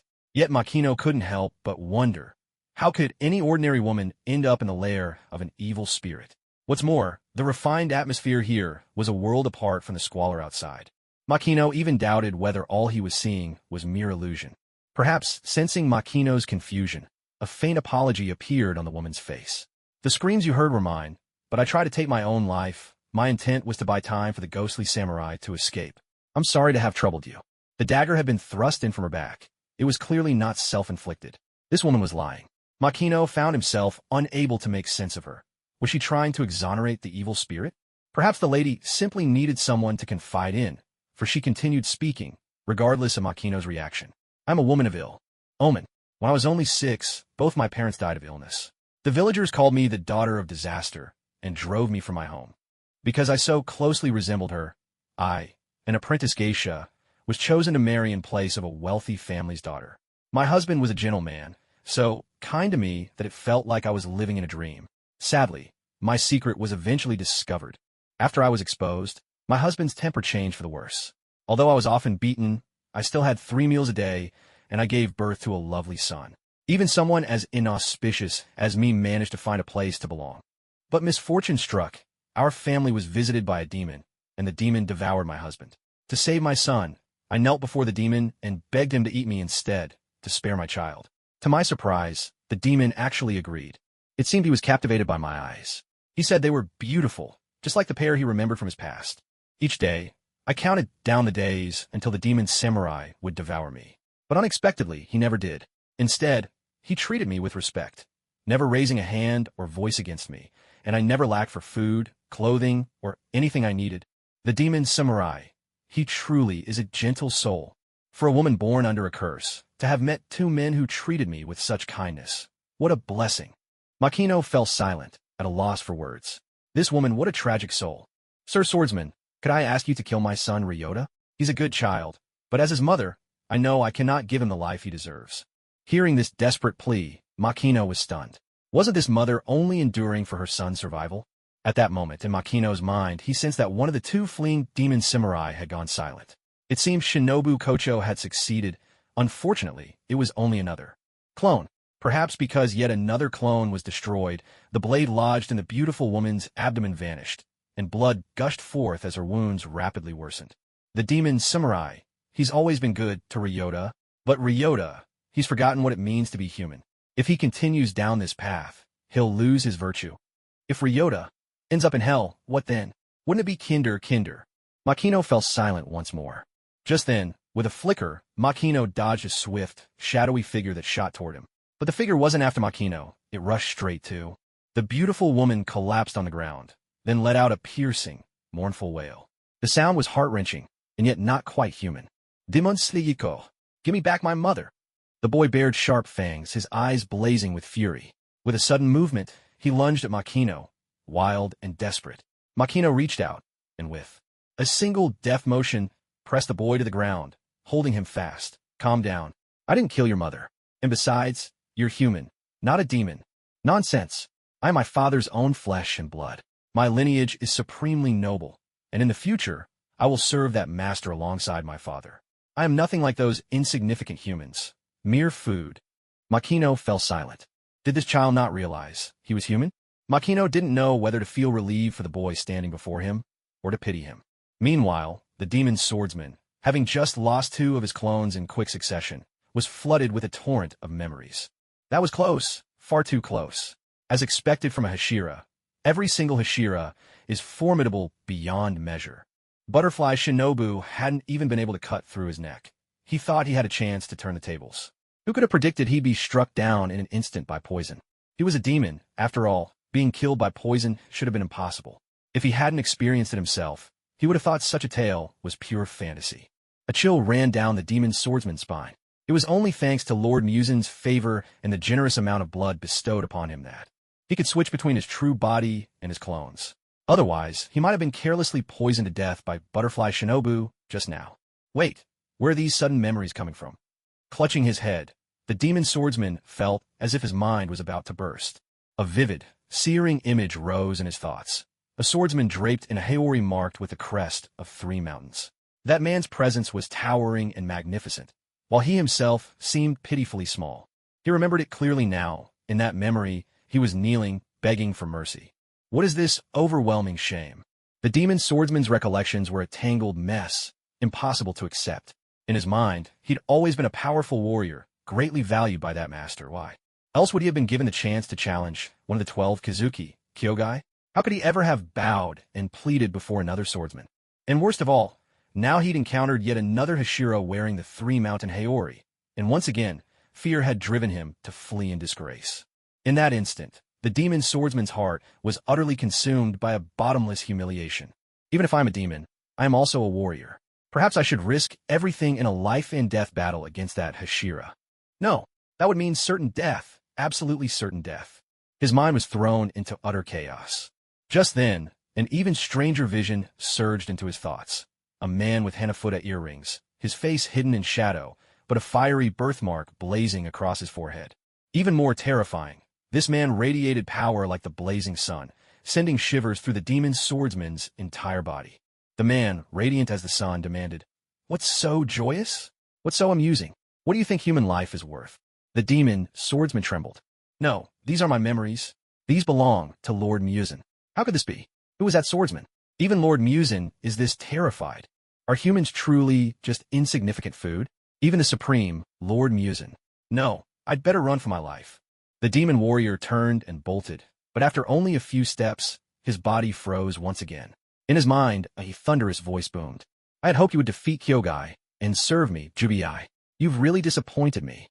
In that instant, Jubiai instinctively dropped to his knees. "Oh Lord, please let me explain. There were 2 pillars, 2 of them came. I had no choice. I'm always ready to give my life for you, my lord." But the voice of Kibutsuji Muzin did not echo again in his mind, which only filled Jubiai with greater dread. Even the upper moons could not defy Lord Muzin's will. How could he? Are 2 pillars more terrifying than me? In that moment, it felt as if Jubiai's very soul was being torn apart. "No, my lord, please, grant me one more chance. I will risk my life to gather information on the pillars for you. Please, just one more chance." Jubiai was utterly terrified. He had once witnessed a demon carelessly utter Lord Muzin's name, and then, as the curse took hold, monstrous hands erupted from the demon's mouth and chest, crushing its own head to pulp. "Then go." "Yes, thank you for your mercy, my lord." Jubiai bowed his head to the ground, knowing full well that today would be his last. Even if an upper moon arrived and slew those 2 pillars, he himself would not survive. A bleak smile appeared on his face. Since that was his fate, he might as well let his own demonic life end at the hands of that pillar in the Haori with the Mitsuyama crest. Kibutsuji Muzin could see everything his creations experienced through their cells. The more of Muzin's blood a demon received, the closer their connection. Ordinarily, Jubiai should not have been able to hear Muzin's voice, yet, somehow, he could. Was it because he had glimpsed fragments of Muzin's memories? Either way, it no longer mattered. The more information he could gather, the sooner that Brat in the Mitsuyama-patterned Haori would die. Sensing the fleeing demon racing back to its lair, Makino and Shinobu Kocho both felt a sense of unease, but neither gave it much thought. The demon was coming. So be it. They would simply slay it. In the Sakura viewing pavilion, Ryota, pinned down by Makino, shouted, "My father will come back and rescue me. You're finished." Makino couldn't be bothered to respond to this brat who didn't even realize what he truly was. With a tug, he tore off a length of the sheer curtain and firmly bound Ryota. Sensing the demon warrior drawing closer, Makino couldn't help but feel a flicker of curiosity. Was he really coming back to save this so-called son? Could a true bond ever form between a human and a demon with no blood ties? Between them? "Father, please hurry and kill this demon slayer." He killed Mother. Ryota shouted with excitement. But unfortunately, the demon samurai Jubiai didn't even glance at him. Instead, his gaze went straight to Makino. "Did you see my sword?" he asked. Makino didn't reply, feeling somewhat baffled by the question. But in the next moment, he sensed Jubiai's aura surging higher and higher. So that's it. Those words must be the incantation for the demon samurai's blood demon art, much like Akaza's technique deployment. In the blink of an eye, Jubiai's figure flickered. His killing strike came in an instant. Yet to Makino's surprise, the attack wasn't aimed at him. It was aimed at Ryota. Trying to kill someone right before his eyes? Did he give his permission? With a resounding clang, Makino neutralized the demon samurai's lethal strike. Ryota, still bound, stared wide-eyed in disbelief. Father, are you going to kill me?" Jubiai spoke. "Ryota, you've been captured by the demon slayers. If they haven't killed you, they'll certainly try to brainwash you. You were born as my son, and you shall die as my son. And furthermore, it was I who killed your mother." What? The revelation sent Ryota's thoughts reeling. He was completely unable to process it. Jubiai paid no mind to Ryota's reaction. In that moment, the only one in his eyes was Makino. "Did you see my sword?" In the span of a heartbeat, Makino sensed countless invisible blades hurtling toward his vital points. The sheer force shredded the surrounding curtains into tatters. Yet Makino remained motionless, untouched. "Too slow," Makino said calmly. "So this is your true self? It's nothing special." Jubiai was taken aback, nearly unable to believe it. Was this what it meant to be a Hashira? The strength was overwhelming. Just then, Jubiai saw Makino walking slowly toward him. In the next instant, a flash of silver light cut through the air. Jubiai looked down and saw his own neck, now headless, spewing a fountain of blood. As the blood gushed from his severed neck, Jubiai's eyes turned hazy. "My sword? So this is my sword after all? At last, I found it." His head slowly turned to ash, but his body, still clutching a blade, moved forward. Blood demon art. Sakura Fall. The headless body swung its sword at Makino in a deadly arc suddenly. In Makino's eyes, it was as if thousands upon thousands of cherry blossoms were drifting through the air, and each blossom was a sword, the very sword Jubiai had been searching for all this time. In that instant, Makino's eyes shone with the most dazzling light. "So this is your sword? How beautiful!" As a swordsman, to witness such a breathtaking technique filled Makino with joy. His breath came fast, and white vapor billowed from his mouth and nose, evidence of his intense concentration. Total concentration, water breathing, seventh form, drop ripple thrust. Makino drew his sword, sending ripples swirling outward before him, while opposite him, a flurry of cherry blossom petals drifted down ceaselessly. For a moment, the scene was breathtakingly beautiful. Influenced by Tang Dynasty culture, before the rise of the samurai class, the most beloved flower in Japan was the plum blossom. The plum's symbolism of resilience and unyielding spirit made it a favorite among the nobility. However, with the flourishing of the samurai, the cherry blossom took its place as Japan's national flower. There's a widely known saying, "Of all the flowers, the cherry blossom is king. Of all the people, the samurai reigns supreme." In other words, the cherry blossom is the sovereign of flowers, just as the samurai are the noblest among men. Makino never expected that Jubiai, who couldn't withstand even a single strike from him, would, in his final moments, rediscover his blade and unleash the formidable blood demon art known as Sakura Fall. The longer Makino practiced swordsmanship, the more he yearned for mastery at such a high level. He couldn't help but admit, this truly astonished and delighted him.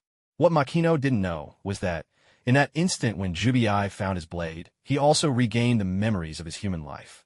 It all came flooding back. Jubiai remembered everything. In life, he had indeed been a samurai, but not a particularly skilled one. To put it plainly, he was a layabout among samurai, a title he had inherited from his father. He knew some swordsmanship, but only enough to barely pass muster. Yet, thanks to his status, he received a regular stipend each month, which allowed him to live comfortably enough. Not only that, but he had married a gentle and capable wife, Riko, and fathered an adorable son, Ryota. Riko was quiet by nature, but her grace and meticulous care for their home inspired envy among his friends. What stood out most in his memory were Riko's eyes, clear and luminous, as if they could speak. When she smiled, her bright, sparkling eyes captivated Jubiai. He could never get enough of that sight. Riko's beautiful eyes were renowned throughout the neighborhood, and whenever the topic came up, other samurai would look at him with envy. This was Jubiai's greatest pride. Ryota, so that's how it was. His son before he became a demon, was also named Ryota? No wonder, after turning into a demon, he never harmed Ryota, and even taught him swordsmanship. Everything had once been so wonderful, until the government suddenly issued the Sword Abolishment Edict. Not only was his identity as a samurai stripped away, but even the right to carry a sword was revoked. To make matters worse, the edict was accompanied by another policy called stipend abolition. Only a select few highly capable samurai retained their positions. The majority lost both their livelihoods and their source of income. As a mediocre samurai, Jubiai naturally found himself out of work. But aside from being a samurai, what else was he fit to do? After the edict to abolish swords, Jubiai was utterly lost, as if he had suddenly been stripped of all meaning in life. His ancestral samurai sword had been confiscated. Even if he wanted to commit seppuku, he no longer had the means. Out of desperation, Jubiai carved himself a wooden sword, wearing it at his side every day. Playing the part of samurai, he wandered around, drinking, chatting, and boasting with other former samurai who, like him, had lost their livelihoods. What Jubiai never anticipated was that, by parading around with a wooden sword, he somehow gained the respect of some samurai. As tales spread from mouth to mouth, growing more exaggerated. With each retelling, he unwittingly became the figurehead of resistance against the Tokyo government's policy. The wooden sword at his waist became a symbol of the samurai spirit. Jubiai was completely bewildered. At first, he was terrified, but as more and more samurai with similar fates gathered around him, he gradually came into his own. Before long, he became a living embodiment of the indomitable samurai spirit, and his reputation only grew. No one quite knows how the rumor started, but eventually he was even touted as the heir to a mysterious, ancient sword school. Before the edict to abolish swords, Jubiai had been a nobody one, of the lowest ranks among samurai, without the slightest distinction to his name. Yet it was this very edict which had thrown him into unemployment that catapulted him to the peak of his life. From that point on, wherever Jubiai went, he was met with admiration and welcome. For a while, the attention went straight to his head. He felt as if he were floating on air. The only one who ever tried to bring him back down to earth was Riko. Riko had never been to school and couldn't offer any grand philosophies, but she repeatedly warned him that universal praise is not always a good thing. But, at that time, he wouldn't listen at all. His only response to Riko was to brush her off with remarks like, "Women know nothing," or "long hair, short wit." Perhaps it was all the flattery that led him to believe he truly was the embodiment of the unconquerable samurai soul, a mighty warrior admired by all. He began to train relentlessly, seeking out duels with other samurai. To his own surprise, he kept winning match after match. Though he was often left battered and bruised, in the end, victory was always his. Fight after fight, triumph after triumph, he marched forward in glory, singing his own praises. Jubiai grew ever more confident, his back straighter with each passing day. Looking back, Jubiai was filled with regret. He realized he truly was a born samurai. How had he squandered his life as a drifter for so long? Sadly, this realization came far too late. Yet perhaps, as the saying goes, a prodigal son's return is worth more than gold. Jubiai's skills in the martial arts soared, his victories multiplied, and the number of samurai who respected him grew ever larger. It was not until Seigo Takamori led 3,000 samurai in open revolt in the southwest, a conflict later known as the Southwest War, that Jubiai learned Seigo Takamori was revered as one of the three heroes of the Restoration. As an unyielding samurai spirit, Jubiai was, unsurprisingly, chosen as the representative to answer Seigo Takamori's call. Jubiai accepted the role without hesitation. Riko, however, voiced her objections once again, and this time she brought him a cruel piece of news. Ryota had fallen ill. Their home was truly destitute, without a single coin left in savings. If Jubiai were to leave, Ryota might die from his illness. That was the first time Jubiai ever saw Riko cry. But with the arrow already set on the bowstring, there was no turning back. In the end, Jubiai's reply to Riko was this. If he could win a great victory, he would become a high official. And then Riko would be the wife of an official. After all, as Ryota's father, before setting out, Jubiai managed to scrape together some money for medicine from the other samurai. What annoyed Jubiai was that when Riko came to see him off, she did not smile, and her eyes had lost their former beauty.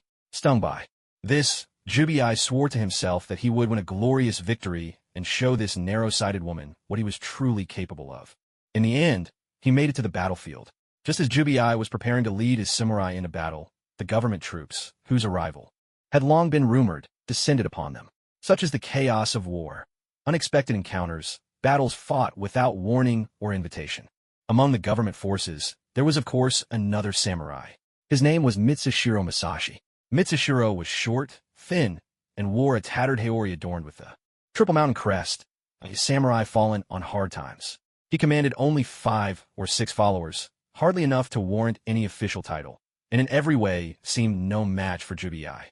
Yet Jubiai could never have imagined that this duel would become his eternal nightmare. He could not withstand even 3 of Mitsushiro's moves before his sword was wrested away. Not only was Jubiai left in shock, but the faith of his many followers crumbled as well. Naturally, this great battle ended in a devastating defeat. Perhaps he was simply too inexperienced. Mitsushiro even mistook him for a mere underling. Jubiai knelt, begged for mercy, and fled. When he limped home in disgrace, he never spoke of the word samurai again. Under the onslaught of the water-breathing 7th form, ripple thrust, cherry blossoms fell one after another. Jubiai's head tumbled to the ground, and as he gazed at the triple mountain crest on Makino's haori, tears welled up in his eyes. The Mitsushiro family. Even now, I couldn't withstand 3 moves from you. Even as a demon, is this all my path as a samurai amounts to? Jubiai's head and body gradually dissolved into ash, and tears rolled down from his fading eyes. As a demon, he had lived for more than half a century.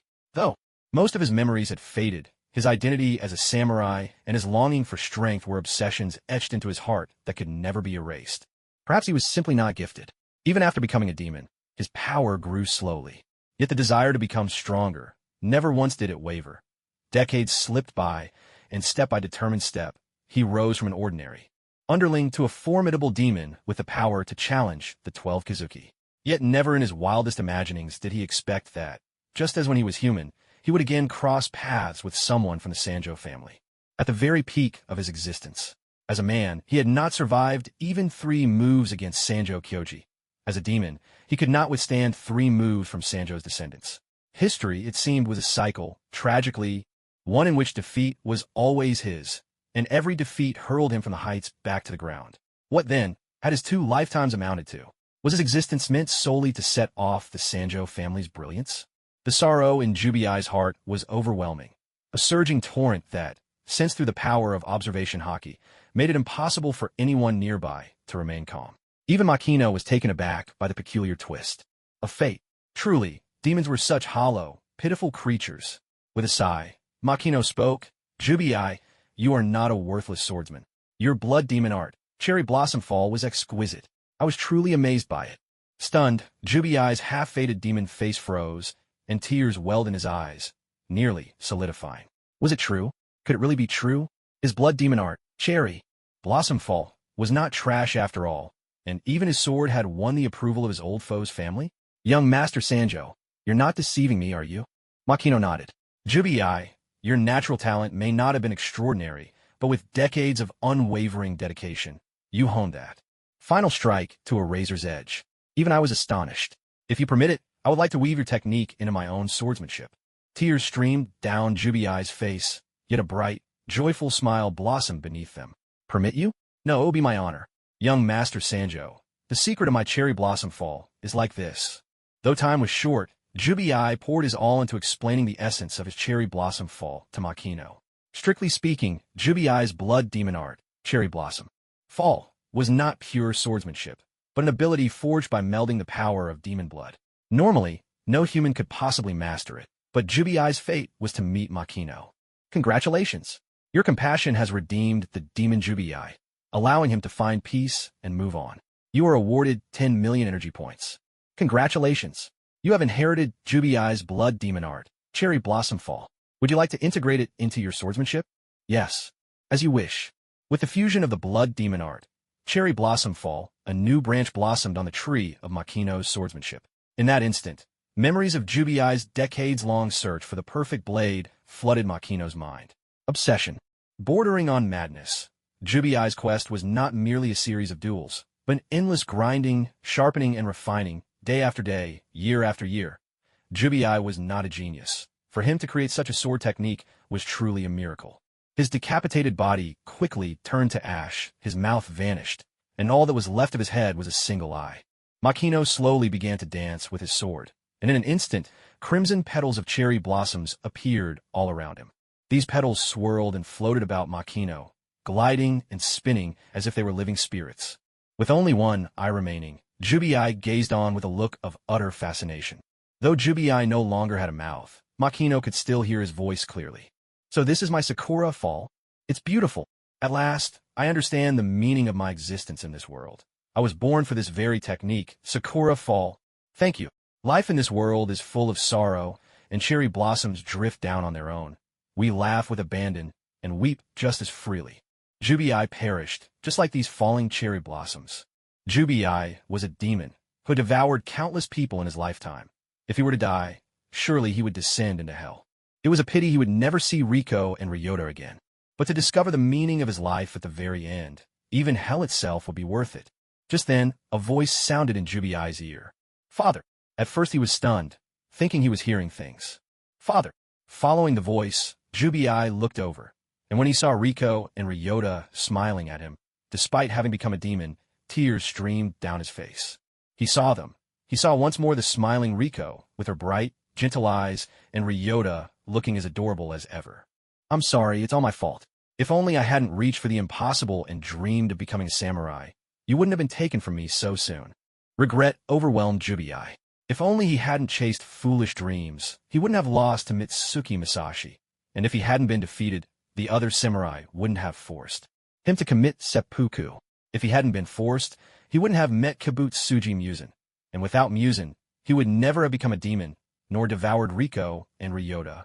Every mistake, every misstep was his alone. Yet Ryota cried out with excitement. That's not true. Father, you're the greatest samurai. I saw it with my own eyes. Your Sakura fall is the most beautiful sword technique I've ever seen.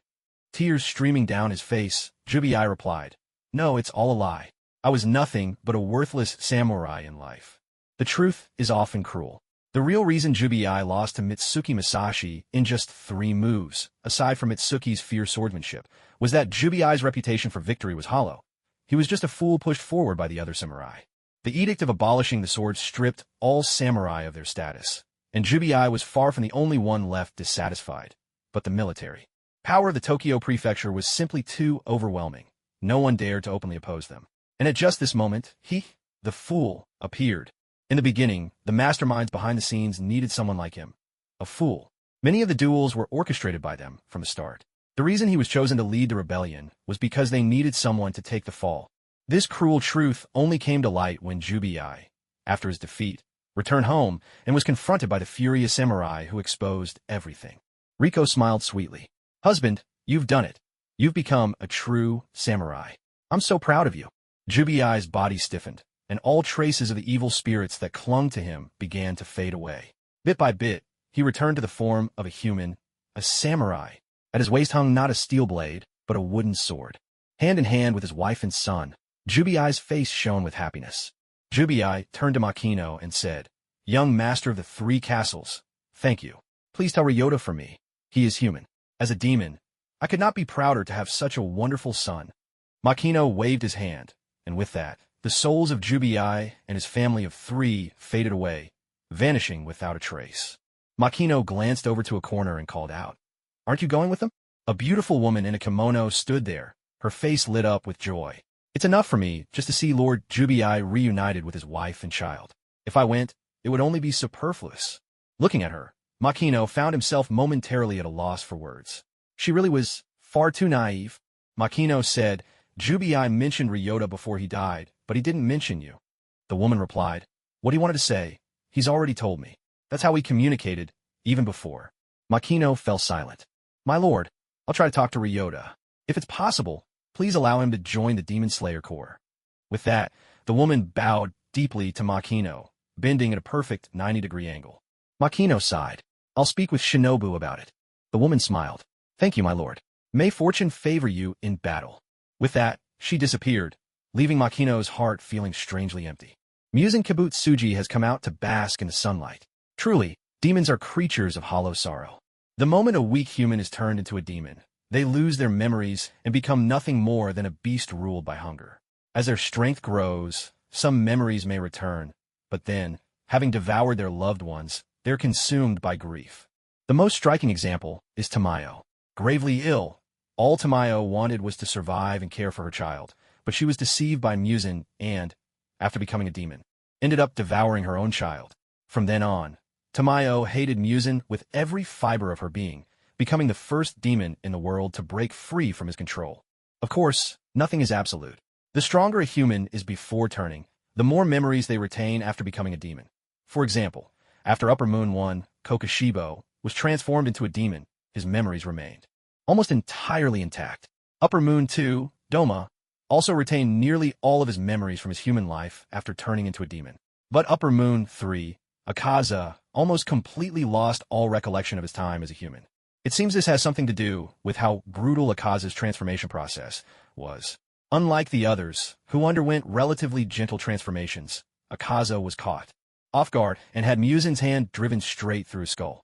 Among the Upper Moons, aside from Akaza, most demons retain their memories from their human lives. However, the more people a demon devours and the stronger they become, the more of their human memories slip away, eventually erasing their previous personalities altogether. This is most evident in the case of Lower Moon 5, Rei. After becoming a demon, he still remembered his parents completely and even knew how to disguise himself. But when his parents discovered his cannibalism and tried to kill him, Rue killed them in return, at which point all memory of his parents vanished entirely.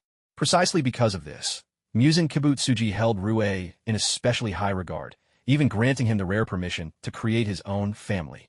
As for Nezuko, she is a true exception among exceptions. Since becoming a demon, she has never eaten a single human. Her memories and intelligence are quite limited, but perhaps because of this, she was able to overcome the demon's fatal weakness to sunlight. The surge of emotion that erupted from Jubiai just before his death left Makino deeply moved. Perhaps he should try searching for Muzan Kibutsuji in Asakusa, Tokyo.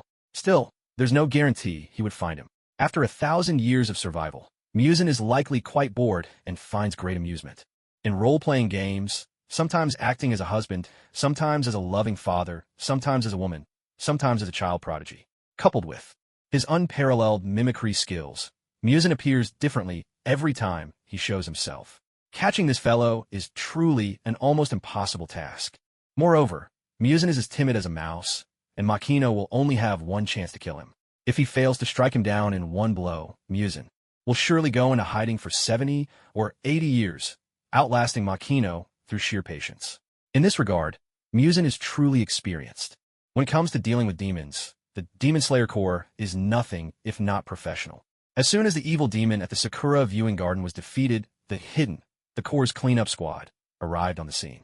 It's time to take my leave, Makino thought to himself, turning to go. But at that moment, he unexpectedly found Shinobu Kocho, still smiling gently, standing in his path. Ryota's situation has been taken care of, she said. There will be someone dedicated to helping him rediscover his identity. Makino nodded. Thank you for your hard work. Shinobu replied.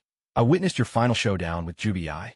The presence of Yukiheim and Ryota truly surprised me, and the way you ultimately helped Jubiai find peace moved me deeply. Makino looked at Shinobu Kocho, whose cheeks bore a gentle smile, and couldn't help but frown slightly. He could hear Shinobu's inner voice, but it was strange sometimes. It surged like a raging tide, sometimes it flowed like a hidden spring, and at other times it was as calm and still as a placid lake.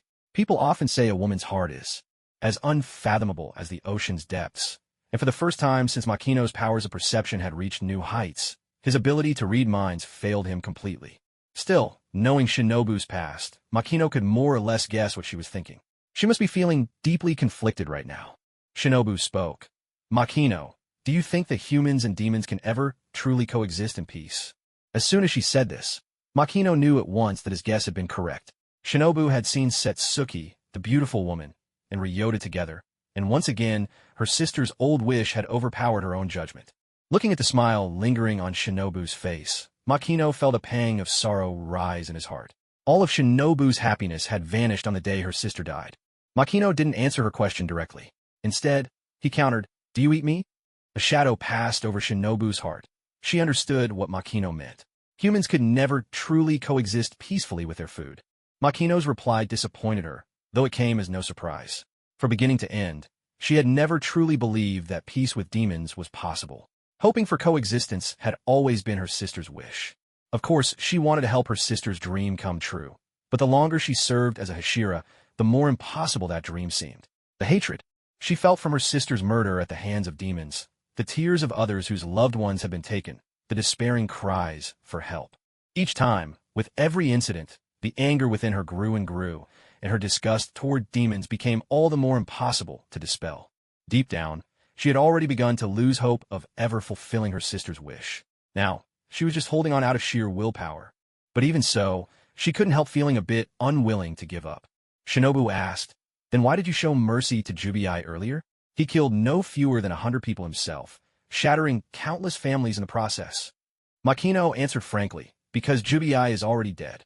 "So only a dead demon is a good demon? I see." Shinobu felt a wave of emptiness wash over her, and decided not to pursue this tedious topic any further. Makino continued, "Actually, humans and demons can coexist in peace."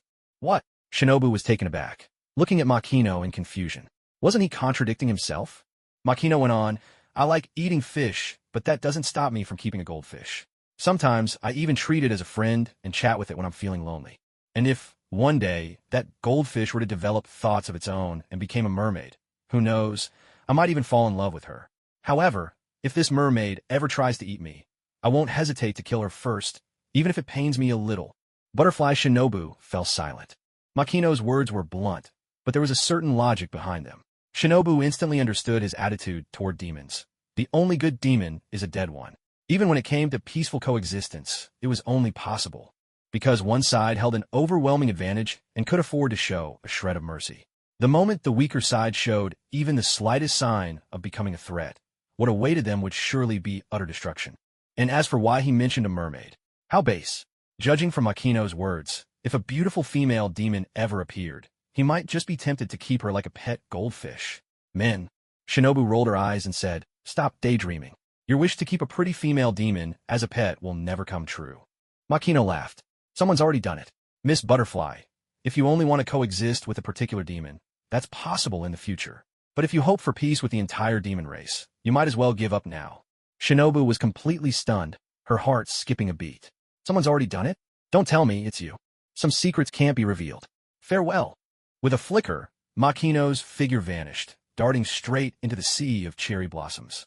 Shinobu wasn't about to let him escape so easily and immediately gave chase. The two of them moved so quickly that even In, who was handling the aftermath, hadn't noticed their departure. But Shinobu soon realized that the distance between her and Makino was growing with every step. Watching his silhouette about to fade into the distance, she grew anxious. "Wait, please wait." But Makino didn't stop. Shinobu called out, "Since you're so hostile to demons, why not join the Demon Slayer Corps?" "Sorry, I have no intention of pledging myself to any master." Makino's voice echoed from afar, like a lingering note left behind in the world. Shinobu stood frozen. Makino was already out of sight, yet his voice still carried so far. His strength must be truly formidable. If he were to join the Demon Slayer Corps, their strength would surely rise to new heights. "This isn't something you need to worry about. The Master has never treated us as mere subordinates, nor has he ever forced us to do anything against our will. Rather than calling us underlings, it's more accurate to say we're friends." But there was no reply. Gazing at the empty sea of cherry blossoms, Shinobu felt a pang of regret fill her heart. Though their time together had been fleeting, Makino had left an extraordinary impression on her. Handsome, courteous, exceptionally powerful, and most importantly, he seemed to be someone from her and her sister's past. Shinobu racked her brains, but no matter how hard she tried, she just couldn't remember where she'd met Makino before. She prided herself on having a good memory, especially when it came to someone as extraordinary as Makino. By all accounts, there was no reason she should have forgotten him so completely. Yet no matter how hard she tried, she simply couldn't recall where they had met. Or could it have been? Was Makino perhaps a patient her older sister had once saved, or maybe an orphan rescued from demons during her time as a pillar? A quarter of an hour passed. The Kasugai crow returned, alighting on Shinobu Kocho's arm. "Yuki, did you manage to spot Makino's whereabouts?" she asked. The crow, Yuki replied, "No. I searched an area 20 li in every direction, but there was no sign of him." Shinobu gently stroked the crow's glossy black feathers and sighed. "He really is a mysterious young man. You've worked hard, Yuki. Still, I have a feeling our paths will cross again." "Huh," the crow answered brightly. Meanwhile, as Makino and Shinobu struck down the demon swordsman Jubiai in a grand Japanese-style mansion, a young man sat chatting with a girl in a kimono. The girl's cheeks were tinged with pink, her eyes shy and luminous. Every now and then, she'd steal a glance at the boy beside her. He had been courting her for some time. From her initial protests to the deep affection she now felt, the girl had completely fallen for him. With gentle concern, the girl in the kimono asked, "A-chung, you don't look well. Are you all right?" The boy, called A-chung, turned to her and asked, "Kyoko, do I really look that bad?" Kyoko studied his face carefully and reassured him, "It's not so bad, just a little pale. You must be tired, A-chung.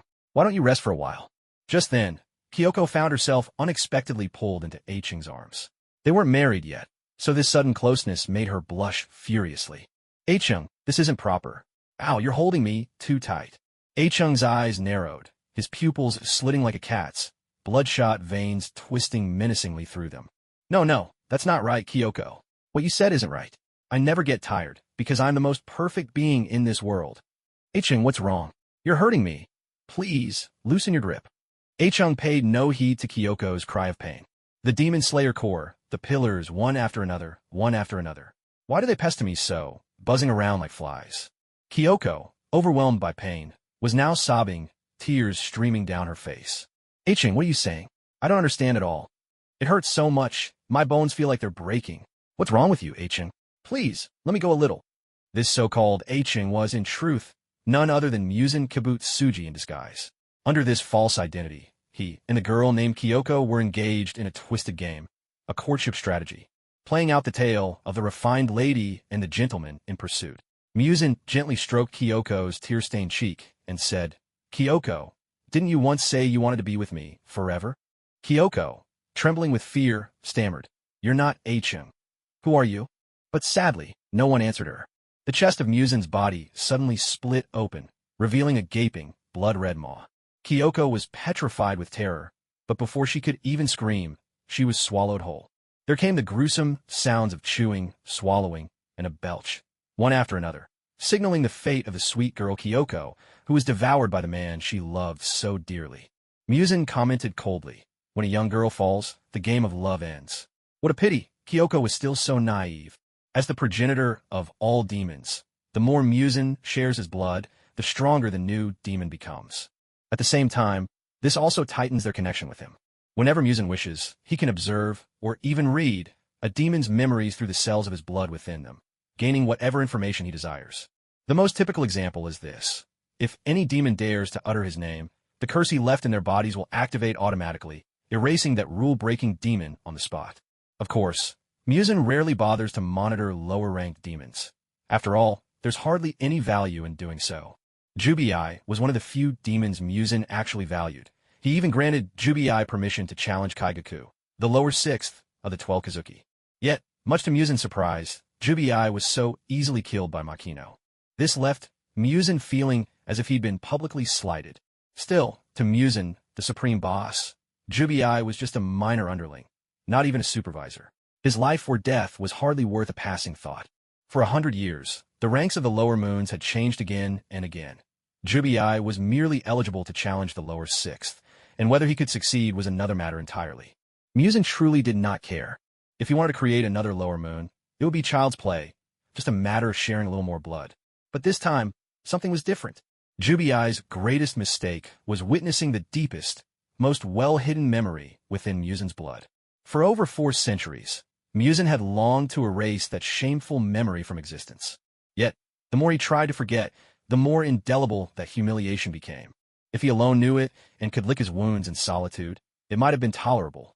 But now, because of those 2 insignificant pillars, even a lowly minion like Jubii had glimpsed Muzan's disgrace. Unforgivable. With a sharp snap of his fingers, Muzan summoned Nakeheim, the Biwa player whose face, except for her mouth, was veiled entirely by black hair.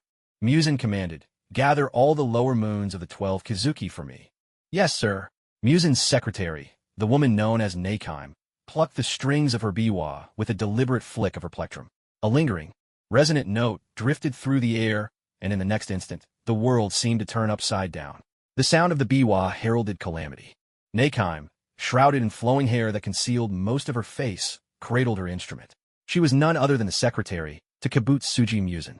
Her blood demon art allowed her to manipulate space itself by strumming her biwa. Her power manifested as the ability to summon a labyrinthine underworld, a city without any clear sense of up, down, or direction.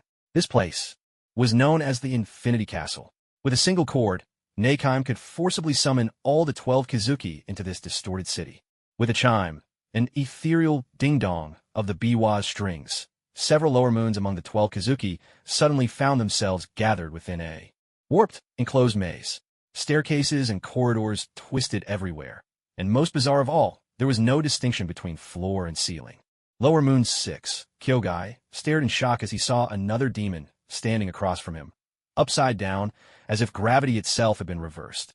He was not alone. The other lower moons were equally bewildered and frightened. To be among the 12 Kizuki was to have triumphed over countless rivals. Yet now, summoned in this inexplicable fashion, each of them was gripped by anxiety, their hearts pounding in their chests. What catastrophe had occurred? Why had Lord Muzin summoned them so suddenly? Another chime rang out, another ding-dong from the biwa, and in an instant, all the scattered lower moons were thrust together onto a central platform within the Infinity Castle. The demons could only stand in alarm. Despite their status among the 12 Kizuki, they now found themselves unable to move without permission, at the mercy of this strange city. It was utterly terrifying. And then, before their eyes, a figure appeared. A boy, astonishingly young, looking no more than 16 or 17. The demons stared in confusion. Who was this youth, standing before them so boldly? At that moment, the young man spoke. "Bow your heads. Kneel before me."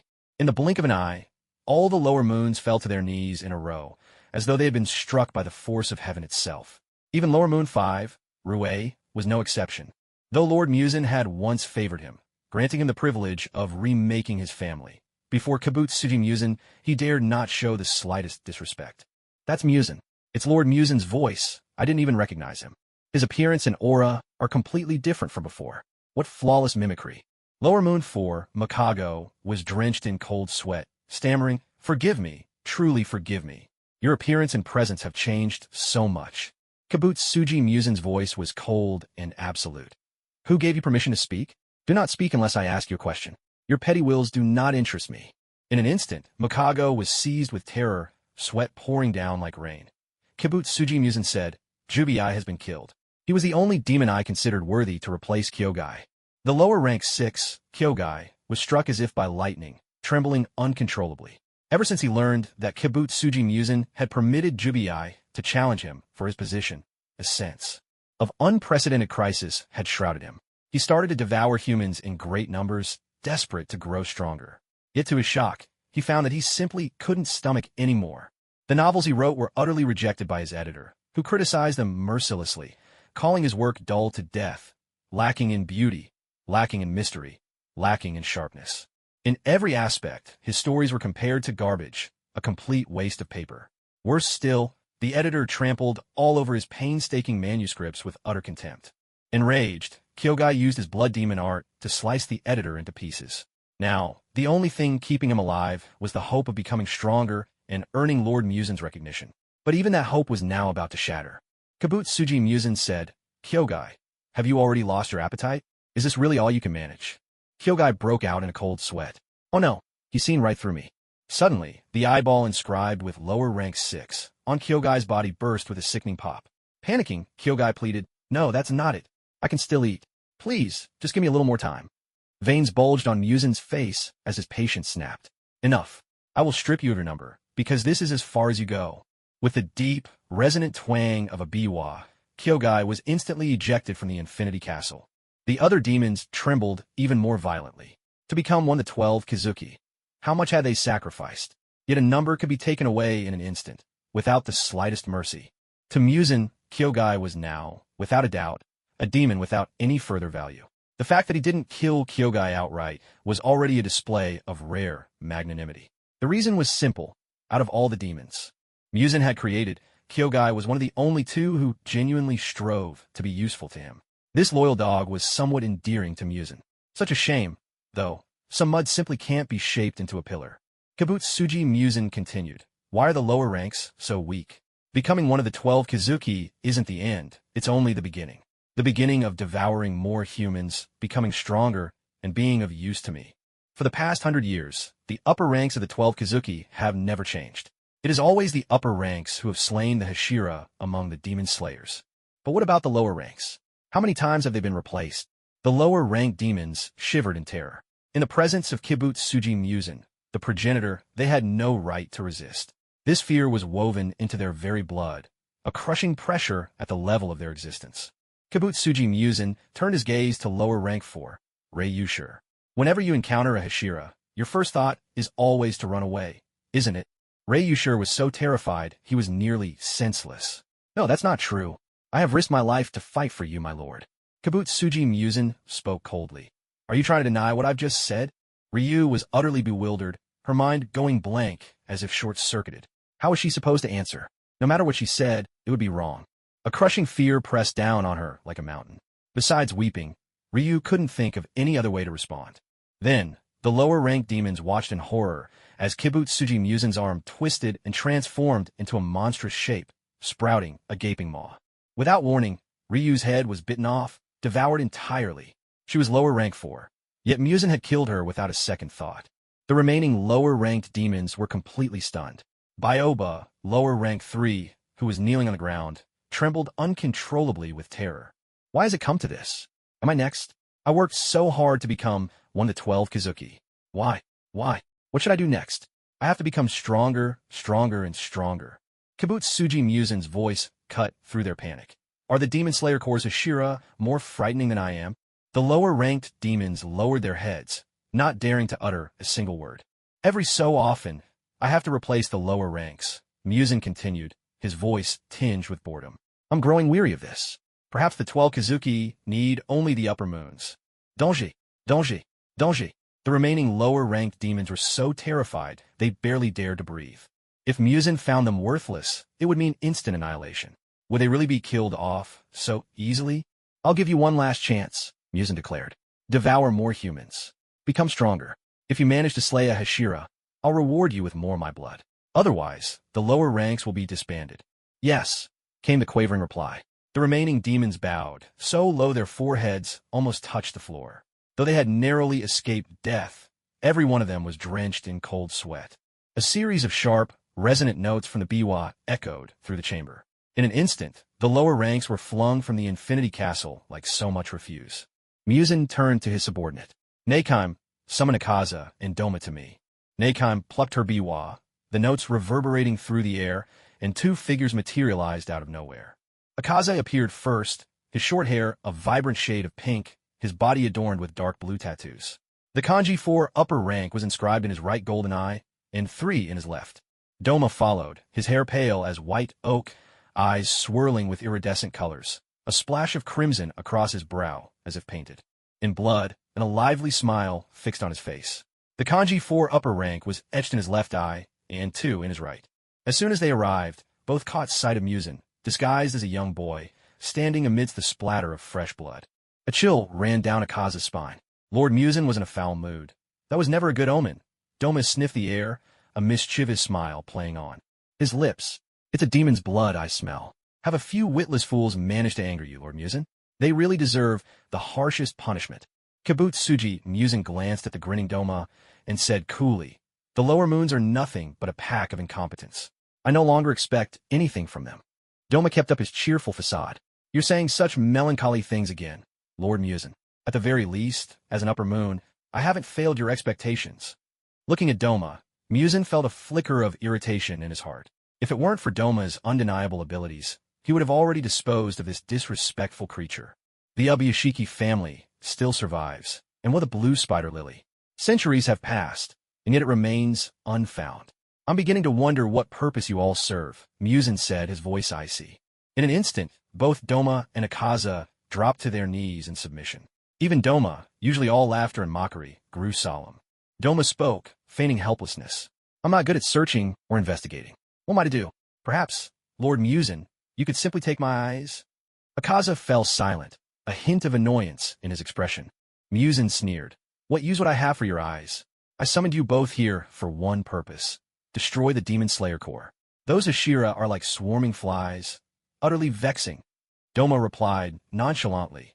The Hashira, you say? All men, tough and tasteless. Hardly appetizing, and not much fun. But since it's your command, Lord Musen, I'll do everything in my power to wipe them out. Akaza's eyes gleamed with excitement. It's been more than a decade since I last crossed swords with a Hashira. Are there new, formidable warriors among them? Rest assured, Lord Muzin. I will defeat all the Hashira of the Demon Slayer Corps, and I will try to convince any strong ones to become demons, so they may serve you.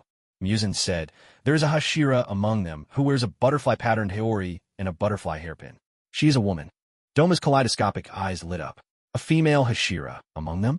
Such powerful women are always the most nourishing, the most delicious. I am honored to take care of her. Thank you for your generosity, Lord Muzin. A vein throbbed in Muzin's forehead. He felt his patience wearing thin. Nothing irked him more than Doma's utter lack of sentiment or respect. That woman is a poison user. She kills demons with toxins, Muzin added. Doma's excitement was palpable. She uses poison? Now that's interesting. I wonder what a woman laced with poison might taste like. I can hardly wait. Muzin said nothing, merely suppressing a sigh. There's also a young man in the Demon Slayer Corps who wears a haori patterned with 3 mountain peaks. He seems to be a formidable opponent. A strong one. Akaza's breath quickened, his voice brimming with anticipation. Thank you, Lord Muzin. Please leave this strong foe to me. Muzin nodded his approval. Kill as many of the Demon Slayer Corps' pillars as you can. If you succeed in wiping out the Ubuyashiki family, I'll reward you with even more blood. Yes, Lord Muzin. Nakeim struck her biwa with a practiced hand, and haunting notes filled the air.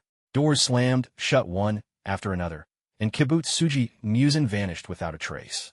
Meanwhile, Akaza and Doma also left the Infinity Castle, emerging onto a deserted street. Doma clapped Akaza on the shoulder with unsettling familiarity. Oh, wait up, Lord Akaza. It's such a rare treat to be paired with you. I am truly delighted. Aren't you happy too? Akaza glanced at Doma's hand on his shoulder, his voice icy as he spoke. Take your hand off. Doma grinned, utterly unfazed. Don't be so cold, Lord Akaza. It's been over 10 years since we last saw each other. I've missed you, you know. We're the most important partners, after all. With a dull thud, Akaza landed a punch, sending Doma's head spinning a full circle around his neck. Lord Muzin has given his orders. Of course I'll obey. You? Get lost. There was a sickening crack as Doma twisted his head back into place, blood streaking his face, but he paid it no mind. No need to be so distant, Lord Akaza. There's a beautiful woman among the pillars, you know. Women can bear children, so they're far more nourishing than men, not to mention tastier. As your dear partner, I wouldn't mind sharing such a delicacy with you. Akaza's fist shot out again with a thunderous blow, exploding Doma's head in a spray of gore. Akaza's face was colder than ever. I've told you, I will never harm a woman, any woman, even if she's a pillar of the Demon Slayer Corps. Lord Muzin himself has made an exception for me. Doma, are you looking to die? Doma's head regenerated, and he put on a pitiful face. Ow, that really hurt. If you don't want any, that's fine, but did you have to hit so hard? Aren't we supposed to be important partners? Get lost. Akaza couldn't be bothered to deal with Doma any further and turned to leave. Doma called out after him with feigned warmth. Lord Akaza, are you still upset that I defeated you and took your place as upper rank too?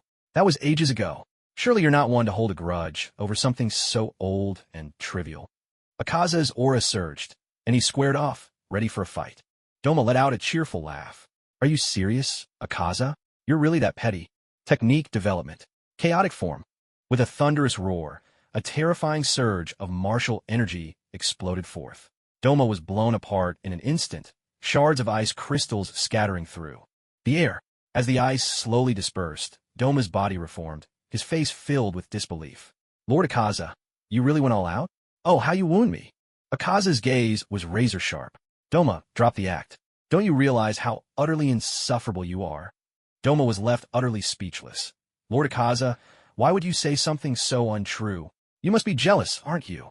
Among the upper-ranked demons, I'm actually very well liked. Lord Gyako and I share similar interests. He even gave me a pot not long ago. I placed a woman's head inside that pot, and I'm sure Lord Gyako will truly appreciate my artistic touch. And then there's Daki and Jitaro. The only reason they became upper-ranked demons was because of my recommendation. We get along splendidly. Once again, Doma was utterly smashed to pieces, this time with nothing left. Akaza ground his bones to dust. Are you really so clueless about your popularity? Could you not sense Lord Muzin's obvious displeasure just now? It seems young Makino has some misunderstandings about me, Kagaya Ubuyashiki said, looking at the letter delivered by Shinobu Kocho. Instead of being angry, a gentle smile appeared on his face. Judging by Shinobu's description in her letter, I find myself growing ever more curious about this Makino. Just like Shinobu, I have a strong feeling that one day, our paths are destined to cross. After reading the letter her husband handed her, Amain Ubuyashiki also grew intrigued. Recalling Shinobu's account, Amain thought back to Michiro Takedo, the Mist Ashira. Like Makino, Michiro had faced numerous challenges when joining the Demon Slayer Corps. Back then, persuading Michiro to join had taken her nearly half a year. As it turned out, her husband's judgment was as keen as ever. Michiro truly was a prodigy. After wielding a sword for only 2 months, he'd risen straight to the rank of Hashira, becoming the backbone of the Demon Slayer Corps. Amain's curiosity about Makino only deepened. If two geniuses such as Makino and Michiro were to meet, what kind of sparks would fly between them? As Makino left without a backward glance, the most disappointed person was likely Juto Miyoka, the Water Hashira. He had been intent on inviting Makino to take up the mantle of Water Hashira, only for Makino to show no desire to join the Demon Slayer Corps at all. But some things can't be rushed. He could only hope they would meet again next time. Just before his death, Jubi had inadvertently triggered Muzan Kibutsuji's memories of the terror Yorichi had once inspired in him, causing far greater turmoil than anyone had anticipated. Yet all of this had nothing to do with Makino anymore. It had been over 2 months since Makino arrived in the world of Demon Slayer. After hunting down one demon after another, he had gained a vast amount of energy droplets. These energy droplets propelled his physique to new heights. Physique, level 23. Rank, Transcendent. Feeble, Ordinary, Transcendent, Iron, Sacred, Undying. Stone skin. The hardness of your skin rivals solid rock. Talent, Photosynthesis. The world tree physique is awakening.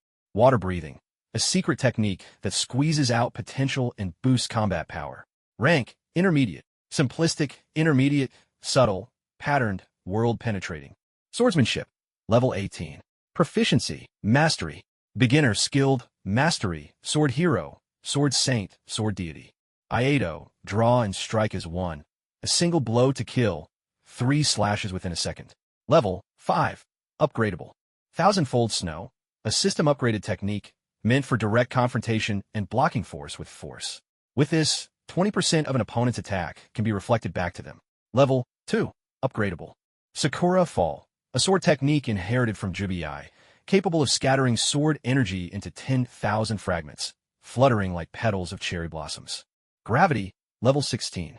Proficiency, Mastery. Beginner, Skilled, Mastery, Grandmaster, Awakening, Transcendence. 3-colored Haki, level 17. Proficiency, Mastery. Beginner, Skilled, Mastery, Grandmaster, Ultimate Transcendence. Items. 1. Senza Beans X4. Mystical items from Dragon Ball. 1 bean keeps hunger at bay for 10 days, rapidly heals injuries, and can regenerate lost limbs. Drawback. Cannot cure intrinsic illnesses. 2. Identity Generation Card X1. Instantly creates a new identity, implanting corresponding memories into relevant individuals. Staring at the Identity Generation card on the panel, Makino fell silent.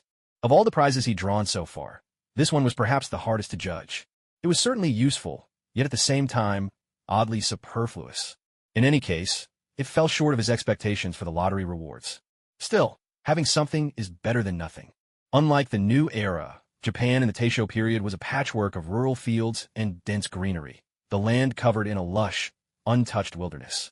Within an unnamed forest, Makino drew in a deep breath of the fresh air, greedily drinking in the vitality, feeling as if his whole being was aglow.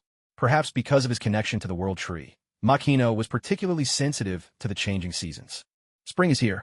A happy smile spread across his face. Finally, spring had arrived, and he couldn't be more delighted. At last, no more worries about going bald. Long live spring. When your spirits are high, everything feels right. The sunlight seems warmer and more golden. The air, fresher and more invigorating. Even the chirping of birds overhead becomes melodious, like the sweetest music. The familiar blue sky and drifting white clouds somehow seemed different, more vibrant. His steps fell lightly on the soft earth, each footfall gentle and buoyant, as if he were walking atop billowing clouds. Just then, Makino's ears twitched. Amid the cacophony of the forest, he caught the faintest trace of a sound. What a strange noise. What kind of beast could that be? To his surprise, whatever creature it was had already drawn incredibly close. With his highly attuned observation haki, Makino could now discern sounds that neither demons nor pillars could conceal from him. This beast had managed to sneak. up so close without making sound, truly worthy of being called a predator of nature. Did see him as prey? Makino couldn't help but shake his head. Like humans, animals need to take in salt at regular intervals, but their sources for salt are scarce. To all sorts of animals, humans, with their abundance of salt, are an unparalleled delicacy. Any beast that has tasted human flesh will inevitably become addicted, hunting humans relentlessly. They must be eliminated. It's coming. With an explosive burst, the beast lurking in the shadows shot toward him like an arrow loosed from its bow.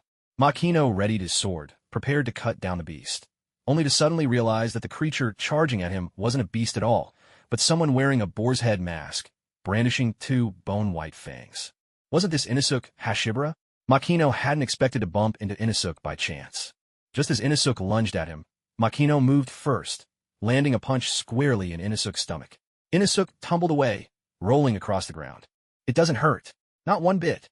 Inosuke shouted as he rolled, insisting on his invincibility. Makino was left somewhat speechless. But thinking of Inosuke's stubborn, never-say-die nature, it all made sense. A few seconds passed. Inosuke sprang to his feet, shouting with excitement. You're strong? You must be the master of another mountain, like a tiger or something. With a snort, twin streams of white vapor puffed from the nostrils of Inosuke's boar mask. But this mountain is my turf. If I beat you, I'll be the master of 2 mountains. Makino was at a loss for words. There was Inosuke, brandishing his 2 beastly fangs, looking so proud and full of himself. It was almost painful to watch. Still, it was understandable. Raised by a wild boar since infancy, Inosuke's way of thinking was hardly human. Inosuke lunged at Makino, crossing his 2 fangs and swinging them down in a fierce chop. But to Inosuke's shock, as his fangs came crashing down, Makino had already vanished from right in front of him. Startled, Inosuke quickly searched for his opponent, only to realize that, somehow, Makino had appeared behind him. How could this be?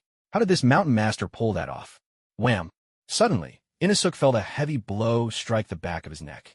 His mind reeled, and his body began to stagger, swaying uncontrollably. You're a formidable mountain master, but I'm not giving up my mountain that easily. Inosuke roared, brandishing his twin fangs, lowering his stance even further before launching himself at Makino once more. Makino was surprised. With the force behind that last chop to the neck, Inosuke should have been knocked out cold, as expected of a main character. His fighting power truly defies common sense. However, just as Makino was preparing to give Inosuke another round, the charging Inosuke suddenly wobbled and then, with a thud, collapsed to the ground. Makino stood there in silence. That reaction time is a bit too slow, isn't it? Looking at the unconscious Inosuke, Makino considered for a moment before fetching a set of clothes from the courtyard to cover him. The mountain is a dangerous place. If he simply left Inosuke lying there, he could easily fall prey to wild beasts. In the end, Makino decided to wait until Inosuke woke up before leaving. Chop! Return! Chop! Return! In the stillness of the mountains, Makino devoted himself wholly to his swing practice. This was a daily routine, a fundamental exercise that had long since become a habit. Each time he nourished himself with a droplet of energy, his strength would grow, and with each increase, the feel of the sword in his grip would subtly change. These slight differences could easily be overlooked, but Makino relished the sensation, strange yet familiar. He was like an old farmer, content just to see his crops thriving in the fields. The simple happiness would well up from within. Time ticked by, second after second, as Makino focused single-mindedly, free of distractions. Eventually, he felt as if he and the mountain were merging into one. With every swing, it was as though he resonated with the land itself. Inosuke had regained consciousness some time ago, but Makino paid him no mind and simply continued with his practice. Inosuke, for his part, did not interrupt. He watched Makino's training, utterly captivated. What is this strange feeling? He's so close, standing right in front of me, yet he feels so far away. How odd, how very odd. Is this the source of this mountain lord's strength? Inosuke gazed at Makino, stars practically shining in his eyes. Having grown up in the mountains, he was intimately familiar with every plant and tree. He'd even wrestled with tigers, but never before had he seen a mountain lord as powerful as Makino. Exhale, inhale. Finishing the final swing, Makino slowed his breathing, and from his mouth and nose, wisps of white mist drifted out, 2 faint trails like foggy dragons unfurling in the air. Inosuke was beside himself with excitement, crying out, "You can breathe out such long trails of mist from your nose? I can do it too, I can do it." As he spoke, white mist surged from his mouth and nose, swirling together into a cloud that was even longer than Makino's misty dragons. See? The mist I breathed out is longer than yours. Am I amazing or what? Am I? Makino could only stare in silence. Just how competitive can Inosuke get? The mist from his own mouth and nose was simply the result of adjusting his breathing, nothing more. Sorry, I didn't notice. A moment ago, Inosuke was strutting about in triumph, but now several angry marks appeared on his face. Watch closely. This time, make sure you're really watching, he declared, taking a deep breath. His chest expanded at an astonishing rate.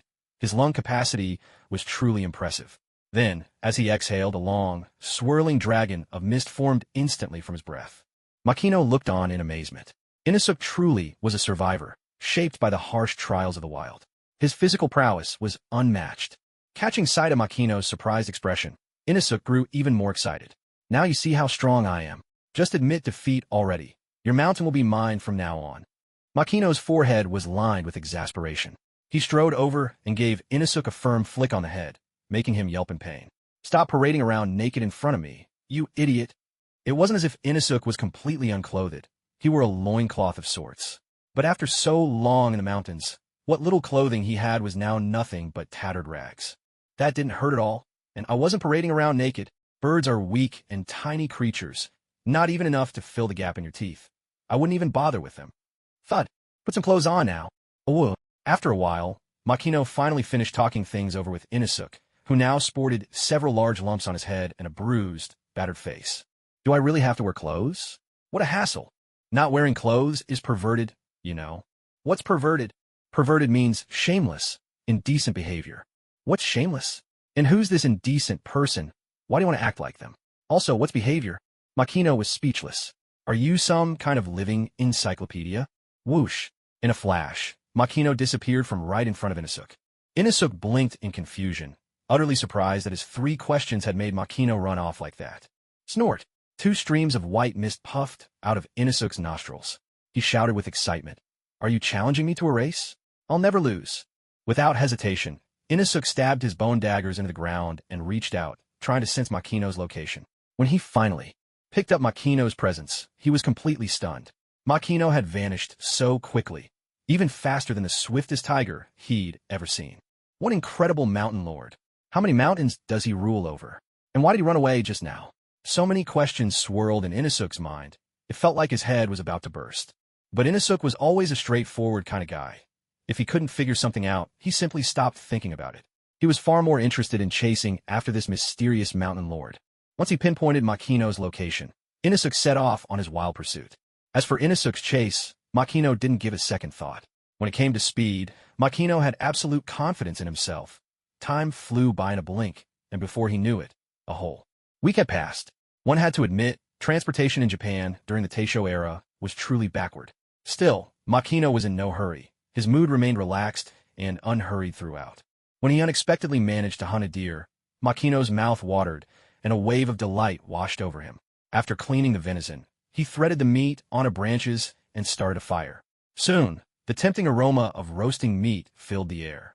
The deer meat turned a beautiful golden brown as it cooked, fat sizzling and dripping onto the fire below, sending up a satisfying hiss.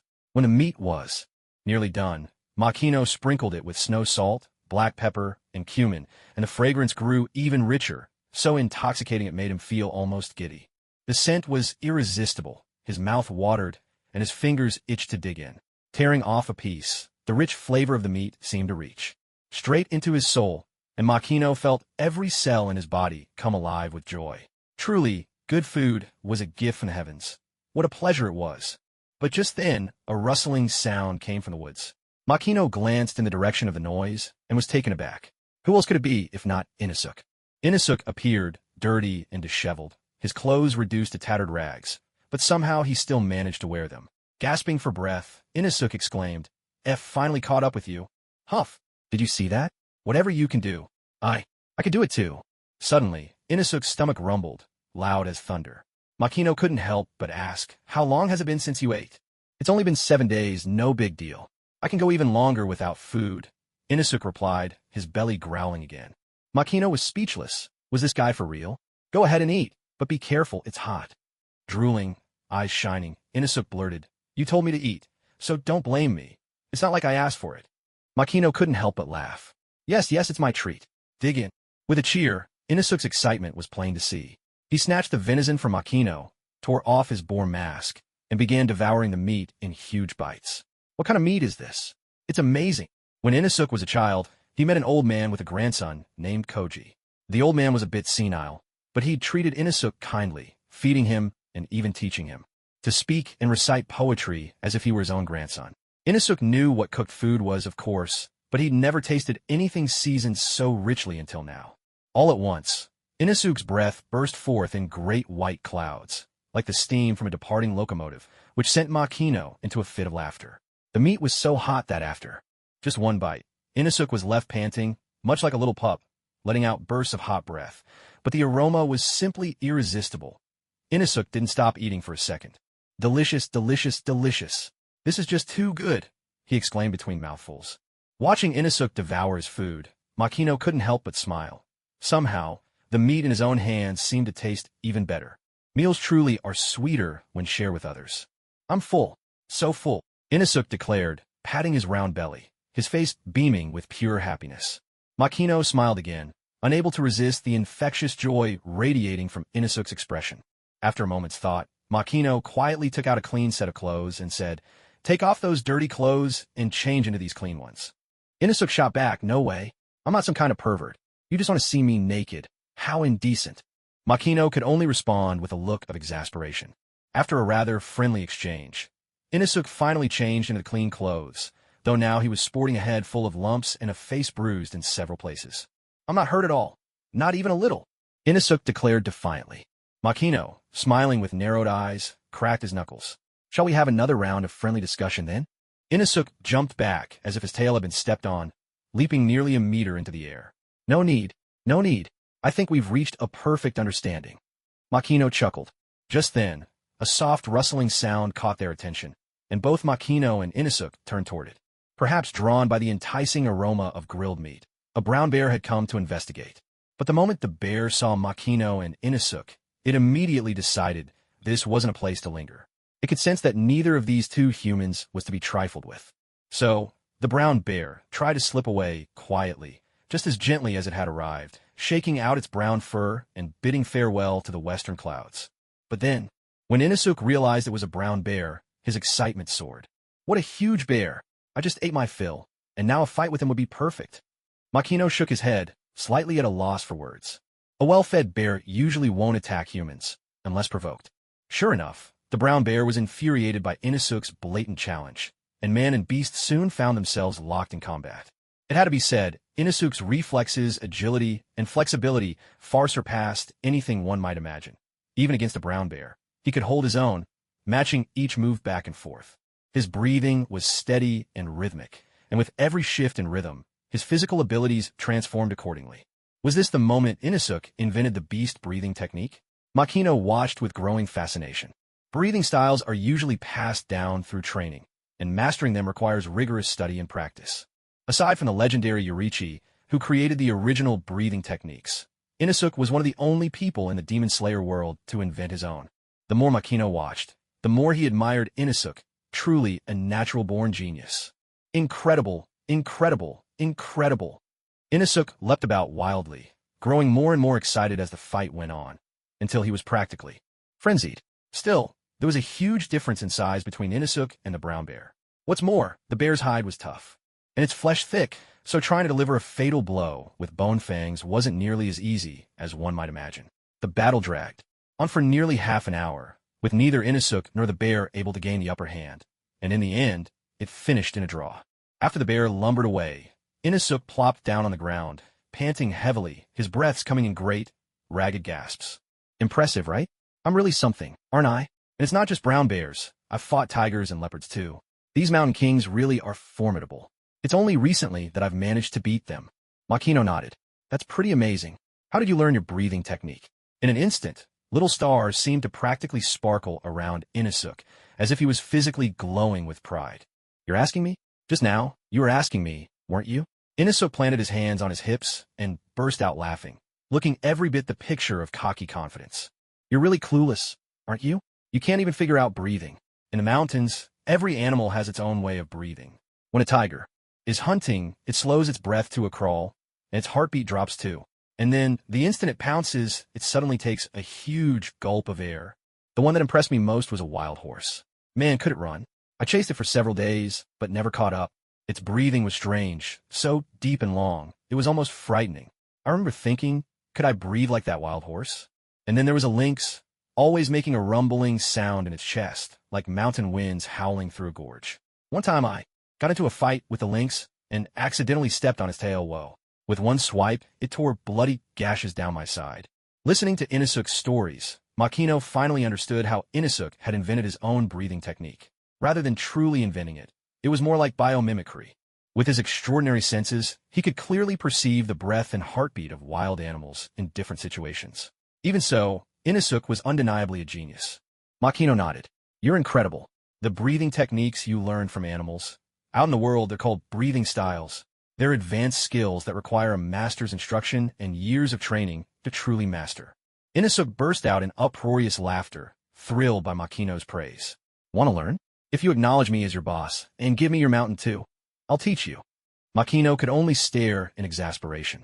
Just how obsessed with mountains are you? I can use breathing styles too, Makino replied. I'm skilled in water breathing. Makino spoke as he began to breathe in rhythm with the water. Breathing technique. Each unique pattern of breath corresponded to a different state of flowing water. Calm, rushing, torrent, waterfall. So, the rhythm of your breathing is completely different. Impressive. Water breathing, huh? Water? What's so great about water? Beasts drink water all the time. My beast breathing is way more powerful. It's just deep, steady breathing, right? Watch what I learned from wild horses. A rapid yet controlled breathing filled the air, and in an instant, Inosuke's heartbeat pounded with newfound vigor. As Makino listened to Inosuke's powerful breath, he couldn't help but be astonished. Though Inosuke claimed to have learned it from wild horses, and it was indeed steady, the intensity was beyond anything an ordinary person could imagine.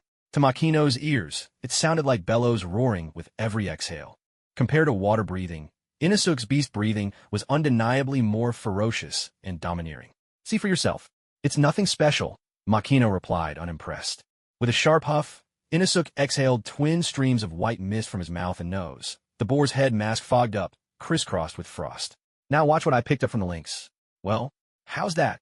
Utterly unremarkable, Makino answered. Arg, you're driving me mad. Then check out what I learned from tigers. You know tigers, right? The fiercest of beasts. It's just average, Makino said coolly. Ugh, this is infuriating. I swear, I'll make you admit I'm better before the day is over. Congratulations, you have mastered all the essential points of beast breathing. Reward, 5 million points of energy. Assessment, Inosuke's beast breathing draws inspiration from a variety of wild animals. It's wild, aggressive, and excels in explosive power, speed, and attack. Assessment, beast breathing lacks any elegance. My biggest regret is climbing this mountain, running into Inosuke, and learning his breathing style. Makino. System, did you just mock me? No, I don't believe you. Neither do I. Makino. Inosuke was a genius. The beast breathing he created had greatly broadened Makino's horizons. One of the core tenets of Ishinryu was that all things breathe. When Makino reached a level where he could cut through steel, he had also comprehended the breath of all living things and could hear the myriad sounds of nature. Yet, he had never truly explored how different animals breathed or what their rhythms were. Perhaps because Inosuke was raised by wild boars, his way of thinking was fundamentally different from that of humans. His beast breathing became a great source of inspiration for Makino, like a key unlocking the door to new ideas. Compared to humans, wild beasts are fiercer and more savage, but on the other hand, they're also simpler and more pure. Hunting is just hunting, stalking is just stalking, and predation is simply predation, through Inosuke's breathing. Makino felt as if he could see the wild boar's every state, what Inosuke was experiencing, and what he intended to do next. More importantly, by observing Inosuke in this way, Makino could clearly sense the subtle shifts in Inosuke's limbs. For example, when preparing to hunt, Inosuke would adjust his breathing, directing more blood and oxygen to his legs. During a period of stealthy searching, however, the blood and oxygen would flow more precisely to his brain, to his eyes, ears, mouth, and nose, those organs most skilled at seeking out prey. This was a stark contrast to the water breathing technique. Water breathing emphasized balance in all things, but in another sense, that very balance could lead to mediocrity. With the comparison to beast breathing before him, Makino suddenly felt as if a door had opened in his mind. Having a clear goal always makes any endeavor twice as effective. Reflecting on this insight, Makino immediately began to adjust his own breathing. He channeled a surge of blood and oxygen toward his brain and ears. In the blink of an eye, his hearing became several times sharper. The sound of the wind brushing past, the soft crackle of budding branches, even the gentle trickle of groundwater beneath the earth. In that moment, Makino could also hear the excitement radiating from Inosuke's body. Inosuke, a natural genius with an incredibly keen sense of touch, instantly picked up on Makino's change. What's more, in Makino's adaptation of breathing, Inosuke caught glimpses of his own beast-breathing technique. The realization thrilled him. So much for people saying his breathing style was unremarkable. Look at the results now. Inosuke's about to shout. But Makino, always a step ahead, adjusted his breathing in time, shutting off his heightened sense of hearing and blocking out the impending outburst from Inosuke. At the same time, Makino redirected a rush of blood and oxygen to his eyes. Instantly, the world before him brightened many-fold. He could even make out tiny particles drifting on the wind. Amazing, he exclaimed. The deeper he delved, the more Makino marveled at the wonders of these breathing techniques. They were like keys that unlocked the body's hidden potential. In the past, Makino had looked down on breathing methods because he had mastered the three-color haki, but now his view was beginning to change. The world of Demon Slayer didn't have haki. That kind of supernatural power was absent here. But when it came to mastery over one's own body, the world of Demon Slayer might even surpass that of One Piece. It was easy to understand, really. If you only had 100 yuan, every coin had to be spent with care. Losing even one would sting for a long time. But if you had 10,000, a single coin could be ignored, and even losing 100 might not matter much. Maybe I should maintain total concentration, constant around the clock. Who knows what surprises might be waiting for me? Just then, an intriguing idea sprang up in Makino's mind. Dominance is also a kind of aura, a kind of fluid. Can it be strengthened through breathing techniques? Using breathing techniques to enhance hearing and sharpen observation is certainly possible. That much is clear. The real question is whether armament haki could also be inhaled, so to speak, through breathing to reinforce one's internal organs. Just as with observation haki, armament haki is divided into several levels. The first level is wrapping and hardening. The second is like an invisible armor, allowing one to attack at a distance without physical contact. The third level enables one to strike from within an object, attacking it from the inside out. Where there is a spear, there's also a shield. Kaido is hailed as the strongest creature in the world, and Luffy's haki has no effect on him at all. Could it be that Kaido's haki can even defend his internal organs? Is it possible to temper one's body, meridians, and even internal organs using the same forging methods as for creating a black blade? The more Makino thought about it, the more thrilled he became. Just then, the system's notification chimed at his mind. There's nothing you can't do, only what you can't imagine. A lack of imagination is the greatest barrier to progress. Congratulations, you've taken a major step forward in breathing techniques and the mastery of the 3 haki colors. You are awarded 10 million energy points. Congratulations, your water breathing has reached the subtlety level. The levels are basic, intermediate, subtlety, patterned, transparent world. Thanks to Inosuke, Makino had truly reaped a great harvest this time. How should he thank Inosuke? When Makino glanced at him, he couldn't help but smile. Inosuke, panting heavily and exhaling clouds of white breath, looked utterly comical. He's completely ignoring what I'm saying. How infuriating. How rude can you get? Inosuke huffed and puffed. Makino chuckled, oh, so you actually know what being rude means. Inosuke bristled. What's that supposed to mean? Are you looking down on me? I've met humans before I met you, you know. He launched into a rapid-fire explanation. Only then did Makino learn that Inosuke had indeed met an old man before encountering him, and that's where he learned to speak. The reason he referred to Makino as the Mountain Lord was that Makino's aura was completely different from that old man's. Or perhaps, in Inosuke's eyes, Makino gave off the same dangerous vibe as those mighty rulers of the mountains. Dangerous? Makino smiled. Inosuke, your breathing technique has been a great help to me. Thank you. Let me treat you to some food. Food? You mean that delicious grilled meat from before? Yes. Woo! Before long, wisps of blue smoke curled into the air. At the same time, a rich and mouth-watering aroma spread in every direction, making everyone's mouth water. As for Inosuke, he squatted by the fire the entire time, staring at the roasting meat, utterly fixated. Makino couldn't help but laugh at the sight. The moment Makino announced the food was ready, the place erupted in a wave of joy. Watching Inosuke devour his meal with such gusto, Makino couldn't help but smile. What a truly innocent little fellow. Just a good meal is enough to wrap him in pure happiness. How should I repay Inosuke? By rights, Inosuke's beast breathing has been a great help to him, so offering something in return feels only just. Yet, if he were to change Inosuke's fate, it would surely cause a dramatic shift in the story's course. If that happened, this world might spiral out of control like a runaway horse. To be honest, Makino felt a certain awe in the face of such unpredictability. Too great a deviation from the plot was a dangerous unknown. Just then, while gleefully devouring his food, Inosuke looked up and asked with curiosity, "Are you afraid?" "Huh?" Makino looked at him in surprise and replied, "Why do you say that?"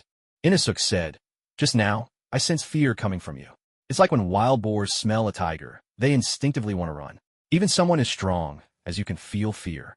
Makino fell silent. Was he truly afraid? Thinking it over, he realized that yes, he was. Because of fear, he chose to avoid things. When he met Tanjiro and Nezuko, he didn't step forward, even though he was fond of Nezuko. When he encountered Shinobu Kocho, he only fought a minor demon alongside her, despite wanting so much to change her tragic fate. And now, with Inosuke, Makino still found himself hesitating. He had never confronted this question head-on before, but in essence, it was clear he was afraid. Makino knew well this was a typical reaction to the One Piece world. After witnessing a major plot twist, the shock response was overwhelming. For Makino, knowing the storyline was one of his greatest strengths, so choosing not to tamper with it was a natural instinct. But was that the right response? Makino suddenly recalled a piece of wisdom his master Kushiro once shared. When a swordsman truly wishes to cut, nothing can withstand his blade. When he doesn't, he can't even cut through paper. Was his sword still sharp? Was the path he had chosen truly the right one? After all, he was a swordsman at heart. The drastic changes in the story had brought him face-to-face with a boss like Terakawa right in the starter village. But there was no denying that after meeting Terakawa, his strength had soared. He awakened observation haki and even mastered the one sword style's secret art, Miu. That was clearly a breakthrough born from adversity. But was choosing to play it safe a mistake? Know yourself and know your enemy, and you will never be defeated. Success comes from preparation, failure from its absence. Never fight a battle unprepared. If you're well prepared and sweep aside all obstacles, that's hardly wrong, either. King Zhuang of Chu once remained silent for 3 years before astonishing the world with a single cry. Across the millennia, who could say his caution was a mistake? Even Sima Yi outlasted Zhuge Liang through patience alone. Although Sima Yi was cast as the foil to Zhuge Liang for most of the time, it was ultimately the Sima family that seized the empire. The clash between these two starkly different worldviews inevitably left my feeling a bit lost. System, am I making the right choice right now? Charging forward without hesitation isn't always right, and choosing caution doesn't necessarily mean you're wrong. Once you've made a decision, there's no need for regret. That notion itself is a false dilemma. No matter what choice you make, when you look back, there's always the possibility of hesitation or regret. This is the common trait of all intelligent beings, for the instinct to seek benefit and avoid harm is embedded in every living creature. The system didn't give my definite answer, but a sense of clarity washed over him. That's true. Where in this world can you find choices with no regrets? Or, for that matter, anything that is truly perfect?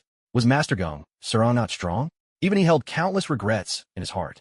No one can ever be truly prepared for everything. The key lies in what your heart desires. Most things in life aren't about whether you can do them, but whether you want to do them. When you truly want something, give it everything you have. You'll meet difficulties and setbacks. You'll feel frustrated and even regretful. But if you've chosen it, grit your teeth and press on. If you want it so much that it fills your thoughts at every moment, then be ready to stake your very life on it. The system's words echoed in Mai's mind, shaking the very foundation of his thoughts. The system was right. It all came down to what he truly wanted. Since he had already made his choice, why let himself be tangled in doubt any longer? Mai said, "Thank you, system. I understand now." "You're welcome, system. You actually believe that? If you aren't troubled, you won't truly seek. If you aren't struggling, you won't truly speak your heart." The same famous saying, without personal experience, remains empty words. But once you've lived it, those words resonate deep within you. All the while, Inosuke was devouring his food in huge bites, glancing at Mai again and again. To Inosuke, Mai seemed very odd. If there had been any trace of hesitation in Mai before, now he felt as refreshing as a mountain breeze. Such a change, wasn't it a bit too drastic? When Mai caught sight of the grilled meat, his eyes widened. Inosuke, are you a pig or something? You're eating way too fast. Inosuke burst into laughter. Of course I'm a pig. I finished all the meat myself. Aren't I amazing? Aren't I the best? Ha ha ha. I was speechless. Kids like him certainly live in their own joyful world. Nature's law is ruthless. The old, the weak, and the infirm are usually weeded out. Even without any formal training, Inosuke was already incredibly strong. Without a doubt, this was his unique advantage. On this matter, Mai had no intention of correcting him. Instead, he was happy to fan the flames. Makino didn't give long-winded lectures.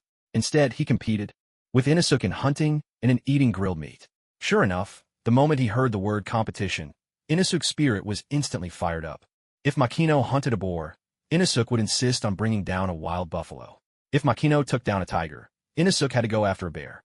As for eating, when Makino claimed he could eat a pound, Inosuke would boast he could eat 10. One guided deliberately, the other was simply true to his nature. The two of them were constantly battling, always over food. It had to be said, Inosuke was truly gifted. If he suffered a setback at Makino's hands once, he'd figure out a way to counter it the very next time. Some of his wild ideas left Makino both amused and helpless. As time went on, Inosuke, this wild boar, only grew fiercer. Later, even his roar alone would conjure the image of an entire boar herd charging into battle. After a week, Inosuke managed to take down, in just moments, the brown bear that had stymied him for half an hour before. See that? I'm awesome. Arente. I'm awesome. Inosuke puffed little clouds of white from his nostrils, looking at Makino with shining eyes, brimming with pride. With Makino, competition was always intense, but deep down, Inosuke truly admired him. Anytime he managed to surpass Makino, even in the slightest, Inosuke was elated. Makino smiled. Inosuke, you've made incredible progress. It's about time I moved on. Leave. Inosuke's earlier excitement faded away bit by bit. Why do you have to leave? Didn't you enjoy competing with me? If that's it, I can go easy on you. Makino was genuinely surprised by these words. This stubborn, competitive wild boar was actually willing to yield, a truly rare sight. It was like seeing Nami share her treasure or Luffy give Naruto his meat. Makino replied, "There are still many things I need to do out there." He briefly explained the demons and the Demon Slayer core to Inosuke. A sharp snort. 2 jets of white steam shot from Inosuke's nose as he exclaimed, "So, by what you're saying, these demons are really, really strong?" "That's right." Another round of snorting, short, excited bursts. "There are such exciting things in the world. That's not fair, trying to sneak off and have all the fun yourself." Makino chuckled gently. "You can't kill demons with your bone daggers. You need a Nicaran blade from the Demon Slayer core, and you have to strike at the neck." A few minutes later, Inosuke was waving his bone daggers in the air, howling, "I've made up my mind. I'm heading to Mount Fujikase right now for the final selection. I'm going to slay demons too." Rower. You have allowed Inosuke Hashibara to learn about demons a year and a half ahead of time, and he has decided to enter the final selection early, increasing the story's divergence by 5%. You have earned 1 chance at a lucky draw. Main quest initiated. Slay the progenitor of all demons, Muzen Kibutsuji. Time limit, 2 years. Mission rewards, energy, seeds, and unique items exclusive to the Demon Slayer world. Upon hearing the system's chime, Makino was not in the least surprised. His mood remained as calm as ever, letting Inosuke encounter the Demon Slayer core ahead of time. This was something he wanted to do. As for killing Muzen Kibutsuji, that he wanted even more. The heavens move according to their own laws, neither sparing Yao nor destroying Jia. In this world, the sun will rise as usual, no matter who is absent. But sometimes, a butterfly flapping its wings in the tropical rainforests along the Amazon River can, 2 weeks later, set off a tornado in Texas. Because of Makino, the small butterfly, the conflict between humans and demons in the Demon Slayer world began to escalate dramatically. Whether it was the 12 Kizuki or ordinary demons, they all started a rampage, devouring humans in droves. For a time, the land was filled with cries of misery. At the same time, the Demon Slayer Corps launched an unprecedented campaign against the demons, and casualties soared with every passing day. Ishibashi Town, a modest, backward little town, so untouched that even the winds of the new Meiji era had yet to reach it. But starting a week ago, all the peacefulness that once painted this idyllic town vanished without a trace. For reasons no one could fathom, everyone had contracted a terrible disease. Night after night, living, breathing people perished from this mysterious affliction. Tonight, the town was even more restless than before, for the Demon Slayers of the Corps had arrived. The hope that people once placed in the Demon Slayer Corps had turned to bitter disappointment. Confronted by the demon responsible for the plague, the core was utterly powerless. Worse yet, their arrival only made things more dire. The demons used the townsfolk as pawns to shield themselves from the slayers. The sickness that plagued the townspeople only worsened, until life itself felt like a living hell. What agony! What torment! I just wanted to end. The suffering from the disease was beyond anything they'd ever known. In just a few days, the residents of Ishibashi town were reduced to hollow shells, little more than walking corpses. A guttural retch echoed through the air as Nagatani Sho coughed up blood, his body racked with pain and chills. If not for the bean Makino had given him, he would have already shared the fate of his teammates, cut down by the demon.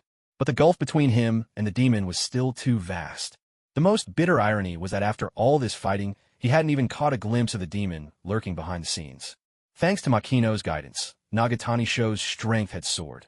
He'd risen from the rank of Mizunoto to Kano, now among the Corps' mid to upper echelons. Yet the demon hiding in Ishibashi town was simply too cunning. This pain is unbearable. I can't stand another moment of this suffering. Demon Slayer Corps, I beg you, could you just let me die? A woman, gaunt and hollow-eyed, pleaded desperately with Nagatani Sho. His breath caught in his throat, and a chill spread through his heart. Don't give up, everyone. As long as the demon remains, there's no future for Ishibashi town. An old man, his face lifeless and sallow, erupted in anger. Demon Slayer Corps, stop boasting. Have you ever endured the agony of a fever that rages at 40 degrees for days on end? Have you ever felt the torment of rashes all over your body, itching so terribly you'd claw your own skin off? A man, thin as a skeleton, echoed him. Exactly. Demon Slayer Corps, why did you even come to Ishibashi town? Before you arrived, we only had to suffer from one kind of illness. But now, I can't take this torture anymore. Burning with fever one moment, shivering the next, vomiting and diarrhea without end. I'm begging you, Demon Slayer Corps, please just die already. As more and more villagers, driven mad by their suffering, closed in on him, Nagatani Masaru's sword hand began to tremble. Doubt crept into his heart. He was fighting desperately for these very people, yet every one of them was pleading for his death. In that moment, Nagatani couldn't help but recall Makino and the days when Makino had taught him. Drawing a deep breath, Nagatani spoke out. Courage is the hymn of humanity. Everyone, don't give up. As long as we endure and keep trying, there will always be hope. Enough with the empty words. You can't even kill that demon, can you? Have you ever suffered this kind of pain? Have you? Do you even know what it means to wish you were dead rather than keep on living? Demon Slayer Corps, I'm begging you, just die already, please. If you just die, then maybe we can die quickly too. I don't want to be tormented by this sickness anymore. Please. A chill swept through Nagatani's heart, his confidence utterly consumed. The villagers were right. He couldn't slay that demon. He simply couldn't. Just then, Nagatani heard a burst of urgent footsteps. By the time he snapped back to his senses, the owner of those footsteps was standing right before him. A man appeared, clad in a white haori, his golden hair shining. He stood there, and somehow, just by his presence, Nagatani felt an overwhelming sense of reassurance and warmth. Courage is the hymn of humanity. That's well said. I can feel a burning passion in those words. You held on bravely until I arrived, didn't you? Now, take a well-deserved rest and leave the rest to me. Nagatani blushed. That wasn't really my own saying. It was a lesson from my senior who guided me. I only parroted his words. Oh, you must be talking about young Makino. I've already heard of his exploits from Shinobu Kocho. Truly, he was a miraculous youth, mysterious and blazing like a bonfire. Nagatani could hardly believe his ears. Could you be the Flame Hashira? That's right. I am Kaijiro Rengoku, the Flame Hashira. Leave the rest to me. Before Nagatani could say anything more, the villagers of Ishibashi town burst out in angry shouts. I don't care if you're some Flame Hashira or whatever. Demon Slayer Corps, all of you just die. Enough, that's enough. I can't stand being tormented like this any longer. Please, Demon Slayer Corps, just die already. The cold indifference in their words cut deeper than winter's chill, making Hasegawa feel as though he had fallen into an icy abyss. Yet, the arrival of the Flame Hashira was like a life-saving tonic injected into his heart. Hasegawa spoke. Flame Hashira, the demon lurking in the shadows, uses its blood demon art to control disease. As soon as we make physical contact with the villagers, the sickness transfers to us. Several of my teammates suffered this fate, tormented by the illness until the demon took advantage and killed them. Kaijiro Rengoku listened with a serious but reassuring smile. I see. Thank you for sharing this information. A small smile appeared on Hasegawa's face. I'm truly glad I could be of help to you, sir. But just then, Hasegawa was stunned to see Kaidro Rengoku slowly approaching the very man who had just begged them all to die. And to Hasegawa's shock, Rengoku wrapped the man in a warm embrace. Every villager, drawn and hollow-eyed, stared in utter disbelief. Hasegawa himself was dumbfounded. Hadn't he just given the correct answer to the flame Hashira? And yet, the Hashira had chosen to do the exact opposite. The man in Rengoku's arms was at a loss, stammering, What are you doing? What do you want? Rengoku's smile blazed with unwavering warmth. You must be suffering terribly, in unbearable pain. If I were to just stand here and offer empty words, it would mean nothing. So let me take your illness upon myself. What? The villagers around them were stunned into silence, unable to believe what they were seeing and hearing. Those who have never suffered the agony of illness can never truly understand its torment. And yet, this man, fully aware that the demon's blood demon art could transfer the disease to him, still chose to embrace someone afflicted. Was he a fool? Whether Kaidro Rengoku was a fool, no one could say. But what they did know was that the golden-haired man before them was a man of his word. He truly intended to take all their sickness upon himself. The burden of illness had left the man exhausted, and though relief should have brought lightness, watching Rengoku only made his heart heavier. Rengoku smiled gently. Please, don't let this weigh on your mind. I am the Flame Hashira of the Demon Slayer Corps. Slaying demons is my duty and my calling. The man seemed to want to say more, but he saw Rengoku already embracing an elderly villager. In moments, the old man's affliction transferred wholly to Kaijiro, and sweat began to bead on Rengoku's brow. Looking at Kaidro Rengoku's smiling face, glistening with sweat, the old man trembled, his heart instantly overwhelmed by a crushing sense of shame. No, I never truly wish for your deaths. You hunt demons to keep us safe, I know that, I truly do. But the suffering has become unbearable for me. Rengoku gently held the old man's hand and said, I understand, truly I do. Those born strong carry the duty of protecting the weak. Let me bear your pain. I will shoulder it for you. Nagase Masaru was utterly stunned by the flame Hashira's actions. The villagers' afflictions were no ordinary illnesses. These were curses, wrought by a demon's blood art, and the agony they caused was far fiercer than any common disease. The saying, illness strikes like a landslide, is no exaggeration.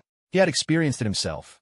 Once, by accident, he brushed against a villager and was immediately consumed by waves of excruciating stomach pain. At that moment, he had wanted nothing more than death. He hadn't lasted even 15 minutes. Rengoku wrapped his arms around a young boy, encouraging him. These torments may leave scars upon your heart, but please keep living with the same burning passion. Your life has only just begun.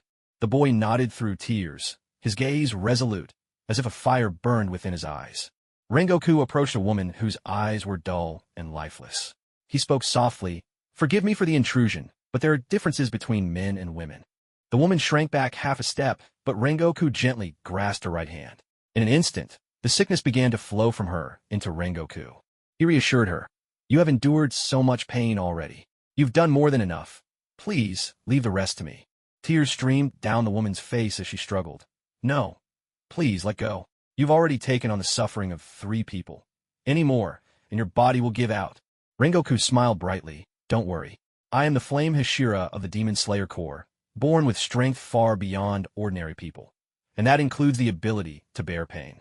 Trust me and focus on your recovery. The woman sobbed, tears falling in silence. Rengoku then took the hand of an elderly woman and said, Grandmother, judging by your attire, you must be a doctor. I'll leave the villager's recovery in your capable hands. Seeing the rash spreading across Rengoku's face, the old woman wept. Stop. Please stop. If you continue, your body will fail. If you collapse, Ishibashi Town will have no hope left. Her words resonated deeply with everyone present. Please stop. We understand your resolve. Don't take our suffering upon yourself anymore. If you go on, you'll be playing right into the demon's hands. We can still hold on. We can still fight through this. Demon Slayer Corps, don't worry about us. Go and defeat that demon. The villagers all spoke in unison, earnestly urging Kaijiro Rengoku not to take their suffering upon himself anymore. Yet Kaijiro's voice blazed with passion. It's all right, everyone. Please rest assured. I am the Flame Hashira of the Demon Slayer Corps, gifted with abilities far beyond ordinary men. Protecting the weak is a mission bestowed on me by the heavens. Watching Kaijiro embrace the villagers one after another, Nagatani Masaru was dumbfounded. Flame Hashira, please save your strength for fighting the demon. Leave everything here to me. Moved by the flame Hashira's resolve, Nagatani Masaru began to act with the same reckless courage. He wrapped his arms around a villager suffering from a terrible illness. In an instant, festering sores began to break out across Masaru's body, blooming with poisonous blisters. Flame Hashira, please go. Leave this place to me. I'm part of the Demon Slayer Corps too. Trust me. Seeing Masaru's face covered in toxic sores, Kaijuro said, regulate your breathing, control it. How about you learn total concentration breathing? Constant? Masaru replied in embarrassment. I have. Senior Makino taught me. But I still need to focus all my attention to keep it up. Please go. As long as you defeat the demon, everyone here will be cured. Kaijuro nodded. What is your name? Nagatani Masaru. My name is Nagatani Masaru. Kaijuro smiled. Young Nagatani, you've done well. I'm leaving this in your hands. Masaru straightened his back and answered loudly. Yes, sir. Kaijuro crouched down, ready to launch himself forward. In the next second, a whirlwind roared through the place. Masaru stared in shock. So this is a Hashira? Each one is a monster in their own right. The flame Hashira has already taken on so much pain, yet still possesses such power. Sensing the Hashira racing toward him, the mastermind behind the demon attacks curled his lips into a mocking smile. To deliberately take all the villagers' suffering onto himself. How foolish. Looks like I'll be the first lower-ranked demon to slay a Hashira. If I take down this flame Hashira, I can finally change Lord Musen's low opinion of me. Maybe I'll even be rewarded with more blood. The demon who spoke had a close-crop head and scars in the shape of an X on his forehead and both cheeks. His right eye bore the character's lower 3. But just then, lower rank 3, Baiha, was shocked to discover that Kaijuro Rengoku had already appeared within his field of vision. By the time he looked again, Kaijuro was less than 100 paces away. Zulfast, how can he be this fast? He might be a Hashira, but he's still just human. After taking on so much illness and pain, even if he can somehow stand it, his strength must be a mere fraction of what it was. Beads of sweat, as large as beans, broke out on Bayanai's forehead. In an icy, sharp tone, he declared, Blood demon art. Sickly bones wither away. Under Bayanai's manipulation, the plague upon the flame pillar, Kaijuro Rengoku, erupted in full force. Scarlet rashes blossomed all over Rengoku's face, spreading at a speed visible to the naked eye. Even his arms began to fester and rot. Yet, Rengoku's charge did not falter. If anything, he moved even faster. Flame breathing, first form, unknowing fire. Flames coiled around the blade of Rengoku's Nichiren sword as he vanished in a flash of movement. When he reappeared, Rengoku was already behind Bayanai. Bayanai's head tumbled across the ground, rolling and rolling, his eyes wide with incredulity. How could this be? He endured so much of my sickness, and still, with a single strike, killed me? Why? Why? Slowly, Rengoku sheathed his Nichiren blade. To think you'd use the villagers as carriers of disease to attack the Demon Slayer Corps. I must say your mind truly is twisted, but you've succeeded in drawing out every ounce of my fury. Bayanai's head and body gradually disintegrated into drifting ashes, but his spirit refused to yield. What's wrong with what I did? Wolves prey on sickly deer, making the herd stronger. Trees, to survive, shed their excess leaves. The ones who fall ill and die are usually the old and the weak. Through my selection, humanity would become more vigorous. This is nature's choice. We demons exist by the will of the gods. Rengoku replied, Enough. The strong protect the weak. The young care for the old, and the elderly cherish the children. That is what it means to be human. Some demons may deserve pity, but not you. Go to hell. I refuse. I refuse. I refuse. Bainai shrieked. But no matter how he protested, his decapitated form finally turned to dust and vanished completely. As Bainai dissolved into ash, Rengoku wiped the sweat from his brow and let out a deep, relieved breath. What a formidable blood demon art that was. At that very moment, through Musen Kabutsuji's network, the upper rank 3, Akaza, was already racing at full speed towards Stonebridge Town. Meanwhile, Makino, having bid farewell to Inosuke, felt a lightness in his heart. Sometimes people get stuck in their own stubborn thoughts, but once they break free, the world opens up before them. In the distance, Makino caught sight of rising smoke from cooking fires, and a smile spread across his face. At last, he was rejoining human society. It felt wonderful. Humans are always like this. When living in the city, they yearn for the peace of the countryside, but after spending too long in rural solitude, they begin to miss the bustle of the city. It's like a besieged fortress. Those outside long to enter, while those inside wish to leave. Just then, Makino's brow furrowed. Had there been a major demon attack in this town? There were just too many crows swirling chaotically in the sky. And the more crows there were, the more Demon Slayer Corps members had to be nearby. Usually, strength comes in numbers. And most of the time, that's true. But in the world of Demon Slayers, that saying doesn't always apply. Ordinary members of the Corps could handle minor demons well enough. But if they came across one of the 12 Kazuki, they would be nothing more than fodder. I'd better hurry over there, Makino thought, his steps swift as wind as he dashed toward the town. Ishibashi Town. Hei's Katsumasa lay sprawled on the ground, gasping for breath. The pain in my stomach is gone, and the poisonous sores on my body have disappeared too. Flame Hashira did it, and so quickly. He never doubted that the Flame Hashira could vanquish the demon lurking in the shadows. After all, this was a Hashira. But what Hei's didn't expect was that the Flame Hashira could find and defeat the demon in such a short time. That's the power of a Hashira, on a completely different level from ordinary members like them. In that instant, Hei's couldn't help but think of Senior Makino. Makino had trained him for a whole month, yet Hei's had never even glimpsed the true extent of his power. If Senior Makino were to face off against the Flame Hashira, who would win? In the past, Hei's would have put his faith in Makino.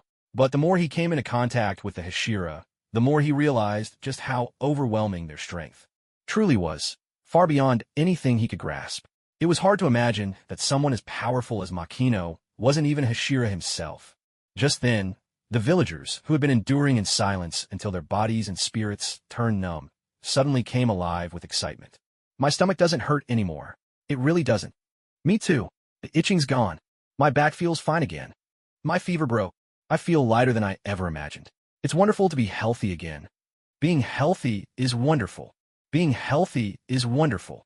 More and more voices joined in, and soon the whole place was awash in a sea of joy. It must have been the Flame Hashira. He must have defeated the demon hiding in the dark. He's so fast. Rengoku is just incredible. Even after absorbing all our sickness and pain, he still managed to vanquish the demon so quickly. His strength is just unbelievable. Everyone nodded in agreement. They might not know the true power of the Flame Hashira, Kaijiro Rengoku, but no one knew better than they did just how terrifying that hidden demon had been. With barely any effort, it had plunged the entire town into a living hell, toying with the Demon Slayer Corps as if they were nothing. If Rengoku hadn't arrived in time, the Corps would likely have been wiped out here. Listening to the villagers' excited chatter, Hei's felt a touch embarrassed, but above all, his heart was filled with joy. It seemed that whenever people praised the Flame Hashira, they were also praising him. Even though this was his very first meeting with Kaijiro Rengoku, and they had only spent less than half an hour together, Nagatani Masaru already felt like a devoted follower of the Flame Hashira. To Masaru, the Flame Hashira exuded an unparalleled sense of reliability, like an older brother you could always count on. Just by standing in front of everyone, he could bring boundless comfort. Yet how much it hurt. The exhaustion of battle, coupled with shouldering the villagers' pain and illness, left Masaru feeling utterly drained, as if his body had been hollowed out. Right now, he truly had no strength left at all. In the end, he had only borne the pain of 2 people, yet felt completely spent and faint. It was almost impossible to imagine the amount of suffering the Flame Hashira must have endured. Surely, at this moment, the Flame Hashira himself must be utterly exhausted as well. Just then, a deafening explosion erupted. The earth split open with massive cracks, and a wild gale swept up clouds of dust, making it impossible for anyone to keep their eyes open. This aura, a chill shot down Masaru's spine, his back instantly drenched in cold sweat. As the dust began to settle, he saw the demon's left eye, marked with the kanji 4 upper rank, and the right with the kanji 4 3. Masaru was so terrified, he forgot to breathe. Upper rank 3? Why would an upper rank demon appear in a place like this? The power of an upper rank demon was far beyond Masaru's imagination. Even a Hashira, at their peak, could be slain by one. As for Masaru himself, there was no need to mention it. After such a grueling battle, he had no strength left to fight. Akaza looked Masaru up and down and spat out. So weak. Absolutely disgusting. His gaze swept over the male villagers one by one, and his expression twisted with even greater disdain. Pathetic, pathetic, pathetic. One after another. So weak it makes me sick.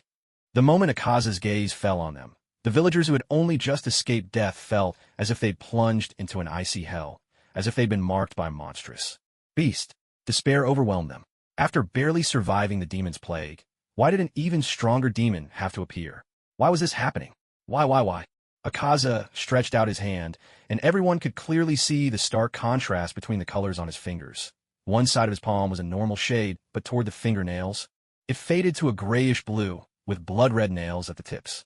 Slowly, Akaza clenched his fist, a sinister grin twisting his face. Disgusting weaklings. You all deserve to die. As soon as the words left his lips, Akaza vanished from sight. Flame-breathing, second form, rising scorching sun. A Nichiren blade ablaze with roaring fire swept upward in a graceful arc, cleaving through Akaza's fist and his entire arm, in one magnificent stroke. The speed at which the two clashed was simply astonishing. Not only the ordinary villagers, but even Nagatani's show couldn't make out what had happened. But when everyone saw Akaza's arm spurting blood and Kaijiro Rengoku's flame-patterned Hiyori billowing in the wind, they instantly understood all that had just transpired. A wave of elation swept through the crowd. Moments ago, terror had gripped their hearts, but with Rengoku Kaijiro's arrival, it was as if all their fears had been swept away. Akaza shook his arm, which had been sliced clean in two, and in the blink of an eye, it was already restored. He licked the remnants of blood from his skin, his excitement barely contained. That's a fine blade. As an Upper Moon 3, Akaza's body had long been tempered to the strength of steel. For someone to sever his arm with a single, casual stroke was proof enough of his opponent's power. Rengoku Kaijiro's eyelids twitched when he saw Akaza's wound heal in an instant. Such incredible regeneration. The pressure, that chilling aura. This is on a completely different level from the lower moons I've faced. So this is an Upper Moon. For the first time since becoming a Hashira, Rengoku Kaijiro felt an overwhelming sense of pressure. I cannot understand why you would attack the wounded first. I thought they might get in the way of our conversation. What could you possibly want to say to me? Even though we've just met, I already detest you. Is that so? Well, I despise the weak. The mere sight of them makes me sick. It seems your sense of worth is very different from mine. Is that so? In that case, I have a marvelous proposal. Akaza's face lit up with fervor as he extended an earnest invitation. Why don't you become a demon too? Become a demon? No one could have anticipated that Upper Moon 3, Akaza, would extend such an offer to the Flame Hashira, Rengoku Kaijiro. I refuse. The crowd collectively breathed a sigh of relief at Rengoku Kaijiro's firm and unwavering rejection. You're strong. Surely you're Hashira? Your fighting spirit has been honed to near perfection, almost touching the supreme realm. I'm the Flame Hashira, Rengoku Kaijiro. I am Akaza. Kaijiro, let me tell you why you have yet to step into the supreme realm. It's because you are human. Humans age and humans become a demon, Kaijiro. That way, whether it's 100 years or 200, you can keep training and growing stronger without end. To grow old and to die. That is the beauty of human life, brief as it is. Precisely because life ages and fades, it becomes precious and lovely. True strength is not a word reserved for the body alone. Kaijiro tightened his grip on the Nichiren blade, his resolve unwavering. Your values are not my own. No matter the reason, I will never become a demon. Is that so? A profound sense of regret washed over Akaza. Technique deployment, destructive death, compass needle, centered around Akaza, a 12-pointed snowflake array unfurled beneath his feet, resembling a compass. Upon closer inspection, the radial lines of Akaza's array, when spread out, looked remarkably like ornate hairpins. In that instant, Nagatani Masaru felt as if a mountain were pressing down upon him. Akaza's terrifying aura was so overwhelming it nearly smothered the breath from his lungs. As for ordinary people, they fared even worse. Those with weaker nerves fainted on the spot. Is this the power of an Upper Moon? It's unbelievable. The Flame Hashira has already endured so much pain and exhaustion. Masaru clenched his fists, his heart burning with worry, but he was utterly powerless. Akaza declared, "If you won't become a demon, then I'll kill you." With a thunderous impact, Akaza slammed both feet into the ground, sending cracks spidering across the earth. Even after he'd vanished, a ring of sonic clouds lingered in his wake. First form, Unknowing Fire. The move known as Unknowing Fire has its roots in the legends of Kyushu, Japan, a mysterious, ghostly flame said to be the work of spirits, or perhaps even the fire of a dragon god. It is a fire seen only from afar, never within reach. Rengoku Kaijiro's first form takes its name from this legend, hinting at its devastating force. It's a technique that closes the distance in a blur, cutting down the demon in a single fiery strike. Masaru's eyes struggled to keep up. He couldn't even track Rengoku's movement. All he saw was a surge of fire engulfing Akaza. The roar of flames clashed violently with Akaza's overwhelming martial energy. For an instant, it was as if the ground had split into two worlds, one ablaze with searing flames, the other swept by tempestuous winds. Incredible, truly incredible. Akaza exulted, exhilarated by the chance to cross blades with a warrior as mighty as the flame. Hashira, every fiber of his being thrilled with excitement. With a swift somersault, Akaza appeared above Rengoku, looming overhead. Of all the Hashira I've killed before, none have been the flame Hashira, and none have ever accepted my invitation.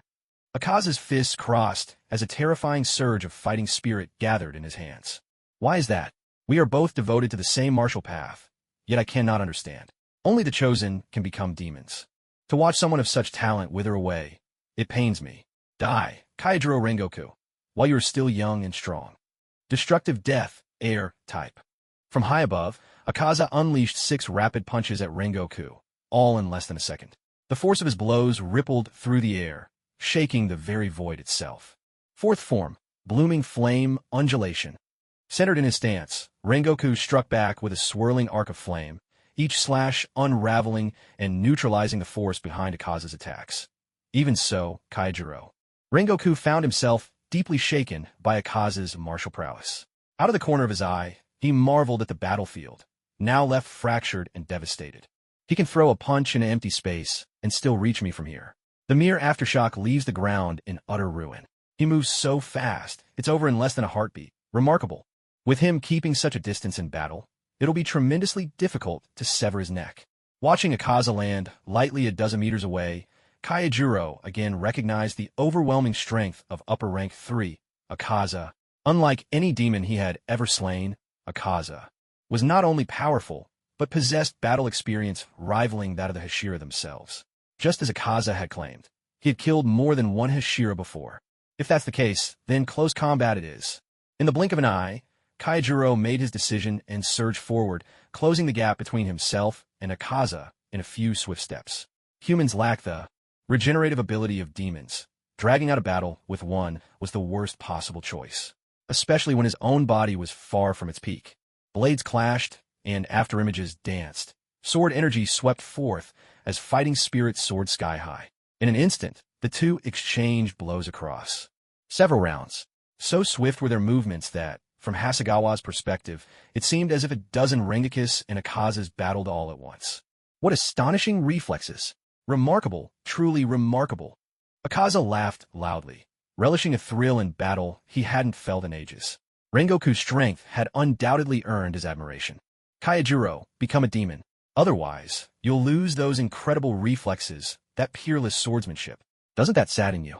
It's the same for everyone. For humans, this is only natural. Once again, the two clashed with blinding speed. Fifth form, Flame Tiger. Destructive death, disorder. A tiger's roar echoed out as Kaijiro's swordwork conjured a fearsome tiger of fire, charging straight for Akaza.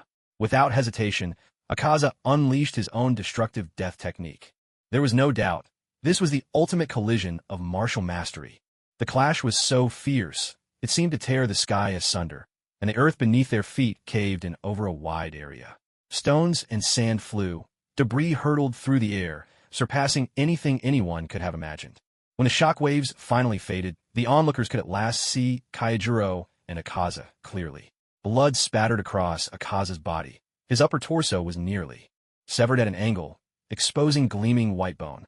Yet, as a demon, Akaza healed with incredible speed. Within just a few breaths, his wounds were already closing. In contrast, the flame Hashira, Kaijiro Rengoku, stood with his clothing and Haori soaked in blood. Most devastating of all, Kaijiro's left eye was blinded. Master Flame Hashira, Master Rengoku, Nagaya Katsu, and the villagers all choked with emotion.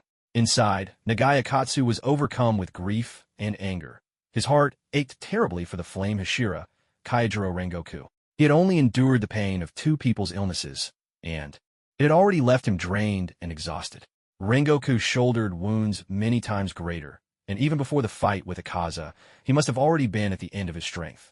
This was a battle fated to be unfair from the start. With every breath, Rengoku Kaijiro gasped raggedly, fatigue and pain crashing over him like relentless waves. His vision of Akaza began to blur and double. Kaijiro, don't die. Please, promise me, become a demon. Even if you resolve to fight to the death, it's pointless. That perfect strike you landed on me? I've already recovered completely. But what about you? Your left eye is destroyed, your ribs are shattered, your organs are injured. There's no coming back from that. If you were a demon, you'd heal in an instant. For demons, wounds like these are nothing but scratches. No matter how hard humans struggle, they'll never defeat a demon. Kaijiro raised his sword, taking a firm stance, his blade poised like the wheel of a chariot. I will fulfill my duty. I will not let a single person here die. The longer he fought Akaza, the more Kaijiro could sense the demon's overwhelming might. His martial arts had already reached the pinnacle. But what made the difference was Akaza's uncanny premonition, the ability to predict and respond to attacks with terrifying precision. Is it the technique called destructive death, compass needle? Kaijiro could feel it. He was trapped within Akaza's domain. Simply put, no matter what sword technique he unleashed, Akaza could anticipate it perfectly and dodge or counter without fail. Even if he couldn't predict it, Akaza could always avoid a fatal blow to the neck, trading wounds with Kaijiro if need be. But in a contest of wounds, the human body could never outlast a demon. No wonder he's upper rank 3. He truly is formidable. Even though he wasn't at his best due to the effects of blood demon art, Kaijiro sensed that Akaza still hadn't shown his full strength. As the battle wore on, the window for victory shrank with every passing moment. If there was any hope, it lay in dealing Akaza a devastating, deep wound in a single instant. Total concentration. In that moment, Kaijiro's fighting spirit surged, rising higher and higher, blazing up around him in a halo of scorching flames. The air itself seemed to crackle and roar with the intensity of his aura. Akaza exclaimed in astonishment and delight. What incredible fighting spirit! Bearing such grievous wounds, yet you still maintain this indomitable resolve and spirit. Your stance is flawless, without a single opening. Akaza's voice brimmed with fanatic admiration. You truly should become a demon, Kaijiro. Fight by my side forever. Kaijiro Rengoku paid no heed, his fighting spirit surging ever higher. Flamme breathing, ultimate technique. Technique uniachèd. Akaza clenched his fists, assuming a martial artist stance. His own aura erupted with such force that for a moment, even the air seemed to freeze. Ninth form, Rengoku. Kaijiro's sword slashed out like a blazing meteor, streaking straight across the sky toward Akaza. Destructive death, annihilation type. Akaza gathered all the energy swirling around him into a single punch. As his fist shot out, the force was overwhelming. Wind howled, the very air seemed to be sucked away, and even the void felt as if it would shatter. Rengoku's technique collided with Akaza's annihilating blow, like a comet striking the earth, sending out a shockwave beyond imagination. Wherever the shockwave passed, the ground fractured and crumbled. The very earth seemed to be scraped away, and towering trees were snapped clean in half. Even distant houses had their roofs torn off in an instant. As for the villagers nearby, perhaps thanks to Kaijiro's careful choice of angle, they were largely spared from the worst. Even so, many were sent tumbling head over heels by the blast. Coughing and spitting out mouthfuls of dirt, Hasegawa Sho couldn't help but marvel. Had he not seen it with his own eyes, he would never have believed that a battle between a human and a demon could unleash such terrifying destruction. What about Lord Rengoku? The dust and smoke from their fierce clash slowly began to clear. When Hasegawa saw the scene at the center, his eyes widened in shock, and his mouth fell open before he could even say a word. A wave of grief instantly overwhelmed him. Lord Rengoku. Akaza's head had been half severed, his left arm chopped clean off, but his right hand had pierced straight through Kaijiro's chest, delivering a fatal blow. Akaza cried out anxiously, No, you'll die, Kaijiro. Become a demon. Say it. You have to say you'll become a demon. You're one of the chosen strong. With his chest run through, Kaijiro was on the brink of death. In his fading consciousness, a familiar voice echoed in his ears, and he saw the face of his mother, someone he had longed to see for so long. He understood then. He was seeing his life's final visions, the so-called kaleidoscope of memories that people glimpse at the edge of death. In the blink of an eye, every memory, even those buried deepest or nearly forgotten, came rushing back to him. What surfaced for Kaijiro was a childhood conversation with his mother. At that time, his mother was already gravely ill, bedridden, and frail. Kaijiro, the young Kaijiro replied, I'm here, mother. You must listen carefully to what I'm about to say. Yes. Do you know why you were born stronger than others? Mother, I don't know. Because you must protect the weak. Those who are born with greater talents have a duty to use their strength for the world, for others. To use God-given power to harm others. or to line one's own pockets, is an unforgivable act. To rescue the weak is the responsibility of those born strong. Kaijuro, you must shoulder and fulfill your duty. This is your destiny. You must never forget it. Yes, mother. Kaijuro's mother drew him into her arms, tears streaming down her face. I don't have much time left in this world, but to be the mother of a child as strong and gentle as you, that is my greatest happiness. From here on, I leave it all to you. The vision faded. Mother, truly, I am the one who is honored to have a mother like you. With a sudden surge, Kaijuro Rengoku gripped his Nichiren blade tightly in his right hand and swung it down at Akaza's neck. There was a metallic clash, and Kaijuro's sword cleaved straight into Akaza's throat. Akaza let out a roar of agony. He could feel death looming over him. It was true he wanted to persuade Kaijuro to become a demon, but he did not wish to die himself. In desperation, Akaza swung his fist with all his might, aiming to smash Kaijuro's head. Akaza knew that with this punch, there would never again be another warrior in this world who had honed his martial arts to the pinnacle, as Kaijuro had. To be honest, he felt a pang of sorrow. But in that instant, to his astonishment, Akaza found his fist was caught fast, gripped tightly before it could reach Kaijuro's head. A wave of excruciating pain shot through Akaza's mind. He stopped me. Such unbelievable strength. Even though I've pierced his vital organs with my right hand. Kaijuro Rengoku spoke, his voice resolute. I will fulfill my duty.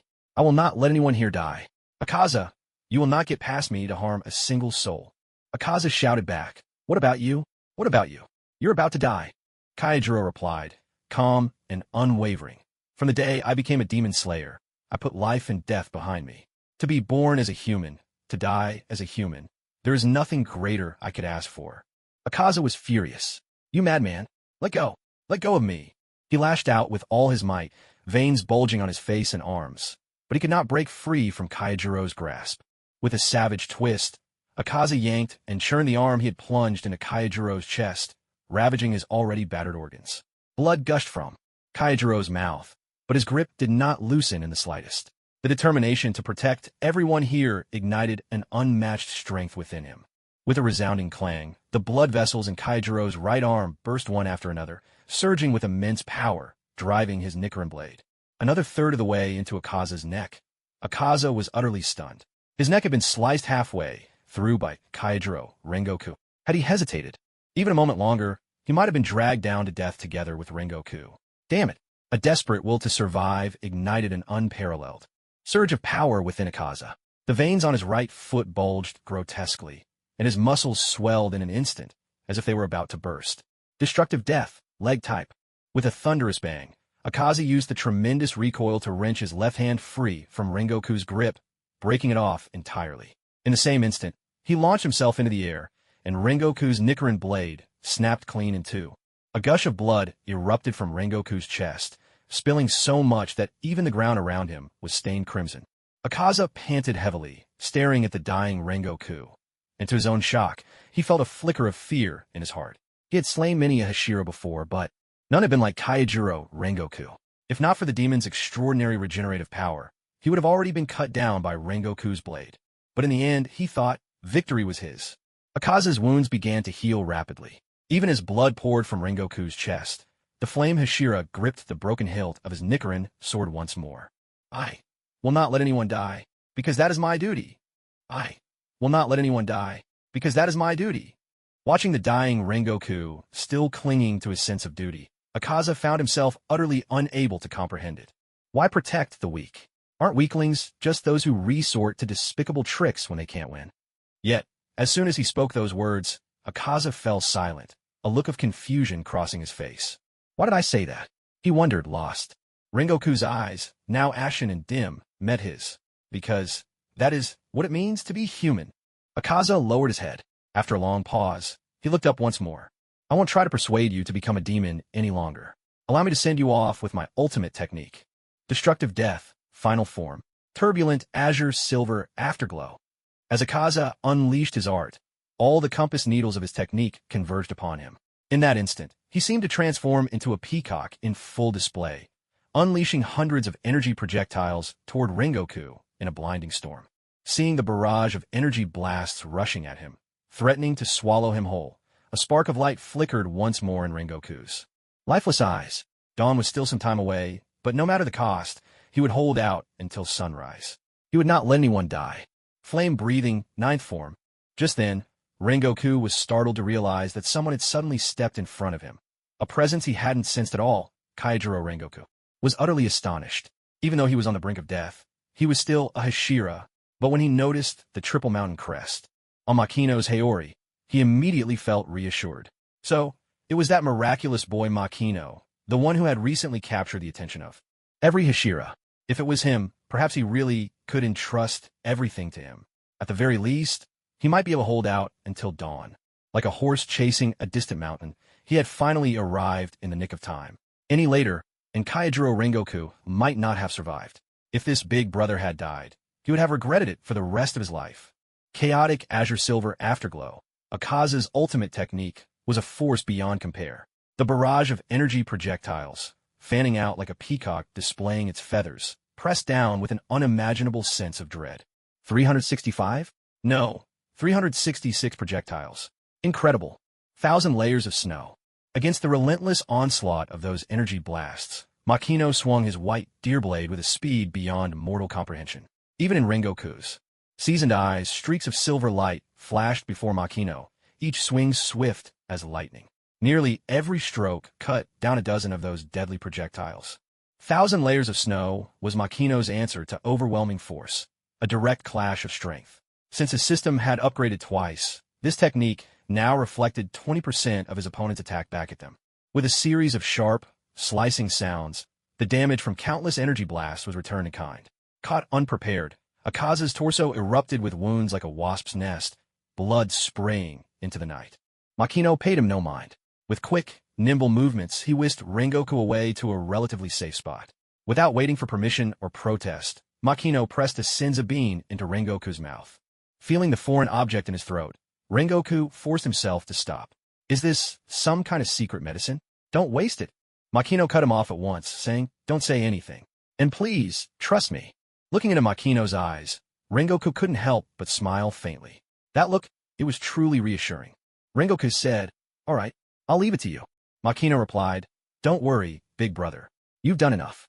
Now just sit here and enjoy the show. Hearing Makino call him big brother didn't make Rengoku feel distant. Instead, it warmed his heart.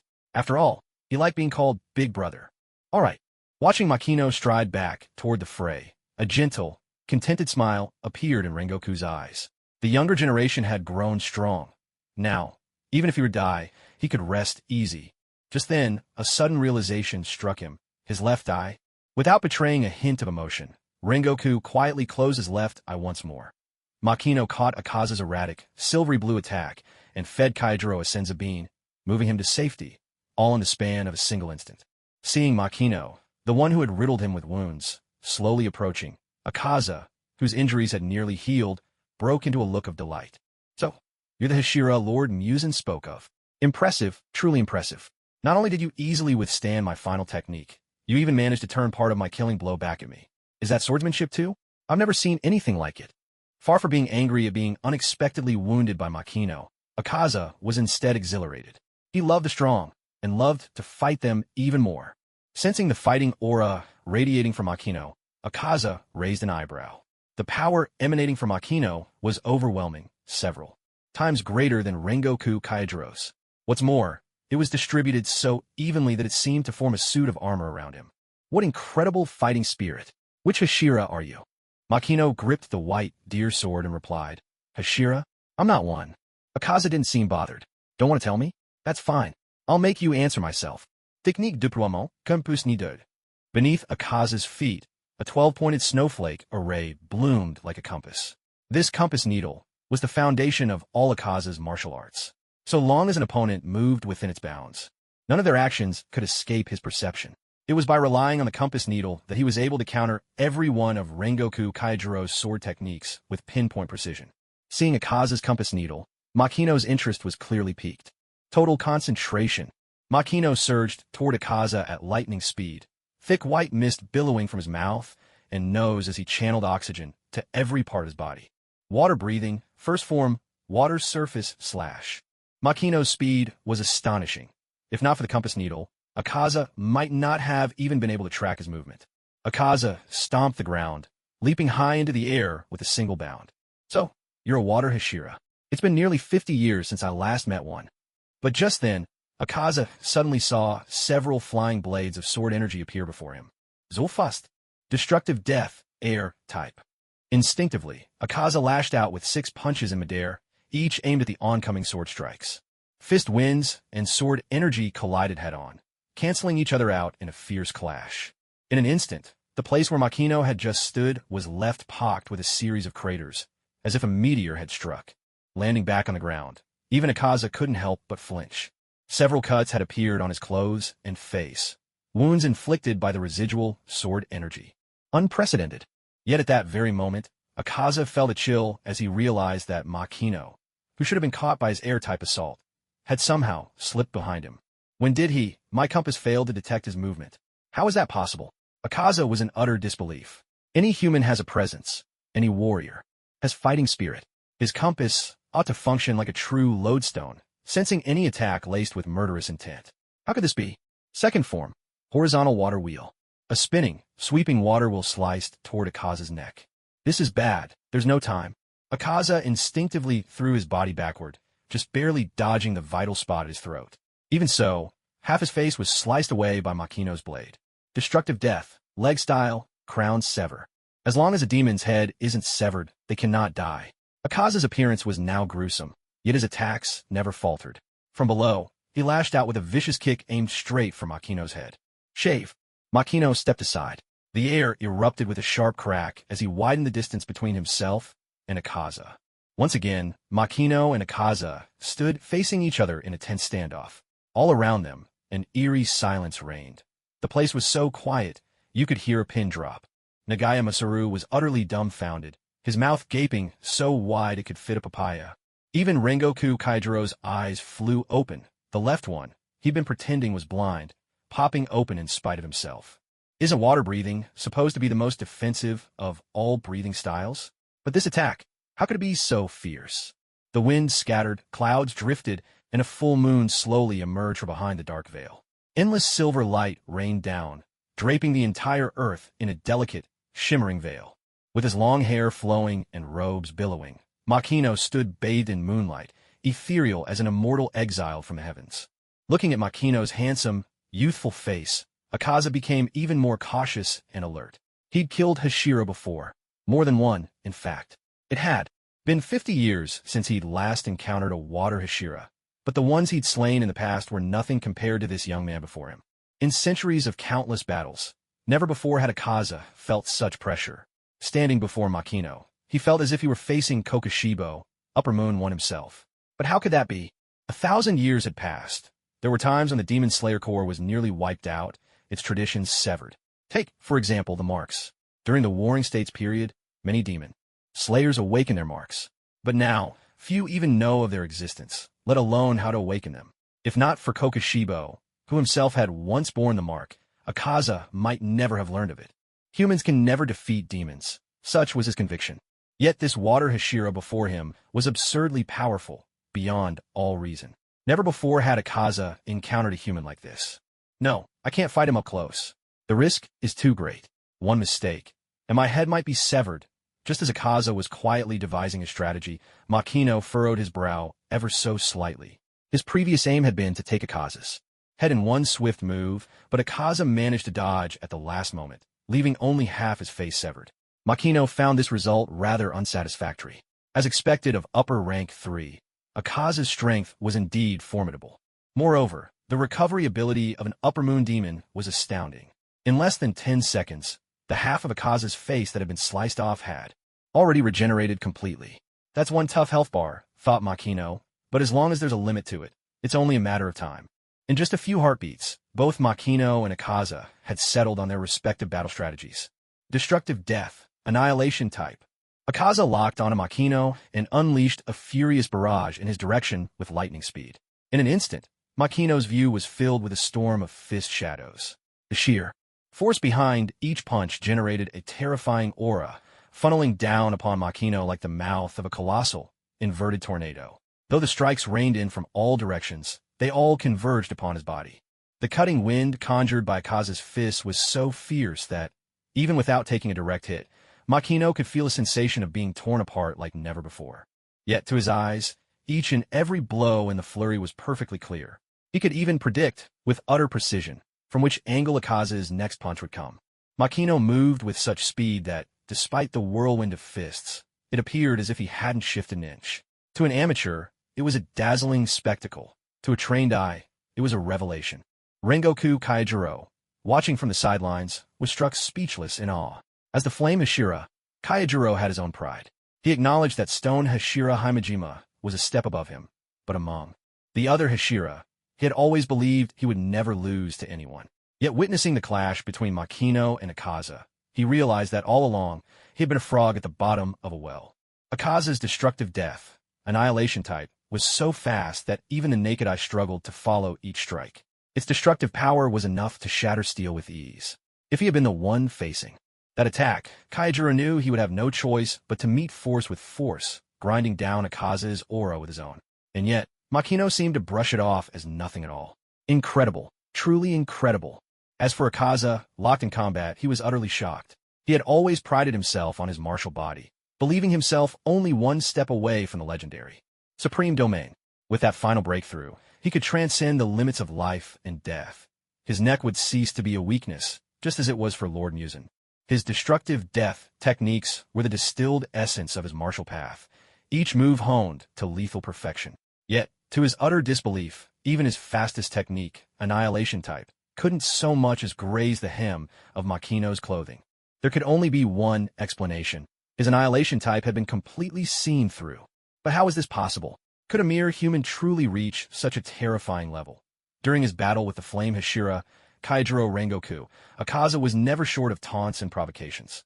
But when faced with Makino, he didn't dare utter a single word, let alone make any snide remarks. He didn't even dare be distracted for an instant. His compass needle technique was pushed to its absolute limits. Here it comes, a murderous intent, sharp as a blade. But his attack trajectory, I can sense it. Destructive death, leg style, raging flash swarm. With a sudden surge, Akaza lifted his leg and unleashed dozens of swift kicks in the direction Makino was about to attack. The ferocity of his assault was blinding, as if bursts of dazzling light exploded in the air, making it impossible to keep one's eyes open. Water-breathing, fourth form, striking tide. Ethereal blue waves rippled across Makino's white deer as he passed by, and everywhere he went, it was as if roaring tides were surging through the battlefield.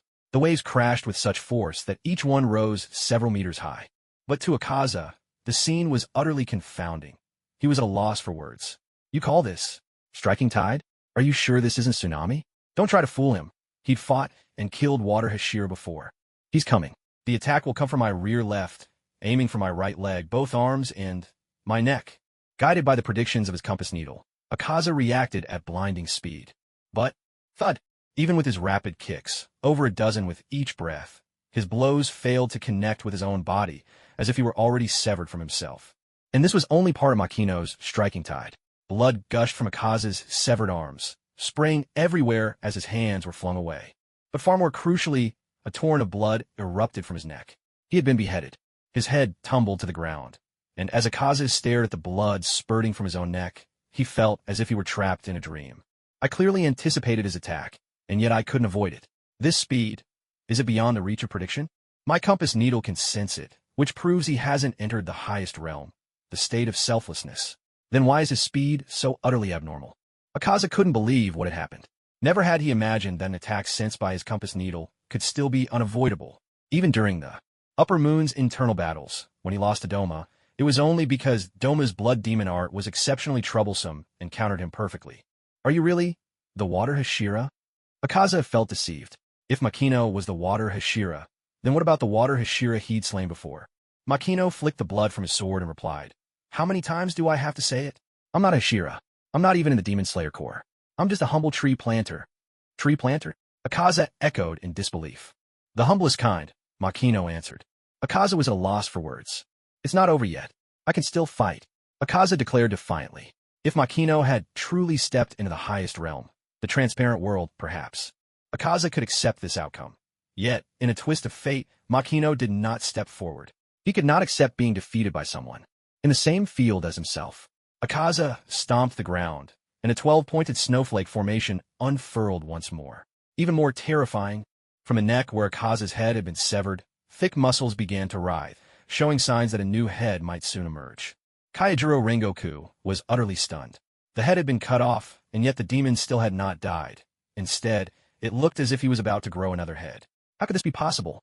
At the same time, countless images flashed through Akaza's mind. He remembered a man dressed in martial arts attire, seemingly teaching him. "We are not samurai. We have no swords. All we can use are our own fists, but in our hearts we carry a blade. An unyielding spirit. No matter how desperate the situation, we never give up." Who is this? Who is this man lecturing me? For demons, once their heads are sliced off by a Nichiren blade, both body and head should crumble to dust. To break the boundary between life and death. Among all demons, aside from Yuzin Kibutsuji, Akaza was the first to do so. One had to admit, Akaza was truly formidable. But to Makino, this meant nothing. He resolved to dismember this creature and see if he could still regenerate.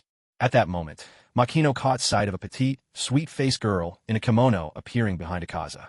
She reached out desperately, wrapping both hands around Akaza's right arm and holding on with all her might. The instant Makino saw the girl, he knew who she was. She was Akaza's fiancée from his human days, Koyuki. With tears streaming down her face, Koyuki clung to Akaza's right hand and pleaded, "Please, Mr. Hakuji, stop." Akaza said, "Let go. Let go my hand. And who are you?" But Koyuki only tightened her grip. Akaza had been a demon for hundreds of years now. All this time, Koyuki had watched over Hakuji, watched him pursue strength with relentless obsession, stronger, ever stronger. Though their worlds were now forever apart, there was nothing she could do.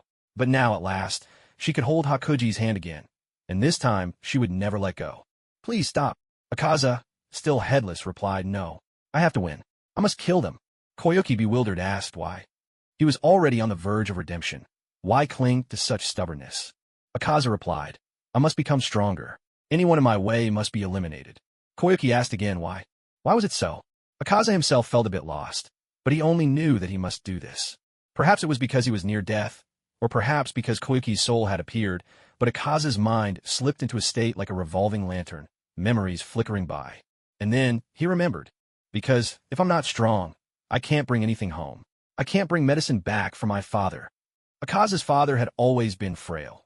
From the earliest days he could remember, his father had been bettered in order to treat his father's illness. Though he was still just a child, he had no choice but to steal. If I don't become stronger, I won't be able to run away with the stolen wallet. If I don't become stronger, I'll never win if someone comes for revenge. If I don't become stronger, I'll be caught by the constables and sentenced. Even stealing is a skill, and he didn't always succeed. More often than not, he was discovered and beaten black and blue. Because of his thievery, he was even branded with a criminal mark. 3 dark blue lines carved into both hands. These 3 lines were as good as an eternal declaration. "I am a thief," burned into his flesh forever. But Akaza never regretted it. Not even when faced with the head constable's threat, "Steal again, and I'll have your hands chopped off," did Akaza show the slightest remorse. Covered in wounds, he even mocked the officer to his face, declaring that even if both his hands were cut off, he would still find a way to steal. If he lost his hands, he still had his feet. He swore he'd use those to steal right in front of the constable. And next time, he would never be caught. The officer sitting in judgment was utterly shocked by Akaza's words and actions. He was only 11, yet he'd survived a flogging that would break a grown man. Still, he glared back with a burning spirit, threatening the officer in return. In a mixture of fear and disbelief, the officer blurted out, "You're a demon's child. A demon's child, spawn of an evil spirit. A curse, an insult, and a sign of fear." Akaza, however, was unfazed by this praise. He accepted it with a grin. Yes, he was a demon's child. Who else was born with such fangs, ready to bite back at the world? All he cared about was stealing enough money to buy his father's medicine. But what Akaza never expected was that his father hanged himself. The letter his father left behind read, "Kaiji, live with integrity. You can start over. I never wanted to live at the cost of stealing from others. I'm sorry for the trouble I've caused you." The moment his father died, young Kaiji felt his entire world collapse. Are the poor not even allowed to live? To hell with a world like this. Because of his thievery, Kaiji was exiled from Edo by the constables, but that didn't stop him. He kept right on stealing. Whenever he was caught, there was always retaliation and fighting, but Akaza no longer cared. In fact, the ones he fought most often weren't the constables, but thugs and scoundrels. He couldn't understand. Why did this kind of human trash, who barely deserve a name, get to live strong and healthy lives, while his father, a truly decent man, was cursed with a frail, sickly body? To care for his father, to buy him medicine, he was willing to do anything, even steal. After being caught by the authorities, he was caned and whipped each time, his body always left covered in bruises and marks. Yet he never once considered his father a burden, nor did he ever think of him as dead weight. Even when the officials lashed him while shouting for him to reflect deeply and go find work, he remained utterly unrepentant. To those officials who tried to reform him with whips and stern advice, he always retorted with perfect confidence. "Shut up, you're so noisy. There's never enough money. The medicine is expensive." As for stealing money to pay for his father's treatment, he never felt he'd done anything wrong. And as for his father, he wasn't the one who stole the money, so why should he have to apologize? What trouble had he caused? Why should he say sorry? His father hadn't done anything wrong at all. Why would he hang himself? For his father's sake, he wouldn't even care if he died. There was a time when Akaza was cornered by 7 or 8 thugs. Though he was just a child, he managed to take them all down, one after another.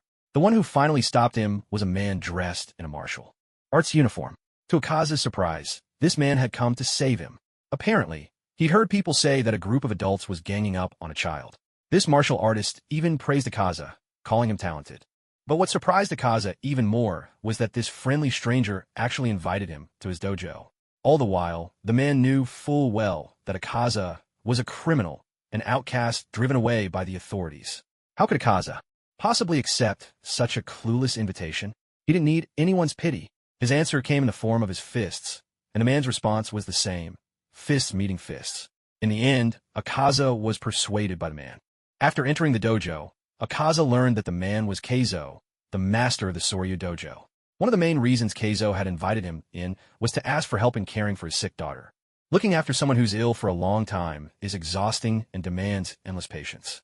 Keizo's wife, unable to bear the drawn-out suffering, had drowned herself only a few days before. Keizo was filled with remorse, blaming himself for causing pain to his wife and daughter. Hearing such a powerful man bare his soul made Akaza feel a strange sense of peace. Perhaps it was because they were both caretakers of the sick that Akaza no longer felt such resistance toward Keizo. In fact, he felt the two of them were quite alike. Though there was something he couldn't quite understand. Is it really all right to leave your home with only your daughter inside? To someone like me, a criminal, he asked, puzzled. Keizo laughed heartily. I just gave you, a criminal, a good thrashing. I've already dealt with the problem, so there's nothing to worry about. Akaza was completely taken aback. Had he, a criminal, truly been dealt with so easily? And in the very moment he first laid eyes on Koyuki, Akaza couldn't help but blush. When Akaza heard Koyuki's cough, not only did he not find it unpleasant, but an almost frightening patience welled up within him. Even the pungent smell of medicine in the room brought him a sense of comfort. In this bedridden girl, Akaza found a new purpose in life. Excuse me, is the injury on your face all right? Perhaps it was because she had been sick for so long, but Koyuki was sensitive and lacked confidence. Yet her voice was so gentle, it brought a breath of spring to Akaza's heart, one that had been nearly taken over by silence and coldness. Perhaps it was this very first meeting, perhaps it was this shy and timid greeting that made Akaza willing to devote himself to caring for Koyuki from that moment on. The words Koyuki said most often were always, "I'm sorry." Akaza couldn't understand. Why do people suffering from illness always apologize so much? His father was like this, Koyuki was like this too. He vaguely remembered the things his father used to say most. "Sorry to trouble you, sorry, my coughing is so loud. Sorry, I can't move around freely. If it's your own life, shouldn't you just do what you want? You can't stop the coughing, and if you were able to breathe easily, surely you would want that too. Isn't the one suffering the most the person who's sick? Why must those who bear the greatest pain be the ones who keep apologizing?"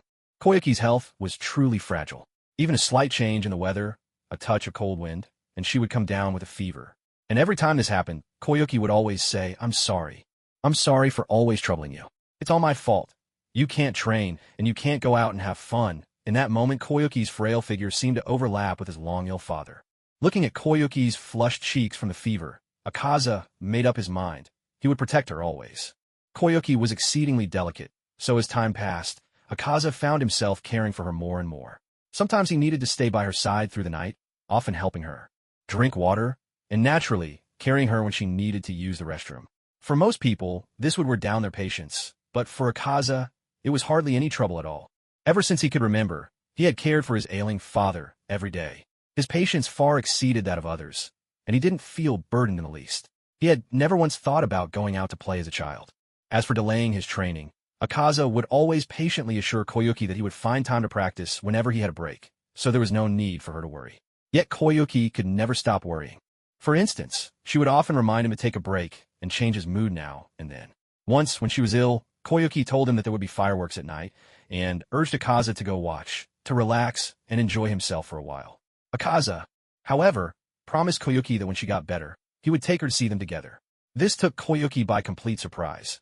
She longed to go, but she knew that, with her fever, she was destined to miss the fireworks festival that night. As Akaza wrung out a cool towel to lower her temperature, he spoke matter-of-factly, "Even if you can't go today, there will still be fireworks next year and the year after that. We can go then." Akaza still remembered. That was when Koyuki began to cry. At the time, he thought her illness had taken a turn for the worse, but Koyuki told him she was, in fact, very happy. For Akaza, the only troublesome part about looking after Koyuki was that, in the middle of their conversations, her eyes would suddenly well up with tears. Was it because she felt too downcast, lying in bed all day? Whenever she cried, he would become terribly uneasy. Time always slips away before one even notices. Caring for Koyuki and practicing martial arts had become integral parts of his daily life. Here at this dojo, he had found a sense of belonging once more. It wasn't just Koyuki. Keizo was also a truly wonderful person. Keizo was always cheerful, always laughing heartily, though sometimes he seemed a bit like a big, lovable oaf. In the past, Akaza would have looked down on someone like that, but for reasons he couldn't quite explain, he found Keizo deeply convincing. He recalled a conversation they'd had about his name. Keizo had said, "I see. The Koma in Akaza's name. Does it come from the guardian lion dogs of the shrines? You really are like me, just like those Kamenu. If you have nothing to protect, it just doesn't feel right." Keizo's words struck a deep chord with Akaza. Was that the reason his father had chosen this name for him? Kamenu, for protection. So that was what it meant. Keizo-sensei wasn't a samurai, nor did he come from nobility. He had come to own this land and the dojo because he'd once saved an elderly man who had been attacked by bandits on a mountain. That old man, deeply moved by Keizo's martial arts and his ideals, had no heirs, so he bequeathed all his land to Keizo. Of course, to those who coveted the land and its wealth, this was far from welcome news. The neighboring Kendo dojo soon began causing trouble for the Soria dojo. As a result, the Soria dojo never managed to attract more disciples, but caring for Koyuki here had saved Akaza's heart. 3 years later, Akaza was 18. Koyuki was 16, and, for the most part, no longer bedridden. She could live like any ordinary person. Though the number of students at the dojo had never grown, the three of them living together led a life filled with happiness. Smiles had begun to blossom more frequently on Koyuki's face. One day, Keizo-sensei asked him in all seriousness, "Akaza, would you be willing to inherit this dojo? Koyuki says she cares for you very much." Huh? Akaza was caught completely off guard. Though he cared for Koyuki for 3 years and was truly fond of her, he had never dared hope he could one day marry her. After all, he was a criminal. A criminal does not deserve a future, and certainly does not deserve someone like Koyuki.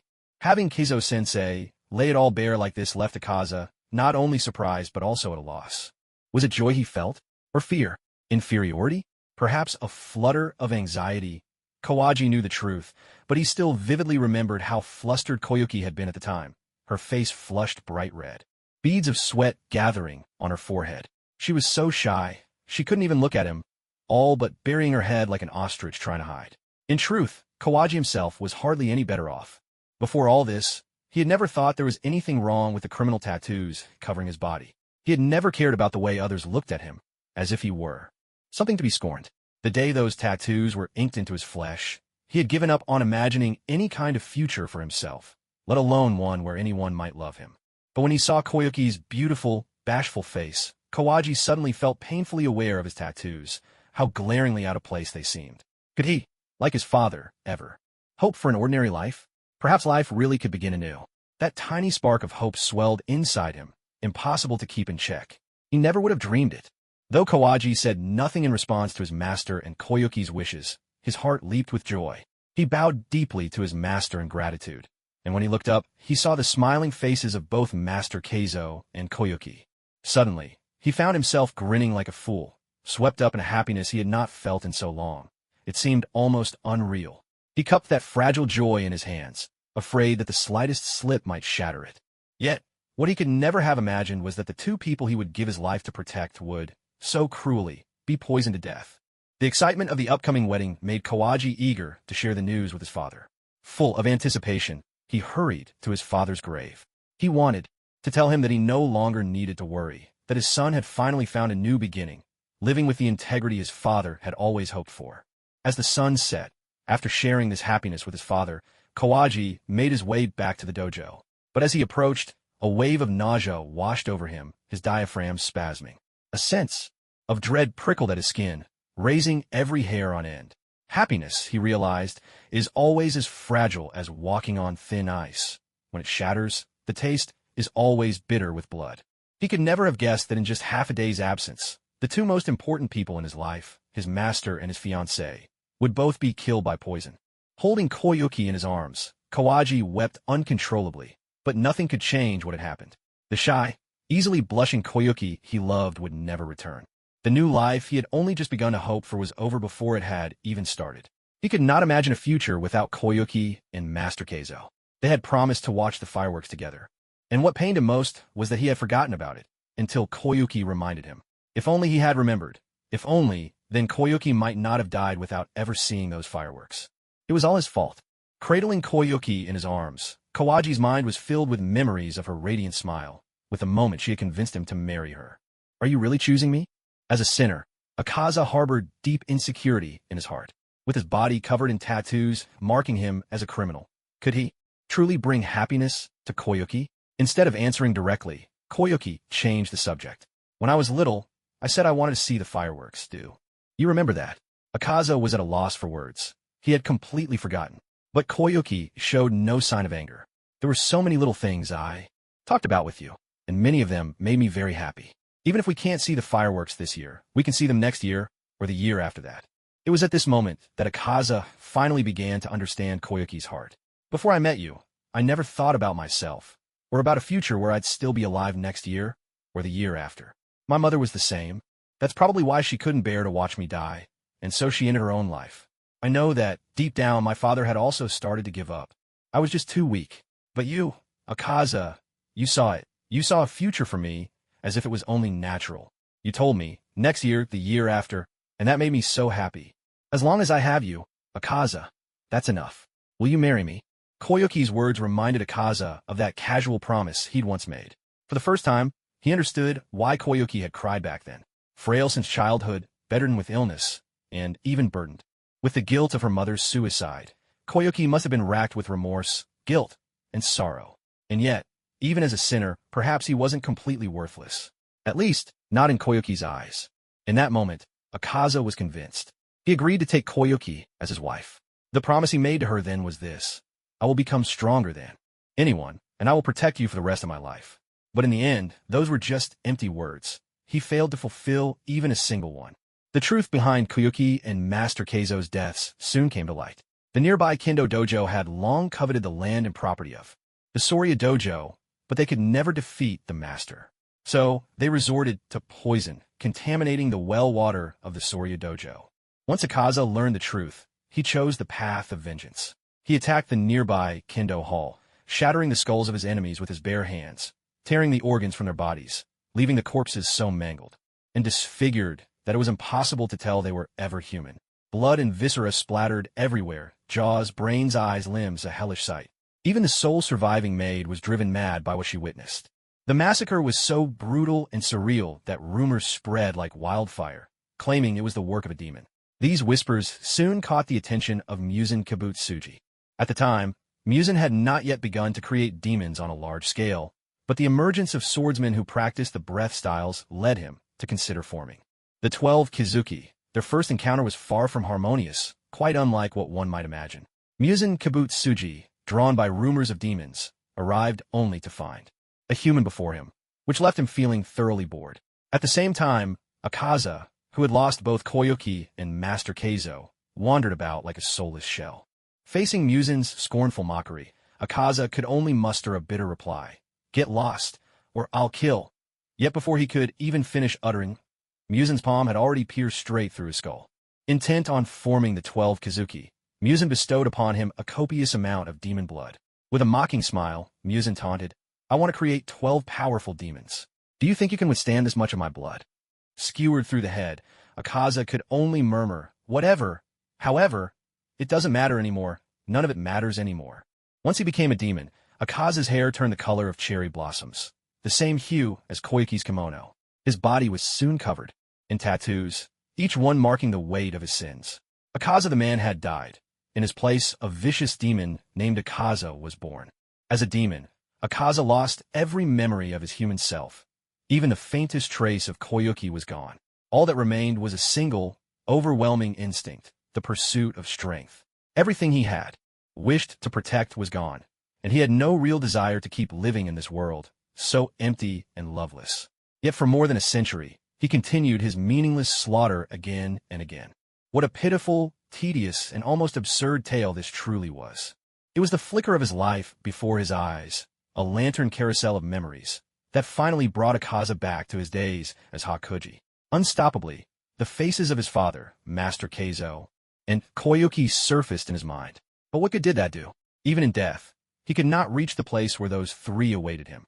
In the end, wasn't he doomed to eternal loneliness? Sensing Makino's calm, unruffled gaze, Akaza was consumed by resentment. This human was just another weakling, not yet worthy of the supreme realm. So why did he have to be the one to sever Akaza's head and force him to relive such empty memories? Humans, how detestable! Fragile and perishable, they die so easily, their lives snuffed out in an instant. He loathed the weak, the mere sight of them filled him with revulsion and made his stomach turn. The weak never faced their opponents with dignity. They only ever poisoned the well. Sensing Akaza's turbulent emotions, Makino could only sigh. Happy families are much alike, but every unhappy family is unhappy in its own way. By now, half of Akaza's head had already regenerated. Though Makino felt genuine sympathy for his tragic fate, the sword still had to fall. After all, misfortune is no excuse for hurting others. But just then, Makino felt a hand grasp his own. Turning around, he saw. It could only be Koyuki. Tears streamed down her face as she pleaded, Demon Slayer, please. Grant us a chance at redemption. Not only that, Koji's master, Keizo, and his father appeared as well, one on each side, grabbing hold of Akaza. Perhaps it was the touch of Koyuki's tears, or perhaps it was the combined efforts of Keizo and Koji's father that made the difference. The ferocious aura that had surrounded Akaza began to dissipate, and even his miraculous regeneration slowed, losing its unstoppable momentum. Akaza spoke, his voice heavy with self-loathing. I detest the weak. The weak are ugly, lacking in endurance, quick to give up and surrender to despair. They strike out with fists meant to protect, yet end up taking lives. My fists, stained with my master's precious Soryu style. My father's dying wish. I failed to honor it. Yes, the one I truly wished to destroy all along was myself. With a sudden, hollow thud, Akaza unleashed his destructive death, annihilation type, shattering his own body in an instant, scattering flesh and bone to the wind. The battle had been so surreal, so dreamlike, that all who watched stood stunned in disbelief. Even Kaijiro Rengoku found himself unable to react at first. He had never imagined that the upper rank 3, Akaza, would overcome his vulnerability at the neck. And even more, he never expected Akaza would choose to end his own life. But the overwhelming sorrow radiating from Akaza was unmistakable. Rengoku felt it himself. Yet, he could not bring himself to pity a demon. As upper rank 3, Akaza had slaughtered countless humans over the centuries. But the regenerative power of an upper rank demon was nothing short of monstrous. Even with his body blasted to pieces and his bones laid bare, Akaza began to heal in the space of a few breaths. His severed head, too, began to regenerate, slowly taking shape once more. Enough. Stop. Don't regenerate anymore. Akaza cried out within himself. The fight is over. I've lost. The moment my head was taken, I was utterly defeated. In his mind, the image of Makino appeared, so calm, so composed. What did it matter if he regenerated? That man could snuff him out again and again without effort. Makino's strength was beyond his comprehension. The compass needle predicted all his moves, yet he still couldn't evade the attacks. Even if he resurrected 100 times, the outcome would not change. In all these long years, only Kokushibo and Lord Muzan had ever made Akaza feel such awe. And now, he realized, he could not bear to see Koyuki weep ever again. What he dreaded more than anything was seeing Koyuki lower herself, begging in desperate tears. For the first time, Akaza began to understand his father's choice to end his own life by hanging. He had not sunk so low that he could watch Koyuki grovel and beg in misery. Feeling the instinctive twitch of his regenerating head, Akaza forced himself to halt the process. It's enough. It's over now. I want to go straight to hell, clean and simple. With the cells of his body ceasing their writhing and beginning to dissolve, Akaza approached the spirit of his father, and with gentle concern, he asked, "Dad, are you all right now? Are you no longer in pain?" Akaza's father beamed and said, "It's all right, Koyaji. Thank you." With a heavy thud, Akaza dropped to his knees. "I'm sorry, father, I'm so sorry. I couldn't start over. I failed. It's all right." In his father's eyes, Koyaji was still the kind and caring child he had always been. Gently, he caressed Akaza's severed head, just as he had when Koyaji was 11. Keizo's hand lingered on Akaza's head as he smiled warmly. No matter what you become, a son is always a son, and a student is always a student. Even in death, I will never abandon you. I can't take you to heaven, but let's go to hell together. Tears streamed down Akaza's face. So his father and master had never truly forsaken him. But just then, Akaza suddenly felt someone seize his hair. He saw Muzan Kibutsuji. It must be the cells of Lord Muzan still inside him. Muzan yanked Akaza's hair, his voice icy and cold. "Didn't you want to become stronger? Is this how you end it, Akaza?" The surge of Muzan's cells tore Akaza's newly restored humanity to shreds. "That's right. I want to get stronger. So what if my neck's been severed? Winning or losing doesn't matter. I'll kill them all. I can still become stronger. I must keep my promise." But at that moment, Akaza felt a pair of hands gently cradle his cheeks. "Koyaji, thank you. You've done enough. That's enough. You've done more than enough." Koyuki's face was serene, a gentle smile gracing her lips. Akaza realized he could barely remember the last time he had seen Koyuki smile. Just then, Muzan's shadow loomed again in his mind. "Akaza." Muzan's voice was cold and commanding. Akaza remembered all too well. Whenever Lord Muzan spoke in that tone, it meant only one thing: rage. Muzan's wrath was terrifying. As Muzan's creation, Akaza had never been free to defy his master. But this time, Akaza didn't want to listen. Because Koyuki's smile and her voice now filled every corner of his mind, his heart, his very being.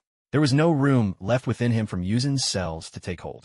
Tears poured down Akaza's face as every trace of his demon form began to fade away. His soul, at last, rediscovered itself. Embracing Koyuki, Koyaji wept uncontrollably. "I'm sorry, I'm so sorry, I'm so sorry. I couldn't protect you. I am sorry. At the most important moments, I wasn't by your side. I'm sorry. I failed every promise I made to you. I am sorry. Forgive me. Please forgive me. I beg you, forgive me." Koyuki clung tightly to Akaza, her voice trembling with emotion. "I'm so glad you remember us. I'm so glad you've become the Akaza I once knew. Welcome back, my love." Tears of happiness streamed down Koyuki's face. Redeemed at last, Akaza called out to his father's spirit, his voice echoing with relief. "I'm back, Dad." His father greeted him with a beaming smile.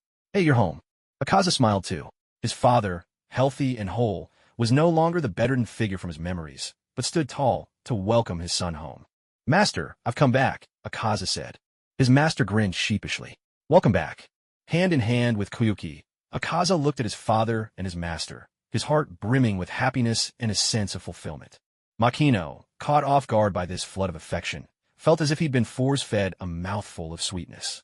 The endless public displays of love, enough was enough. He shook his head, then made his way over to stand beside Kaidro Rengoku, the flame Hashira. "Brother, could I ask a favor of you?" After a brief, whispered conversation, Rengoku understood what Makino wanted. He glanced at Makino, then at Akaza, whose form was already beginning to fade, and sighed. "Of course. Leave it to me. I'll take care of everything." Not long after Rengoku left, Akaza turned to Makino, gratitude shining in his eyes. "Demon Slayer, I'm starting to believe you aren't the water Hashira. After all, now that I'm just a soul and haven't even taken physical form, yet you're able to see us all clearly. You really are something special." "My name is Makino," Makino replied, dodging the question. Akaza blinked, then burst out laughing. He remembered once asking Makino which Hashira he was, only to be refused an answer. Now with things as they were, Makino had finally told him. It was a gesture of trust, a sign of acknowledgement. Akaza's heart filled with joy. With a newfound seriousness, Akaza said, "Makino, you're truly powerful, so much so you shatter my understanding of what humans are capable of." And I sent something to Kokoshibo, the upper rank one. Makino cocked his head. Only Kokoshibo? Akaza couldn't help but laugh again. The confidence. But Makino had every reason to be confident. Forgive me, but the strength of Muzan Kibutsuji is beyond my comprehension. Even when my head was cut off, I didn't die. Muzan won't die, either. And besides, you haven't awakened your Demon Slayer mark, nor stepped into the highest realm, the transparent world. These are both domains Kokoshibo has attained. As for Muzan, he surely surpassed even that. If not, Kokoshibo would never have held him in such respect. Makino pondered quietly. He hadn't even used his dual blade style or the power of the gravity fruit in his fight with Akaza. He still had plenty of tricks up his sleeve. Yet Akaza's impression was that he bore the same aura as Kokoshibo. Looks like he'd have to keep a low profile and keep growing stronger. Akaza, although your destructive death is extremely powerful, I actually wasn't fighting you with my full strength. Akaza nodded. Mr. Makino, I understand. Your existence has made me realize anew the limits of humanity. Kibutsuji Muzan has plagued this world for 1,000 years. Perhaps your very purpose is to put an end to him. Makino interrupted him. Hold on. Don't put me on a pedestal like that. Slaying demons is just my side job. Honestly, I'm just a kind of tree. Akaza was taken aback. Mr. Makino, you really have a sense of humor. Koyuki pressed her lips together, her smile blooming with happiness. Makino said, Akaza, your fiancée is gentle and beautiful. Take good care of her. Akaza's face grew solemn. Thank you, Mr. Makino. I will protect Koyuki, I swear. No matter what, I will. Watching Akaza and Koyuki cling to each other, Makino once again felt the world's bitter irony. But just then, Makino's mood lightened. Are you ready? Consider this my blessing to you both. A blessing from a demon hunter? Akaza and Koyuki were both surprised. What could it be? The moment they saw the gift, both of their eyes lit up with delight, their hearts brimming with emotion. Fireworks burst one after another, painting the night sky with dazzling color. Countless villagers looked up at once, all a little bewildered. No one understood why fireworks would bloom at a time like this. Yet after such a terrible calamity, to suddenly witness such beautiful, brilliant fireworks, each heart was moved in its own way. The same night sky, the same bright moon, the same fireworks. Yet each viewer's feelings were completely different now. For every villager who had narrowly escaped death, these fireworks carried a meaning beyond words. It was as if, all at once, everything in the world had become beautiful again. Never had they imagined that such ordinary fireworks could be so breathtaking. Long live health. How wonderful it is to be alive. Of course, for Akaza and Koyuki, all of this was even more profound. Fireworks, at last in this lifetime they had seen them. It was the demon hunter who had made their final wish come true. The world truly works in mysterious ways. When the fireworks faded, Akaza was overcome with gratitude. Mr. Makino, Muzan didn't just send me alone this time. Doma was sent as well. He's gone after the Hashira with the butterfly hairpin. What? Makino's eyes widened instantly. Doma had gone after Shinobu Kocho? As Upper Moon 2, Doma delighted most in devouring strong, beautiful women. If he met Shinobu, the odds of her perishing were high. What's more, Doma had killed her elder sister, Kane Kocho. If you asked anyone in the Demon Slayer world who was most hated, Doma would easily claim second place. Naturally, Makino despised Doma as well. And he certainly didn't want Shinobu to die. Akaza, do you know where Doma is headed? Akaza said, I'm sorry. I really dislike Doma, and my relationship with him is absolutely terrible. Makino nodded. Understood. I'm going to rescue Shinobu Kocho now. I wish you both happiness in your next life, that you'll be married and grow old together in peace and joy.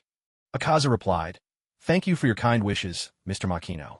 I also hope you can defeat Muzan Kibutsuji and return a bright, peaceful world to everyone. Koyuki added, I can sense your worry for Miss Shinobu, Mr. Makino.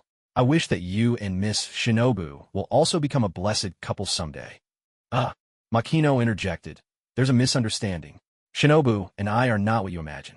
I just want to save her, simply because I don't want her to die like this. Akaza seemed to believe him, but there was a knowing look on his face that said, I understand everything.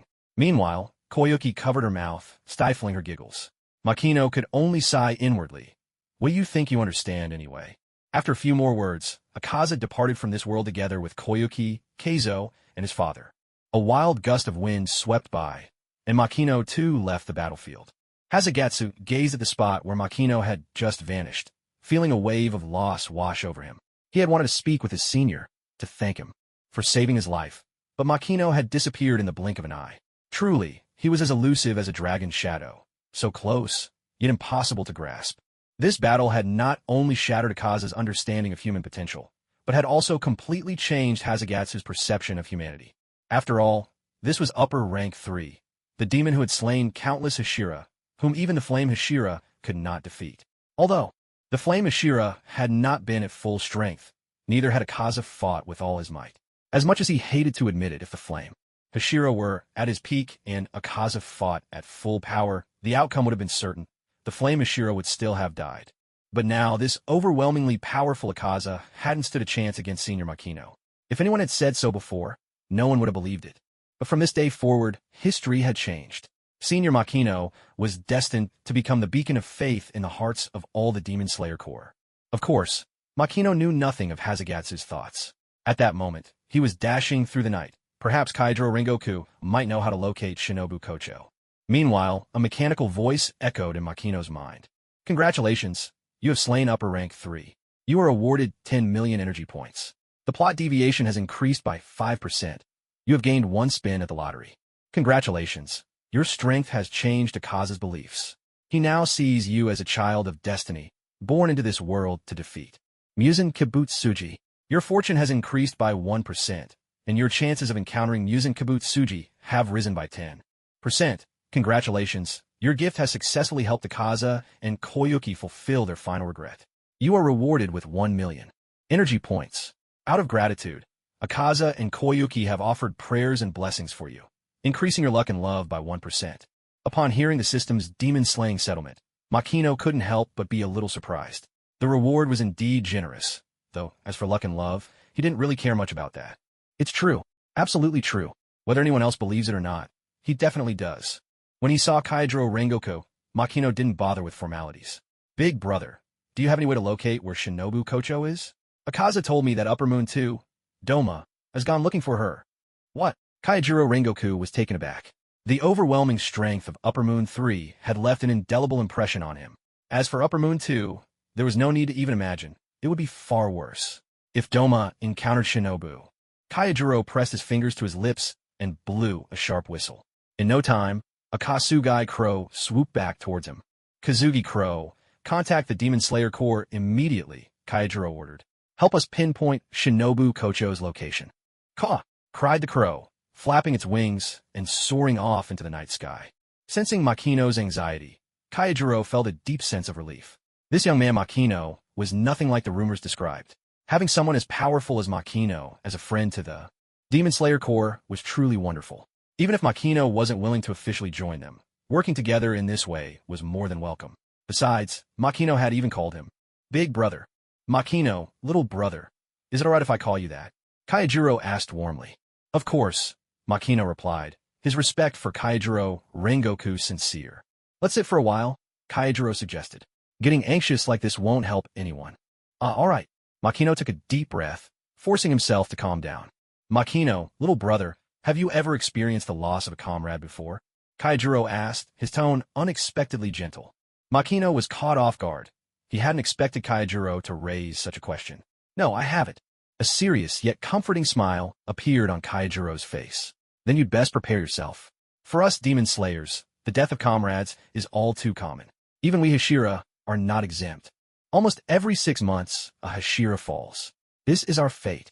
Makino, you must learn to accept it. Seeing the calmness in Kaijiro's expression, Makino felt a pang of sorrow. How many losses had it taken to forge such an unbreakable heart?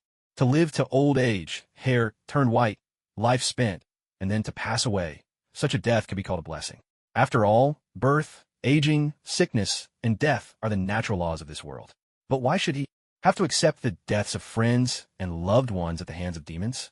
Was Kaijiro truly content to watch his comrades perish one by one?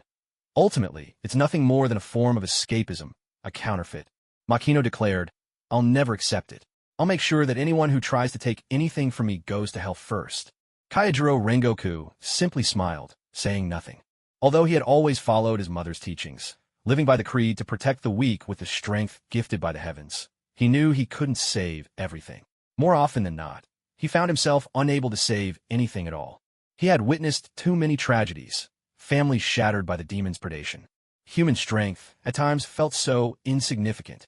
As long as demons still roamed this world, loss would always be inevitable. Yet Makino's desire to protect everything he held dear, there was nothing wrong with that. In fact, seeing Makino, Kaijiro Rengoku was reminded of his younger self. He clapped Makino on the shoulder, his voice blazing with enthusiasm. With your strength, Makino, maybe it really is possible. Go for it. The look on Rengoku's face made Makino feel as though he'd been scorched. Rengoku was so earnest, so intense. If it weren't for his thick eyebrows and watermelon-shaped hair, and the fact he didn't shout youth, with every other breath, Makino might have suspected that Might Guy had possessed him. Rengoku asked, Makino, I notice your sword hasn't changed color. Is it a Nichiren blade? That's rather unusual. Nichiren blades are forged from a special, or scarlet iron sand and scarlet, or mined from the mountains closest to the sun. These sunlight mountains are bathed in sunlight almost all year round, untouched by clouds or rain. The ore thus contains the power of the sun, capable of vanquishing demons. Another unique feature of Nichiren blades is that they change color according to their wielder's breathing technique. But Rengoku had keenly observed that Makino's sword retained its original hue, showing no hint of transformation. That was indeed very odd. With a metallic ring, Makino drew his sword, White Deer, and handed it to Rengoku. White Deer isn't a Nichiren blade, Makino explained. It's a royal blade forged from jade steel. Its effect is similar to a Nichiren blade. Rengoku examined the White Deer, his admiration clear. Born into a family whose vocation was demon slaying, Rengoku was no stranger to swords. But the craftsmanship of this White Deer astounded him. Though clearly forged for battle, it had a gentle, jade-like quality. Such remarkable artistry. Makino added, Actually, I'd love to have a Nichiren blade of my own. White Deer is fine, but it doesn't quite match my breathing technique. He truly did want a Nichiren blade. In the world of Demon Slayer, Nichiren blades were more than just color-changing swords. Once they turned crimson, they became the ultimate anti-demon weapon, on a level far beyond an ordinary Nichiren blade. To do a great job, one must first have the right tools. Perhaps a Nichiren blade could even bring him unexpected surprises, Kaijiro let out a hearty laugh. So that's what it is. No problem, leave it to me. If it's you, Makino, maybe the sword will even turn red. Makino asked, Turn red? Are you talking about the Crimson Blade? This time, it was Kaijuro's turn to be surprised. Makino, you know about the Nichiren blade turning crimson? The blade turning crimson. That was the stuff of legend. Apart from a handful of swordsmiths, not even 5 people knew about it. Kaijiro himself only learned of it from reading the Book of the Flame Pillars, penned by his predecessors. Though the book was vague, Kaijiro understood that the very first breath user, Yoriichi Tsujikoni, wielded a crimson blade. Seeing Kaijuro's astonished face, Makino was taken aback. Even the Flame Hashira knew so little about the Crimson Blade. It seemed the near destruction of the Demon Slayer Corps wasn't just an exaggeration after all. Makino explained, Yes, I know. What you're describing is called a Crimson Blade. It's not that a Nichiren blade starts out red. Any Nichiren blade can become crimson once the right conditions are met. The Crimson Blade can effectively prevent demons from regenerating. So, the Crimson Blade isn't just a color change that happens on its own, but something you can activate yourself? Rengoku Kaijiro was overjoyed. He never imagined he'd learned such a secret about the Crimson Blade from Makino. For the Demon Slayer Corps, this was nothing short of an earthquake. The implications were immeasurable. He thought back to his battle with Akaza. If only he'd been able to activate the Crimson Blade, perhaps he might have one. Kaijiro pressed eagerly. Makino, do you know how to activate the Crimson Blade? This could change everything for the Demon Slayer Corps. Seeing the fiery determination in Kaijuro's eyes, Makino couldn't help but take a deep breath. To activate the Crimson Blade, you must be prepared to lay down your life. Even knowing that, are you still willing to do it? Kaijuro's expression grew resolute, and he gave a bright, earnest smile. Is that all? Then you have nothing to worry about. To defeat Muzan Kibutsuji and the 12 Kazuki, each of us is ready to give our lives. Makino continued. The key to activating the Crimson Blade is heat. Before you can do that, you have to awaken your mark. To do so, your heart rate must exceed 200, and your body temperature must rise above 39 degrees Celsius. Both conditions are absolutely necessary. And once the mark is awakened, no one survives past the age of 25. If you're already older than that, you won't live through the night. Kaijiro fell silent for a moment. To think that those over 25 wouldn't survive even a single night, that was far too harsh. Yet he smiled and said, When fighting demons, the battle is often over in just a quarter of an hour, rarely lasting more than an hour. Makino, you've been a tremendous help. Seeing Kaijuro's cheerful face, Makino couldn't help but feel a twinge of shame in his heart. He knew he would never become someone as great as Kaijuro Rengoku, but that didn't stop him from admiring Kaijuro. Just then a Kasugai crow swooped down from above. West-northwest. West-northwest. Head to the west-northwest at once, it called out. Upon hearing the crow's cry, both Makino and Kaijuro stood up at the same time. A fiery determination lit up Kaijuro's face. Thanks to you, little brother Makino, not only did I escape death, but all my wounds have healed. Right now, I feel better than ever. Makino, my friend, how about a race? As the Flame Hashira, my speed may not be the very best, but I am still a Hashira, and I take pride in my stamina and endurance. All right, Makino replied with a smile, genuinely interested in racing the Flame Hashira. Ready, 1, 2, 3, go! With a thunderous sound, the two of them vanished from sight in an instant. At the same moment, a fierce gust of wind surged through, whipping up clouds of dust and sending the trees swaying wildly. In terms of raw strength, Kaijuro knew he was no match for Makino. Still, as a Hashira, Kaijuro had his own pride. He'd already heard some stories about Makino from Shinobu Kocho. It was true, Kaijuro had heard that Makino had completely outpaced her in a race, but he still wanted to give it a try himself. Shinobu's insect breathing was famed for its speed, but her stamina, endurance, and explosive power left something to be desired. And those just so happened to be Kaijuro's greatest strengths. The breath of flames burned bright and unyielding. Kaijuro's speed was like a blazing wind. Yet, to his surprise, Makino kept pace with him effortlessly, as if it were nothing at all. Kaijuro didn't mind. Short bursts of speed weren't everything. Most Ashira could manage that. But in a long contest of endurance, who would win was anyone's guess. The race dragged on for a whole hour. Even with Kaijuro's remarkable stamina, sweat began to bead on his brow, and his breath grew ragged. But when he glanced at Makino, Kaijuro was astonished to find that Makino looked as relaxed as if he were taking a leisurely stroll. Kaijuro began to doubt his own understanding. Was Makino truly practicing water breathing? Surely not. Kaijuro knew water breathing like the back of his hand. It was all about adaptability and defense, but it couldn't quite match other forms in attack, speed, or explosive power. When it came to speed, water breathing fell short of wind breathing. For explosive bursts, it trailed behind flame breathing. And in terms of raw attack power, it was no match for stone breathing. Yet in Makino's hands, water breathing had become something extraordinary.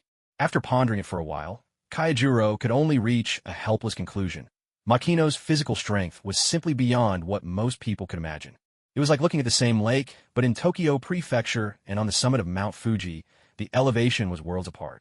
Looking at the slightly youthful face of Makino, Kaijuro Rengoku couldn't help but feel a deep fondness for such talent.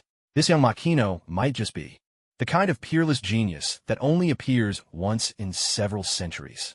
It would be a true pity to see such a prodigy held back by the water. Breathing technique. Moved by his affection for the gifted, Kaijuro blurted out, Makino, how would you like to become my adopted son? Huh? Makino hadn't expected Kaijuro to want to take him in as a foster son. Truth be told, this was just so Rengoku. In this regard, Kaijuro really did have plenty of experience. After all, even Mitsuri Kanroji, the love Hashira, had once been his adoptive child.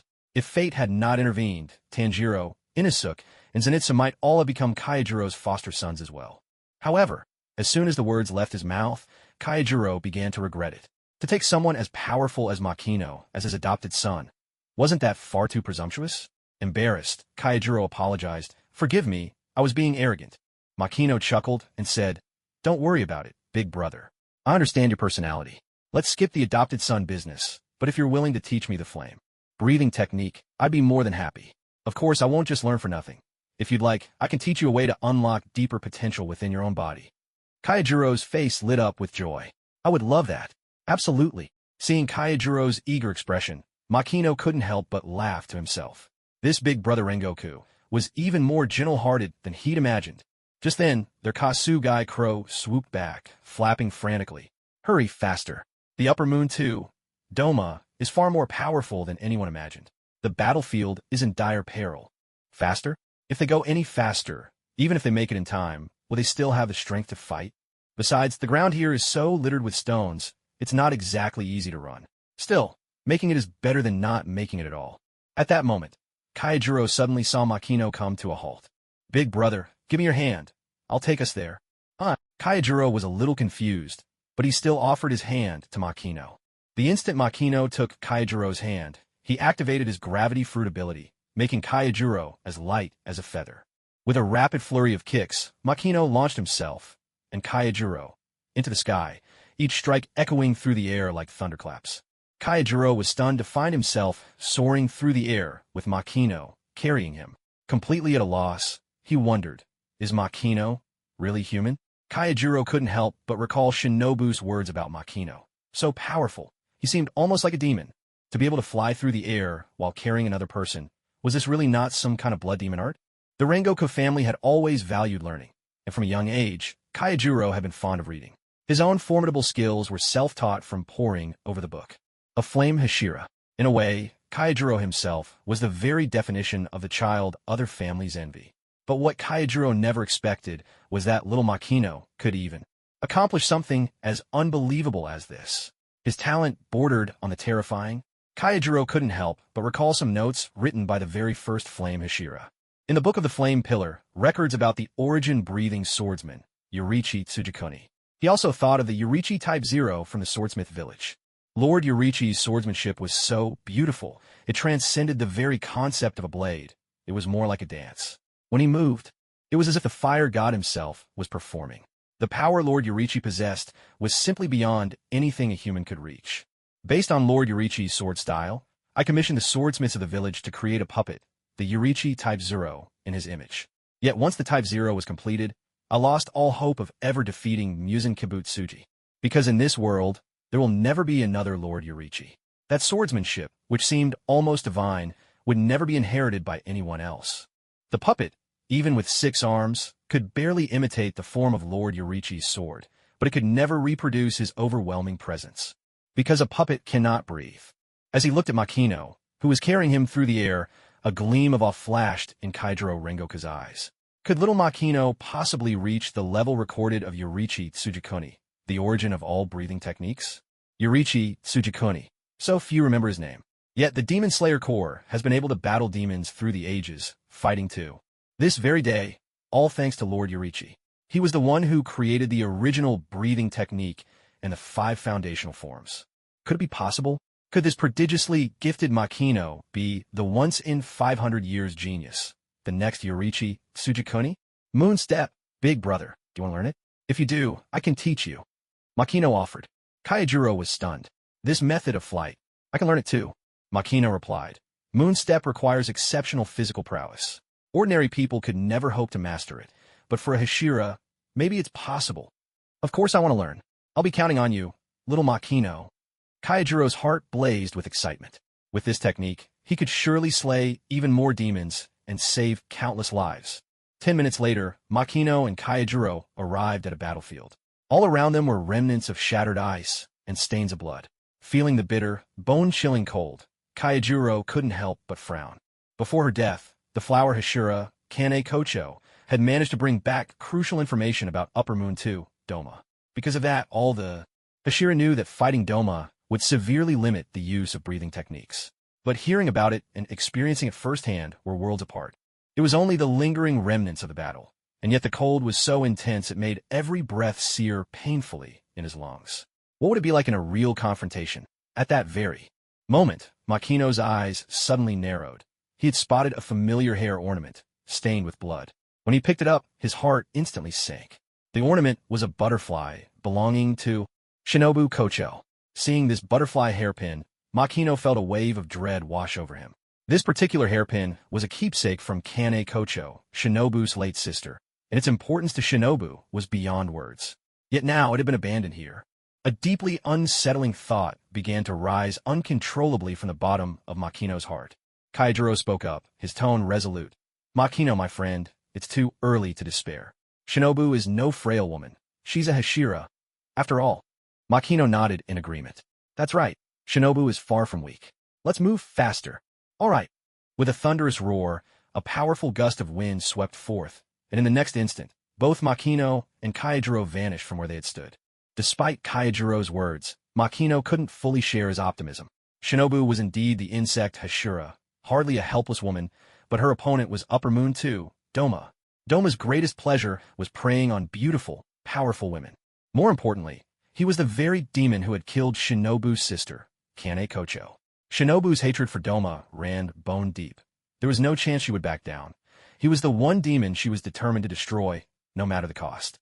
To achieve this, Shinobu had begun injecting herself with wisteria poison 2 years ago, preparing for the possibility that she might not be able to defeat Doma in battle.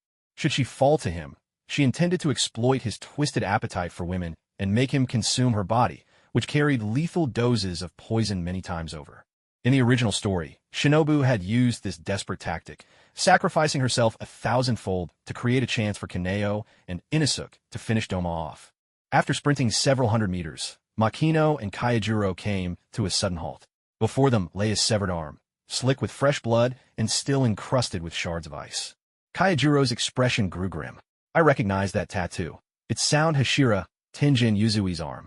Doma doesn't eat men, and I don't see Yuzui's body nearby. They might still be alive. Makino nodded, relief mingling with anxiety. If Shinobu and Yuzui were together, their chances of survival were indeed much higher. There might truly be hope that they could escape Doma's clutches. After all, Doma was playful by nature, delighting in toying with female Hashira like a cat with a mouse, seldom striking with his full strength. Right away, in Yuzui's score, technique required time to set up. Once prepared, no enemy's attack pattern or weakness could escape his notice. Even so, the danger facing Shinobu was still undeniably greater. They pressed on, and with each passing stride, the bloodstains on their path only grew thicker and more numerous. There were not only the traces left by humans, but also by demons. Their corrupted blood had turned a deep, purplish black. This was a clear sign of poisoning. Without a doubt, it was the handiwork of the poison-wielding Shinobu Kocho. As they went along, the two of them not only found Yuzui Tungin's blood-stained clothing, but even came across a torn piece of Tomioka Ju's Haori. Judging by the amount of blood, both Ju and Yuzui had suffered serious injuries. To think there were actually 3 pillars present here, what a surprise. But it was unclear when Ju had arrived. If he had come early enough, with 3 pillars together, perhaps they could have defeated Doma. Yet if Ju was late, arriving only to join the fight in stages, there was a real danger of them being picked off one by one. What troubled Makino was that, apart from the butterfly hairpin they found at the very start, there was no sign of Shinobu's tattered uniform along the way. Yet this was not comforting news. In fact, it was the worst possible sign. He could only hope things were not as dire as he feared. Still, an unrelenting fury and murderous intent continued to build up inside Makino. The force of it was almost tangible, and Rengoku Kaijuro couldn't help but shudder at its intensity. Terrifying, indeed. Brother, I know where Doma is now. Let's get there quickly. Oh, all right. Kaijuro was a bit bewildered. He hadn't sensed Doma's presence at all. How had Makino managed it? The more time he spent with Makino, the more he realized just how extraordinary the man was. Makino was like a treasure trove. The deeper you delved, the more wonders you discovered. Speed, explosive power, endurance, an uncanny mastery of water breathing, the ability to fly with Moon Step, the Demon Slayer mark, the bright red Nichiren blade. All of these were already astonishing enough. But to Kaijuro's amazement, Makino's senses were on a whole other level. After sprinting nearly 2 kilometers, Kaijuro finally began to pick up the sounds of battle. The clash was fierce. Yuzui Tenjin and Tomioka Ju were clearly on the back foot, their situation growing more desperate by the moment. Yet, among the 2 demon slayers and the demon, Shinobu was nowhere to be seen. Remembering Doma's twisted appetites, Kaijuro's heart grew heavy. By the lakeside, snow blanketed everything, a scene straight out of an ice age. Yuzui Tenjin and Tomioka Ju looked utterly battered, the frozen lake affording Doma a tremendous advantage. Worse yet, the 2 pillars weren't even fighting Doma's true form, but rather his blood demon art. Crystalline children fashioned from ice, puppets under his control. At the center of the frozen lake stood Doma himself. Though poisoned, he appeared only a little worse for wear, certainly faring far better than Ju or Yuzui. He was still smiling with a childlike innocence, seemingly delighted with his own handiwork. But in Doma's grasp was the severed arm of a woman that in that instant, time seemed to freeze. Everything became utterly still. The drifting leaves, the swirling ice crystals and white mist, even the expressions on the faces of Doma, Ju, Tenjin Yuzui, and Kaijuro Rengoku, all were locked in place. Makino stood with his head bowed, fury simmering within him, suppressed to its very limit. Shinobu Kocho. Had she been devoured? Doma. In Makino's eyes, an angry, crimson light flared. An awe-inspiring, purplish-red aura of Conqueror's haki erupted from him, radiating outward in all directions. The red light rippled like waves, crackled like lightning, surged like a raging torrent, each surge fiercer than the last, rolling out in relentless waves. It was as if a sudden gale had swept through, spreading far and wide, growing wilder with every moment. The wind whipped at the combatants' clothes and black hair, strumming even the strings of their hearts. It was as though someone had pressed the pause button on the battlefield. All fighting ceased. At the heart of the storm, even Doma's face took on a stunned, bewildered look. Doma had never known emotion. No joy, sorrow, fear, or delight. He didn't even understand. Terror. Not even in the presence of Muzan Kibutsuji, who struck terror into the hearts of all demons, did Doma do anything but greet him with an easy, careless grin. But now, Doma was at a complete loss. What was that purplish-red radiance emanating from this young man? It rippled out like a shockwave, painting the world with its hue. Suddenly, a sharp pain pierced Doma's mind. An avalanche of memories surged unbidden to the surface. In those memories, there was a swordsman with a flame-marked brow, gripping a blood-red blade, his entire figure wreathed in shadow like a god of death walking through the night. Lord Muzan lay sprawled on the ground, blood gushing from his wounds, trembling with abject fear. Doma was astonished, gripped by a vivid, tangible dread. Who was that man? He even drove Lord Muzan to the brink. How terrifying, truly terrifying. He gazed at Makino, who advanced toward him with a white stag in hand, and an unending terror welled up in Doma's heart. His legs began to tremble. Involuntarily, by force of habit, Doma wanted to smile, but found he couldn't muster even the faintest grin. Instead, cold sweat trickled down his face. How ridiculous, utterly ridiculous. I, who have never felt emotion, finally understand what fear is at this very moment. But what was even more terrifying was that, in that instant, Makino's figure seemed to overlap perfectly with the swordsman from his memories, the very one who had forced Muzan Kibutsuji into utter despair. Is he the boy Lord Muzan spoke of, the one who killed Akaza? As Makino drew closer step by step, Doma's face grew pale. Earlier, when Lord Muzan had told him that Akaza had been slain by a youth in a Haori pattern with 3 mountains, Doma had been surprised, yes, but felt not the slightest sorrow. Truthfully, he'd even felt a vague urge to laugh. For Doma, who felt no emotions, death truly meant nothing at all. Akaza died because his martial arts were simply no match. Nothing more, nothing less. Yet, when Doma finally faced Makino, he discovered what real terror was. In that moment, Doma felt a desperate urge to curse out loud. Lord Muzan has led me astray. How could such a powerful human, radiating such strange and overwhelming pressure, be described as merely a strong breath user swordsman? Breath users. Doma had lost count of how many he had slain. Even among the Hashira, none had been so different. But Makino, he was nothing like any swordsman Doma had ever known. A mere ant clings to life. So how could a demon who had survived for centuries not do the same? Blood demon art. Lotus leaf ice. Doma brandished his golden twin fans and swept them fiercely toward Makino. A torrent of ice crystals, shaped like blooming lotuses, scattered and surged forward, an overwhelming chill crashing toward Makino. Yet, to Doma's shock, these terrifying waves of frost couldn't even approach their target. Instead, they split and drifted harmlessly to either side. How could this be? Doma felt as though he'd seen a ghost. No, he was a demon. Seeing a ghost, hardly fit, but he couldn't imagine another phrase to capture the impossible sight before him. Too mysterious, too beautiful, too dreamlike. Blood demon art. Entwining lotus. Doma staggered backward, frantically waving his golden fans. Countless icy vines, each blooming with frozen lotus flowers, writhed and shot toward Makino, seeking to ensnare him. But, the instant those icy tendrils touched Makino, they shattered to dust. Doma was dumbfounded. What was happening? Had Makino done something? Why did it seem as if an invisible, vibrating armor enveloped this man, instantly shattering even my strongest ice vines?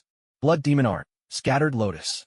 A flurry of sharp, crystalline lotus petals materialized in the air, each as keen as a blade. The very instant they appeared, they shattered the frozen lake's surface below into jagged shards.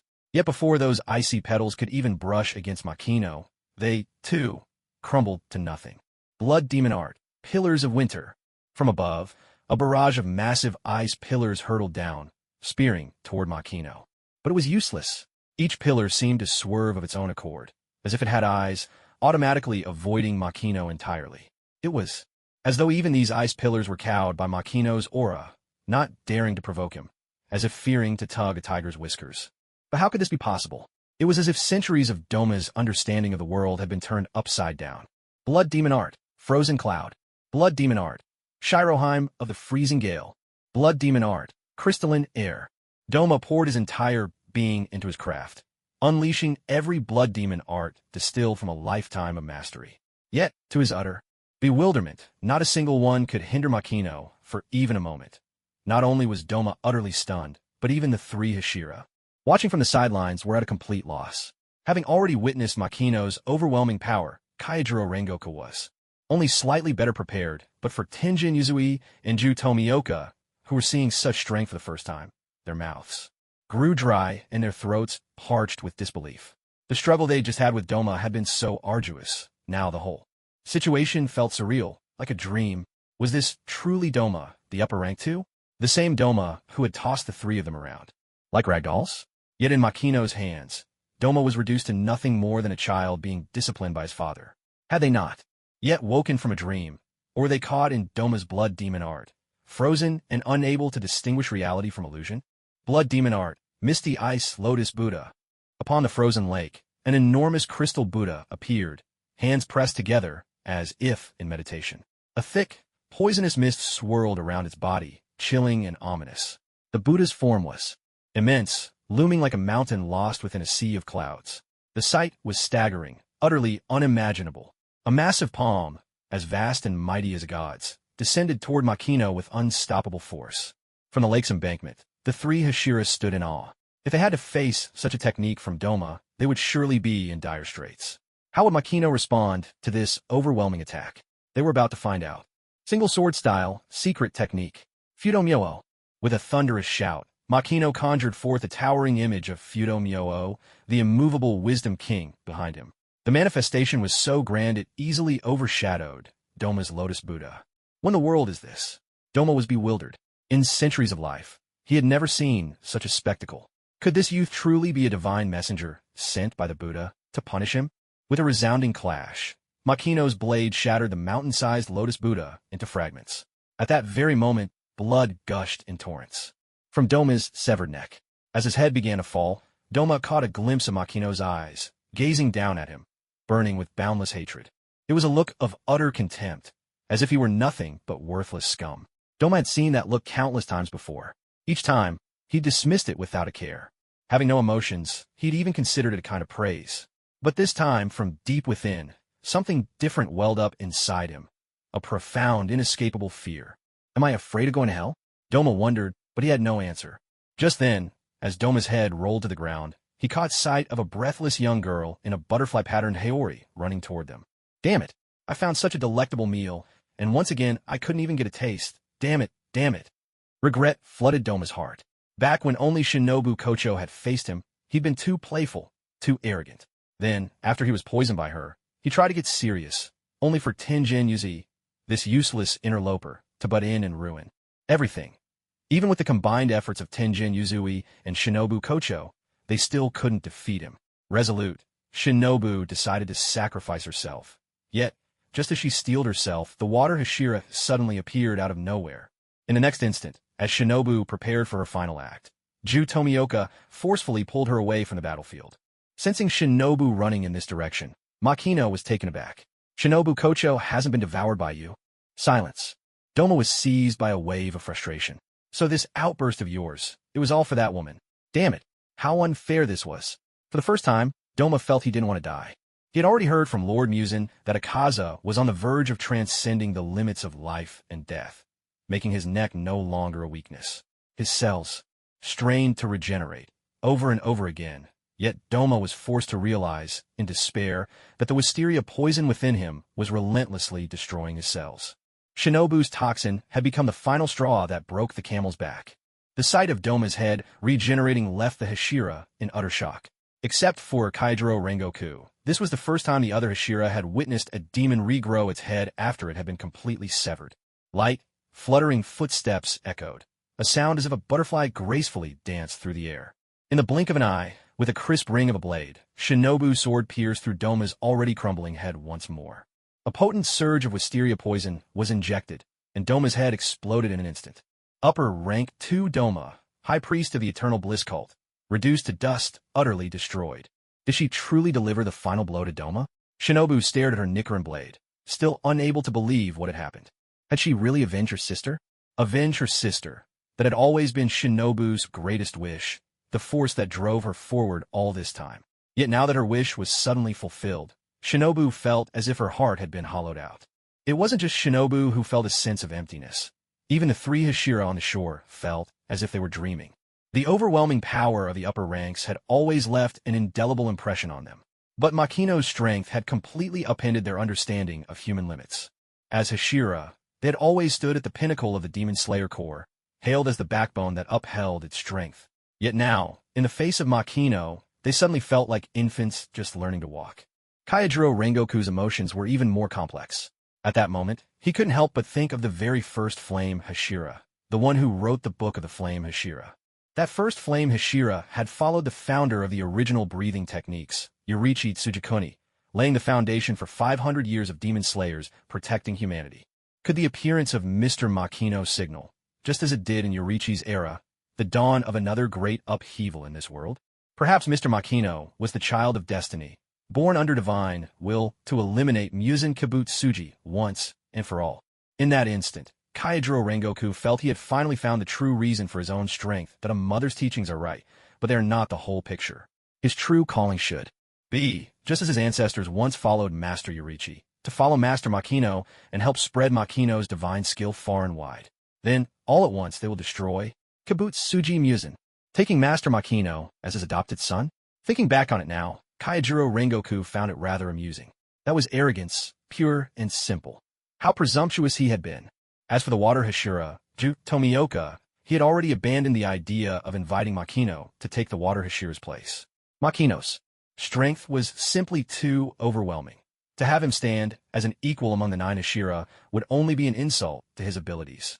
Still, how to handle relations with Makino was not something he needed to worry about now. Tenjin Uzui, on the other hand, once again felt his own insignificance. Among the 9 Hashira, he had always been at the bottom of the pack. He didn't have Kaijiro Rengoku's all-encompassing presence, nor did he possess Michiro Takedo's prodigious talent, much less the unmatched strength of Jyomiai Himejima, the stone Hashira. Even so, Tenjin Uzui believed that as a Hashira, it was his duty to stand tall and provide shelter for the younger generation. But to be honest, being at the bottom, he often found it a real struggle just to keep going. He had always been cautious, walking on eggshells. If any Hashira were to fall first, his own name would surely top the list. But upon seeing Makino, Tenjin Uzui suddenly felt as if he could finally breathe easy, because Makino had now become the pillar supporting even someone like him, the weakest among the Hashira. He glanced at his severed arm and smiled. Perhaps it wouldn't be so bad to retire from the front lines. That way, he could withdraw from the world together with his 3 wives, Suma, Makio, and Hinetsu. Whatever thoughts the 3 Hashira had as they stood by the lakeshore, Makino himself was unaware. At this moment, all his attention was focused on Shinobu Kocho. How to put it? He sensed something was off about her mental state. It must be because Doma was dead.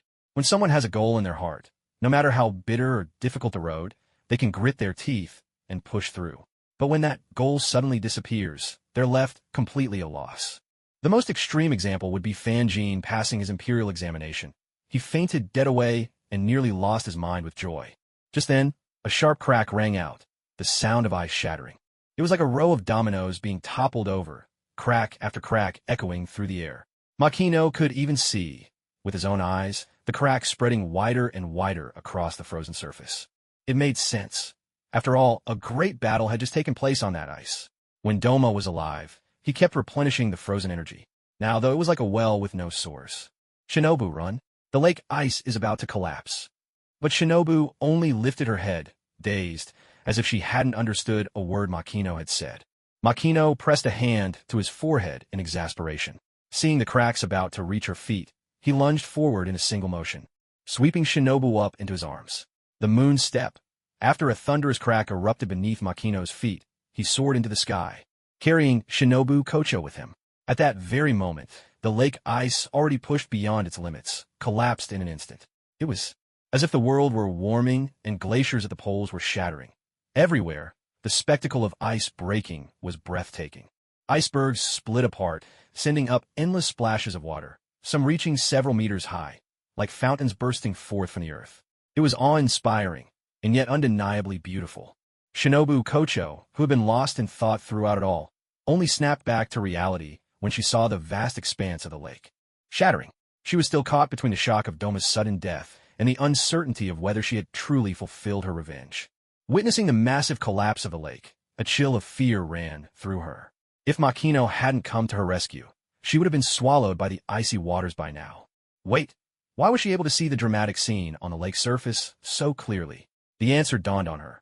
Makino was holding her as they flew through the air. For a moment, her mind went blank with astonishment. How could a human possibly fly? And not only that, he was carrying someone else. Though she was small and light, she was still an adult. Unable to help herself, Shinobu spoke. Makino, are you actually a demon? Did you save me because I'm a mermaid? A mermaid? Hearing her words, Makino broke into a delighted laugh. He remembered the example he had once given Shinobu. Could humans and demons coexist in peace? Makino's answer had been, yes, for when one side holds absolute power, it can't afford a measure of mercy toward the other. The mermaid, then, was the cherished pet of the one with absolute power. Of course, if the mermaid was beautiful enough, perhaps her keeper might even fall in love with her. At that thought, Makino's heart began to pound wildly. Was Shinobu hinting at something? His spirits soared with excitement, but at the same time, he felt his self-control slipping. He really was far too innocent. Sensing Makino's quickening heartbeat, a blush crept up Shinobu's cheeks. She hadn't meant to say something so suggestive, and now embarrassment overwhelmed her. Never in her life had she felt so awkward. Yet, Makino's embrace was broad and warm, and she couldn't help but feel comforted by it. Just then, Shinobu caught sight of the mist rising from the splashing water. Under the sunlight, it formed a magnificent rainbow. The rainbow was so stunning that she was momentarily entranced. And then, perhaps it was a trick of the light, but above the rainbow, Shinobu saw her sister. Her sister was smiling at her, a radiant, gentle smile. Shinobu, you did it. I'm so proud of you. Live on. Do your best to live a long, happy life. Don't come looking for me so soon. Seeing her sister's smiling face, tears streamed down Shinobu's cheeks. Yet at this moment, she was smiling, her heart filled with happiness. For her sister, too, was smiling, her expression just as it had been in years past. Infinity Castle. With each resonant note of the pipa, the entire underground labyrinth seemed to twist and turn in rhythm. Suddenly, with a swift, slicing sound, a jug appeared. In Infinity Castle. From within the jug emerged a creature reminiscent of Ghost, bizarre and twisted, bearing an uncanny resemblance to a genie from folklore. Its appearance was the very embodiment of a malevolent spirit. Where eyes should have been, there were instead two gaping mouths, their lips a sickly green, utterly repulsive to behold. In the places where mouth and brow should reside, two glaring eyes stared out. Etched upon the vertical eye at its brow was the character upper rank, while the eye at its mouth bore the character 5. As for its neck, two stunted, baby-like hands protruded awkwardly, making the creature all the more grotesque. This was Gyako, upper rank 5. Gyako glanced around and sensed the presence of 5 demons. Who would dare defy Lord Muzan's summons? To be absent could only mean one thing: they had been killed. Was it Daki and Jotaro? Daki, that notorious crybaby, might be no great loss, but Jotaro was a true menace. Still, as the lowest of the upper ranks, it wasn't surprising that upper rank 6 had been slain. After searching for a while, Gyako discovered a young male demon, bare-chested, with short hair streaked in black and green. He was hunched over, emaciated, and covered in dark blotches across his face and body. Who else could this be but Jotaro, upper rank 6? Beside Jotaro sat a beautiful woman with silver hair adorned by hairpins, her face marked with a plum blossom tattoo. She was none other than Jotaro's sister, Daki. Gyako was stricken with fear. It wasn't Daki and Jotaro who died. Who was it then? And how could two be missing at once? The power of the upper-rank demons was beyond question. Barring sunlight, they were virtually immortal. Even the pillars of the Demon Slayer Corps were but formidable, ants before the might of the upper ranks. To ascend to such a position, each had slain several of the Corps' elite. And yet, now, 2 had perished at once. Which 2 had fallen? Gyako continued his search, and soon, in a shadowy corner, he found upper rank 4, Hantengu, trembling with fear. Hantengu's swollen forehead was crowned by 2 horns, his visage that of a craven old man, muttering endless incantations. Terrifying, terrifying, 2 upper ranks gone just like that. I thought it was Daki and Jotaro who'd perished. Gyako sneered in annoyance. TCH, so it wasn't the coward Han Tengu who died. Before long, Gyako spotted Kokoshibo kneeling in meditation behind a drawn curtain. Doma and Akaza are missing. Not only Gyako, but also Daki, Jutaro, and Han Tengu, all the upper ranks present, were seized with a chilling dread. Even though he detested being overshadowed by anyone, Akaza and Doma had secured their positions. As upper rank 3 and upper rank 2 for a reason, their strength was unquestionably superior to his own. Yet now, both of them were dead. What on earth had happened? Had something gone terribly wrong? At that very moment, the sound of a biwa echoed once more, and the remaining upper ranks were whisked away by Nakeim to a single room. Nakeim announced, "Lord Muzan has arrived." The upper rank demons looked up, only then realizing that Kibutsuji Muzan was in a room above them. Muzan was dressed in a suit, calmly suspended upside down, conducting a chemical experiment with a test tube in hand. With an unhurried grace, Kibutsuji Muzan let drops of reagent fall from a pipette into the test tube. Only when a liquid turned blue did he finally speak. Akaza and Doma are dead. The upper moons have waned. Suspicions were one thing, but hearing it from Muzan himself was another matter entirely. Akaza and Doma, truly gone. It was almost unimaginable. Muzan continued, "I had thought Akaza might break through the limits of life and death. How dull. It's always the ones with too much lingering humanity who fall first. But I suppose it doesn't matter. I no longer have any expectations for you." Except for Kokoshibo, the other upper ranks felt an unprecedented pressure bear down on them. The weakest among them, Daki, nearly collapsed under the weight of it. Lord Muzan in this mood was utterly terrifying. No expectations, for demons, that was as good as being declared worthless. At times, it's a mistake to think that being a mere pawn is the worst fate. Far worse is to become a discarded piece. Yet none dare to speak. As upper-rank demons, they knew all too well how unpredictable Kibutsuji Muzan's temper could be. Muzan went on, "The one who killed both Doma and Akaza was the same person. In this person's hands, neither Doma nor Akaza had the slightest chance to fight back." What? At those words, every upper-rank demon's face changed. Even Kokoshibo was visibly shaken. Kokoshibo could have defeated Doma and Akaza with ease, but he was a demon, the first of the upper ranks, and Muzan had bestowed upon him the most blood. But if a human was capable of such a feat, that was truly terrifying. Unbidden, a shadow rose in Muzan's mind. Someone long dead, more than 4 centuries past, yet impossible to forget. Like a maggot clinging to bone, like a nightmare that would not fade. He tried, time and again, to forget, but the memory only grew sharper, more vivid. Yorichi Tsujikuni. Never had there been a human like Yorichi. In every conceivable way, that wretched bastard stood a cut above all others. Kokoshibo's hand, gripping his sword, began to tremble. More precisely, every cell in his body was quaking, torn between fear and a wild, exultant joy. More than 400 years have passed. Has someone appeared in this world who can match the likes of Yorichi Tsujikuni? Is this heaven's way of granting him a chance to kill or be killed by such a man? I hope he won't be disappointed. Kibutsuji Muzan looked at Kokoshibo, his face clouded with darkness. You've thought of it, haven't you? That's right, so have I. Though over 4 centuries have passed, that repulsive stench remains exactly the same. The aura radiating from Kibutsuji Muzan and Kokoshibo was so overwhelming that the other upper moons, unsure of what was happening, trembled with dread. What happened more than 4 centuries ago? Who was that person from so long ago? It seemed both Lord Muzan and Kokoshibo harbored deep hatred toward him. Being demons, they had their own philosophy. Humans were nothing more than food. For both Muzan and Kokoshibo to bear such hatred, there could only be one explanation. Neither had been able to kill that man. Or perhaps, both of them had suffered crushing defeats at his hands. Could such a powerful human truly exist in this world? It was almost impossible to believe. What was even harder to accept was the rumor that another such human had now appeared among the demon slayers. A human whom even Muzan and Kokoshibo feared. The upper moons couldn't help but swallow nervously. Cells writhed in Kibutsuji Muzan's palm, and soon, the image of Makino materialized before them. Kibutsuji Muzan declared, "Aside from Kokoshibo, if any one of you encounters him alone, you are to flee at once. If 2 of you meet him together, stall him if you can, and wait for the others to arrive. If 3 of you face him, attempt to kill him together."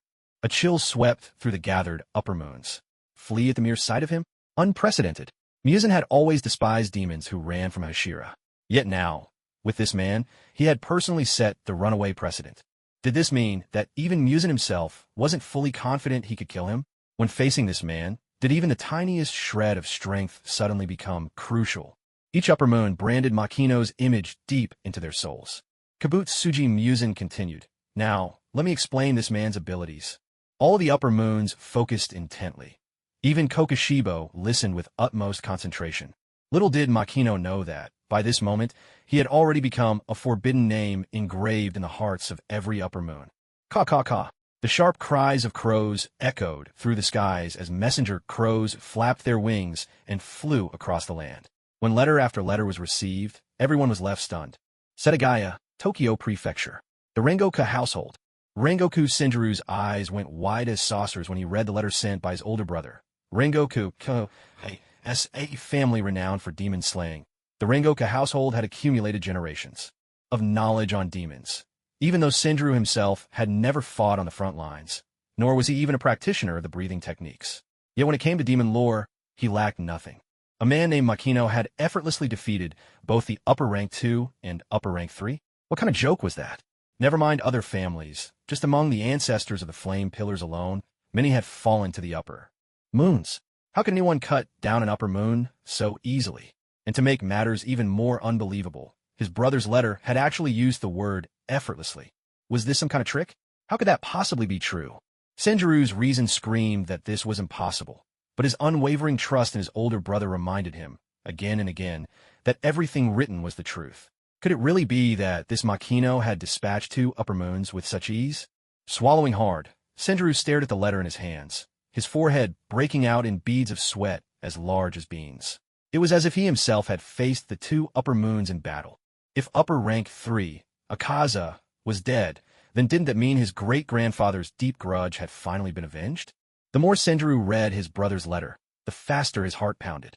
Could Lord Makino possibly rival the legendary Yoriichi Tsujikuni, whom their earliest ancestor, the first flame pillar, had written about? One absurd idea. Had his brother finally lost his mind? Anyone who had ever read the Book of the Flame Pillar would understand the weight carried by the name Yoriichi Tsujikuni. Makino might be powerful, yes, but to compare him to Yoriichi, utterly impossible. Absolutely not. Half an hour passed before Rengoku Shinjuru managed to gather his composure. Father! Shinjuru waved the letter in his hand as he dashed toward the rear of the house. Shinjuru's father was Rengoku Shinjuru, the previous flame pillar before Kaijiro.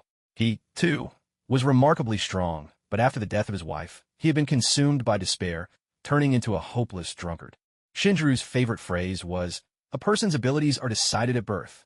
In other words, he didn't believe in hard work. When he heard Shinjuru's excited voice, Shinjuru responded with his usual impatience. What's all that racket? Did that fool Kaijiro finally die? Shinjuru had long grown used to his father's biting sarcasm.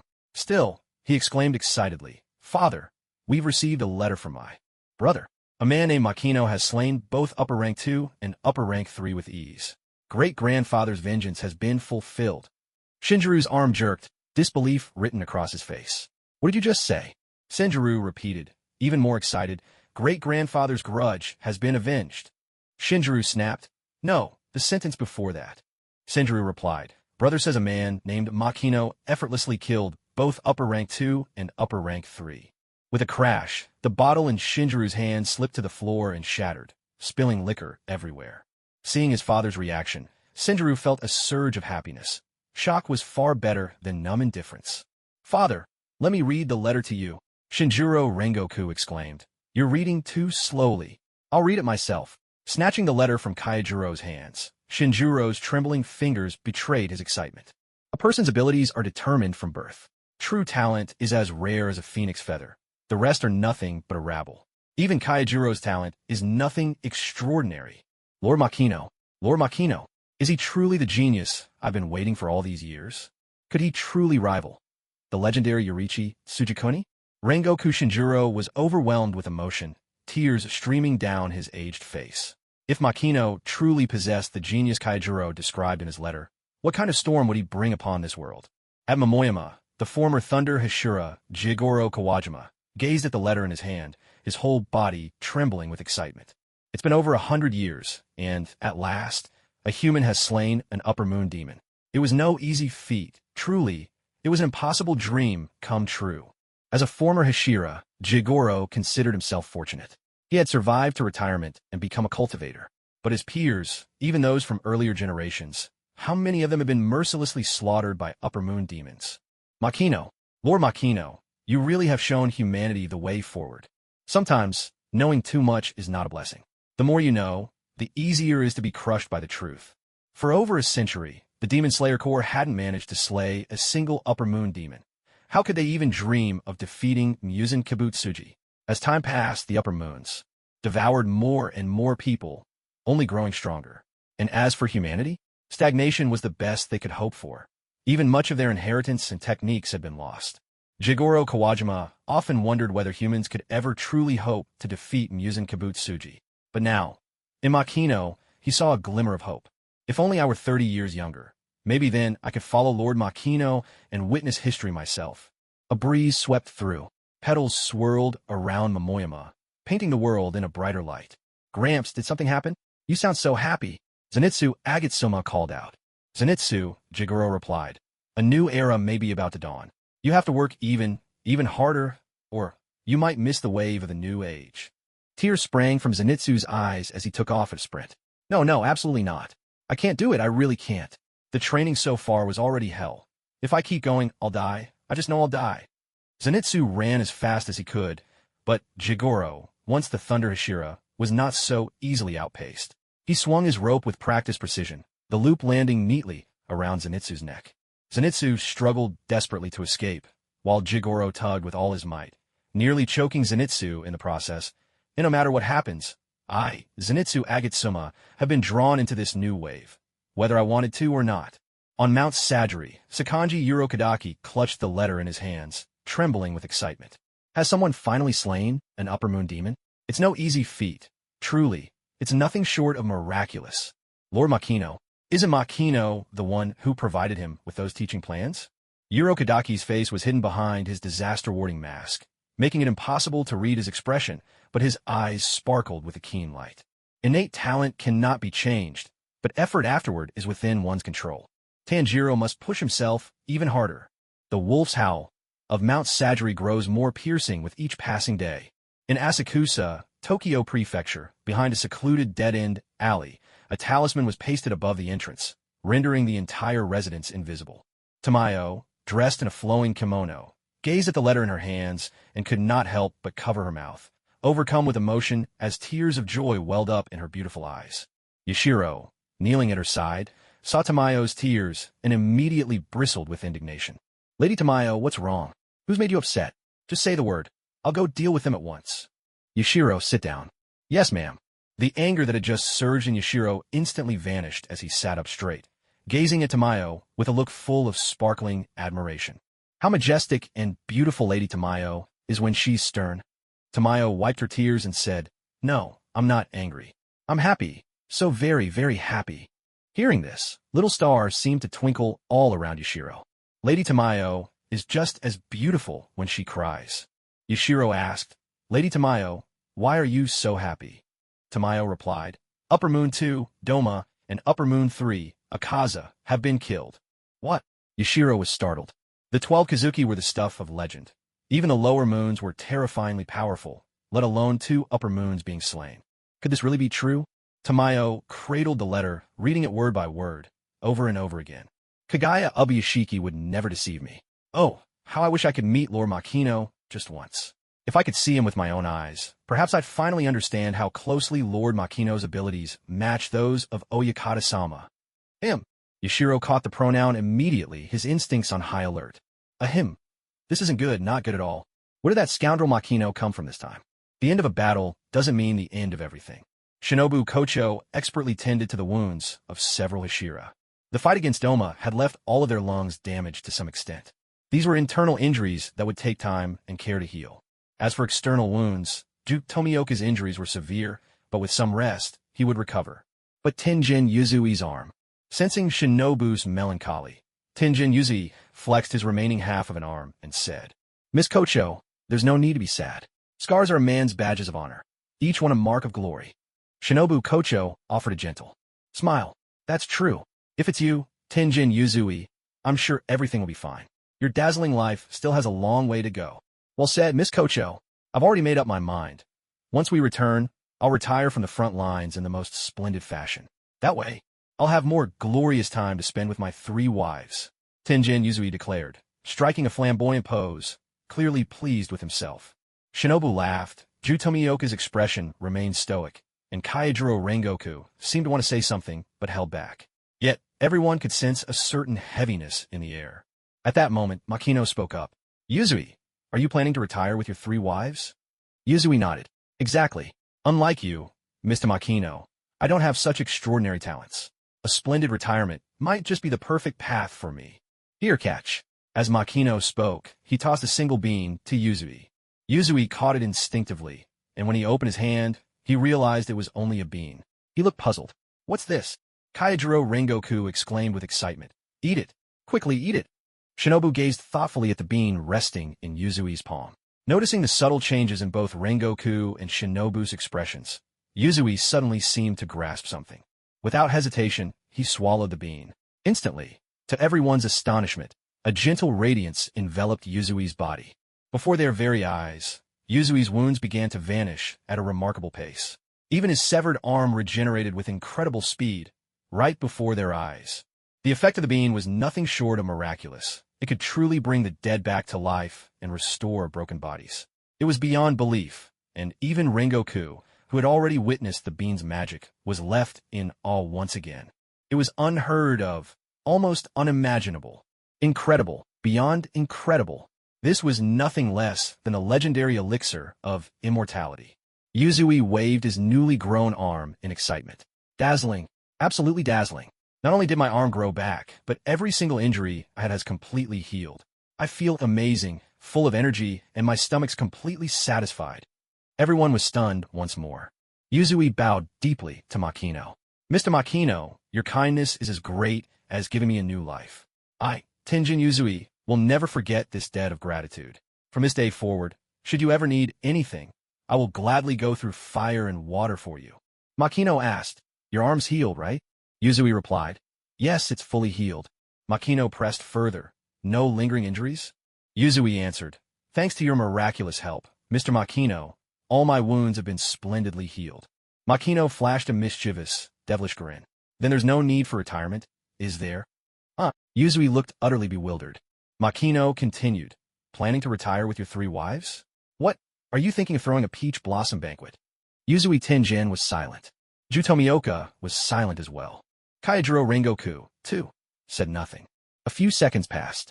Then, with a soft burst of laughter, Shinobu Kocho covered her face, unable to hold back her amusement. Even the usually expressionless Ju Tomioka broke into a rare smile. Though they couldn't quite grasp the meaning behind Makino's phrase, peach blossom banquet, from the context, they could more or less guess at what he intended to say. How amusing, truly, it was simply delightful. All of a sudden, they felt that Makino was wonderfully genuine, with none of the aloofness one might expect from a reclusive master. As for Yuzui Tenjin's 3 wives, nearly everyone who heard about it found odd, if not downright uncomfortable. In this day and age, for one man to marry 3 wives? Shameless. Of course, Yuzui Tenjin didn't take offense at Makino's words. On the contrary, he felt as if a weight had been lifted from his heart. The way of the world is such that, when a person leaves the stage, their presence quickly fades, retiring. Unless there's truly no other path, who would willingly choose such a thing? After all, Yuzui Tenjin was only 23 this year. At that age, in any world, it is hardly the time to step aside. There could be no doubt. With that single lemon of a remark, Makino had managed to draw himself much closer to the other Ashira. To them, Makino was a walking enigma, shrouded in mystery, especially after the appearance of the miraculous senza beans, which aroused their curiosity to its peak. Makino did not hide anything about the senza beans. The low yield was simply a fact of life. Though the Hashira felt it was a pity, they could also see it was only natural. Something so miraculous, if it could be produced in abundance. Now, that would be truly unreasonable. As for how the beans were cultivated, or the specifics of their cultivation, not a single person asked. Such a secret, worthy of being passed down through the ages. Only a fool would ask outright. In this, there was an unspoken understanding among them all. For men, sometimes, nothing is more eloquent than a bout of sparring. Through clashes of strength, they came to understand Makino's abilities firsthand. His power was simply on another level, beyond their dimension. What fascinated them most was Makino's ability to fly through the air and the awe-inspiring image of a Buddha manifesting behind him as he fought. Makino had no intention of holding back. He, too, was curious to see whether techniques from the world of One Piece, such as Soru, Jeppo, and even Haki, could blossom brilliantly in the world of Demon Slayer. When Makino explained the principle behind Soru, the Hashira were left utterly bewildered. Dozens of rapid steps within 0.36 seconds. Such a simple principle, yet the bar was set so impossibly high. They each began to experiment, and the more they tried, the more they realized just how formidable the skill was. Without forging one's body to extraordinary limits, it was simply impossible to perform such a miraculous feat. Even for those who could manage it, the number of steps they could take would be very limited. The sight of Makino soaring through the air with someone in his arms, using moonwalk, made the corners of the Hashira's mouths twitch involuntarily. At that moment, they couldn't help but recall Shinobu Kocho's earlier comment about him. So powerful, he was almost like a demon. Makino himself didn't even look that old, making it truly hard to imagine just how much of a genius he must be to have forged his body to such an incredible degree in such a short time. He had even invented steps like shave and moonwalk, techniques that defied the limits of imagination. The Hashira had always been regarded as monsters within the Demon Slayer Corps, but now, for the first time, they began to understand how ordinary members must feel when they looked at them. Still, a Hashira is a Hashira. After all, it takes extraordinary talent to rise above the masses. Kaijiro Rengoku was the first to grasp the essence of shave, with Ju Tomioka close behind, followed by Shinobu Kocho, and finally Tengen Yuzui. Without exception, each of them mastered it completely, yet when it came to Haki, the Hashira couldn't even touch the threshold. Meanwhile, on Makino's side, within the same span of time, he had not only mastered Tomioka's self-created water-breathing, 11th form, calm, but had also dabbled in flame-breathing, sound-breathing, and insect-breathing. To the Hashira, Makino's talent was so overwhelming it bordered on monstrous. Comparing themselves to him was simply disheartening. In front of Makino, even the Hashira felt like they were the deadwood everyone spoke of. It was, without a doubt, a blow to their confidence.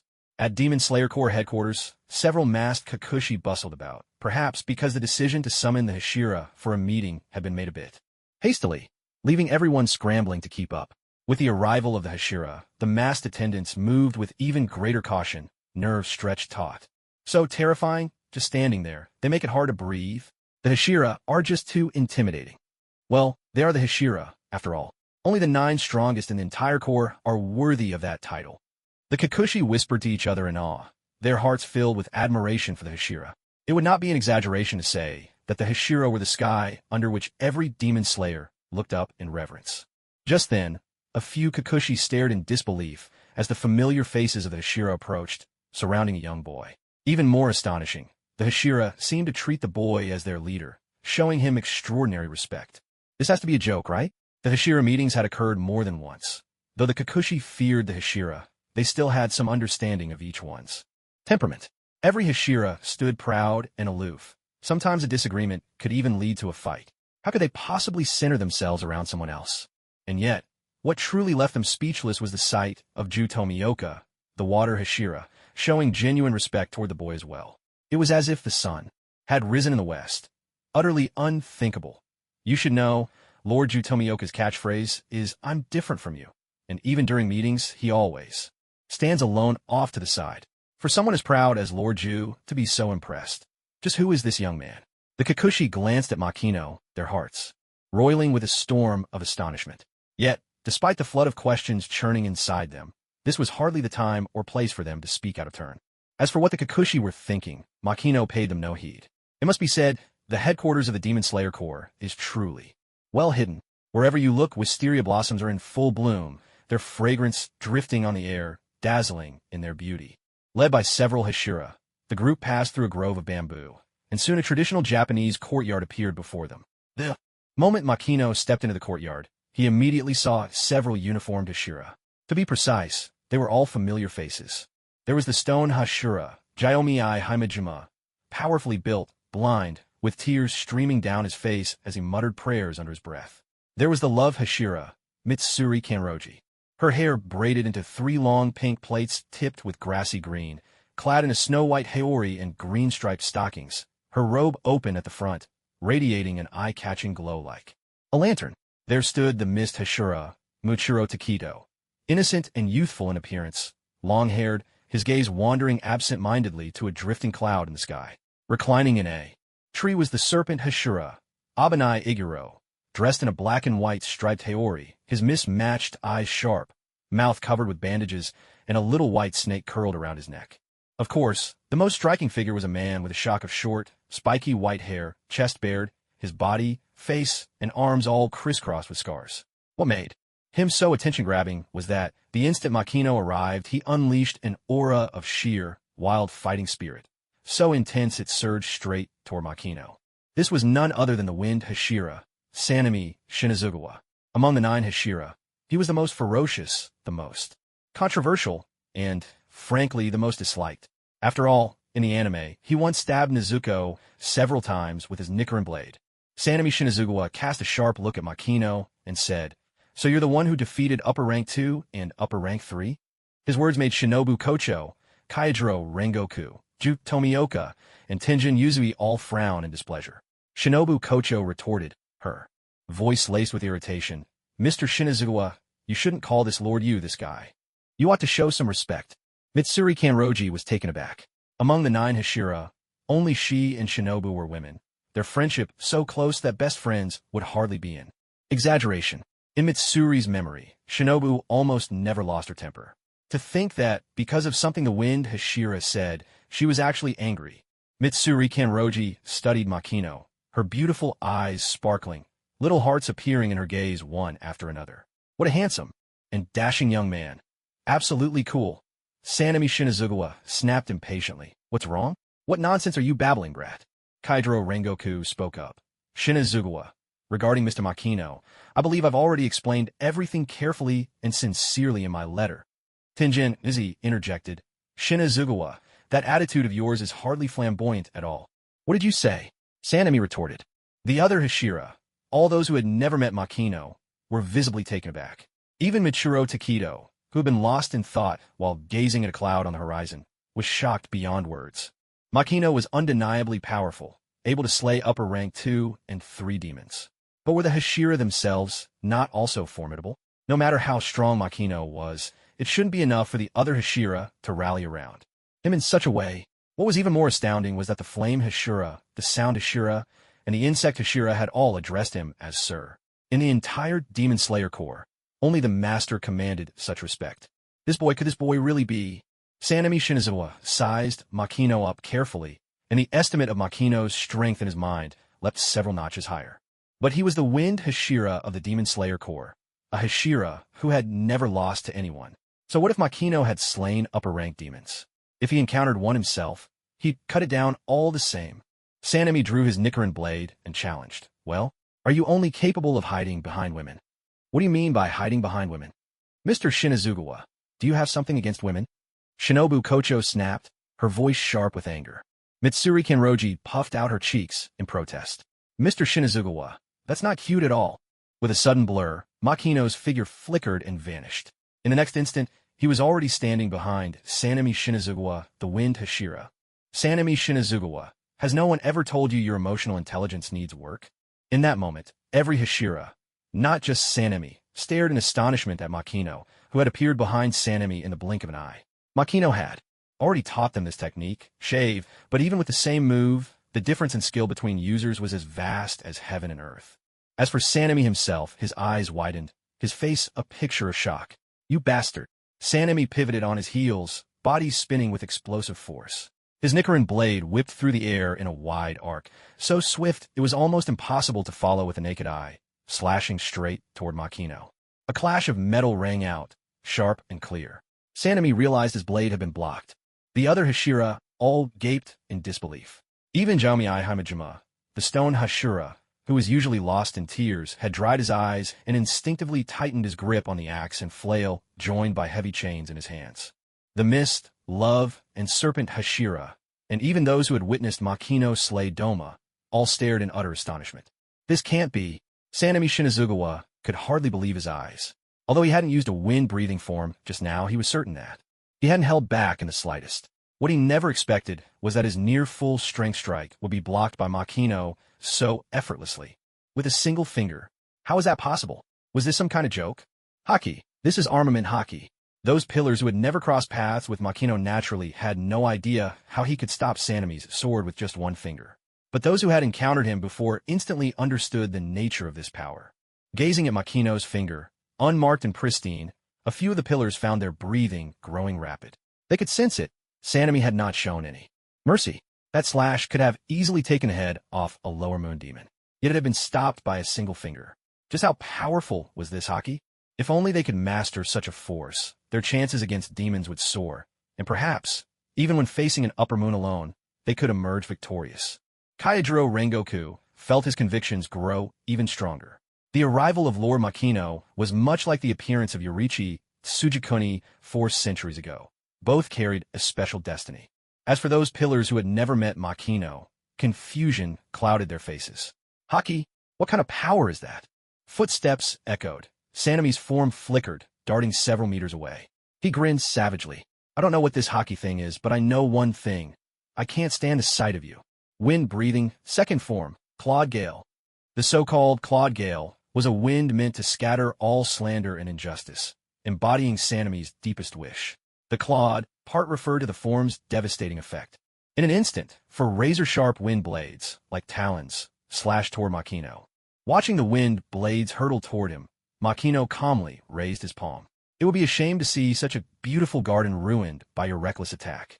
With a deep rumble, armament haki surged from Makino's body, forming an invisible barrier before him. The wall expanded, spreading wide, and easily neutralized Sanemi's Claude Gale.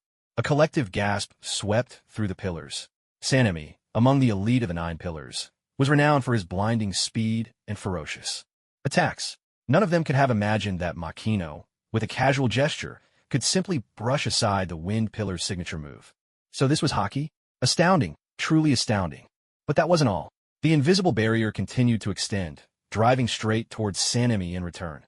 Sanemi Shinazugawa sensed something rapidly approaching, and by instinct, he raised his Nichiren blade to guard himself. Yet, his feet scraped fiercely against the ground, and in an instant, 2 long furrows were carved into the earth beneath him. Makino spoke, to be able to perceive such an invisible force of dominance. As expected of the wind Hashira. Impressive. But Makino's words, when they reached Sanemi's ears, sounded sharp and grating. You bastard. Sanemi's eyes were bloodshot, and his face was twisted with displeasure. Was the gap between them truly this vast? And that power called haki, when the world was it? Makino continued, let me say this first. There's a demon named Nezuko. She's Kamadu, Tanjiro's younger sister. She's very special. She doesn't harm humans. I hope you can all accept her existence. What? Makino's words fell, and instantly, the entire courtyard was so quiet you could hear a pin drop. Nearly every Hashira turned to stare at Makino in unison. Here, each Hashira bore a grievous hatred toward demons. Revenge was the very thing that had carried them this far. And now Makino was telling them not to harm the demon known as Nezuko. What kind of joke was this? Those Hashira, meeting Makino for the first time, gripped their Nichiren blades tightly. Even those who already knew something about Makino wore heavy, somber expressions. Shinobu Kocho seemed lost in thought. Nezuko. So she is the demon Makino claims can coexist peacefully with humans? Jutomioka, too, studied Makino carefully. He remembered. When he first encountered Nezuko and Tanjiro, he had sensed a formidable killing intent at his back, but no matter how he searched, he couldn't find its source. So it was Mr. Makino all along. No wonder he couldn't detect a trace. Meanwhile, the other Hashira could barely contain themselves any longer. Jiomi Himejima pressed his palms together, tears streaming down his face. How pitiful! Though she possesses unfathomable strength, it seems she has already been assimilated by the demons. Abanai Iguro, the serpent Hashira, hissed, Unbelievable. Unbelievable. Not a single man-eating demon can be trusted to ask us. To trust a demon is no different than asking us to abandon our beliefs. Not even someone as powerful as you can ask that of us. Michiro Takedo said, I don't know what this haki is, but to make such wild claims and expect me to believe a demon doesn't eat people? That's simply impossible. Mitsuri Kanroji, the love Hashira, shook her head from side to side. What's going on? What's going on? Everything was so pleasant, and now all of a sudden, everyone's on edge. This is the master's courtyard. What are we going to do if it gets wrecked? Kaijiro Rengoku declared. Lord Makino, though I am utterly in awe of your strength, but simply telling me that demons don't eat people is not enough to make me believe it. I would still oppose it, and quite seriously at that. Tenjin spoke up. Lord Makino has given me a debt as great as being reborn. For you, I would charge through fire and water without hesitation. But unless there's some dazzling proof to convince me that demons don't eat humans, I must take a dazzlingly firm stance in opposition. Seeing the reactions of the pillars, Makino was at a bit of a loss for words. Without investigation, there's no right to speak. Yet the moment you open your mouths, your attitude is to err on the side of killing the innocent rather than letting one go. That's more villainous than the villains themselves. Iguro Abanai interjected. There's no need for investigation. All evil demons are the same, deceitful to the core just to survive, lying through their fangs. Not a single demon can be trusted. Sanemi Shinazugawa added. Every demon I've seen eats people. Is there any need to investigate before slaying them? It's absurd. Makino replied. Seems my words carry little weight here. What now? Do you intend to let your swords do the talking? Sanemi sneered. You really are a cocky one, aren't you? All bravado, nothing else. Are you planning to take on all the pillars at once? In an instant, Iguro Abanai, Himejima Jiomi, and Takedo Machiro moved as one, forming a triangle around Makino and boxing him in at the center. Sensing that the situation was about to erupt, Shinobu Kocho and Mitsuri Kanroji hesitated, caught in a bind. At that moment, two voices rang out in perfect unison. The master has arrived. The speakers were two girls dressed in kimonos, each with short white hair. The moment their announcement echoed through the room, the pillars who had been bristling for a fight immediately knelt, bowing low. A man in a pure white haori stepped forward from within the house, making his way slowly into view. Sensing the presence of Master Kagaya Ubuyashiki, Makino's brow furrowed ever so slightly. The aura of illness around him was overwhelming, as if his sickness had nearly consumed his body entirely. Though he was not yet 30, every inch of him radiated the air of someone well into their 70s or 80s. And his face, that was even more striking. Nearly half of Kagaya Ubuyashiki's face had been ravaged by illness, leaving it almost grotesque. Yet, compared to his frail body, his spirit was open and unclouded. My swordsmen have shown you discourtesy. I beg your pardon, Mr. Makino. Kagaya Ubuyashiki's voice was gentle and warm, like sunlight breaking through clouds, soothing, with a power to melt even the coldest ice. Makino himself harbored no ill will toward the members of the Demon Slayer Corps. Strangely enough, in this world of demon slayers, the so-called bad guys appeared polished and dignified, looking every bit the part of upright citizens. Meanwhile, the good people bore fierce, intimidating appearances, as if afraid the world wouldn't recognize how fearsome they could be. Makino smiled. There's no need to talk of discourtesy or apologies. In truth, I know more about the Demon Slayer Corps than you might imagine. Each of the pillars is a person of great responsibility and integrity. I only hope that, in the future, when the Hashira of the Demon Slayer Corps encounter Nezuko, they will investigate thoroughly. As for the notion of killing her, just to be safe, I sincerely hope that never happens. They know even more than we imagined. Kagaya Ubuyashiki mulled over Makino's words, the thoughts lingering in his mind. The Hashira, too, were caught off guard. Makino's words grew more unsettling the more they reflected on them. Before Makino's arrival, none of them had ever heard of such a powerful being as Makino existing in this world. And then there was this mysterious power called domineering aura. It was all simply unbelievable. How strange, truly strange. Kagaya Ubuyashiki offered a gentle smile. Then we have the foundation for mutual understanding. As for Miss Nezuko, the Demon Slayer Corps will take responsibility for investigating her situation. If things are truly as you say, the Corps will not make things difficult for her. Makino replied with a smile. Excellent. You are even more open-minded than I expected. Sanemi Shinazugawa, wearing a grave expression, spoke up. Master, though I hold you in the highest respect, I cannot comprehend this decision of yours. Jiomi Himejima pressed his palms together, tears streaming down his face. Master, I too cannot understand. There's no such thing as a demon that doesn't eat humans. Please, Master, reconsider. Abanai Iguro muttered, I can't believe this. I refuse to believe it unless I see absolute proof. Only then would I accept it. Mitsuri Kanroji declared, whatever Master says is good enough for me. I trust our Lord completely. Michiro Takedo said, if Master says so, then that's fine by me. I'll probably forget all about this soon anyway. Kaijiro Rengoku added, since both Master and Lord Makino have spoken, I'll conduct a thorough investigation before making any decision. Shinobu Kocho chimed in. Living peacefully with demons was my sister's wish. Since Makino says Nezuko doesn't eat people, I'm willing to believe it. Each of the 9 Hashira gave their opinion, with the majority firmly opposed. But Makino was no Tanjiro. If Kagaya Ubuyashiki failed to convince them, Makino had his own ways. Just then, Kagaya Ubuyashiki spoke again. A demon who doesn't eat humans is 1 in a million, but such beings do exist. The Demon Slayer Corps has long been in contact with such a lady, whose help has been invaluable to us. What? There really are demons who don't eat humans? The Demon Slayer Corps has been collaborating with a demon. The Hashira were stunned, their worldview shaken to its core. Hadn't they always believed that all demons were created by Muzan Kibutsuji, and that none could escape his control? How could any demon resist the urge to eat humans? Even Makino was a little surprised. He, of course, knew about Tamayo and Yashiro, but he hadn't expected Kagaya Ubuyashiki to reveal their existence so openly. Kagaya Ubuyashiki spoke. I know this comes as a shock to everyone. I apologize, it was never my intention to keep this from you. But in the 1,000 years since demons first appeared, there have only ever been 2 who do not consume humans. If we include Nezuko, that makes just 3. So, the reason I never told you all was to ensure that when you faced demons, you would never hesitate. The Hashira exchanged bewildered glances. There had already been 2 demons who didn't eat humans? How had they broken free from Muzan Kibutsuji's control? Sanemi Shinazugawa spoke up. My